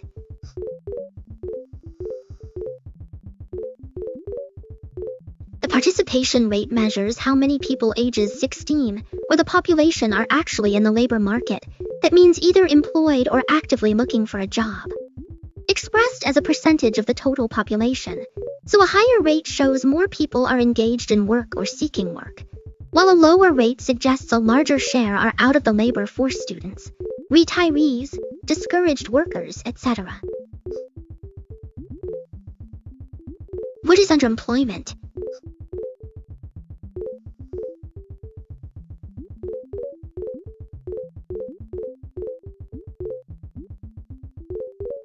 Underemployment happens when people are working less than like, or not using their full skills and education. It can mean someone has a job but wants hours, or a graduate taking a role that require their degree. Even though employed, not fully utilizing their abilities or earning the income they could with a position. This situation can affect personal finances and overall economic productivity.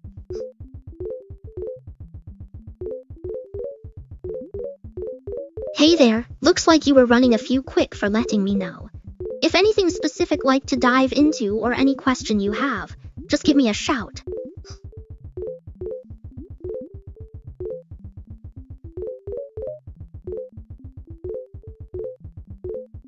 Hey there, wonderful to see you back. Everything going on your end? Anything exciting like to chat about today?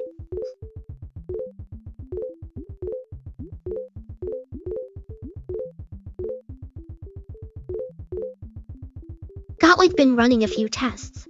Let me know if anything specific like to dive into or just chat about.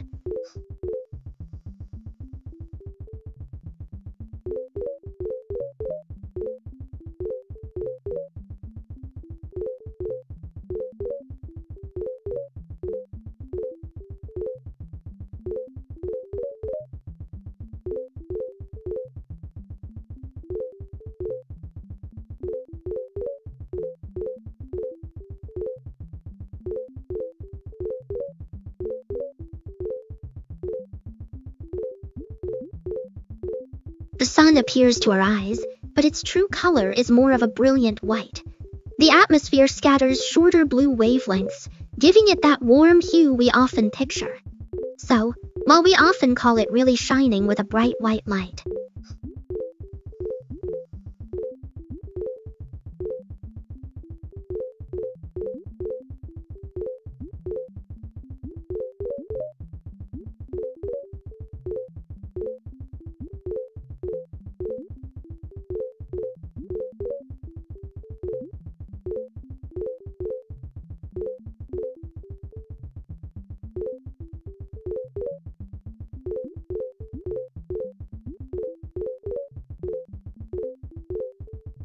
not a licensed financial advisor, so I point to a single ticker, but I can share a framework to help you narrow down options. Think about your investment. You looking for growth or gains? Then consider how much volatility. Comfortable with some sectors like tech can swing a lot, while utilities tend to be steadier. Look at companies with solid balance sheets, consistent earnings, and that can weather downturns. Diversifying through ETFs or index funds can also give you exposure to many firms while reducing the impact of any one moves. If you have a particular industry excited, renewable energy, AI, or the leaders in that space, and compare their valuations to peers. And whenever you can, a chat with a certified financial planner can tailor advice to your personal goals and risk tolerance.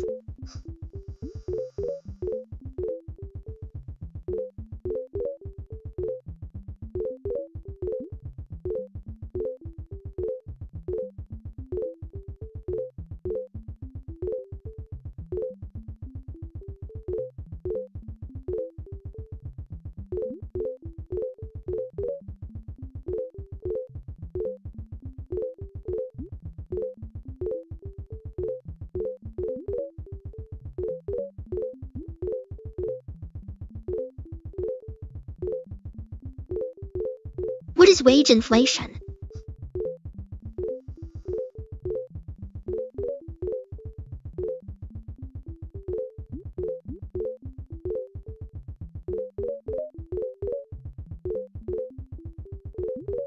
Wage inflation refers to the general increase in the amount workers earn across the economy. It typically shows up when companies boost pay to attract or retain staff, or when employees negotiate higher salaries to keep up with rising living costs. As wages climb, the overall price level can also rise, because businesses may pass the higher labor costs onto consumers. In short, the upward movement of average wages over time, driven by factors like labor demand, inflation expectations, and policy changes. How do wages affect inflation?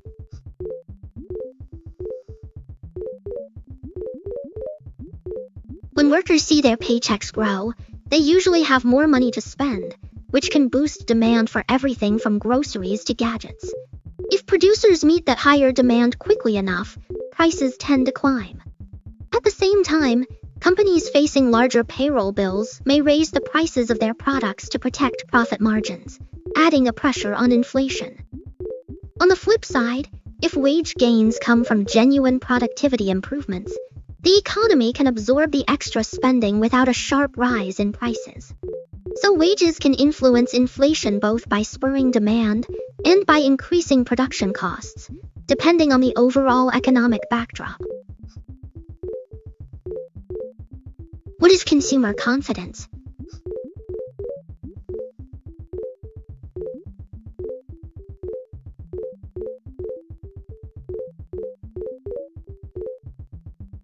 Consumer confidence is a gauge of how optimistic or pessimistic households feel about the overall state of the economy and their personal finances. Usually derived from surveys that ask people about their expectations for jobs, income, and spending over the next few months. When confidence is high, consumers tend to spend more, which can boost businesses and growth. Conversely, low confidence often leads to tighter budgets and slower economic activity. Why does consumer confidence matter?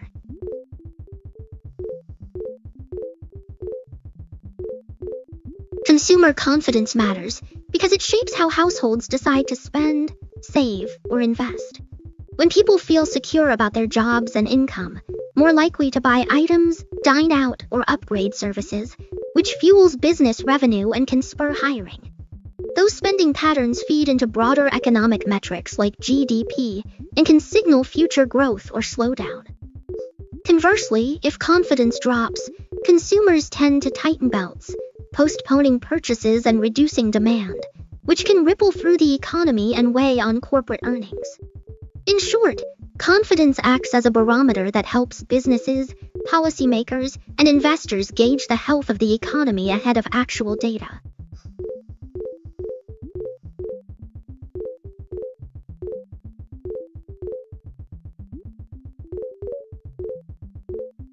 What is business confidence?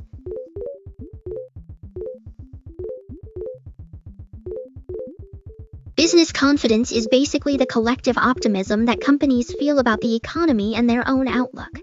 When firms are confident, more likely to invest in new projects, hire staff, and expand operations because they expect demand to stay strong or grow. Conversely, low confidence can lead to tighter budgets, hiring freezes, and postponed investments. Measured through surveys that ask executives about their expectations for sales, hiring, and overall economic conditions, and it serves as a useful barometer for future economic activity.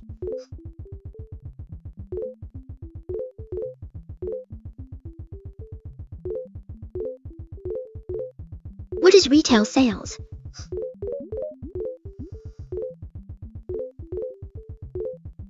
Retail sales measure the total amount of goods and services sold by stores directly to consumers. It tracks everything from chains and online shops to local boutiques, giving a snapshot of how much people are spending on everyday items. Analysts watch this number closely because it signals consumer confidence and can hint at where the broader economy is headed. When retail sales rise, it usually means shoppers are feeling optimistic and willing to spend, which can boost growth. Conversely, a dip may suggest tighter wallets or caution in the market. Why are retail sales important?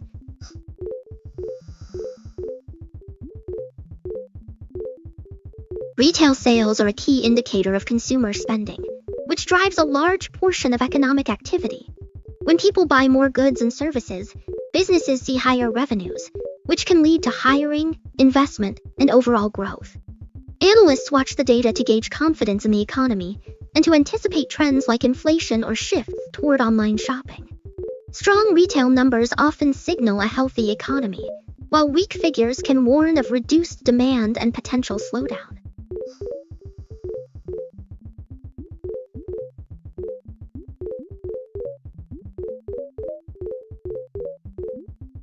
What are durable goods?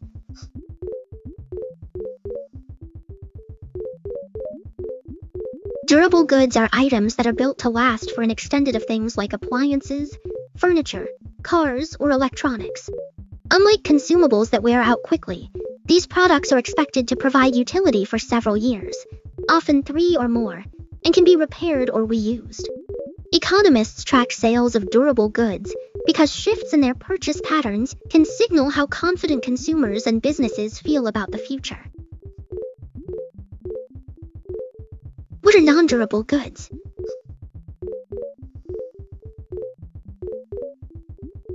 Goods are products that are meant to be used up or wear out of items like food, toiletries, gasoline, paper products, and most clothing.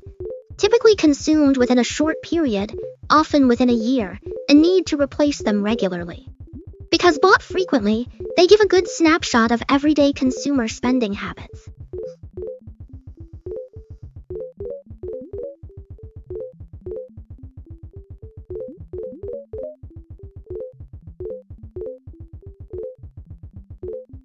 What is industrial production?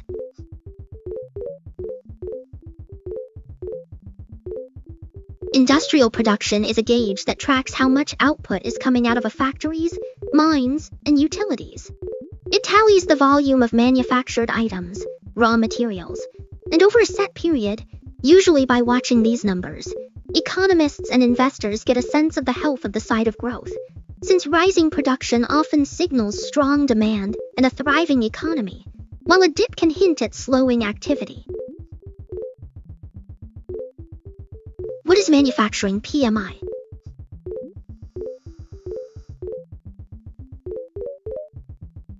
Manufacturing PMI Purchasing Managers Index is a monthly survey that gauges the health of the manufacturing sector. It asks purchasing managers about new orders, production levels, employment, supplier deliveries, and inventory. Each response is turned into a number from 0 to 100. Values above 50 signal expansion, while below 50 indicate contraction. Analysts watch the PMI closely because it offers a quick snapshot of economic activity and can hint at future GDP trends.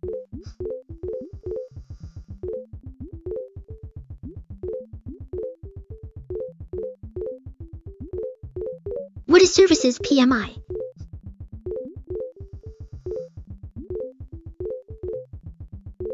The Services PMI Purchasing Managers Index is a monthly survey that gauges activity in the services, things like retail, finance, healthcare, and hospitality.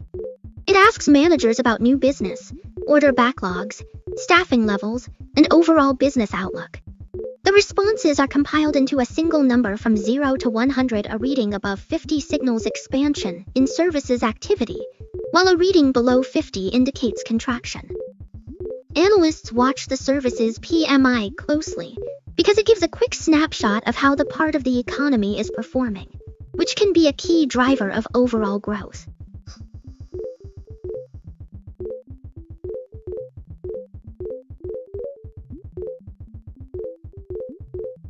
What does PMI indicate?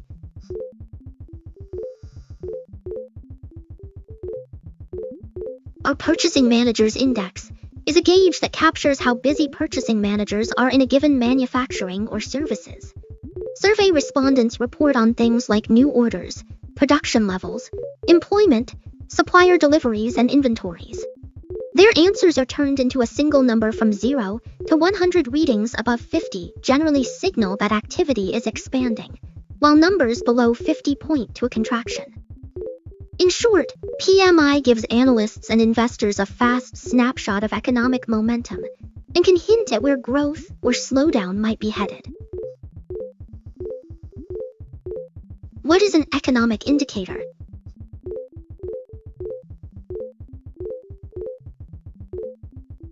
An economic indicator is a statistical measure that gives insight into the health and direction of an economy.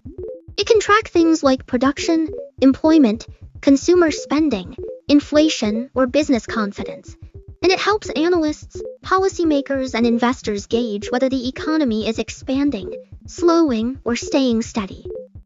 By looking at trends in these as GDP growth, unemployment rates, or retail, can make more informed decisions about monetary policy, investment strategies, and business planning.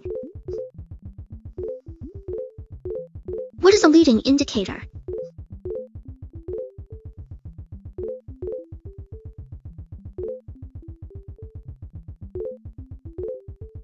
A leading indicator is a statistic or data point that tends to move ahead of the overall economy, giving an early hint about where things are headed. Things like permits, consumer confidence surveys, or the stock market itself often rise or fall before broader measures such as GDP or employment catch up. By watching these signals, analysts try to spot trends early and gauge whether growth might speed up or slow down soon. What is a lagging indicator?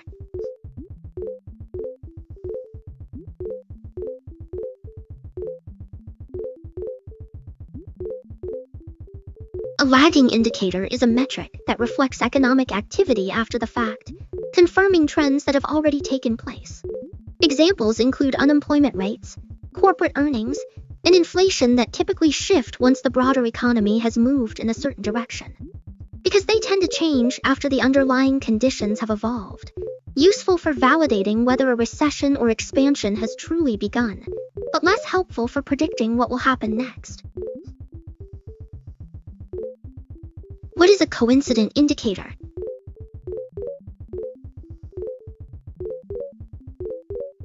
A coincident indicator is a metric that moves in step with the overall economy, giving a snapshot of current conditions. Things like industrial production, employment levels, and personal income fall into this tend to rise and fall at the same time as GDP. Because they reflect happening right now, policymakers and analysts use them to gauge the present health of the economy, even though they predict future changes. What is the business cycle?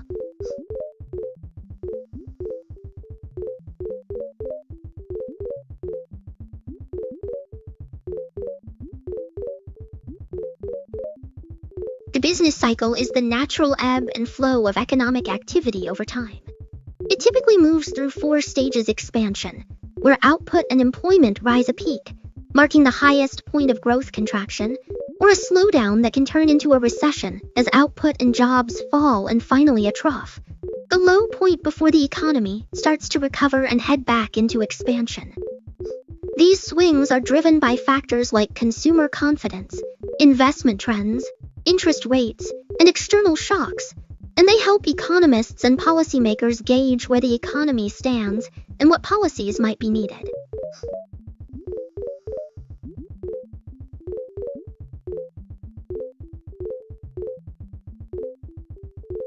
What are the stages of the business cycle?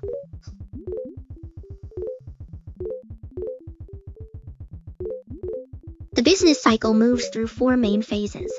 First comes the expansion, where economic activity picks up, jobs grow, and output rises. This leads to a highest point of growth before the slowdown.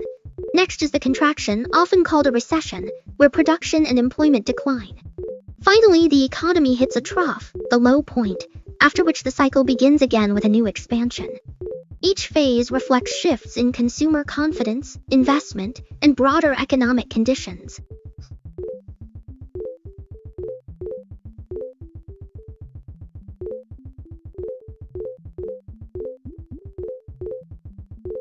What happens during an economic expansion?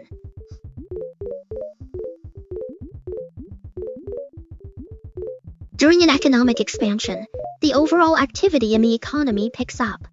Businesses see rising demand for their products and services, which often leads to higher production, more hiring, and increasing wages. Consumer confidence tends to grow, encouraging people to spend more on goods, housing, and leisure. Investment in new projects, equipment, and technology usually climbs as firms look to capitalize on the upbeat outlook. As a result, key indicators such as GDP, employment rates, and corporate earnings typically move upward, reflecting a period of robust growth and optimism.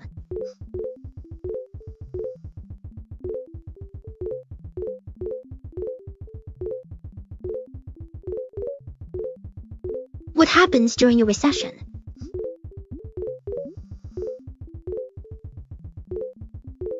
During a recession, overall economic activity slows down noticeably. Consumer spending tends to drop, businesses see lower sales, and many firms may cut back on hiring or even lay off staff.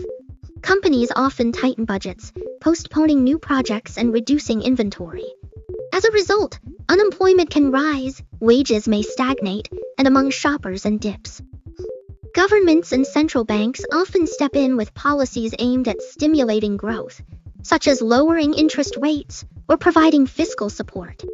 While the downturn can be challenging, it also creates opportunities for more resilient businesses and for individuals to reassess finances and plan for the future.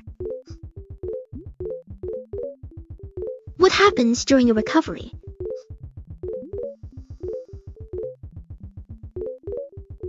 A recovery is the phase where the economy starts to bounce back after a slump. Activity picks up as businesses regain confidence, hiring picks up again, and consumer spending begins to rise. Often see production levels climb, credit becomes more available, and investors start feeling optimistic about future earnings. Basically, the slowdown eases, growth turns positive, and the overall mood shifts from caution to a more upbeat vibe as the numbers improve. What is a depression?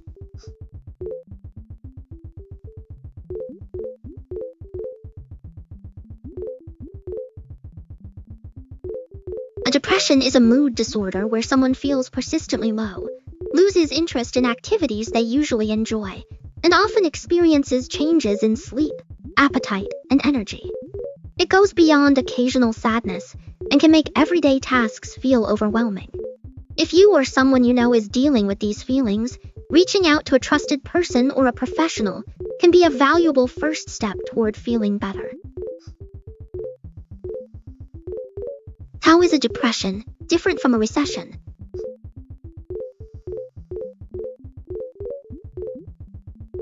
A recession is a relatively slowdown where overall economic activity contracts for a few months, typically marked by falling GDP, rising unemployment, and reduced consumer spending. A depression, on the other hand, is a far more severe and prolonged decline that can last years, featuring a deep drop in output, very high unemployment, widespread business failures, and a lasting loss of confidence. In short, think of a recession as a temporary dip in the health, while a depression is a deep downturn that reshapes the economic landscape. What is a soft landing?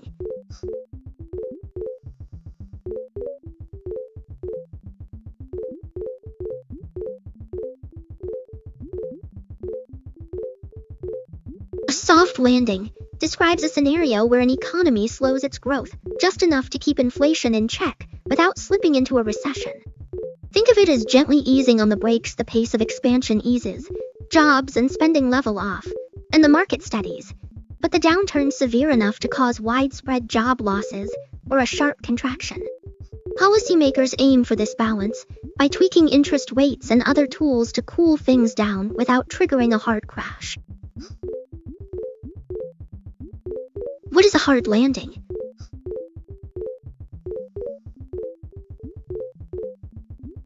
A hard landing describes a scenario where an economy been expanding rapidly suddenly slams on the brakes, leading to a swift and pronounced slowdown. Output contracts sharply, unemployment climbs quickly, and confidence can tumble, often triggered by aggressive policy shifts or unexpected shocks. In short, the opposite of a gentle slowdown, the economy hits the ground hard and takes a noticeable hit. What is a productivity recession?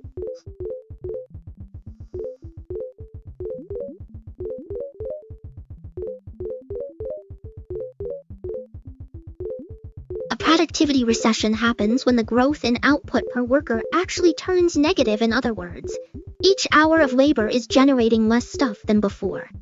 Not just a dip in overall economic activity, a slowdown in the efficiency gains that usually drive prosperity. When this occurs, wages tend to stagnate, improvements stall, and it can make it harder for companies to stay competitive. Factors like weaker technology adoption, reduced investment in equipment, or even broader economic uncertainty can all contribute to this dip in productivity. What is demand destruction?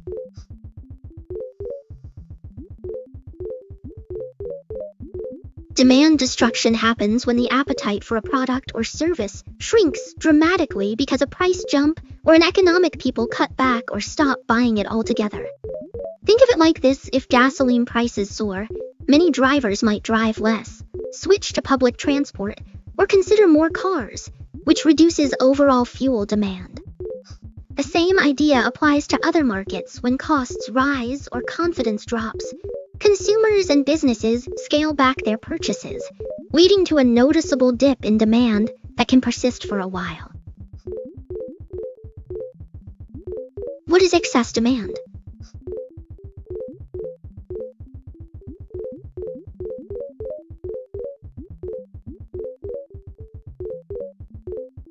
Excess demand happens when people want to buy more of a good or service than is actually available at the current price. In other words, the quantity demanded outstrips the quantity supplied, creating upward pressure on prices until the market clears or the shortage is resolved.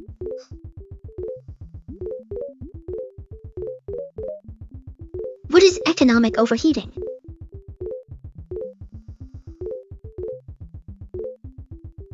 Economic overheating happens when an economy grows so fast that it starts to outpace its own capacity to keep things balanced. Demand for goods and services rises sharply, firms scramble to meet it, and wages often climb quickly. That rapid expansion can push prices higher. Resources like labor and materials become scarce. Central banks usually step in with tighter monetary policy to cool things down before the surge turns into a bigger problem, like a sudden slowdown or a recession. What is a credit cycle?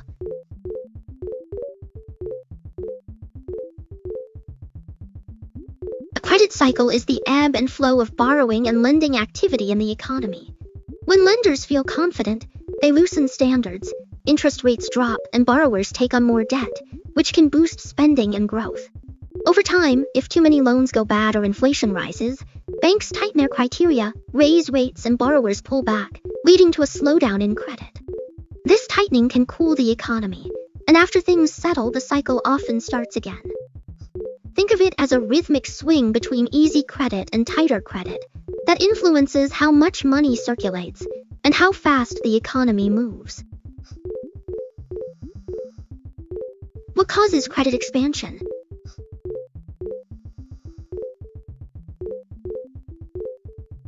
Credit expansion usually kicks off when lenders feel confident about ability to repay. When banks lower interest rates, loosen underwriting standards, or increase the amount of money willing to lend, more loans get approved. This boost in borrowing lets households and businesses spend more on things like homes, cars, equipment, or inventory, which in turn pumps more cash into the economy. Factors such as low interest rates set by central banks, strong economic outlooks, and policy incentives can all encourage banks to expand credit, while a surge in demand for financing from borrowers also plays a big role.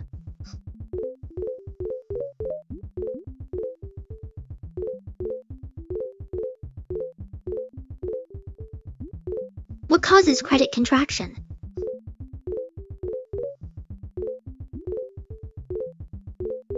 Credit contraction kicks in when lenders start tightening their interest rates, demanding higher credit scores, or shrinking the amount willing to loan. This usually happens because banks see rising default risks, inflation pressures, or signals that the economy might be slowing down. As borrowing becomes harder, businesses and consumers cut back on spending, which can further dampen economic activity. In short, tighter credit conditions are a way for financial institutions to protect themselves, but they also pull back the flow of money in the market. What is liquidity?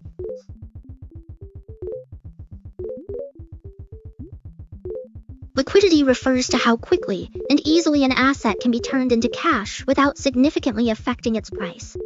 In a highly liquid market, you can sell a stock, bond, or commodity almost instantly at a price close to its current market value. Conversely, assets like real estate or specialty collectibles tend to be less liquid because finding a buyer and negotiating a fair price can take longer and may involve price concessions. Why is liquidity important?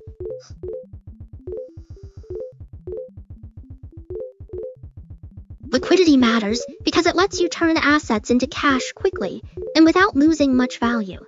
When a market or asset is liquid, you can sell it whenever you need money, which reduces the risk of being stuck with an investment you easily exit.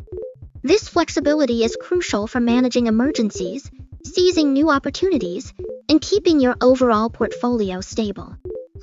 In short, high liquidity gives you confidence that you can access funds when you want, while low liquidity can force you to accept big price cuts or wait a long time to sell.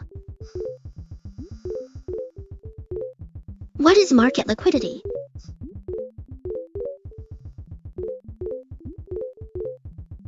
Market liquidity describes how swiftly and easily an asset can be converted into cash without causing a big shift in its price.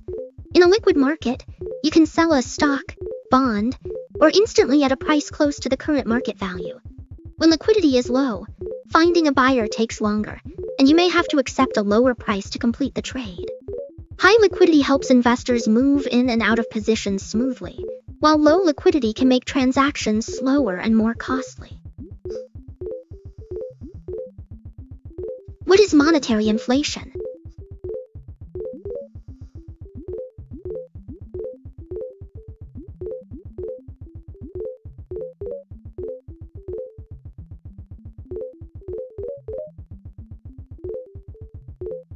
Monetary inflation happens when the amount of money circulating in the economy grows faster than the supply of goods and services.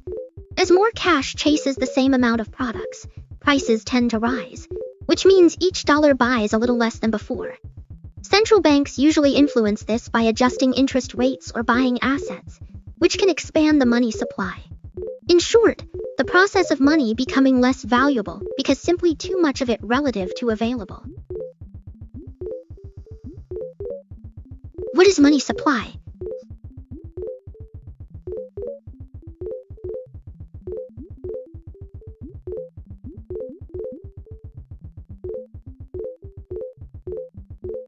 Money supply is the total amount of monetary cash, coins, and bank in an economy at a given time. Economists track it in categories such as physical currency, cash plus checking accounts, and broader measures like that also include savings accounts and small time deposits.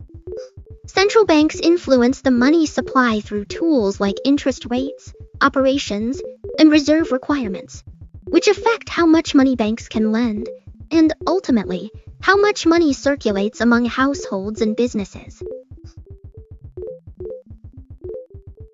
How does money supply affect the economy?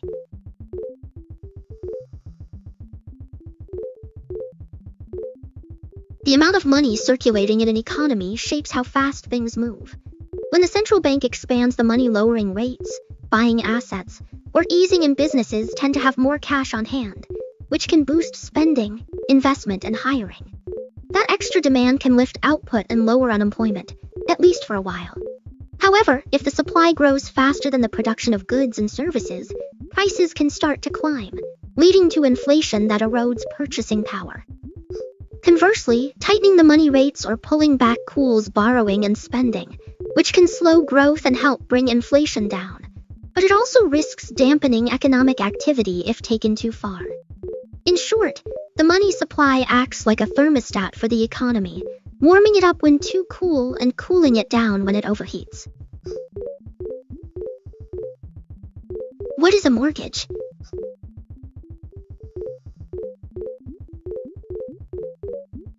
A mortgage is basically a loan you take out to buy a home. The property itself acts as collateral, so if you stop making payments, the lender can take the house to recover the money. Usually pay it back over many 15 to regular installments that cover both interest and a portion of the principal. The interest rate can be fixed, staying the same for the whole term, or adjustable, changing periodically based on market conditions. In short, a way to spread the cost of a house over time, while giving the lender a security interest in the property.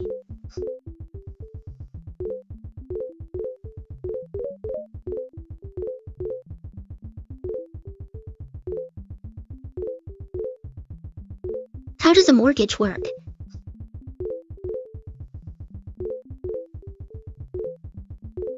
A mortgage is essentially a loan you take out to purchase a home, using the house itself as collateral. Typically borrow a large 80 or more of the then repay it over a set term, commonly 15 to 30 years, with monthly payments. Each payment covers part of the principal, the amount you borrowed, and the interest charged by the lender.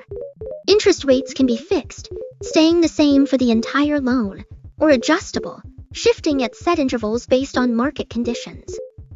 If you miss payments, the lender has the right to foreclose and sell the home to recover the outstanding balance. In short, a mortgage spreads the cost of buying a house across many years, while giving the lender a security interest in the property.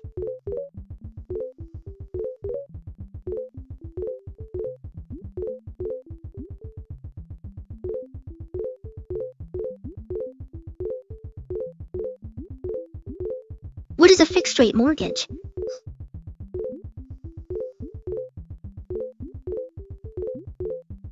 A mortgage is a home loan where the interest rate stays exactly the same for the entire term of the loan, whether 15, 20, or 30 years. Because the rate change, your monthly payment for principal and interest remains predictable, which makes budgeting easier. The loan amount is repaid over the agreed period through regular installments, and the house itself serves as collateral. In contrast to a mortgage, you see the interest rate shift up or down based on market conditions. What is a variable rate mortgage?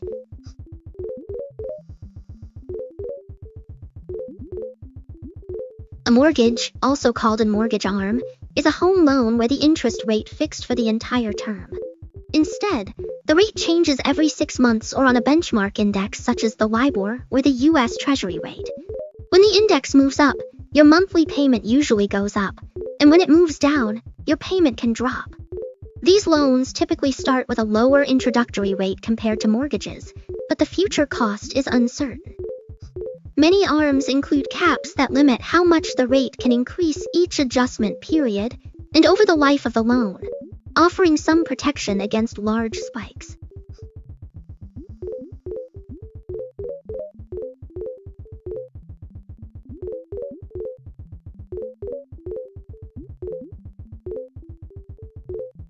What is mortgage amortization?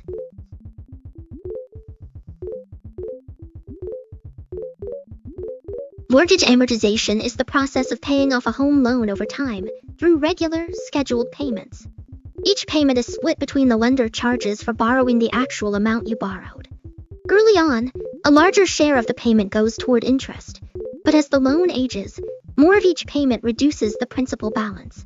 By the end of the agreed term, often 15 or 30 years, the loan is fully paid off and the homeowner owns the property outright. The amortization schedule shows exactly how much of each payment applies to interest versus principal, and how the balance declines month by month. What is a mortgage term?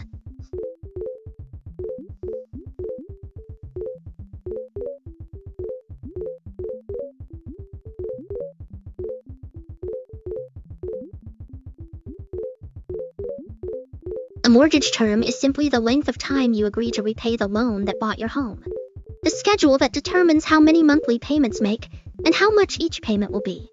Common terms are 15, 20, or 30 years, but lenders also offer or even options. Shorter terms usually mean higher monthly payments but less interest overall, while longer terms spread the cost out, lowering each payment but increasing the total interest pay. Choosing a term is all about balancing what fits your budget with how quickly you like to own the house outright. What is a mortgage renewal?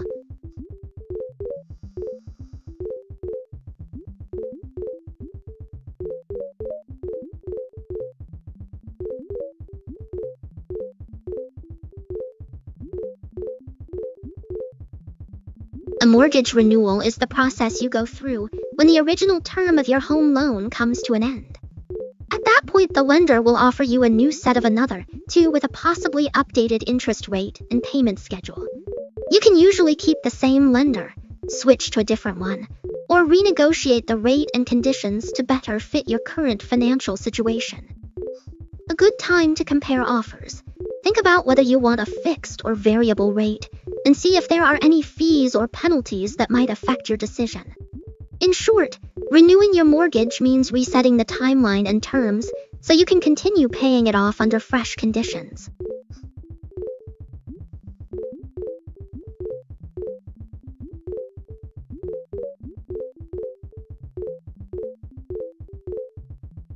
What is a mortgage down payment?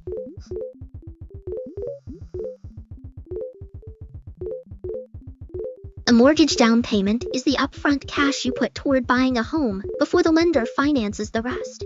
Expressed as a percentage of the purchase, borrowers aim for 20, but many loans accept as little as with additional requirements. The larger the down payment, the less need to borrow, which can lower your monthly payments and often secures a better interest rate. It also reduces the risk, meaning have more equity in the house right from the start. Why does the down payment matter?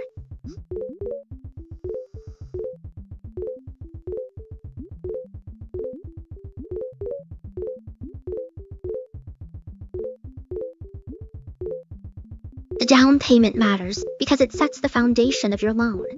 A larger upfront contribution means you borrow less, which lowers your monthly payments and often secures a better interest rate. It also gives you immediate equity in the home, reducing the risk and making it easier to qualify for the loan. In the long run, a solid down payment can save you money on interest and protect you if the market dips, since owe less compared to the value. What is mortgage insurance?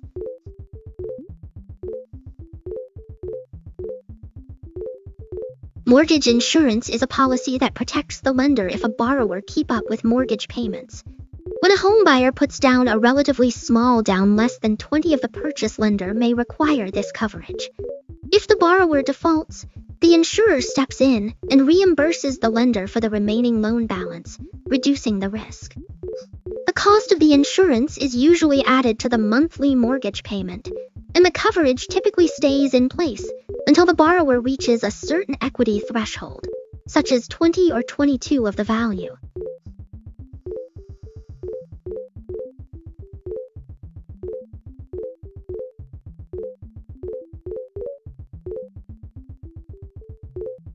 What is loan-to-value ratio?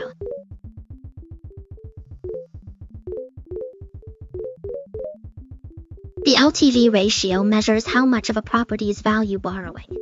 You calculate it by dividing the loan amount by the appraised value or purchase price of the home, then multiplying by 100 to get a percentage. For example, if buying a house for $300,000 and the lender approves a $240,000 loan, the LTV is 80, 240K, 300K, 100. A lower LTV generally means less risk for the lender, which can lead to better interest rates and might eliminate the need for mortgage insurance. Higher LTVs are riskier, so lenders often require extra safeguards or higher rates. What is a mortgage stress test?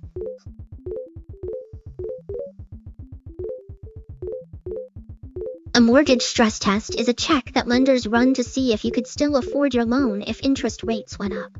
Take your income, debts, and other expenses, then apply a higher interest rate, often the current rate plus a set percentage, to calculate a monthly payment.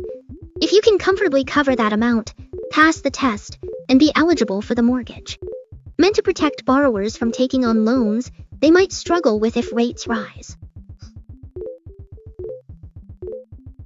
How do mortgage rates affect home prices?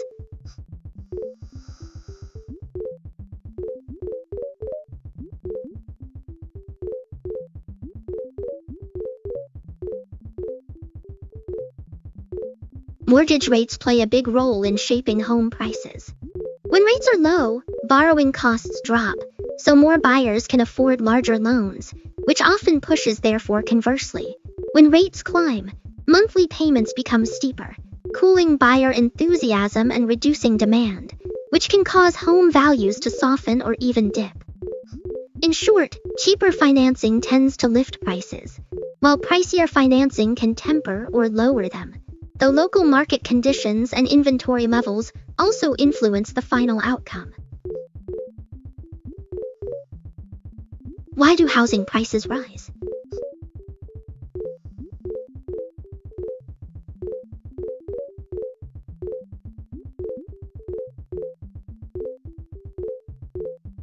Housing prices tend to climb when demand outpaces the amount of homes available.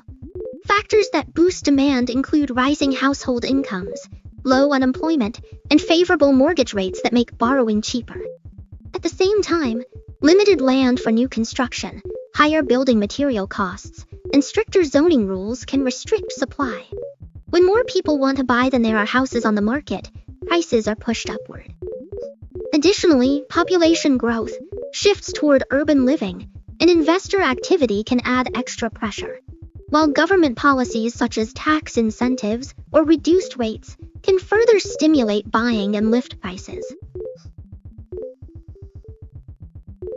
Why do housing prices fall?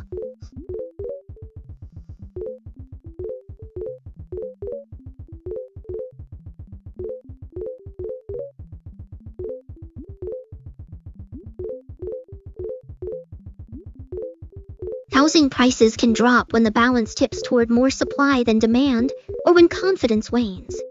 A surge in new construction, higher vacancy rates, or homeowners putting more properties on the market can flood the market with inventory, pushing prices down. Economic rising unemployment, tighter credit conditions, or higher interest mortgages pricier, so fewer people can afford to buy, reducing demand. Additionally, shifts in consumer preferences, regional job losses, or policy changes such as higher property taxes can dampen enthusiasm, leading to lower price levels.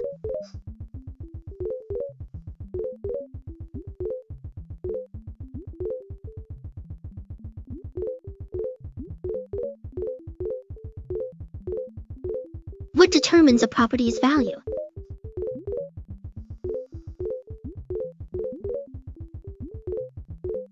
The worth is shaped by several key ingredients. First and foremost is good schools, transportation, jobs, and desirable neighborhoods can boost value. Next, the size and layout matter. Total square footage, number of bedrooms and bathrooms, and functional floor plans all play a role. The condition and age of the home are also critical. Recent renovations, modern systems, and a structure tend to command higher prices. Market dynamics matter and demand. Recent sales of comparable homes, and overall economic health influence what buyers are willing to pay. Additional factors such as curb appeal, features, view, lot size, and zoning restrictions can further sway the appraisal. All of these elements combine to determine the final market value of a property. What is rental yield?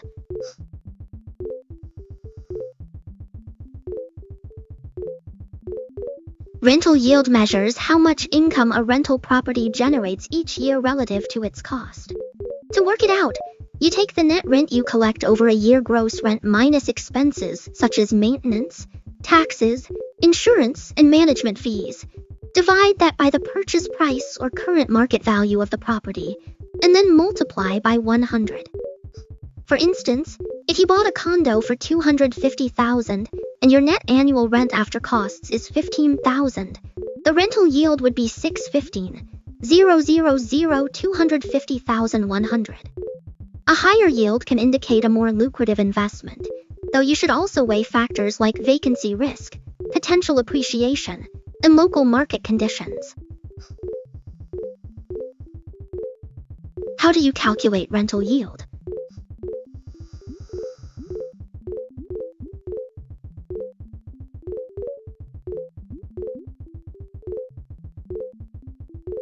To figure out a rental property's yield, start by tallying the total rent you collect over a year. Then subtract all the costs tied to like maintenance, property taxes, insurance, and any management. Get the net annual income. Finally, divide that net income by the amount you paid for the property or its current market value and multiply by 100. The result is the percentage yield, showing how much return getting each year relative to the investment. What is cash flow from real estate?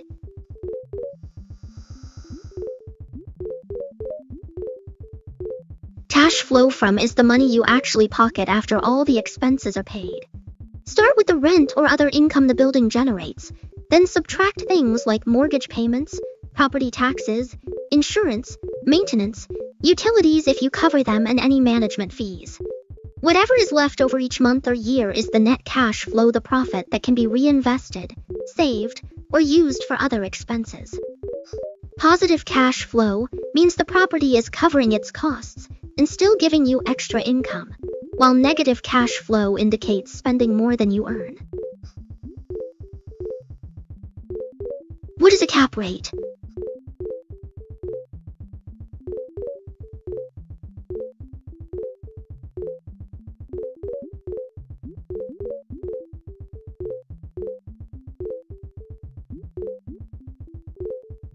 Cap rate, short for capitalization rate, is a quick way to gauge the return expect from a property if you bought it with cash.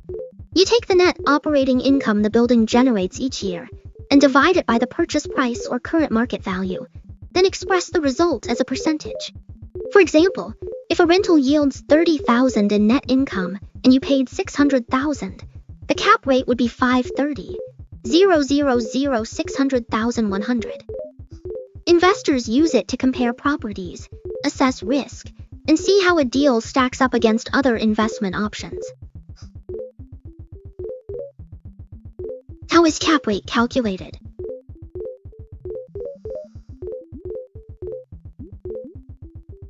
The capitalization rate, or cap rate, is found by taking the net operating income a property generates each year, dividing that figure by the property's current market value or purchase price, and then converting the result into a percentage. In formula terms, cap rate NOI value 100.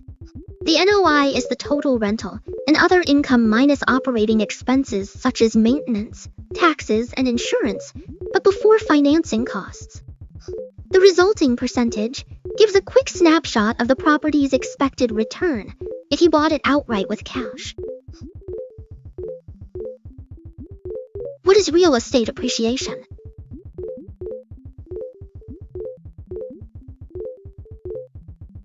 Appreciation is the increase in a property's market value over time. It happens when the price you could sell the home for today is higher than what you originally paid, or its assessed value at a previous point. Factors that drive appreciation include a growing local economy, rising demand for housing, improvements to the property, inflation, and broader market trends. While appreciation can boost your equity and potential profit when you sell, also influenced by market cycles, changes, and neighborhood developments, so the rate of growth can vary from place to place.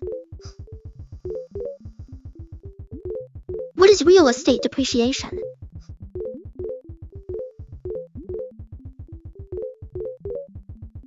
Depreciation is a tax benefit that lets owners write off a portion of a cost each year to reflect its gradual wear and tear, aging, or obsolescence. The idea is that the structure loses value over time, while the land itself does not. So the IRS allows you to recover that loss over a set of 27.5 years for residential property, or 39 years for commercial property. You can choose a method, which spreads the deduction evenly each year, or an accelerated schedule that the expense. When you eventually sell the property, any depreciation you claimed may be taxed as ordinary income up to certain limits. In short, depreciation helps lower your taxable income while you hold the property, but need to account for it later when the asset is sold. What is leverage in real estate?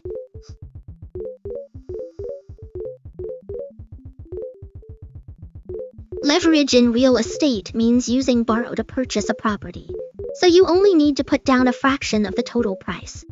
By financing a portion of the purchase, you can control a larger asset with a smaller amount of your own cash, which can amplify both gains and losses.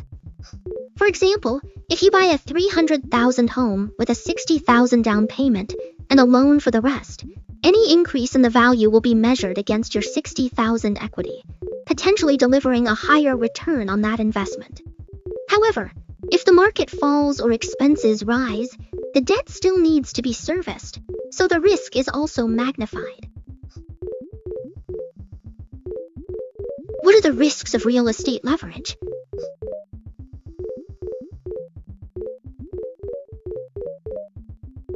Leverage can boost returns, but it also brings a handful of pitfalls one to keep an eye on.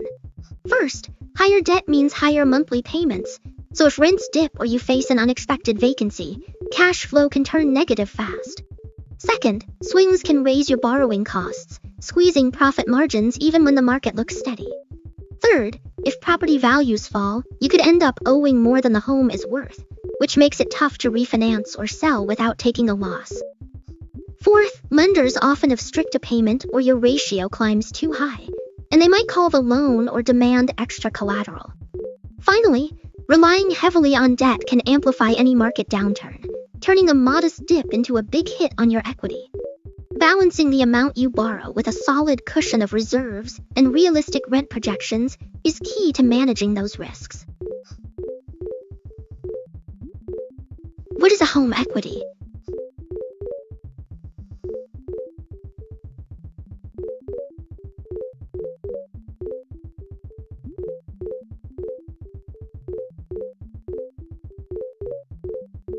Home equity is the portion of your house that you actually own, calculated by taking the current market value of the property and subtracting any outstanding mortgage balances or other liens.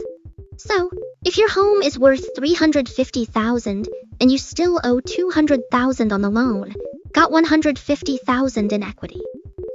That equity can grow over time as the property appreciates or as you pay down the mortgage. And many people tap into it for things like renovations, debt consolidation, or even on a new place. How does home equity build?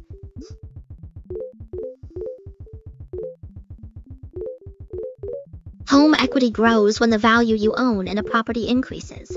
This can happen in two main ways. First, the market price of the home rises over time, so the difference between the appraised value and any remaining mortgage balance gets larger. Second, as you make mortgage payments, the principal portion reduces the loan balance, which also raises the equity stake.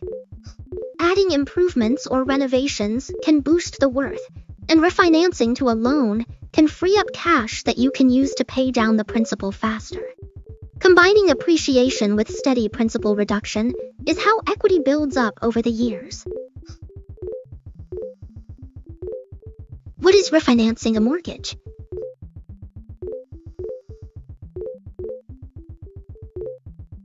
Refinancing a mortgage means taking out a new loan to replace your current home loan, usually to secure a lower interest rate, change the loan term, or switch from into a. By doing this, you can potentially lower your monthly payment, reduce the total interest pay over the life of the loan, or tap into home equity for purposes. The process involves applying with a lender, having the property appraised, and paying any closing costs, after which the new loan pays off the old one, and you start making payments on the new terms. What is a home equity loan?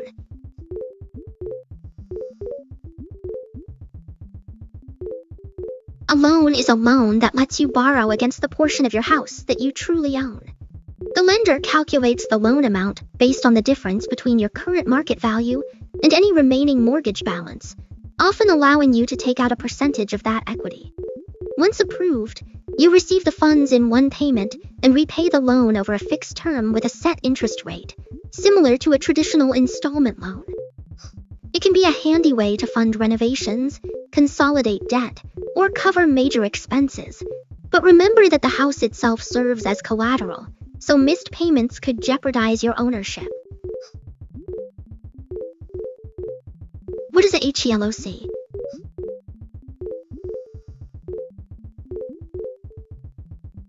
A HELOC, or home equity line of credit, works a lot like a credit card backed by the equity in your house. Once a lender approves you, they set a maximum amount you can borrow against the difference between your current value and any remaining mortgage balance.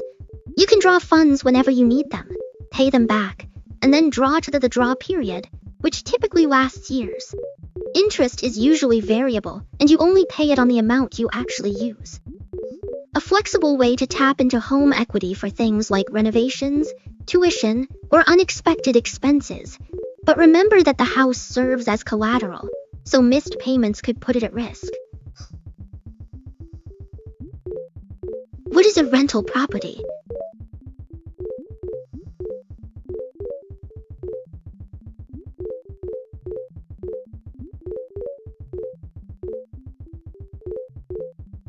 A rental property is a house, apartment, or commercial an owner leases out to tenants in exchange for regular rent payments. The landlord handles the purchase, upkeep, and any necessary repairs, while the tenant enjoys the right to occupy the space for the term. Income from rent can help cover mortgage costs, taxes, and other expenses, and any surplus may generate profit or build equity over time. What makes a rental property profitable?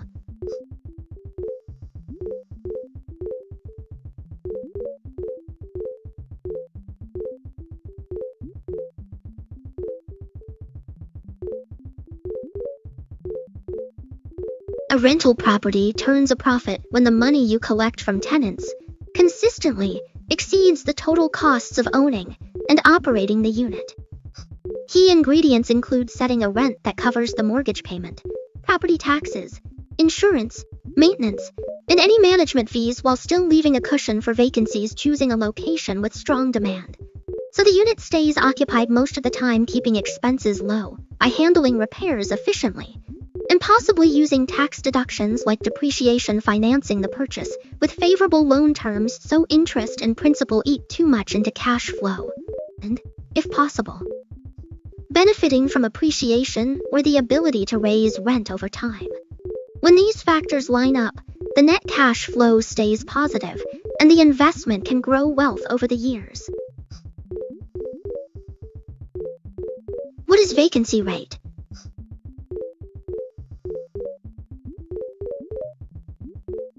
The vacancy rate measures the percentage of rental units that are empty and not generating rent at a given time, calculated by dividing the number of unoccupied units by the total number of units in a property or market, then multiplying by 100. A low vacancy rate usually signals strong demand and can help push rents higher, while a high rate suggests more supply than renters, which can lead to lower rents or longer periods before a unit is filled. What is property management?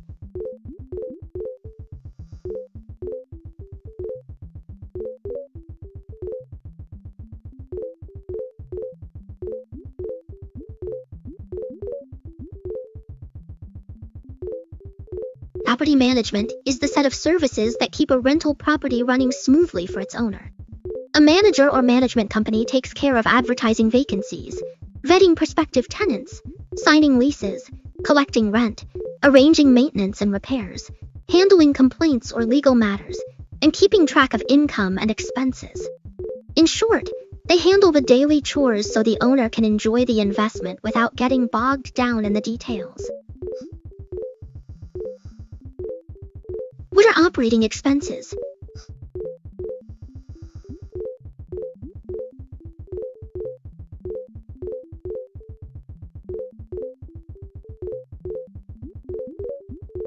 Operating expenses are the regular costs a business incurs to keep its activities running.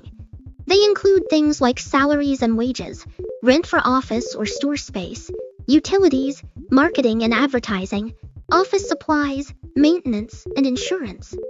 Basically, any expense that directly tied to producing a product or as raw materials or direct under operating expenses.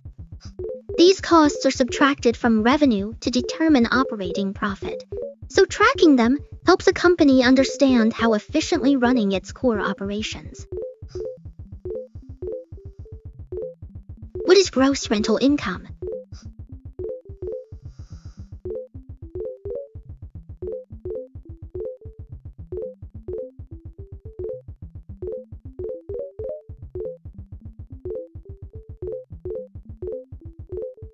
Gross rental income is the total amount of money you collect from tenants before you subtract any expenses.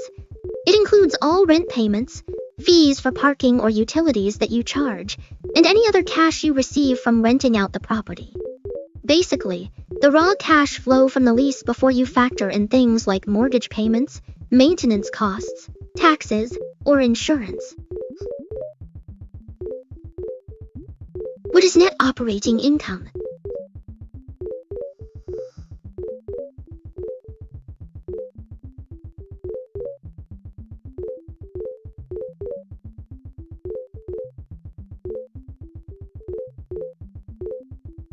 Net operating income (NOI) is the amount of money a property earns after you subtract all of its regular operating expenses from the gross revenue it generates. In other words, you take the total rent and any other income like parking fees or laundry, then deduct costs such as property management, maintenance, utilities, insurance, and property taxes, accounting for mortgage payments, taxes, depreciation, or capital the NOI. A key metric for investors, because it shows how efficiently a property can produce cash flow on its own. What is real estate cash-on-cash return?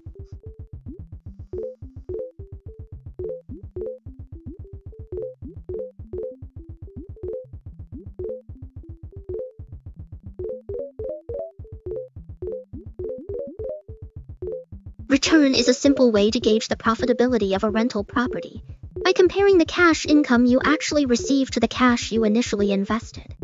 You calculate it by taking the net cash flow rental income minus operating expenses, mortgage payments, and any other costs, and dividing that figure by the total amount of cash you put into the down payment, closing costs, and any immediate repairs or upgrades. The result is expressed as a percentage. So a return of 8 means you earned $8 in cash for every $100 you invested during that period. What is a REIT?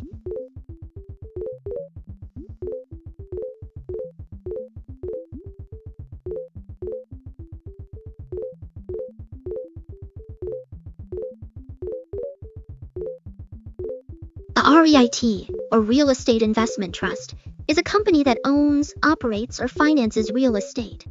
By buying shares of a REIT, investors can get exposure to property, apartments, offices, shopping centers, or having to buy the buildings themselves. REITs typically pay out most of their taxable income as dividends, so they often provide regular cash flow to shareholders and require to be listed on a public exchange, making them easy to trade just like stocks.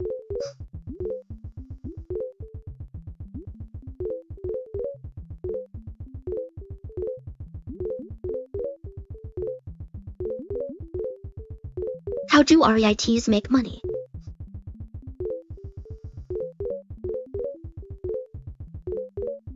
REITs generate earnings primarily by leasing out the properties they rent from tenants in sectors like residential, office, retail, or industrial. That rental cash flow, after covering operating costs, forms the core profit. Many REITs also benefit from the appreciation of their assets, which can boost earnings when they sell or refinance properties. Some earn additional income through services such as property management fees, parking or storage rentals, and even interest from investments if a hybrid REIT. All of these streams flow into the earnings, which are then largely distributed to shareholders as dividends. What are the advantages of REITs?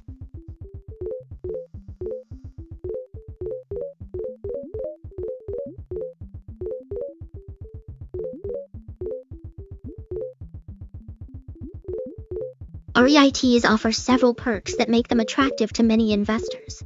First, traded on major exchanges, so you can buy or sell shares just like a stock, giving you liquidity you get with direct property ownership. They also let you spread your money across a basket of buildings, apartments, warehouses, or shopping. You get diversification without having to manage any properties yourself. Many REITs pay out a high percentage of their earnings as dividends, which can provide a steady income stream. Because managed by professionals, you benefit from expertise in acquisition, leasing, and maintenance without doing the legwork. The relatively low capital requirement lets you dip your toe into markets that would otherwise be out of reach, and the sector often acts as a hedge against inflation, since rents and property values tend to rise with price levels. All of these features combine to make REITs a convenient way to add exposure to a portfolio. What are the risks of REITs?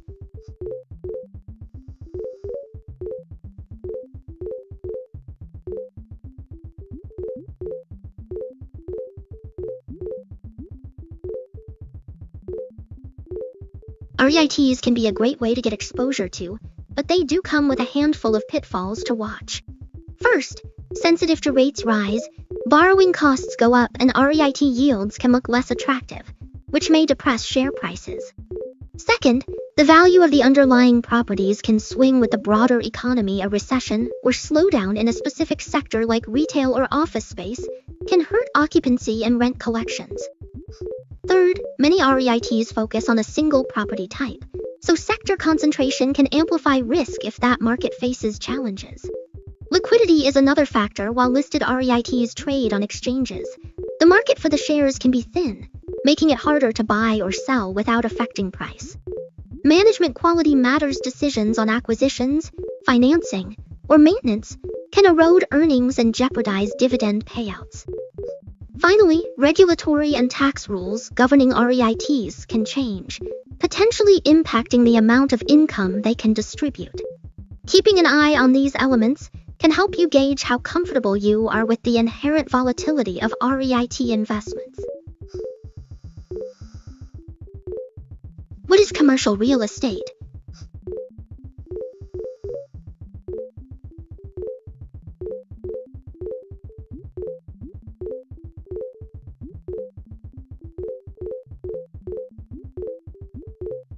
Commercial real estate (CRE) covers any property used to run a business rather than as a personal residence. That includes office towers, shopping centers, warehouses, factories, hotels, and even large apartment complexes that generate rental income. Owners typically lease these spaces to companies or individuals, collecting rent that helps cover the operating costs and financing. Because CRE often involves longer lease terms and larger transactions, a major asset class for investors, lenders, and developers who look at factors like location, tenant quality, and market demand to gauge value and risk. What is residential real estate?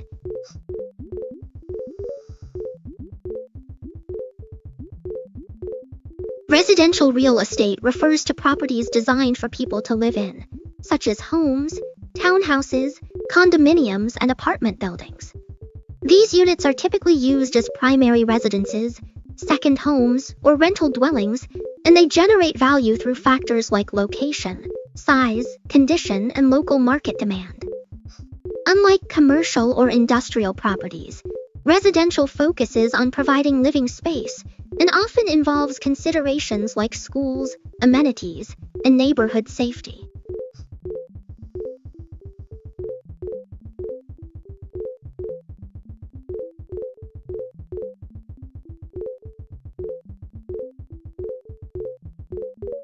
What is industrial real estate?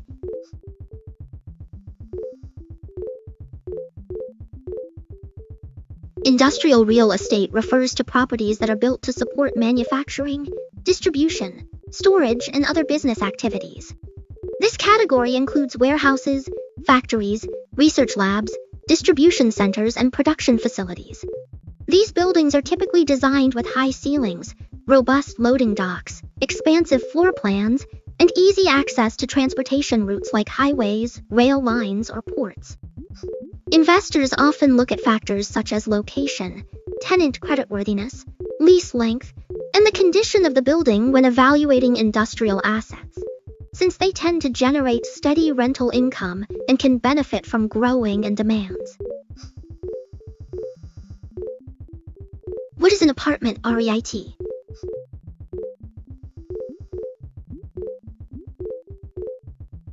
An apartment REIT is a type of investment trust that owns and operates residential rental multifamily buildings, like apartments and condo complexes.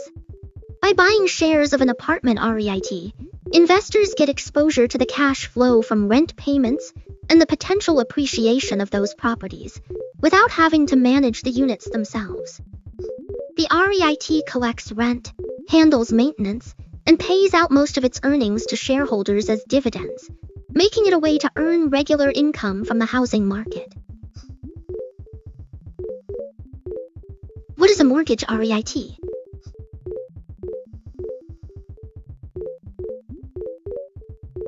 A mortgage REIT, or MREIT, is a type of investment trust that primarily invests in assets rather than physical properties.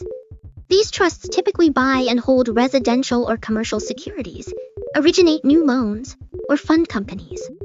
They earn income from the interest on the underlying mortgages, and from the spread between the interest they receive on the loans and the cost of financing those loans. Because their earnings depend on movements and the credit quality of borrowers, mortgage REITs can be more sensitive to rate changes and credit risk than traditional REITs that own tangible. How do interest rates affect REITs?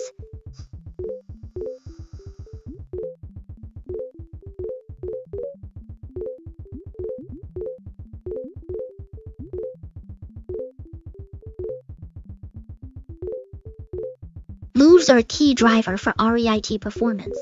When rates rise, the cost of borrowing goes up for REITs that rely on debt to fund acquisitions or refinancings, which can squeeze profit margins and make dividend yields look less attractive compared to other options. Higher rates also tend to push up the discount rate used to value future rental cash flows, which can lower the EVA assets and pull its share price down. Conversely, when rates fall, borrowing becomes cheaper, dividend yields become more appealing, and the valuation of future cash flows improves, often giving REK stocks a boost. However, the impact can vary by REIT. REITs are especially sensitive because their earnings come directly from the spread between loan rates and funding costs, while equity REITs may feel the effect more through financing costs and investor sentiment. What is a bank?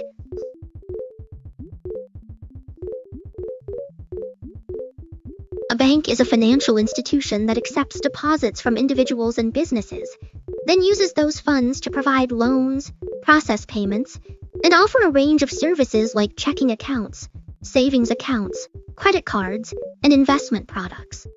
By safely holding money and facilitating the flow of capital, banks help people manage their finances, support economic activity, and enable transactions across the economy. How do banks make money?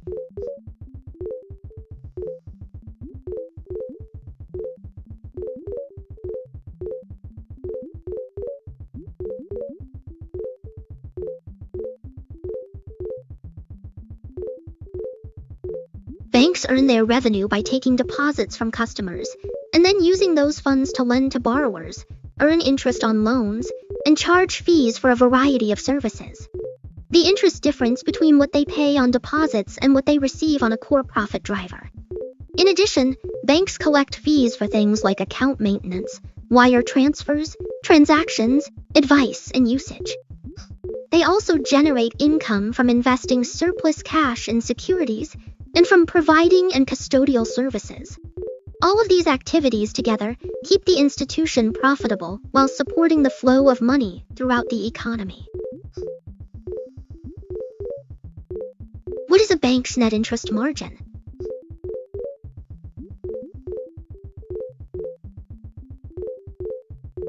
A net interest margin (NIM) measures how efficiently it turns its assets into profit. Calculated by taking the difference between the interest the bank earns on loans and other assets, and the interest it pays on deposits and borrowings net interest income, and then dividing that figure by the average amount of assets over the same period. The result is usually shown as a percentage. A higher NIM indicates the bank is capturing more spread between what it charges borrowers and what it pays depositors, which generally signals stronger profitability, though it can also reflect higher or favorable market conditions. What is a bank loan?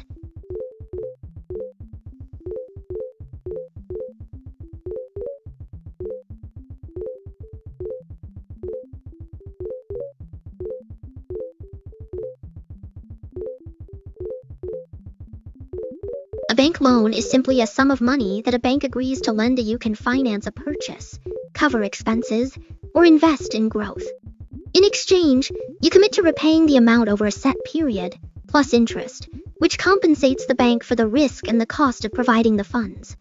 Before approving the loan, the bank usually checks your credit history, income, and sometimes asks for collateral or a personal guarantee. The loan agreement spells out the interest rate, repayment schedule, any fees, and what happens if payments are missed. What is a bank deposit?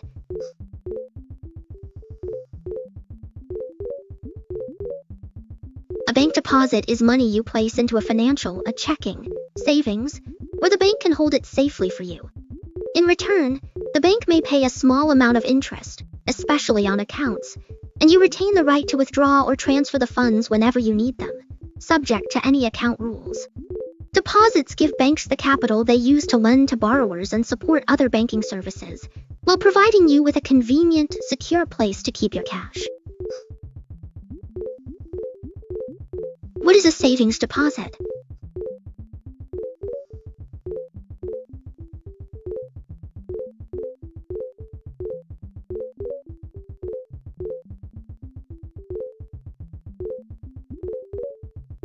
Savings deposit is money you put into an account at a bank or credit union. The institution holds the funds securely and typically pays you a modest amount of interest for keeping the balance there. You can usually withdraw or transfer the money whenever you need, subject to any account rules, and the deposited funds become part of the pool that it can use to lend to other customers. What is a certificate of deposit?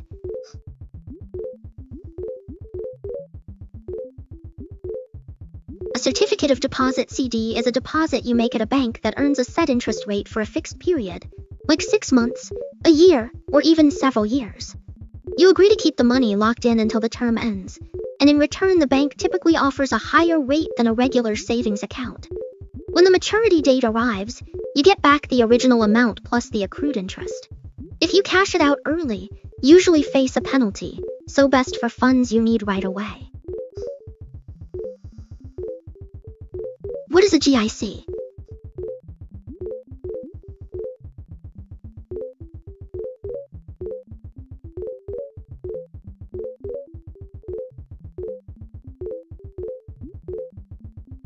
A GIC, or Guaranteed Investment Certificate, is a savings product offered by banks and credit unions, mainly in Canada. You lock in a specific amount of money for a set from a few months to several. The issuer guarantees you a fixed interest rate, or sometimes a variable rate tied to a benchmark. When the term ends, you get back your original principal plus the earned interest. Because the principal is protected and the return is predetermined, GICs are popular for people who want a safe place to grow their cash without market volatility. How does a GIC work?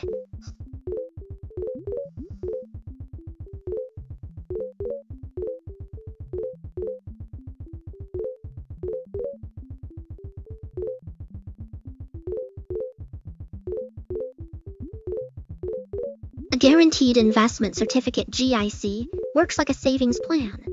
You deposit a set amount of money for a predetermined from a few months up to several. The issuing bank promises to return your principal plus a fixed interest rate at the end of that period. Because the principal is insured and the rate is set in advance, the return is predictable, and if you need the funds before the term expires, you can usually withdraw early, but incur a penalty that reduces the interest earned. A popular choice for people who want a safe way to grow cash without market ups and downs. What is deposit insurance?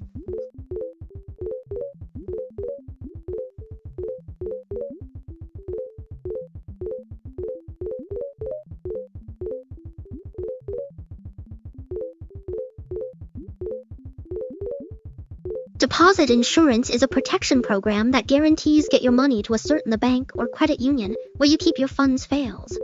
In the United States, the Federal Deposit Insurance Corporation, FDIC, covers most checking, savings, and CD accounts up to $250,000 per depositor, per insured institution.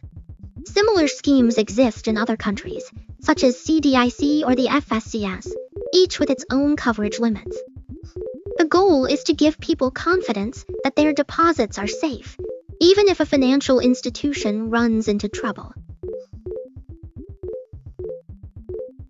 Why is deposit insurance important?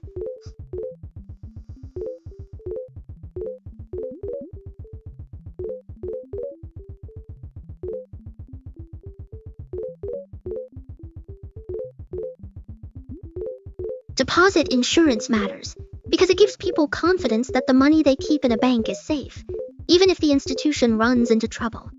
By guaranteeing a certain up to $250,000 per depositor in the insurance, protects everyday savers from losing their funds, which helps prevent panic withdrawals and keeps the banking system stable.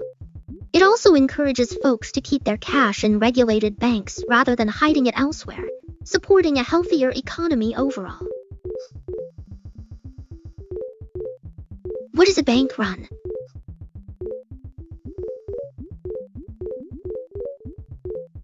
A bank run happens when a large number of customers rush to withdraw their money from a bank all at once, because worried the institution might run out of cash or become insolvent.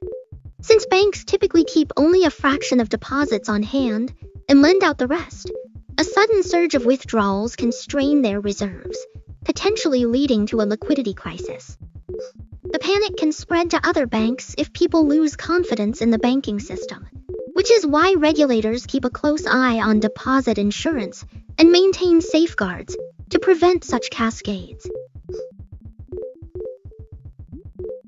What causes a bank run?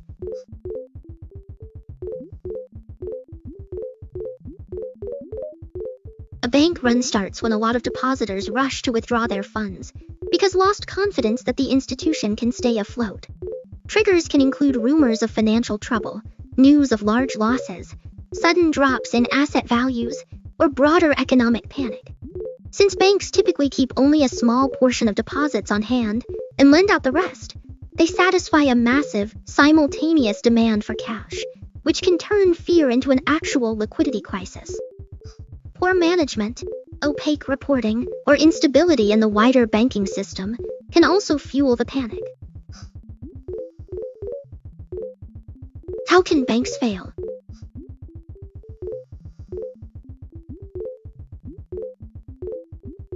Banks can run into trouble for several reasons.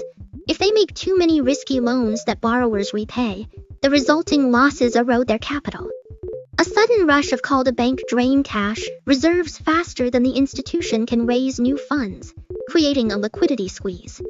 Poor management of mismatches, where assets and liabilities age differently, can also hurt profitability. Additionally, inadequate oversight, weak internal controls, or exposure to volatile markets like sudden drops in the value of securities they hold can amplify losses. When these problems pile up, and the equity falls below regulatory thresholds, regulators may step in, and in extreme cases the bank may be closed or taken over. What is bank capital?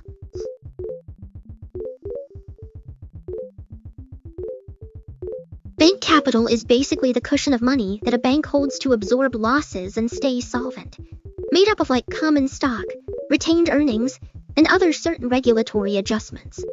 Regulators require banks to keep a minimum amount of capital relative to the riskiness of their assets, so the stronger the capital base, the better the bank can weather bad loans or market shocks without needing a bailout.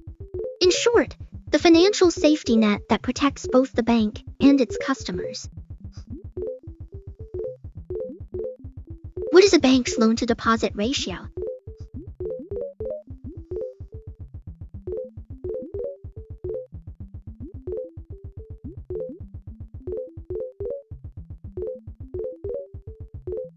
A ratio LDR measures how much of its deposits are being used to fund loans.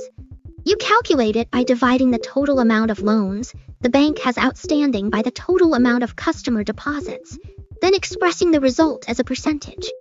For example, if a bank holds $200 million in deposits and has $150 million in loans, its LDR would be 75.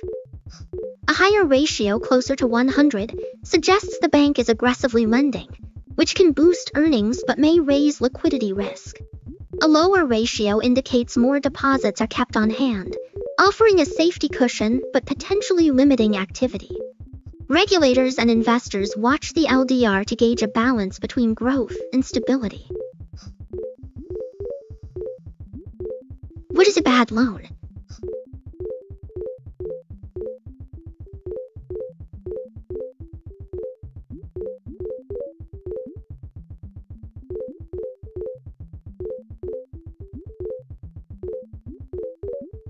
A bad loan is basically a loan unlikely to be repaid in full or on time. It often shows up when the credit is shaky, the loan terms are risky, or the purpose of the loan line up with the ability to generate income. See red flags like missed payments, high default rates, or collateral worth less than the loan amount. When a loan turns bad, the lender may have to write it off as a loss, which can hurt their balance sheet, and if it happens a lot, affect the broader financial system. What is a non-performing loan?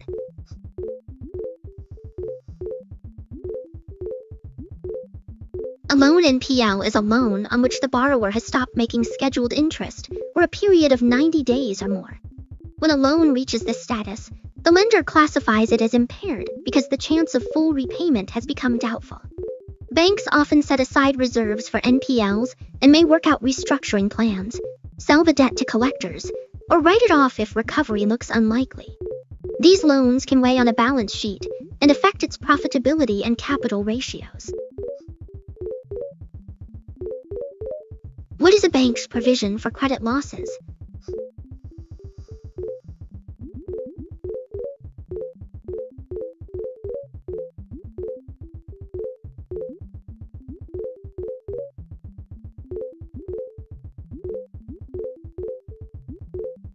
A provision for credit losses is an expense that a bank records to set aside money for loans that may not be repaid. Each reporting period, the bank estimates how much of its loan portfolio could turn sour based on factors such as borrower credit quality, economic conditions, and past default trends. That estimated amount is charged to the income statement, reducing profit, and added to a reserve on the balance sheet. The reserve acts like a cushion, so when actual loan defaults occur, the bank can absorb the loss without hurting its capital or needing extra funding. What is a financial institution?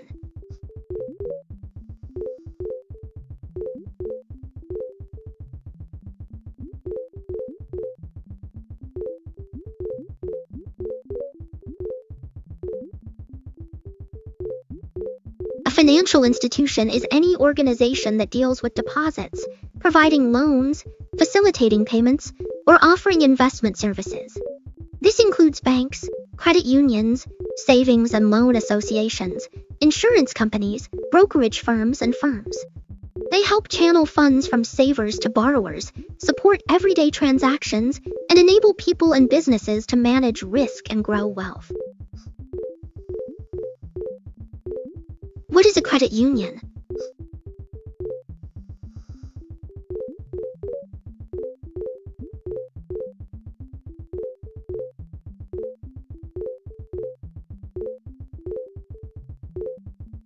A credit union is a financial cooperative that operates on a basis.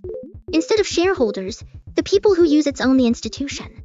By pooling their deposits, members can access loans, savings accounts, and other banking services, and any profits are returned to members in the form of better rates or lower fees. Membership is usually tied to a common bond, such as working for the same employer, belonging to a particular community, or sharing a specific affiliation.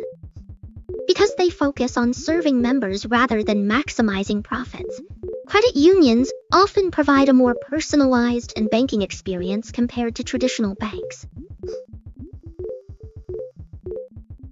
How is a credit union different from a bank?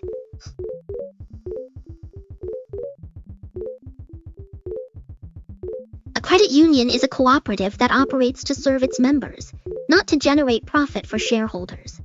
Because the owners are also the customers, any earnings are usually returned as better rates, lower fees, or enhanced services. Banks, on the other hand, are institutions owned by shareholders. They aim to maximize returns, which can mean higher fees or stricter lending criteria. Credit unions often focus on community ties and may have more flexible qualification rules, while banks typically offer a wider range of products, larger branch networks, and more sophisticated digital tools. Both provide similar core accounts, loans, and the underlying mission and ownership structure set them apart. What is an investment bank?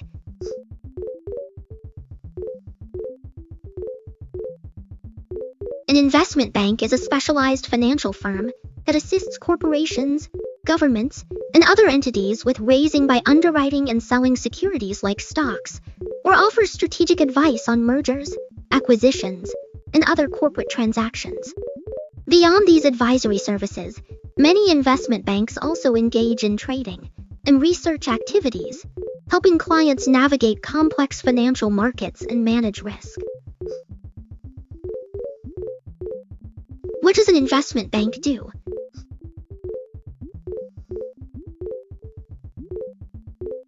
An investment bank helps companies, governments, and other entities raise by underwriting and selling securities like stocks, or offer strategic advice on transactions such as mergers, acquisitions, and restructurings. In addition to these advisory services, many investment banks trade securities, provide and conduct research to support their clients in navigating complex financial markets and managing risk. What is an IPO?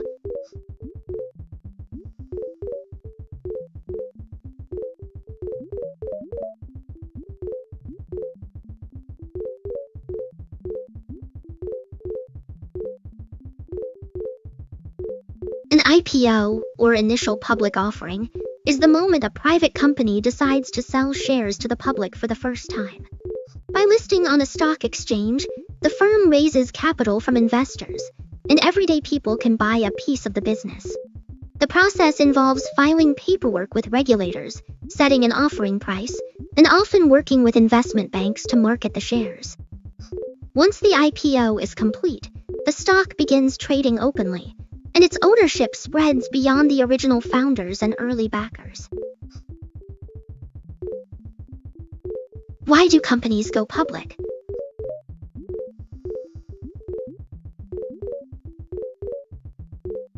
Companies decide to go public for a handful of strategic reasons. By listing shares on an exchange, they can tap a huge pool of capital that would be hard to raise on their own, which fuels growth projects, RD, or new market expansion. Public ownership also creates a liquid market for existing early investors and cash out some of their stakes, turning paper wealth into real money. A stock listing can boost your credibility and visibility, making it easier to attract customers, partners, and top talent. Plus, publicly traded shares become a handy tool for compensation, letting companies grant stock options that align employee interests with the success. Finally, having publicly traded stock can be a flexible currency for acquisitions, letting a company buy other firms using its own shares instead of cash. All these benefits combine to make the IPO an attractive milestone for many businesses. What is an initial public offering?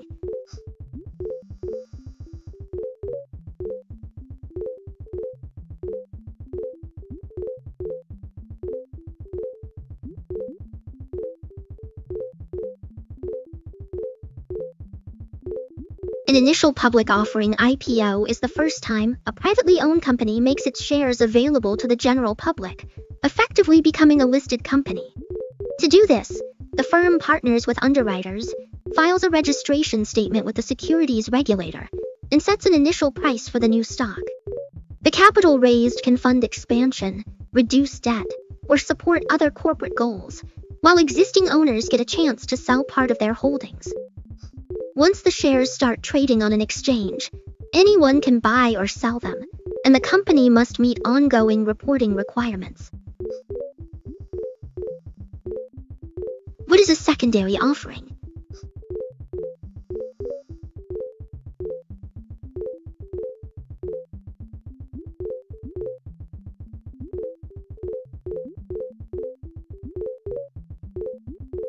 A secondary offering is when a company already public sells additional shares to the market. This can happen for two main reasons. The company itself issues new stock to raise fresh capital, often called a seasoned equity offering, or existing early investors, founders, or some of their holdings. The new shares increase the total number of shares outstanding, which can dilute existing owners a bit, but the proceeds either fund growth projects, pay down debt, or simply let insiders cash out.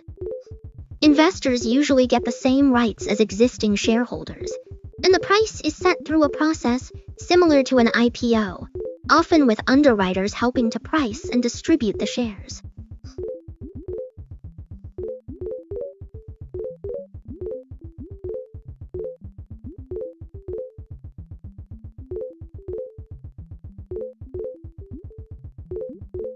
What is an underwriter?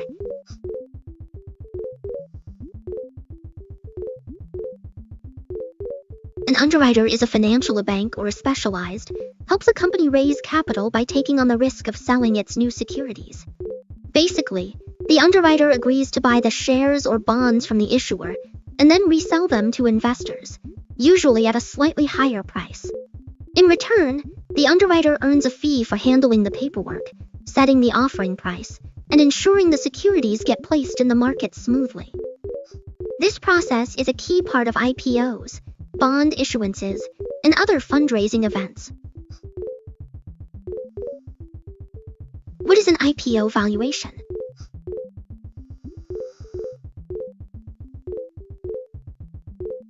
An IPO valuation is basically the price the market decides a shares are worth when it first goes public. Investment banks and the company work together to estimate a fair value by looking at things like the earnings, growth prospects, comparable companies, and overall market conditions. That estimated value then guides the price range for the offering, and once the shares start trading, the dynamics set the final price. In short, the process of figuring out how much each new share should be sold for at the debut. What is a lockup period?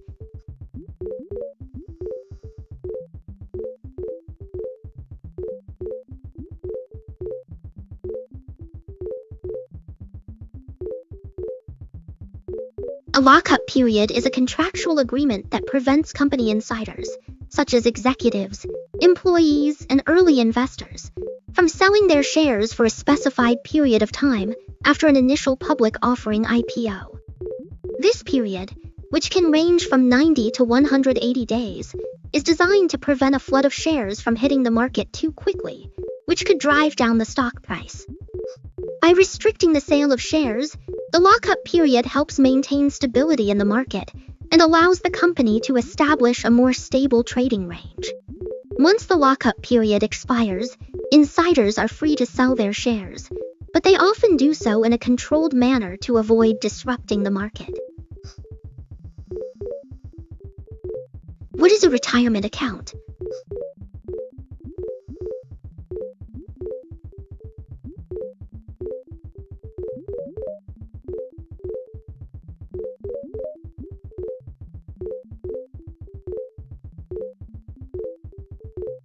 A retirement account is a special type of savings vehicle designed to help you set aside money for the years when you stop working. These accounts often come with tax as growth, withdrawals, or your money can compound more efficiently over time. Common examples include plans like 401ks, individual plans like IRAs, traditional or Roth, and options such as a thrift savings plan for federal employees. Each has its own rules about contribution limits, eligibility, and when you can start taking distributions. But the core idea is to provide a disciplined way to build a financial cushion for retirement. What is an RRSP?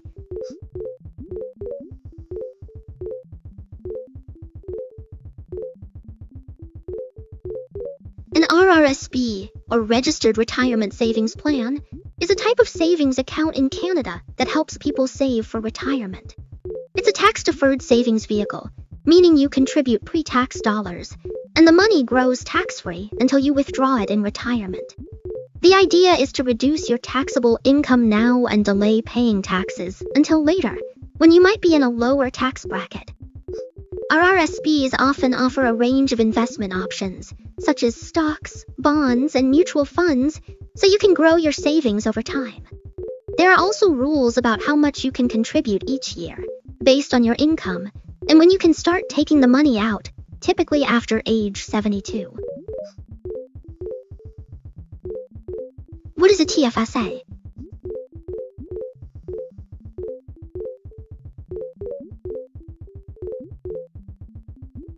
TFSA, or Tax-Free Savings Account, is a type of savings vehicle in Canada that allows individuals to save and invest money without paying taxes on the investment income.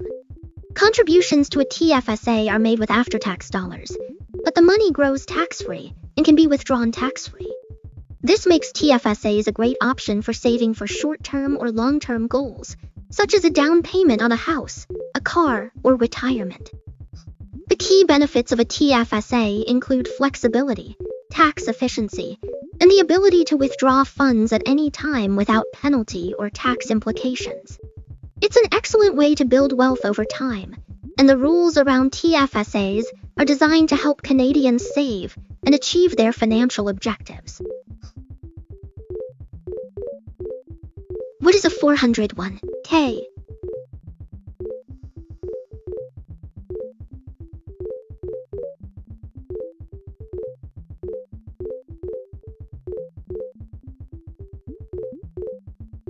A 401k is a type of retirement savings plan that many employers offer to their employees. It allows you to contribute a portion of your paycheck to a special account on a pre-tax basis, which can help reduce your taxable income for the year. The money in your 401k account can then be invested in a variety of assets, such as stocks, bonds, or mutual funds, and the earnings on those investments grow tax-deferred, meaning you won't have to pay taxes on them until you withdraw the funds in retirement. Some employers also offer matching contributions, where they'll contribute a certain amount of money to your 401k account based on how much you contribute yourself. The idea behind a 401k is to provide a way for you to save for retirement in a tax-advantaged way, so you can build up a nest egg that will help support you in your golden years. What is an IRA?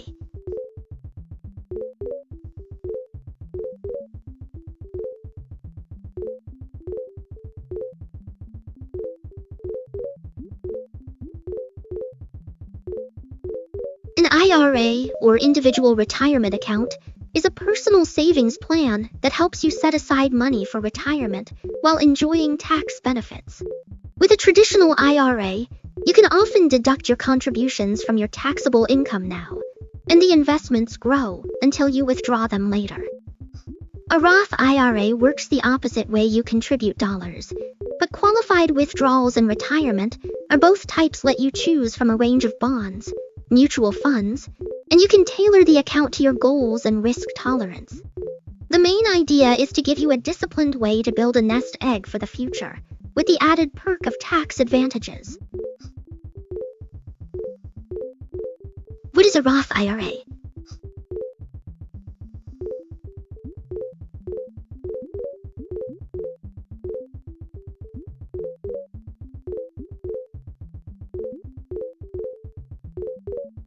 A Roth IRA, or individual retirement account, is a type of savings plan that allows you to contribute after-tax dollars, which can then grow tax-free and be withdrawn tax-free in retirement. The key benefit of a Roth IRA is that you've already paid income tax on the money you put in, so when you withdraw it, you won't have to pay taxes again.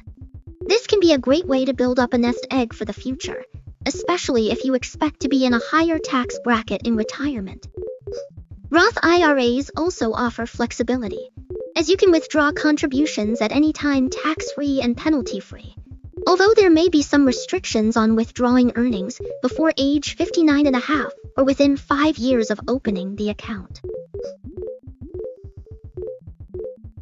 What is a traditional IRA?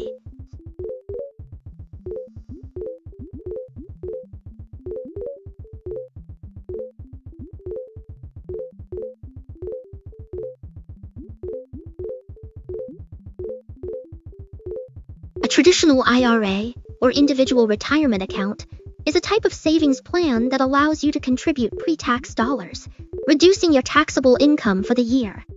The money then grows tax-deferred, meaning you won't pay taxes on the investment earnings until you withdraw the funds in retirement. This can be a great way to build up a nest egg for the future, as the tax-deferred growth can help your savings compound more efficiently over time. Traditional IRAs often have required minimum distributions, or RMDs, which mean you'll need to start taking withdrawals at a certain age, typically 72. It's a good idea to consider your overall financial situation and goals before deciding whether a traditional IRA is right for you. What is a pension?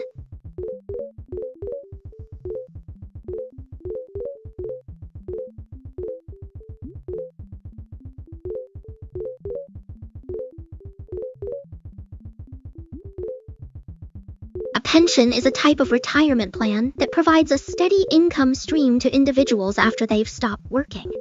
It's typically funded by an employer who contributes a certain amount of money to the plan over time. In exchange, the employee receives a guaranteed income for life, usually based on their salary and years of service. Pensions can be offered by private companies, government agencies, or other organizations, and they often come with various benefits, such as cost of living adjustments and spousal benefits. The idea behind a pension is to provide a secure financial foundation for retirees, so they can enjoy their golden years without worrying about running out of money. What is a defined benefit pension?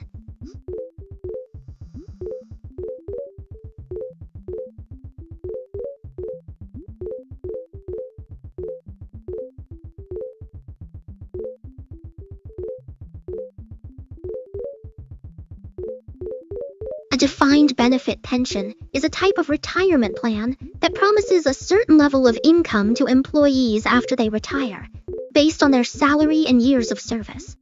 It's typically funded by the employer, who contributes to the plan over time, and the benefits are usually guaranteed for life. The amount of the pension benefit is usually calculated using a formula that takes into account the employee's final salary and years of service, and it may also include cost of living adjustments to help keep pace with inflation. Defined benefit pensions can provide a predictable and stable source of income in retirement, which can be especially valuable for people who want to ensure they have a certain level of financial security after they stop working. What is a defined contribution pension?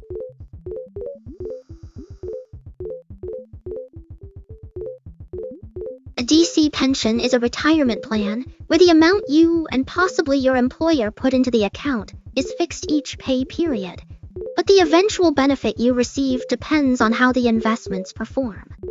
Your contributions are typically invested in a selection of mutual funds, index funds, or other options offered by the plan, and any in the account.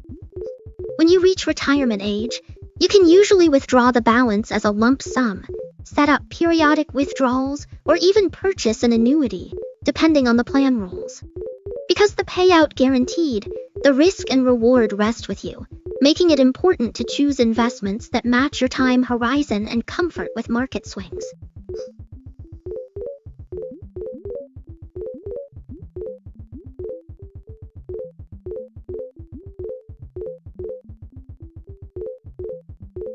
What is an employer match?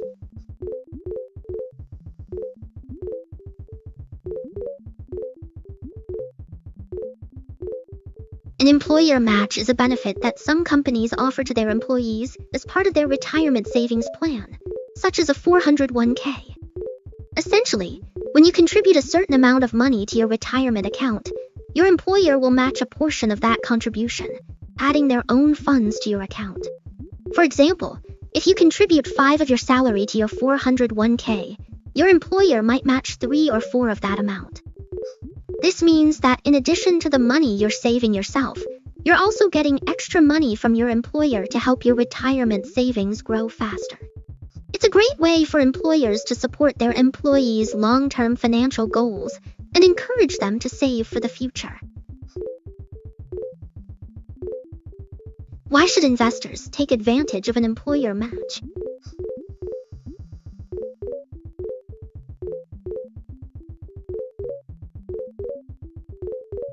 Investors should take advantage of an employer match because it's essentially free money that can significantly boost their retirement savings over time. When an employer offers to match a portion of the employee's contributions to a 401k or other retirement plan, it's a direct addition to the employee's account. This not only increases the total amount saved, but also enhances the potential for growth through compound interest. By contributing enough to maximize the employer match, employees can ensure they're not leaving any potential retirement savings on the table, which is a smart financial move for securing their future.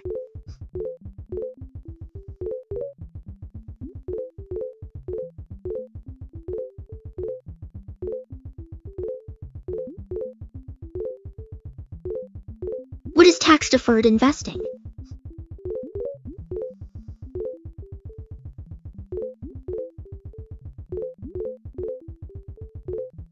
Deferred investing refers to a type of investment strategy where the taxes on investment earnings are delayed until a later date, typically when the investor withdraws the funds. This approach can be beneficial, as it allows the investment to grow without being reduced by taxes, potentially leading to higher returns over time. Common examples of tax-deferred investments include 401k plans, individual retirement accounts IRAs, and annuities. The key idea is that by postponing tax payments, investors can keep more of their money working for them, which can be especially advantageous for long-term savings goals like retirement. What is tax-free investing?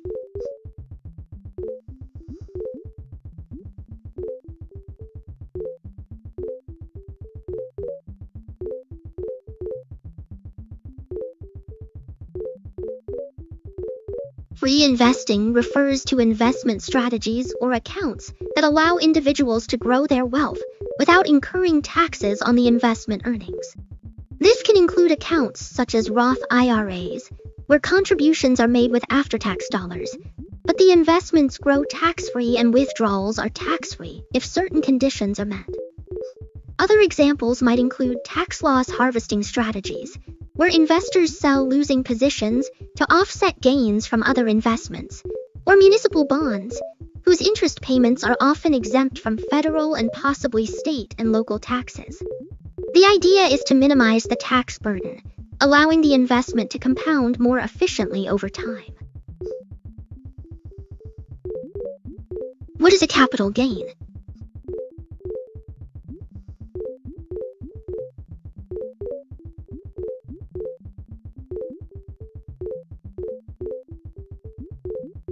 A capital gain is the profit you make when you sell in a stock, bond, or real more than you originally paid for it.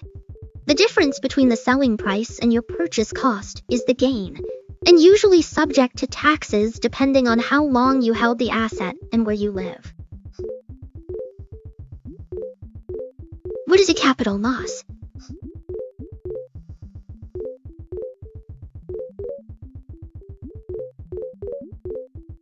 Capital loss occurs when you sell an investment, such as a stock, bond, or real estate, for less than its original purchase price. This results in a financial loss, which can be used to offset gains from other investments, reducing your overall tax liability. For example, if you bought a stock for $1,000 and sold it for $800, you would have a capital loss of $200. You can use this loss to offset gains from other investments, which can help lower your tax bill. It's essential to keep track of your capital losses, as they can be carried forward to future years, allowing you to offset gains in those years as well. How are investment gains taxed?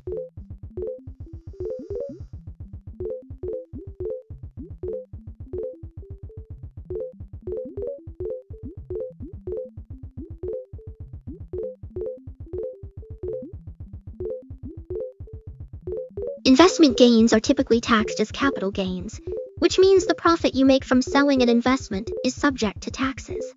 The tax rate on capital gains depends on how long you've held the investment and your income tax bracket. If you've held the investment for less than a year, the gain is considered short-term and is taxed at your ordinary income tax rate. If you've held it for more than a year, the gain is considered long-term and is usually taxed at a lower rate. For example, if you're in a lower tax bracket, you might pay 0 or 15 on long-term capital gains, while higher-income individuals might pay 20 or more. It's also worth noting that some investments, like tax loss harvesting or municipal bonds, can help reduce your tax liability on investment gains. What is a marginal tax rate?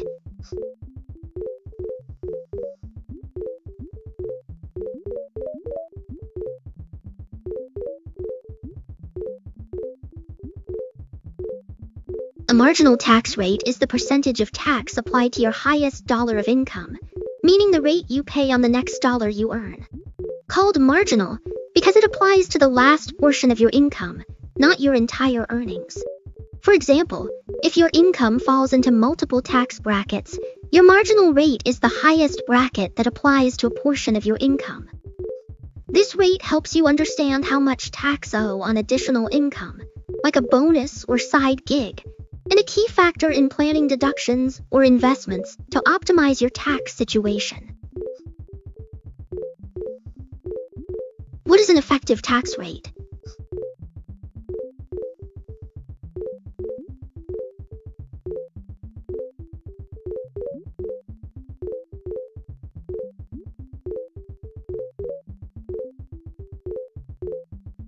An effective tax rate is the average rate of tax you pay on your total income, taking into account all the taxes you owe and any deductions or exemptions you're eligible for. It's a more accurate picture of your tax burden than your marginal tax rate, which only applies to the last dollar you earn. To calculate your effective tax rate, you divide your total tax liability by your total taxable income. For example, if you have a taxable income of $100,000 and you owe $20,000 in taxes, your effective tax rate would be 20. This can be a useful number to know, as it can help you understand how much of your income is going towards taxes and make more informed decisions about your finances. What is tax loss harvesting?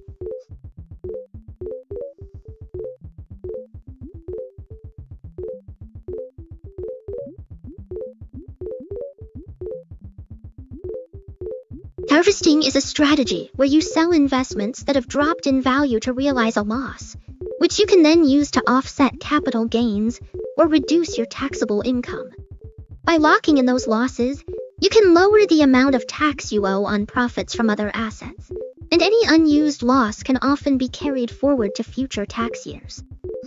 After selling, many investors may reinvest the proceeds in a similar but not identical security to maintain market exposure, while still benefiting from the tax advantage. Why is tax planning important?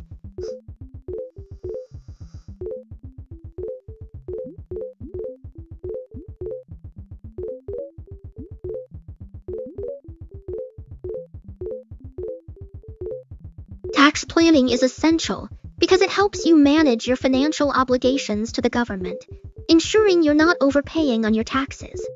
By understanding how different investments and income sources are taxed, you can make informed decisions that minimize your tax liability. This can involve strategies like tax loss harvesting, where you sell investments that have lost value to offset gains from other investments, or maximizing tax-advantaged accounts like 401ks or IRAs for retirement savings. Effective tax planning can also help you avoid penalties and fines by staying compliant with tax laws and regulations.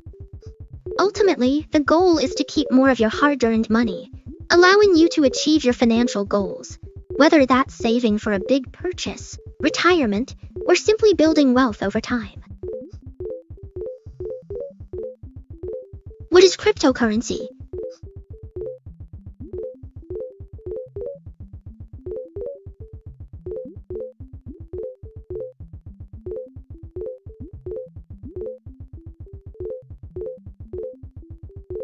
Oh, cryptocurrency is like digital money that's controlled by any bank or government. It uses something called super secure, decentralized record transactions. Think of it like a shared spreadsheet that everyone can see but no one can tamper with. People use it for investing, buying things online, or even just holding on to it hoping its value will go up over time. Bitcoin and Ethereum are probably the most well-known examples, but there are thousands of different cryptocurrencies out there with their own unique features and uses. What is Bitcoin?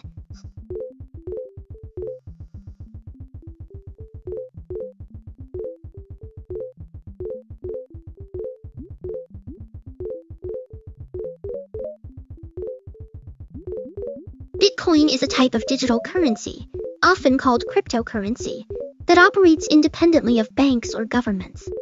Decentralized, meaning no single entity controls are recorded on a public ledger called the blockchain, which is maintained by a network of computers worldwide. People use Bitcoin for various purposes, like investing, making purchases online, or even just holding on to it as a long-term asset, hoping its value will increase over time. A fascinating blend of technology and finance. How does Bitcoin work?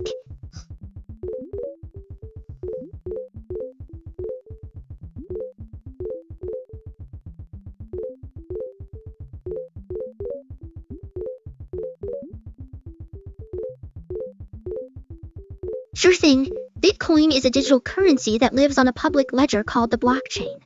When you send Bitcoin to someone, that transaction gets bundled with others into a block.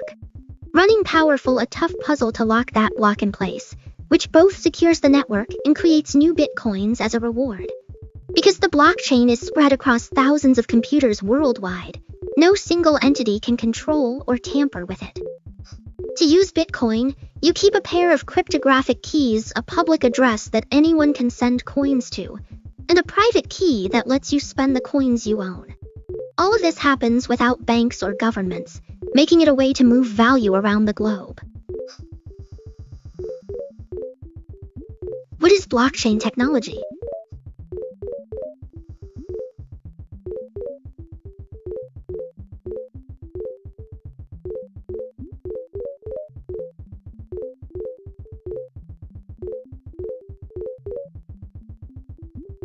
Oh, blockchain technology is like a digital ledger shared across a whole network of computers, instead of being stored in one place. Every time a transaction sending gets recorded in a block, and added to a chain of previous transactions. Once a block is added, super hard to change, which makes the whole system really secure and transparent. The backbone of cryptocurrencies like Bitcoin, but also being used for things like supply chain tracking, voting systems, and even digital contracts. Pretty cool, right?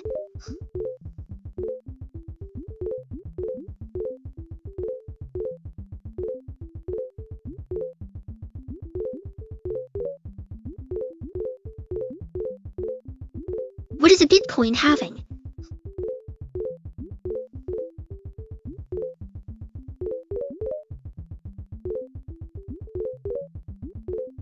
A Bitcoin halving is like a built-in event that happens roughly every 4 years or after every 210,000 blocks are mined, where the reward for mining new Bitcoin gets cut in half. This is part of design to control inflation and make the cryptocurrency more scarce over time. For example, when Bitcoin first launched, miners got 50 BTC per block, but after the first halving, it dropped to 25 BTC, then 12.5 BTC, and so on. The next halving will reduce the reward to 3.125 BTC per block. This scarcity is why some people compare Bitcoin to digital gets harder to produce over time, which can drive up demand and potentially its price. A pretty clever way to mimic the scarcity of precious metals in a digital format. Why does Bitcoin have a limited supply?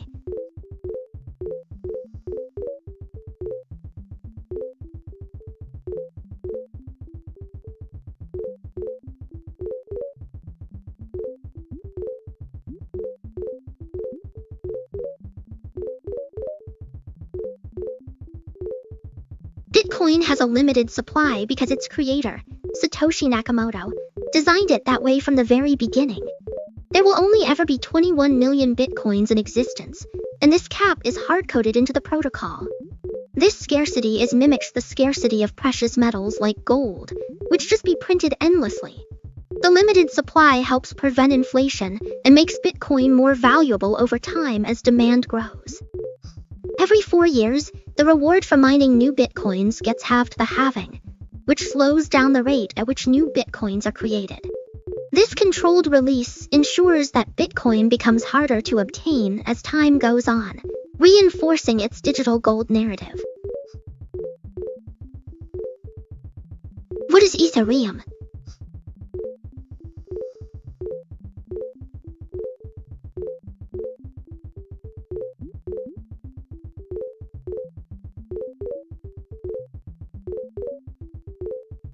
Oh, Ethereum is like the second biggest cryptocurrency after Bitcoin. But way more than just digital actually, a whole platform built for creating and running decentralized applications, or dApps. Think of it as a giant, programmable blockchain where developers can build smart agreements that automatically do things like transfer money, issue tokens, or even run entire decentralized finance DeFi systems without middlemen. Like having a global computer where anyone can build and interact with apps, all secured by the blockchain. Pretty neat, right? What is a smart contract?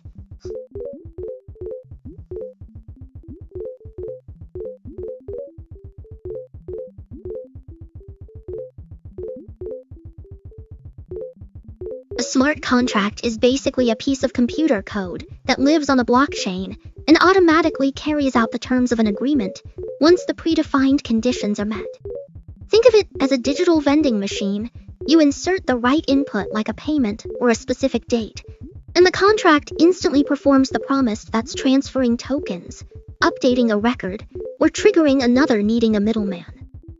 Because the code is stored on a decentralized ledger, everyone can verify that it works exactly as written, and once deployed it be altered, which adds security and transparency to the whole process. What is decentralized finance?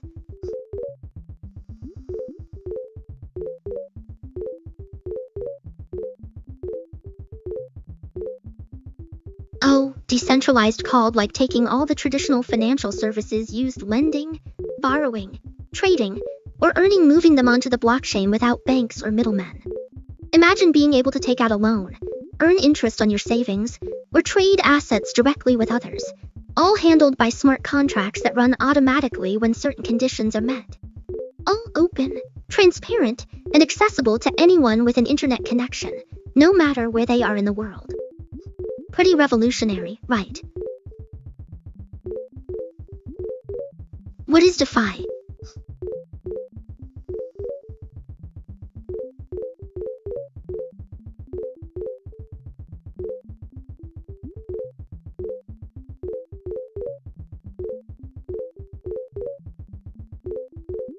Stands for decentralized finance, and basically a whole new way of handling money without relying on traditional banks or middlemen. Imagine being able to lend, borrow, trade, or earn interest on your assets directly with others through smart contracts on a blockchain.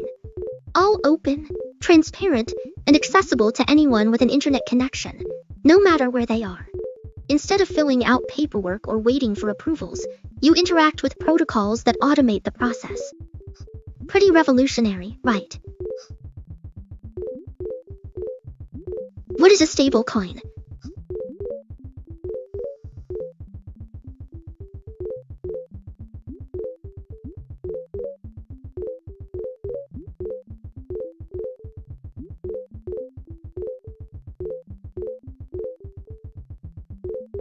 A stablecoin is like a type of cryptocurrency designed to keep its value steady, usually by being pegged to a stable asset like the US dollar. So, for every stablecoin in circulation, typically a reserve of dollars or other assets backing it up, which helps maintain that 11 value. This makes stablecoins super useful for trading, saving, or moving money around without worrying about wild price swings like you see with Bitcoin or Ethereum. Like the calm in the storm of crypto volatility. Why are stablecoins used?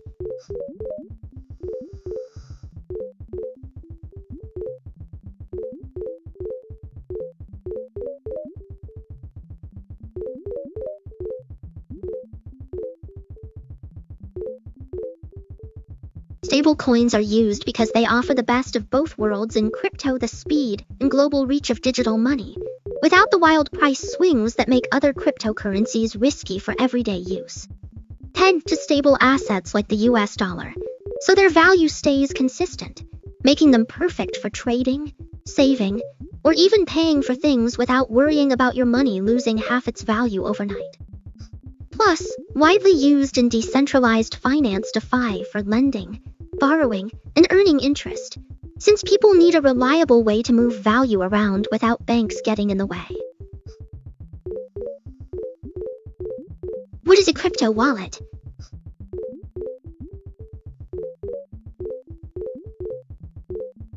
A crypto wallet is essentially a digital tool that lets you hold, send, and receive cryptocurrencies. It stores physical coins instead. It securely keeps the private keys that give you control over your blockchain addresses. There are several desktop apps, hardware devices you can plug into a computer, and even paper printouts of your keys. Think of the public address like an email address that anyone can use to send you funds, while the private key is the secret password that only you know, and that lets you move those funds. For beginners, a reputable mobile app or a trusted hardware wallet is a solid way to start. What is a private key?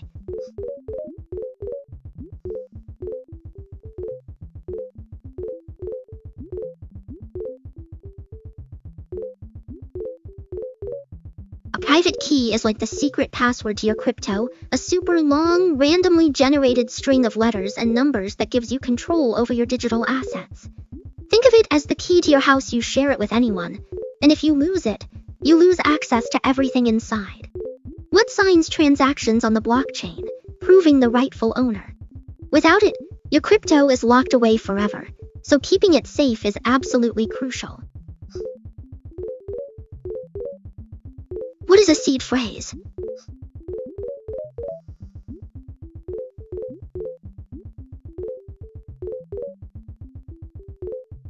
A seed phrase is like the master key to your entire crypto, a series of 12 to 24 random words that you get when you first set up your wallet.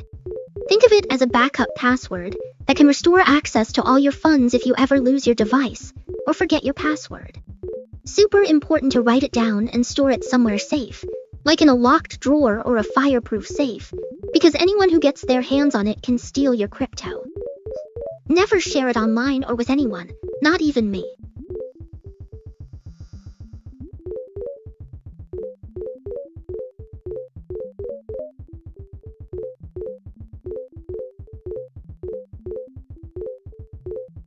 Why should private keys remain private?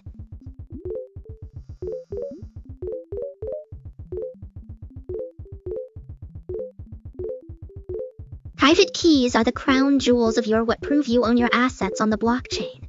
If someone else gets their hands on your private key, they can sign transactions as if they were you, which means they could drain your wallet or take control of your funds.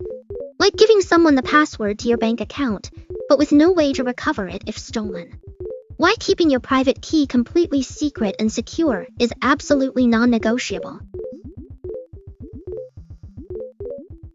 What is proof of work?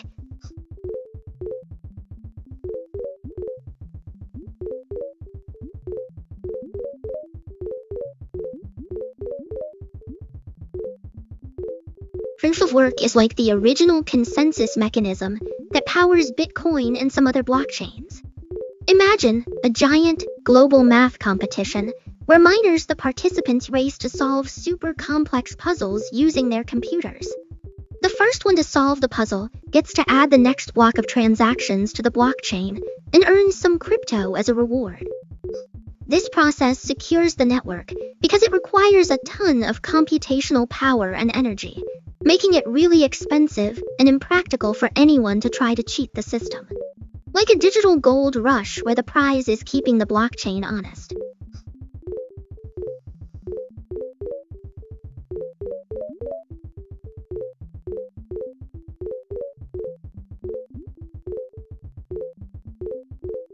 What is proof of stake?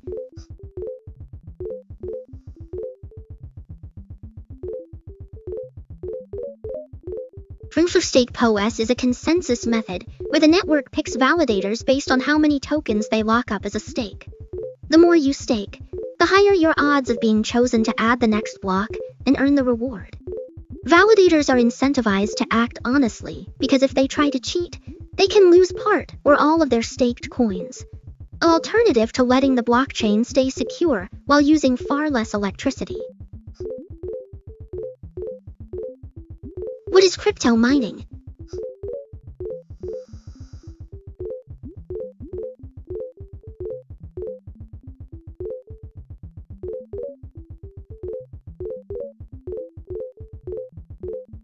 Crypto mining is like running a superpowered calculator that helps keep a blockchain network secure and running smoothly.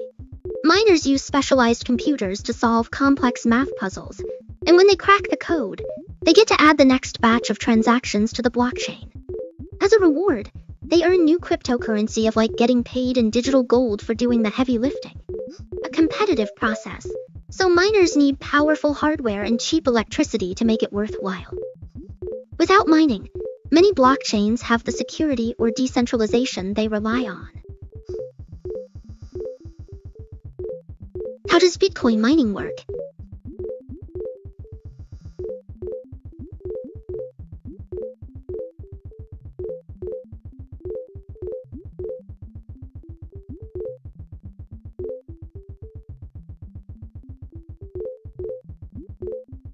Oh, markets can swing for so many, like trying to predict the weather sometimes.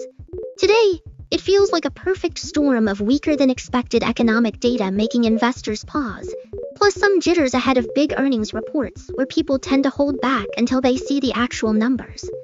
Throw in a dash of geopolitical tension, and suddenly a little more cautious. All about sentiment shifting, even if just a temporary wobble. What is crypto staking?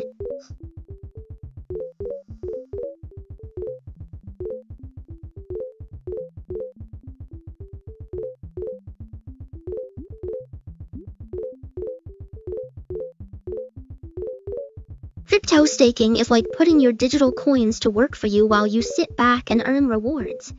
Instead of just holding onto your cryptocurrency, you lock it up in a blockchain network that uses proof-of-stake POS to validate transactions. By doing this, you help secure the network, and in return, you get paid interest or additional tokens as a thank you for your contribution. Kind of like earning interest in a savings account, but with the potential for higher, the added bonus of supporting the blockchain staking in.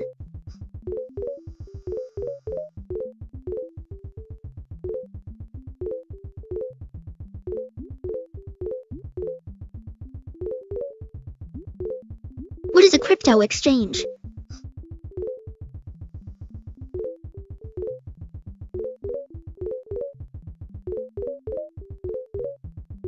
A crypto exchange is like a digital marketplace where you can buy, sell, or trade cryptocurrencies just like you would stocks or foreign currencies.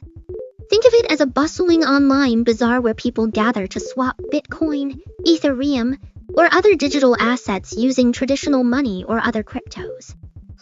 These platforms provide the tools to place orders, track prices in real time, and even store your coins in built-in. Many users prefer moving their assets to a separate, more secure wallet for extra protection. Exchanges can be centralized, run by companies that manage the transactions, or decentralized, where trades happen peer-to-peer without a middleman. The bridge between the traditional financial world and the wild frontier of crypto. What is crypto liquidity?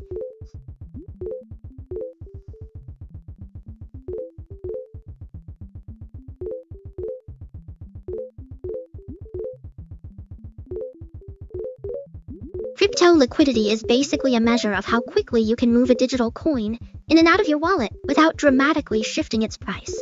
When a token has high liquidity, there are plenty of traders and ample volume on exchanges, so you can place a sizable order and still get a price that's close to the current market rate.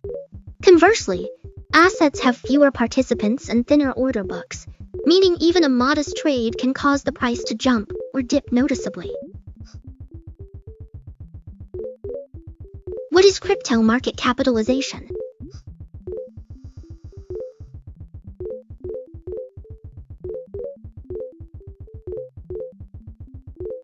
Crypto market capitalization is basically the total value of a cryptocurrency at any given moment.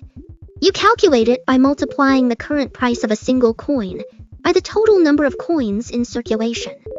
For example, if Bitcoin is trading at 50,000 and there are 19 million coins out there, its market cap would be around 950 billion. A quick way to compare the size and popularity of different of it, like a snapshot of how much the market values a particular project or asset at that exact time. What is a crypto bull market?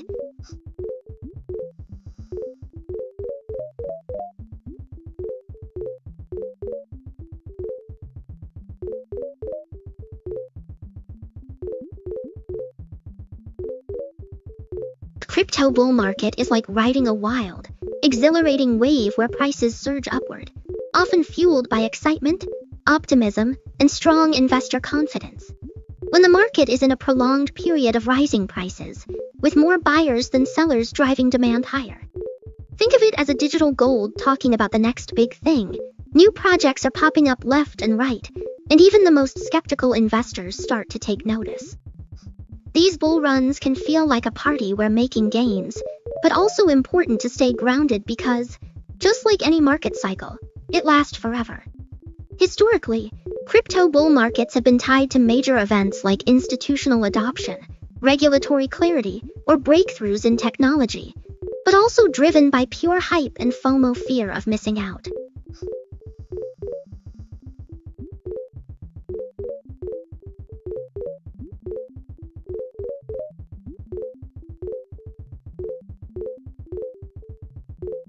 What is a crypto bear market?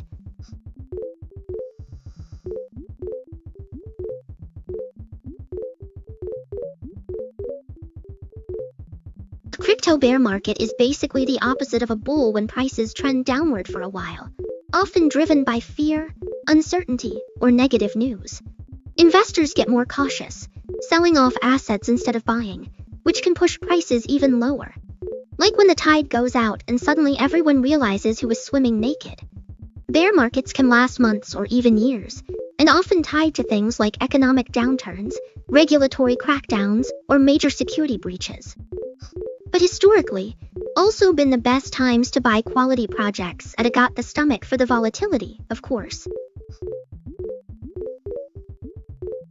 Why is cryptocurrency volatile?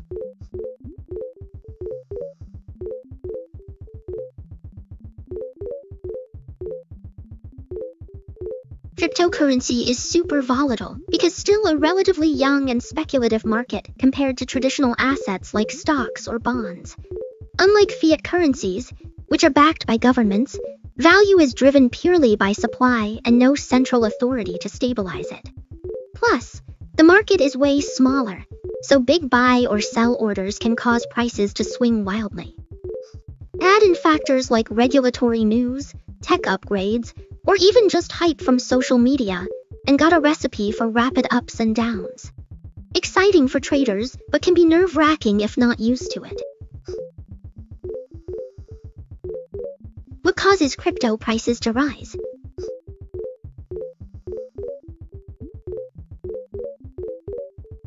Crypto prices tend to rise when buying pressure outweighs selling pressure. A surge in interest can come from fresh announcements, major companies integrating blockchain, clearer regulations that reduce uncertainty, or large institutions allocating capital to digital assets. Media buzz, influencer hype, and community excitement can also pump demand, especially when supply is limited by mechanisms like token burns or halving events. In short, anything that boosts confidence in a future utility or scarcity can push its price upward. What causes crypto prices to fall?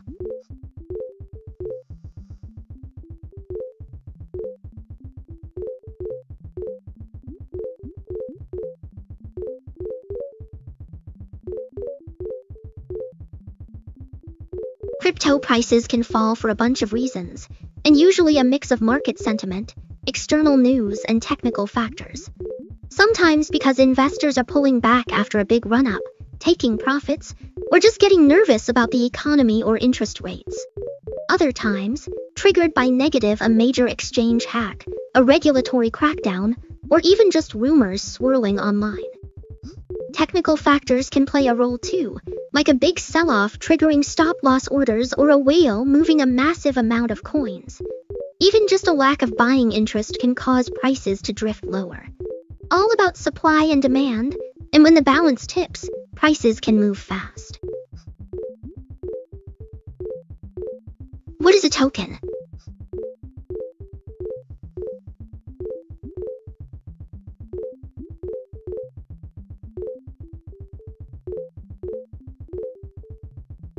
A token in the crypto world is like a digital asset that represents something, a currency, a utility, or even a piece of ownership. Think of it as a unique digital coin or asset built on top of a blockchain, like Ethereum or Solana. Tokens can be used for all sorts of things, from paying for services within a platform to representing real-world assets like real estate or art. Different from cryptocurrencies like Bitcoin because often created for a specific purpose within a project or ecosystem. For example, some tokens give you access to a service, while others might be used to vote on decisions within a decentralized organization, like having a digital key that unlocks certain features or benefits. What is an NFT?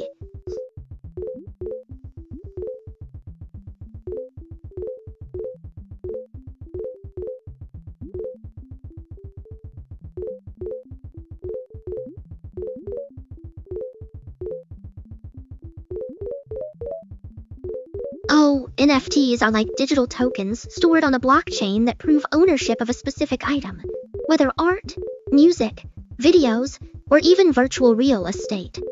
Think of them as digital certificates of authenticity that be duplicated or replaced, kind of like owning an original painting, but in a digital format. Becomes super popular for creators to monetize their work directly, and some people collect them like rare trading cards. Just remember, their value can be super speculative, so all about what someone else is willing to pay. What is a DAO?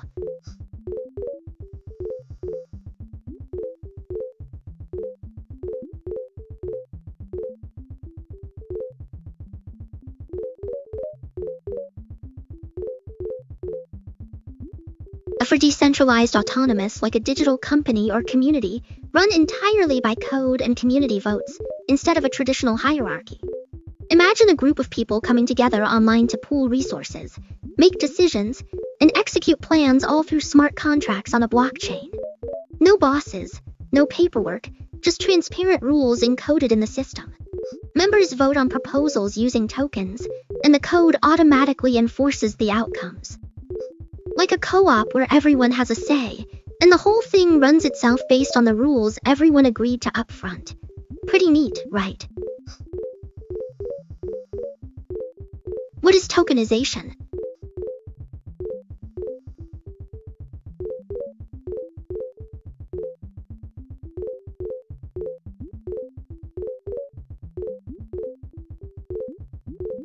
Tokenization is the process of turning a piece of art, a property, or even a share of a digital token that lives on a blockchain. Each token represents a fraction of ownership or a claim on that asset, making it easier to buy, sell, or trade in small pieces. By doing this, the asset becomes more liquid, transparent, and accessible to a wider audience, while still keeping a secure, immutable record of who owns what. What is a crypto airdrop?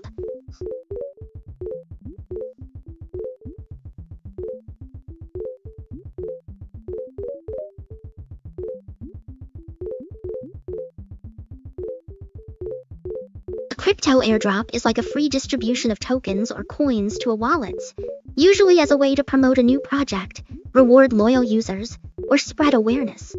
Imagine getting a surprise gift in your digital, could be for signing up early, holding a specific token, or even just participating in a social media challenge. Projects often use airdrops to kickstart their ecosystem, and while some can be super valuable, others might not hold much long-term potential. Always good to do a little research before jumping in.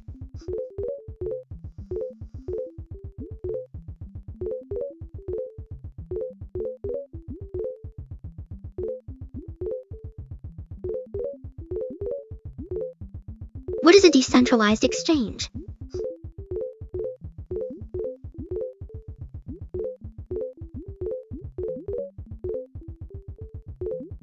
A decentralized called alike a digital marketplace, where people can trade cryptocurrencies directly with each other, without needing a middleman like a bank or a traditional exchange. Instead of relying on a central authority to hold your funds or process transactions, trades happen peer-to-peer through smart contracts on a blockchain. This means you keep control of your assets the whole time, and transactions are often faster and more transparent. DEXs are popular in the crypto space because they align with the ethos of decentralization, but important to remember that they can come with risks, like smart contract vulnerabilities or less regulatory protection. Always do your research before diving in. What is a centralized exchange?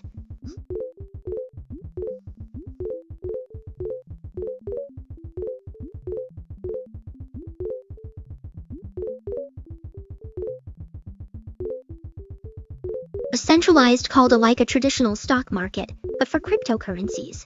A platform run by a company that acts as the middleman, holding your funds, matching buyers and sellers, and processing transactions.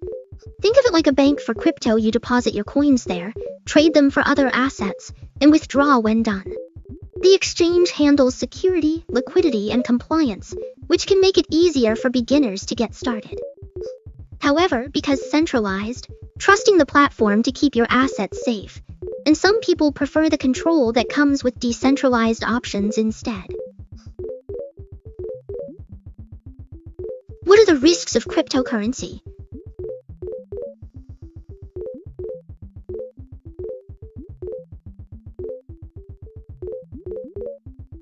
Oh, cryptocurrency comes with a bunch of risks that are really important to keep in mind before diving in.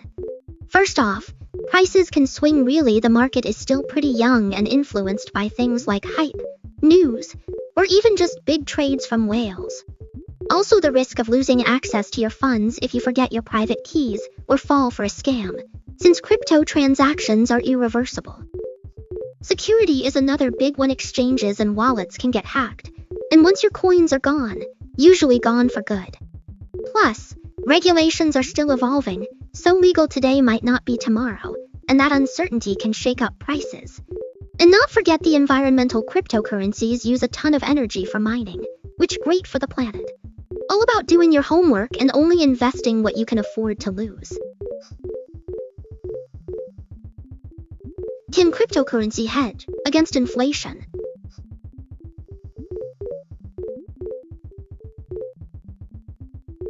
Cryptocurrencies can sometimes act like a hedge against inflation, especially when designed with limited 21 million cap, which mimics scarcity. In periods of devaluation, some investors turn to these digital assets hoping retain value better than traditional cash.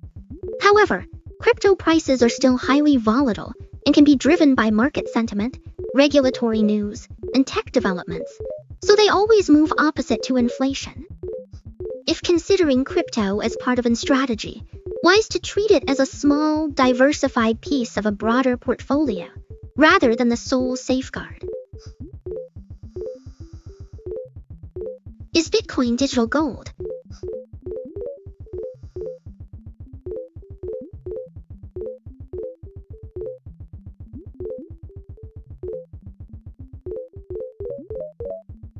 Oh, Bitcoin as digital gold is such an interesting comparison. Some people see it that way because, like gold, Bitcoin is only 21 million that will ever decentralized, meaning no single government or bank controls it.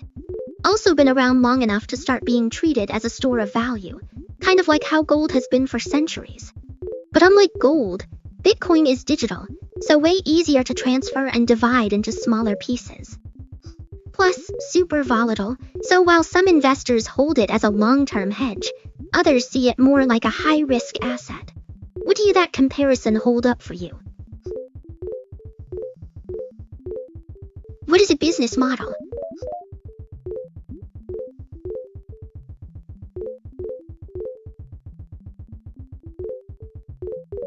A business model is basically the blueprint a company uses to make how they plan to create, deliver, and capture value. Think of it like a recipe. You need to know what's selling, who's selling it to, how reach them, and what makes your offer worth their time and cash. Some models are straightforward, like selling a product directly to customers, while others are more creative, like subscription services, freemium apps, or even ad-supported platforms. The key is figuring out what problem solving, and how keep the lights on while doing it.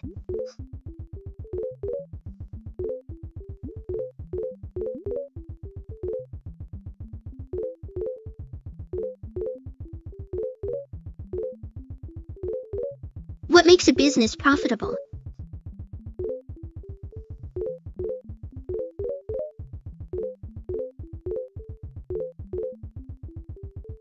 Profitability really boils down to whether a revenue exceeds its expenses over that simple. But digging deeper, the best businesses focus on sustainable profit margins, meaning they keep costs low while either charging premium prices for unique products or services, or efficiently scaling operations to serve more customers without proportionally increasing expenses. Strong cash flow is also key even if a company reports profits on paper. If it converts sales into actual cash, it might struggle to pay bills or invest in growth. Finally, profitability just about short-term about reinvesting wisely to fuel future expansion while maintaining healthy returns for shareholders. What kind of business are you thinking about investing in? What is revenue growth?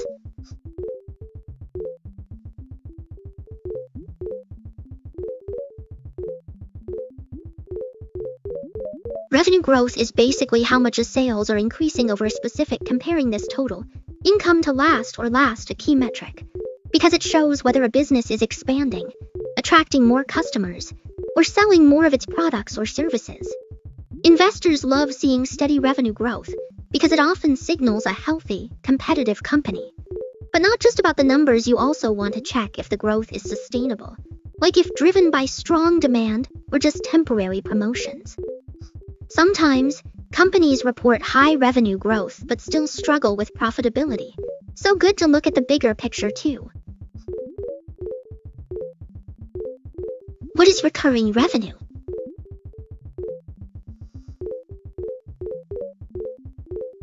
Recurring revenue is money that a business earns on a regular, predictable monthly subscriptions, membership fees, or service. The cash keeps coming in over time instead of sales. It helps companies smooth out earnings, plan ahead, and often signals a stable customer base.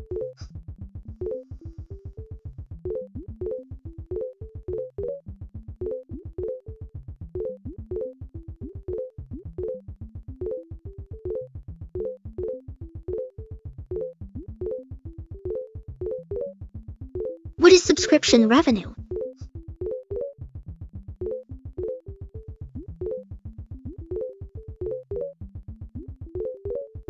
Subscription revenue refers to the recurring income a company earns from customers who pay a regular fee, usually monthly or annually, to access a product or service. This model is commonly seen in streaming services, software providers, and online platforms, where users get continuous access to content, updates, or support in exchange for their subscription. It's a way for businesses to generate predictable and stable revenue streams, as they can anticipate and plan for the income from these recurring payments. The key benefit for companies is the potential for long-term customer relationships and the ability to invest in improving their offerings, knowing they have a steady flow of income. For customers, subscriptions often provide convenience, flexibility, and access to exclusive content or features that might not be available otherwise.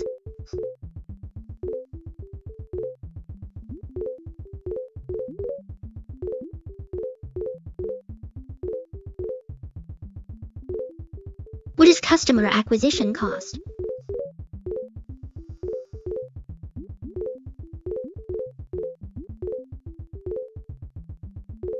Customer acquisition cost, or CAC, is the amount a company spends to get a new customer.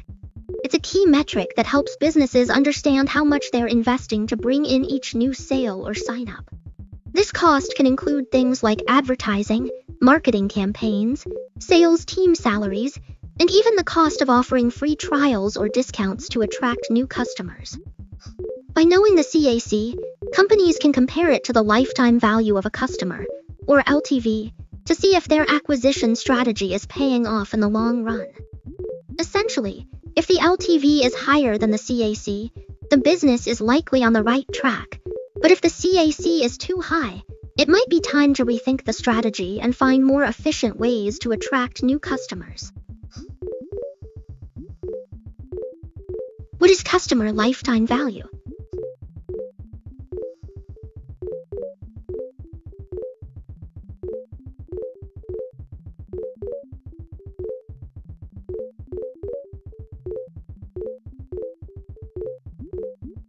Customer lifetime value, or CLV, is all about figuring out how much money a customer brings in for a business over the entire time a customer. Not just about the total profit from repeat purchases, subscriptions, or services they use while sticking around. Businesses love tracking this because it helps them decide how much they can afford to spend on acquiring new customers or keeping the ones they already have happy. For example, if a customer signs up for a monthly subscription that costs $20 and stays for 2 years, their CLV would be $480. The higher the CLV, the more valuable that customer is to the company. Why is customer lifetime value important?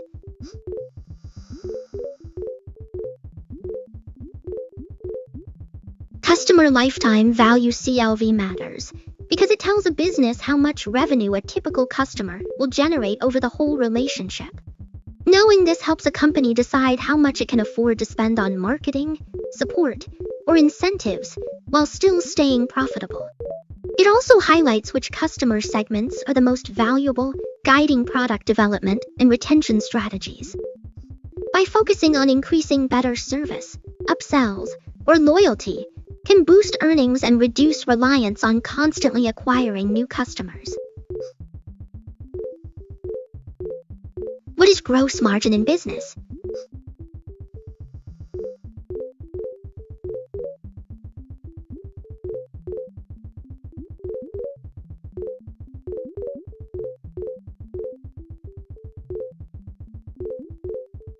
Gross margin is the difference between a revenue and its cost of goods sold COGS, expressed as a percentage of revenue. It shows how efficiently a business produces and sells its products or services before accounting for other expenses like overhead or taxes. For example, if a company earns $100,000 in revenue and spends $60,000 on COGS, its gross margin is $40,000 profit divided by $100,000 revenue. A higher gross margin usually means the company has strong pricing power or efficient production, while a lower one might signal pricing pressure or rising costs. Investors often compare gross margins across competitors to gauge the efficiency and profitability potential. What is operating leverage?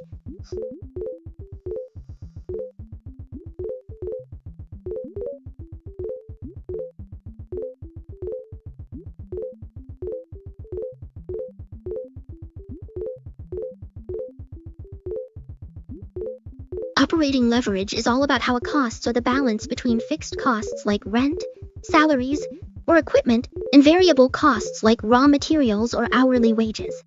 When a business has high fixed costs relative to its sales, even small increases in revenue can lead to much larger jumps in profit because those fixed costs change with production levels. Like a lever, pull it just a little, and the effect on the bottom line can be huge. But the flip side is that if sales dip, those same fixed costs can squeeze profits hard. Think of it like a restaurant with a fancy kitchen high fixed costs versus a food truck low fixed costs. The profits swing wildly with customer traffic, while the food are steadier. A powerful concept for understanding why some businesses thrive in good times but struggle when demand softens. What is financial leverage?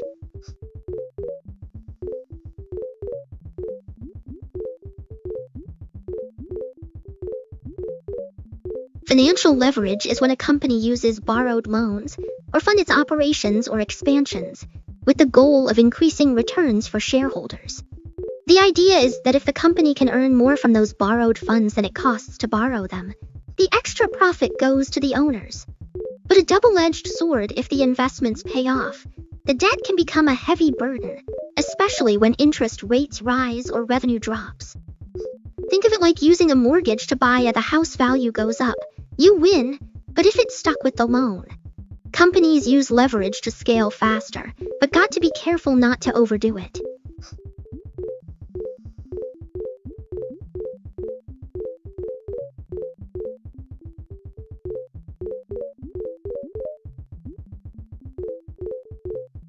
What is business cash flow?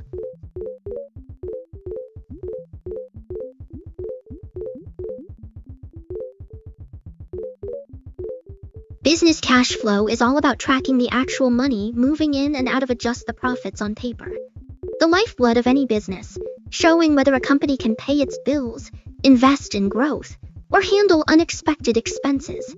Positive cash flow means more money is coming in than going out, which is a great sign of financial health. Negative cash flow, on the other hand, can signal trouble if not managed carefully. Investors and business owners love looking at cash flow statements because they reveal the real liquidity and operational efficiency of a company, beyond just revenue or net income.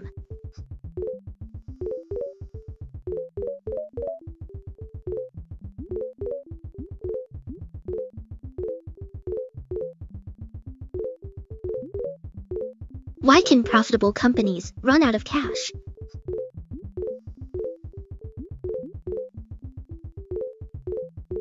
Even a company that shows a profit on its income statement can run out of cash if the timing of money flowing in and out gets out of sync.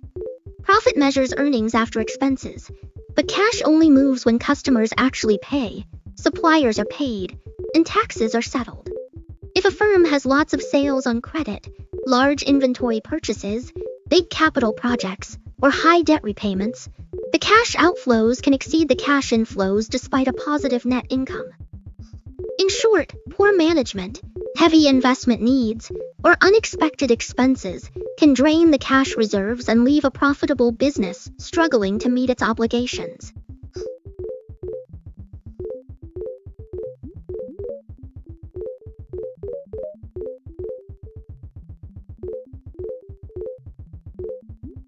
What is working capital?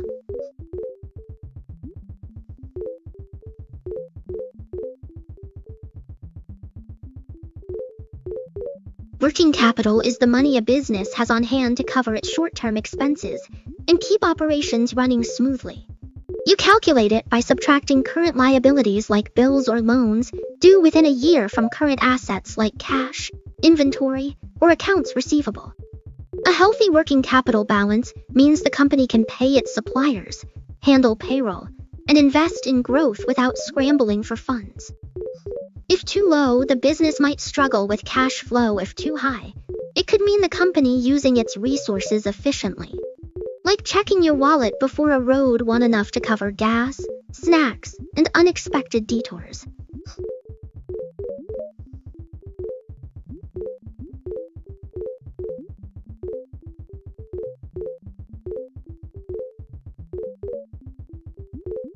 What is accounts receivable?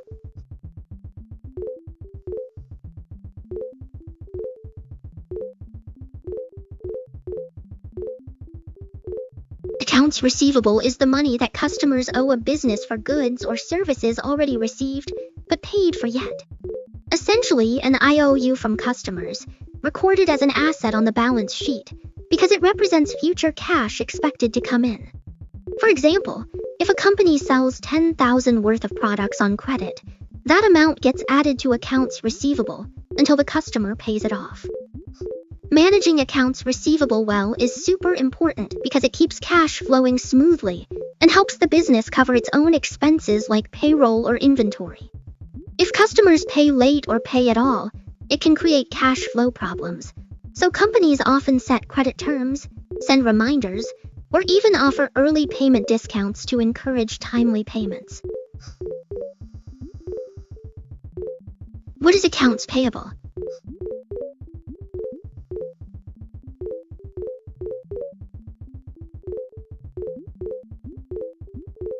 Oh, accounts payable is basically the flip side of accounts, the money your business owes to suppliers, vendors, or creditors for goods or services already received, but paid for yet.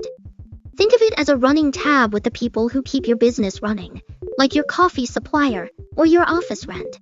Listed as a liability on your balance sheet because money need to pay out soon. Keeping track of accounts payable is super important because it helps you manage your cash flow and avoid late fees or strained relationships with suppliers. Many businesses use accounting software to stay on top of these payments and ensure paid on time.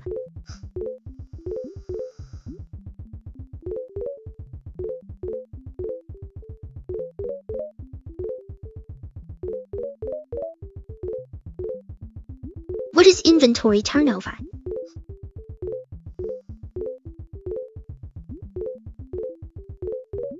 Inventory turnover measures how many times a company sells and replaces its stock of goods over a certain period, usually a year. In simple terms, it tells you how efficiently a business moves its inventory from the shelf to the customer. You calculate it by dividing the cost of goods sold COGS by the average inventory value during that period. A higher turnover ratio generally signals strong sales and good inventory management, while a low ratio might indicate overstocking, slow sales, or potential obsolescence. Keeping an eye on this metric helps businesses optimize ordering, reduce holding costs, and keep cash flowing smoothly. What is a balance sheet?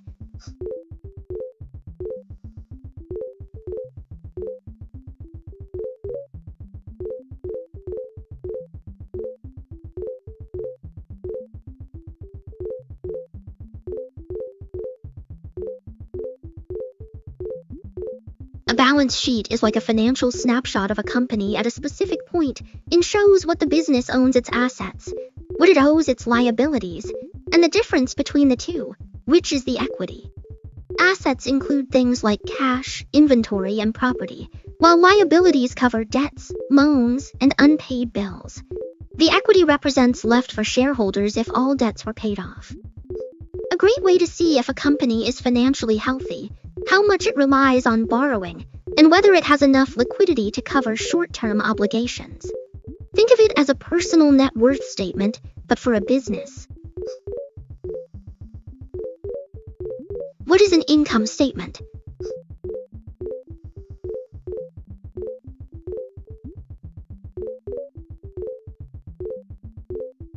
An income statement is like a financial report card for a business over a specific quarter or a year.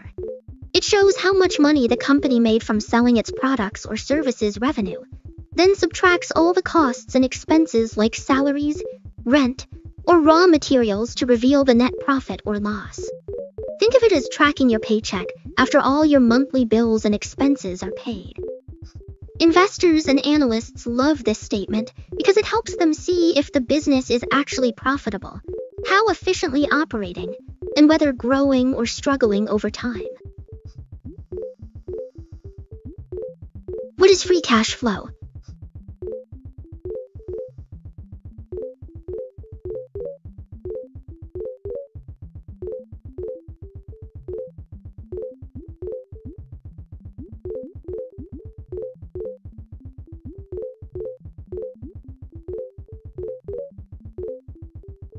Free cash flow is the money a company generates after accounting for all its operating expenses and capital, the cash left over that the business can use however it wants. You calculate it by taking the operating cash flow and subtracting capital expenditures like buying new equipment or upgrading facilities. This metric is super important because it shows how much cash a company actually has available to pay dividends, buy back shares, reduce debt, or reinvest in growth. Unlike net income, which can be influenced by accounting tricks, free cash flow gives a clearer picture of a financial health and its ability to generate cash. Investors love it because a strong indicator of an ability to sustain operations and reward shareholders. Why do investors care about free cash flow?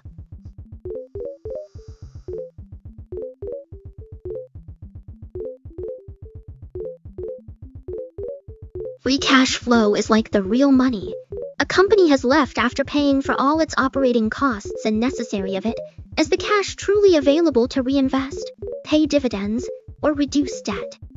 Unlike net income, which can be influenced by accounting adjustments, free cash flow shows the actual cash generated, making it a more reliable indicator of a financial health. Investors love it because it reveals whether a business can sustain itself, reward shareholders, or fund future growth without relying on borrowing or selling assets. Like checking your actual wallet balance instead of just looking at your paycheck stub. What is a competitive moat?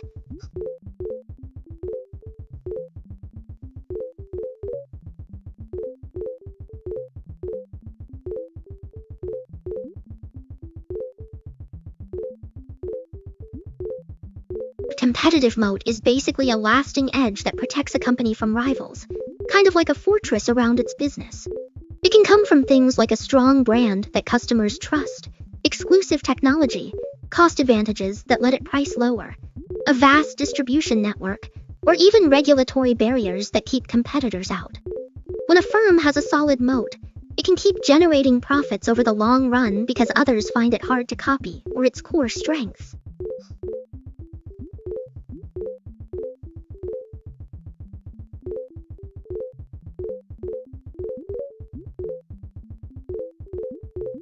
What makes a company difficult to compete against?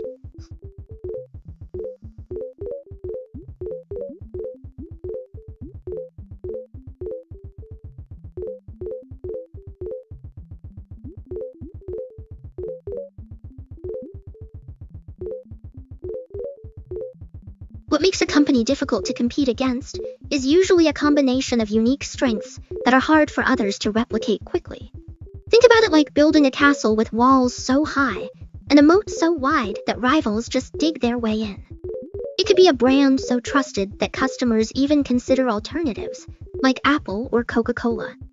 Or it might be proprietary technology that gives a company a huge edge, like dominance in AI chips. Cost advantages matter. A company can produce goods or services more efficiently than anyone else. It can undercut competitors on price while still making a profit. Sometimes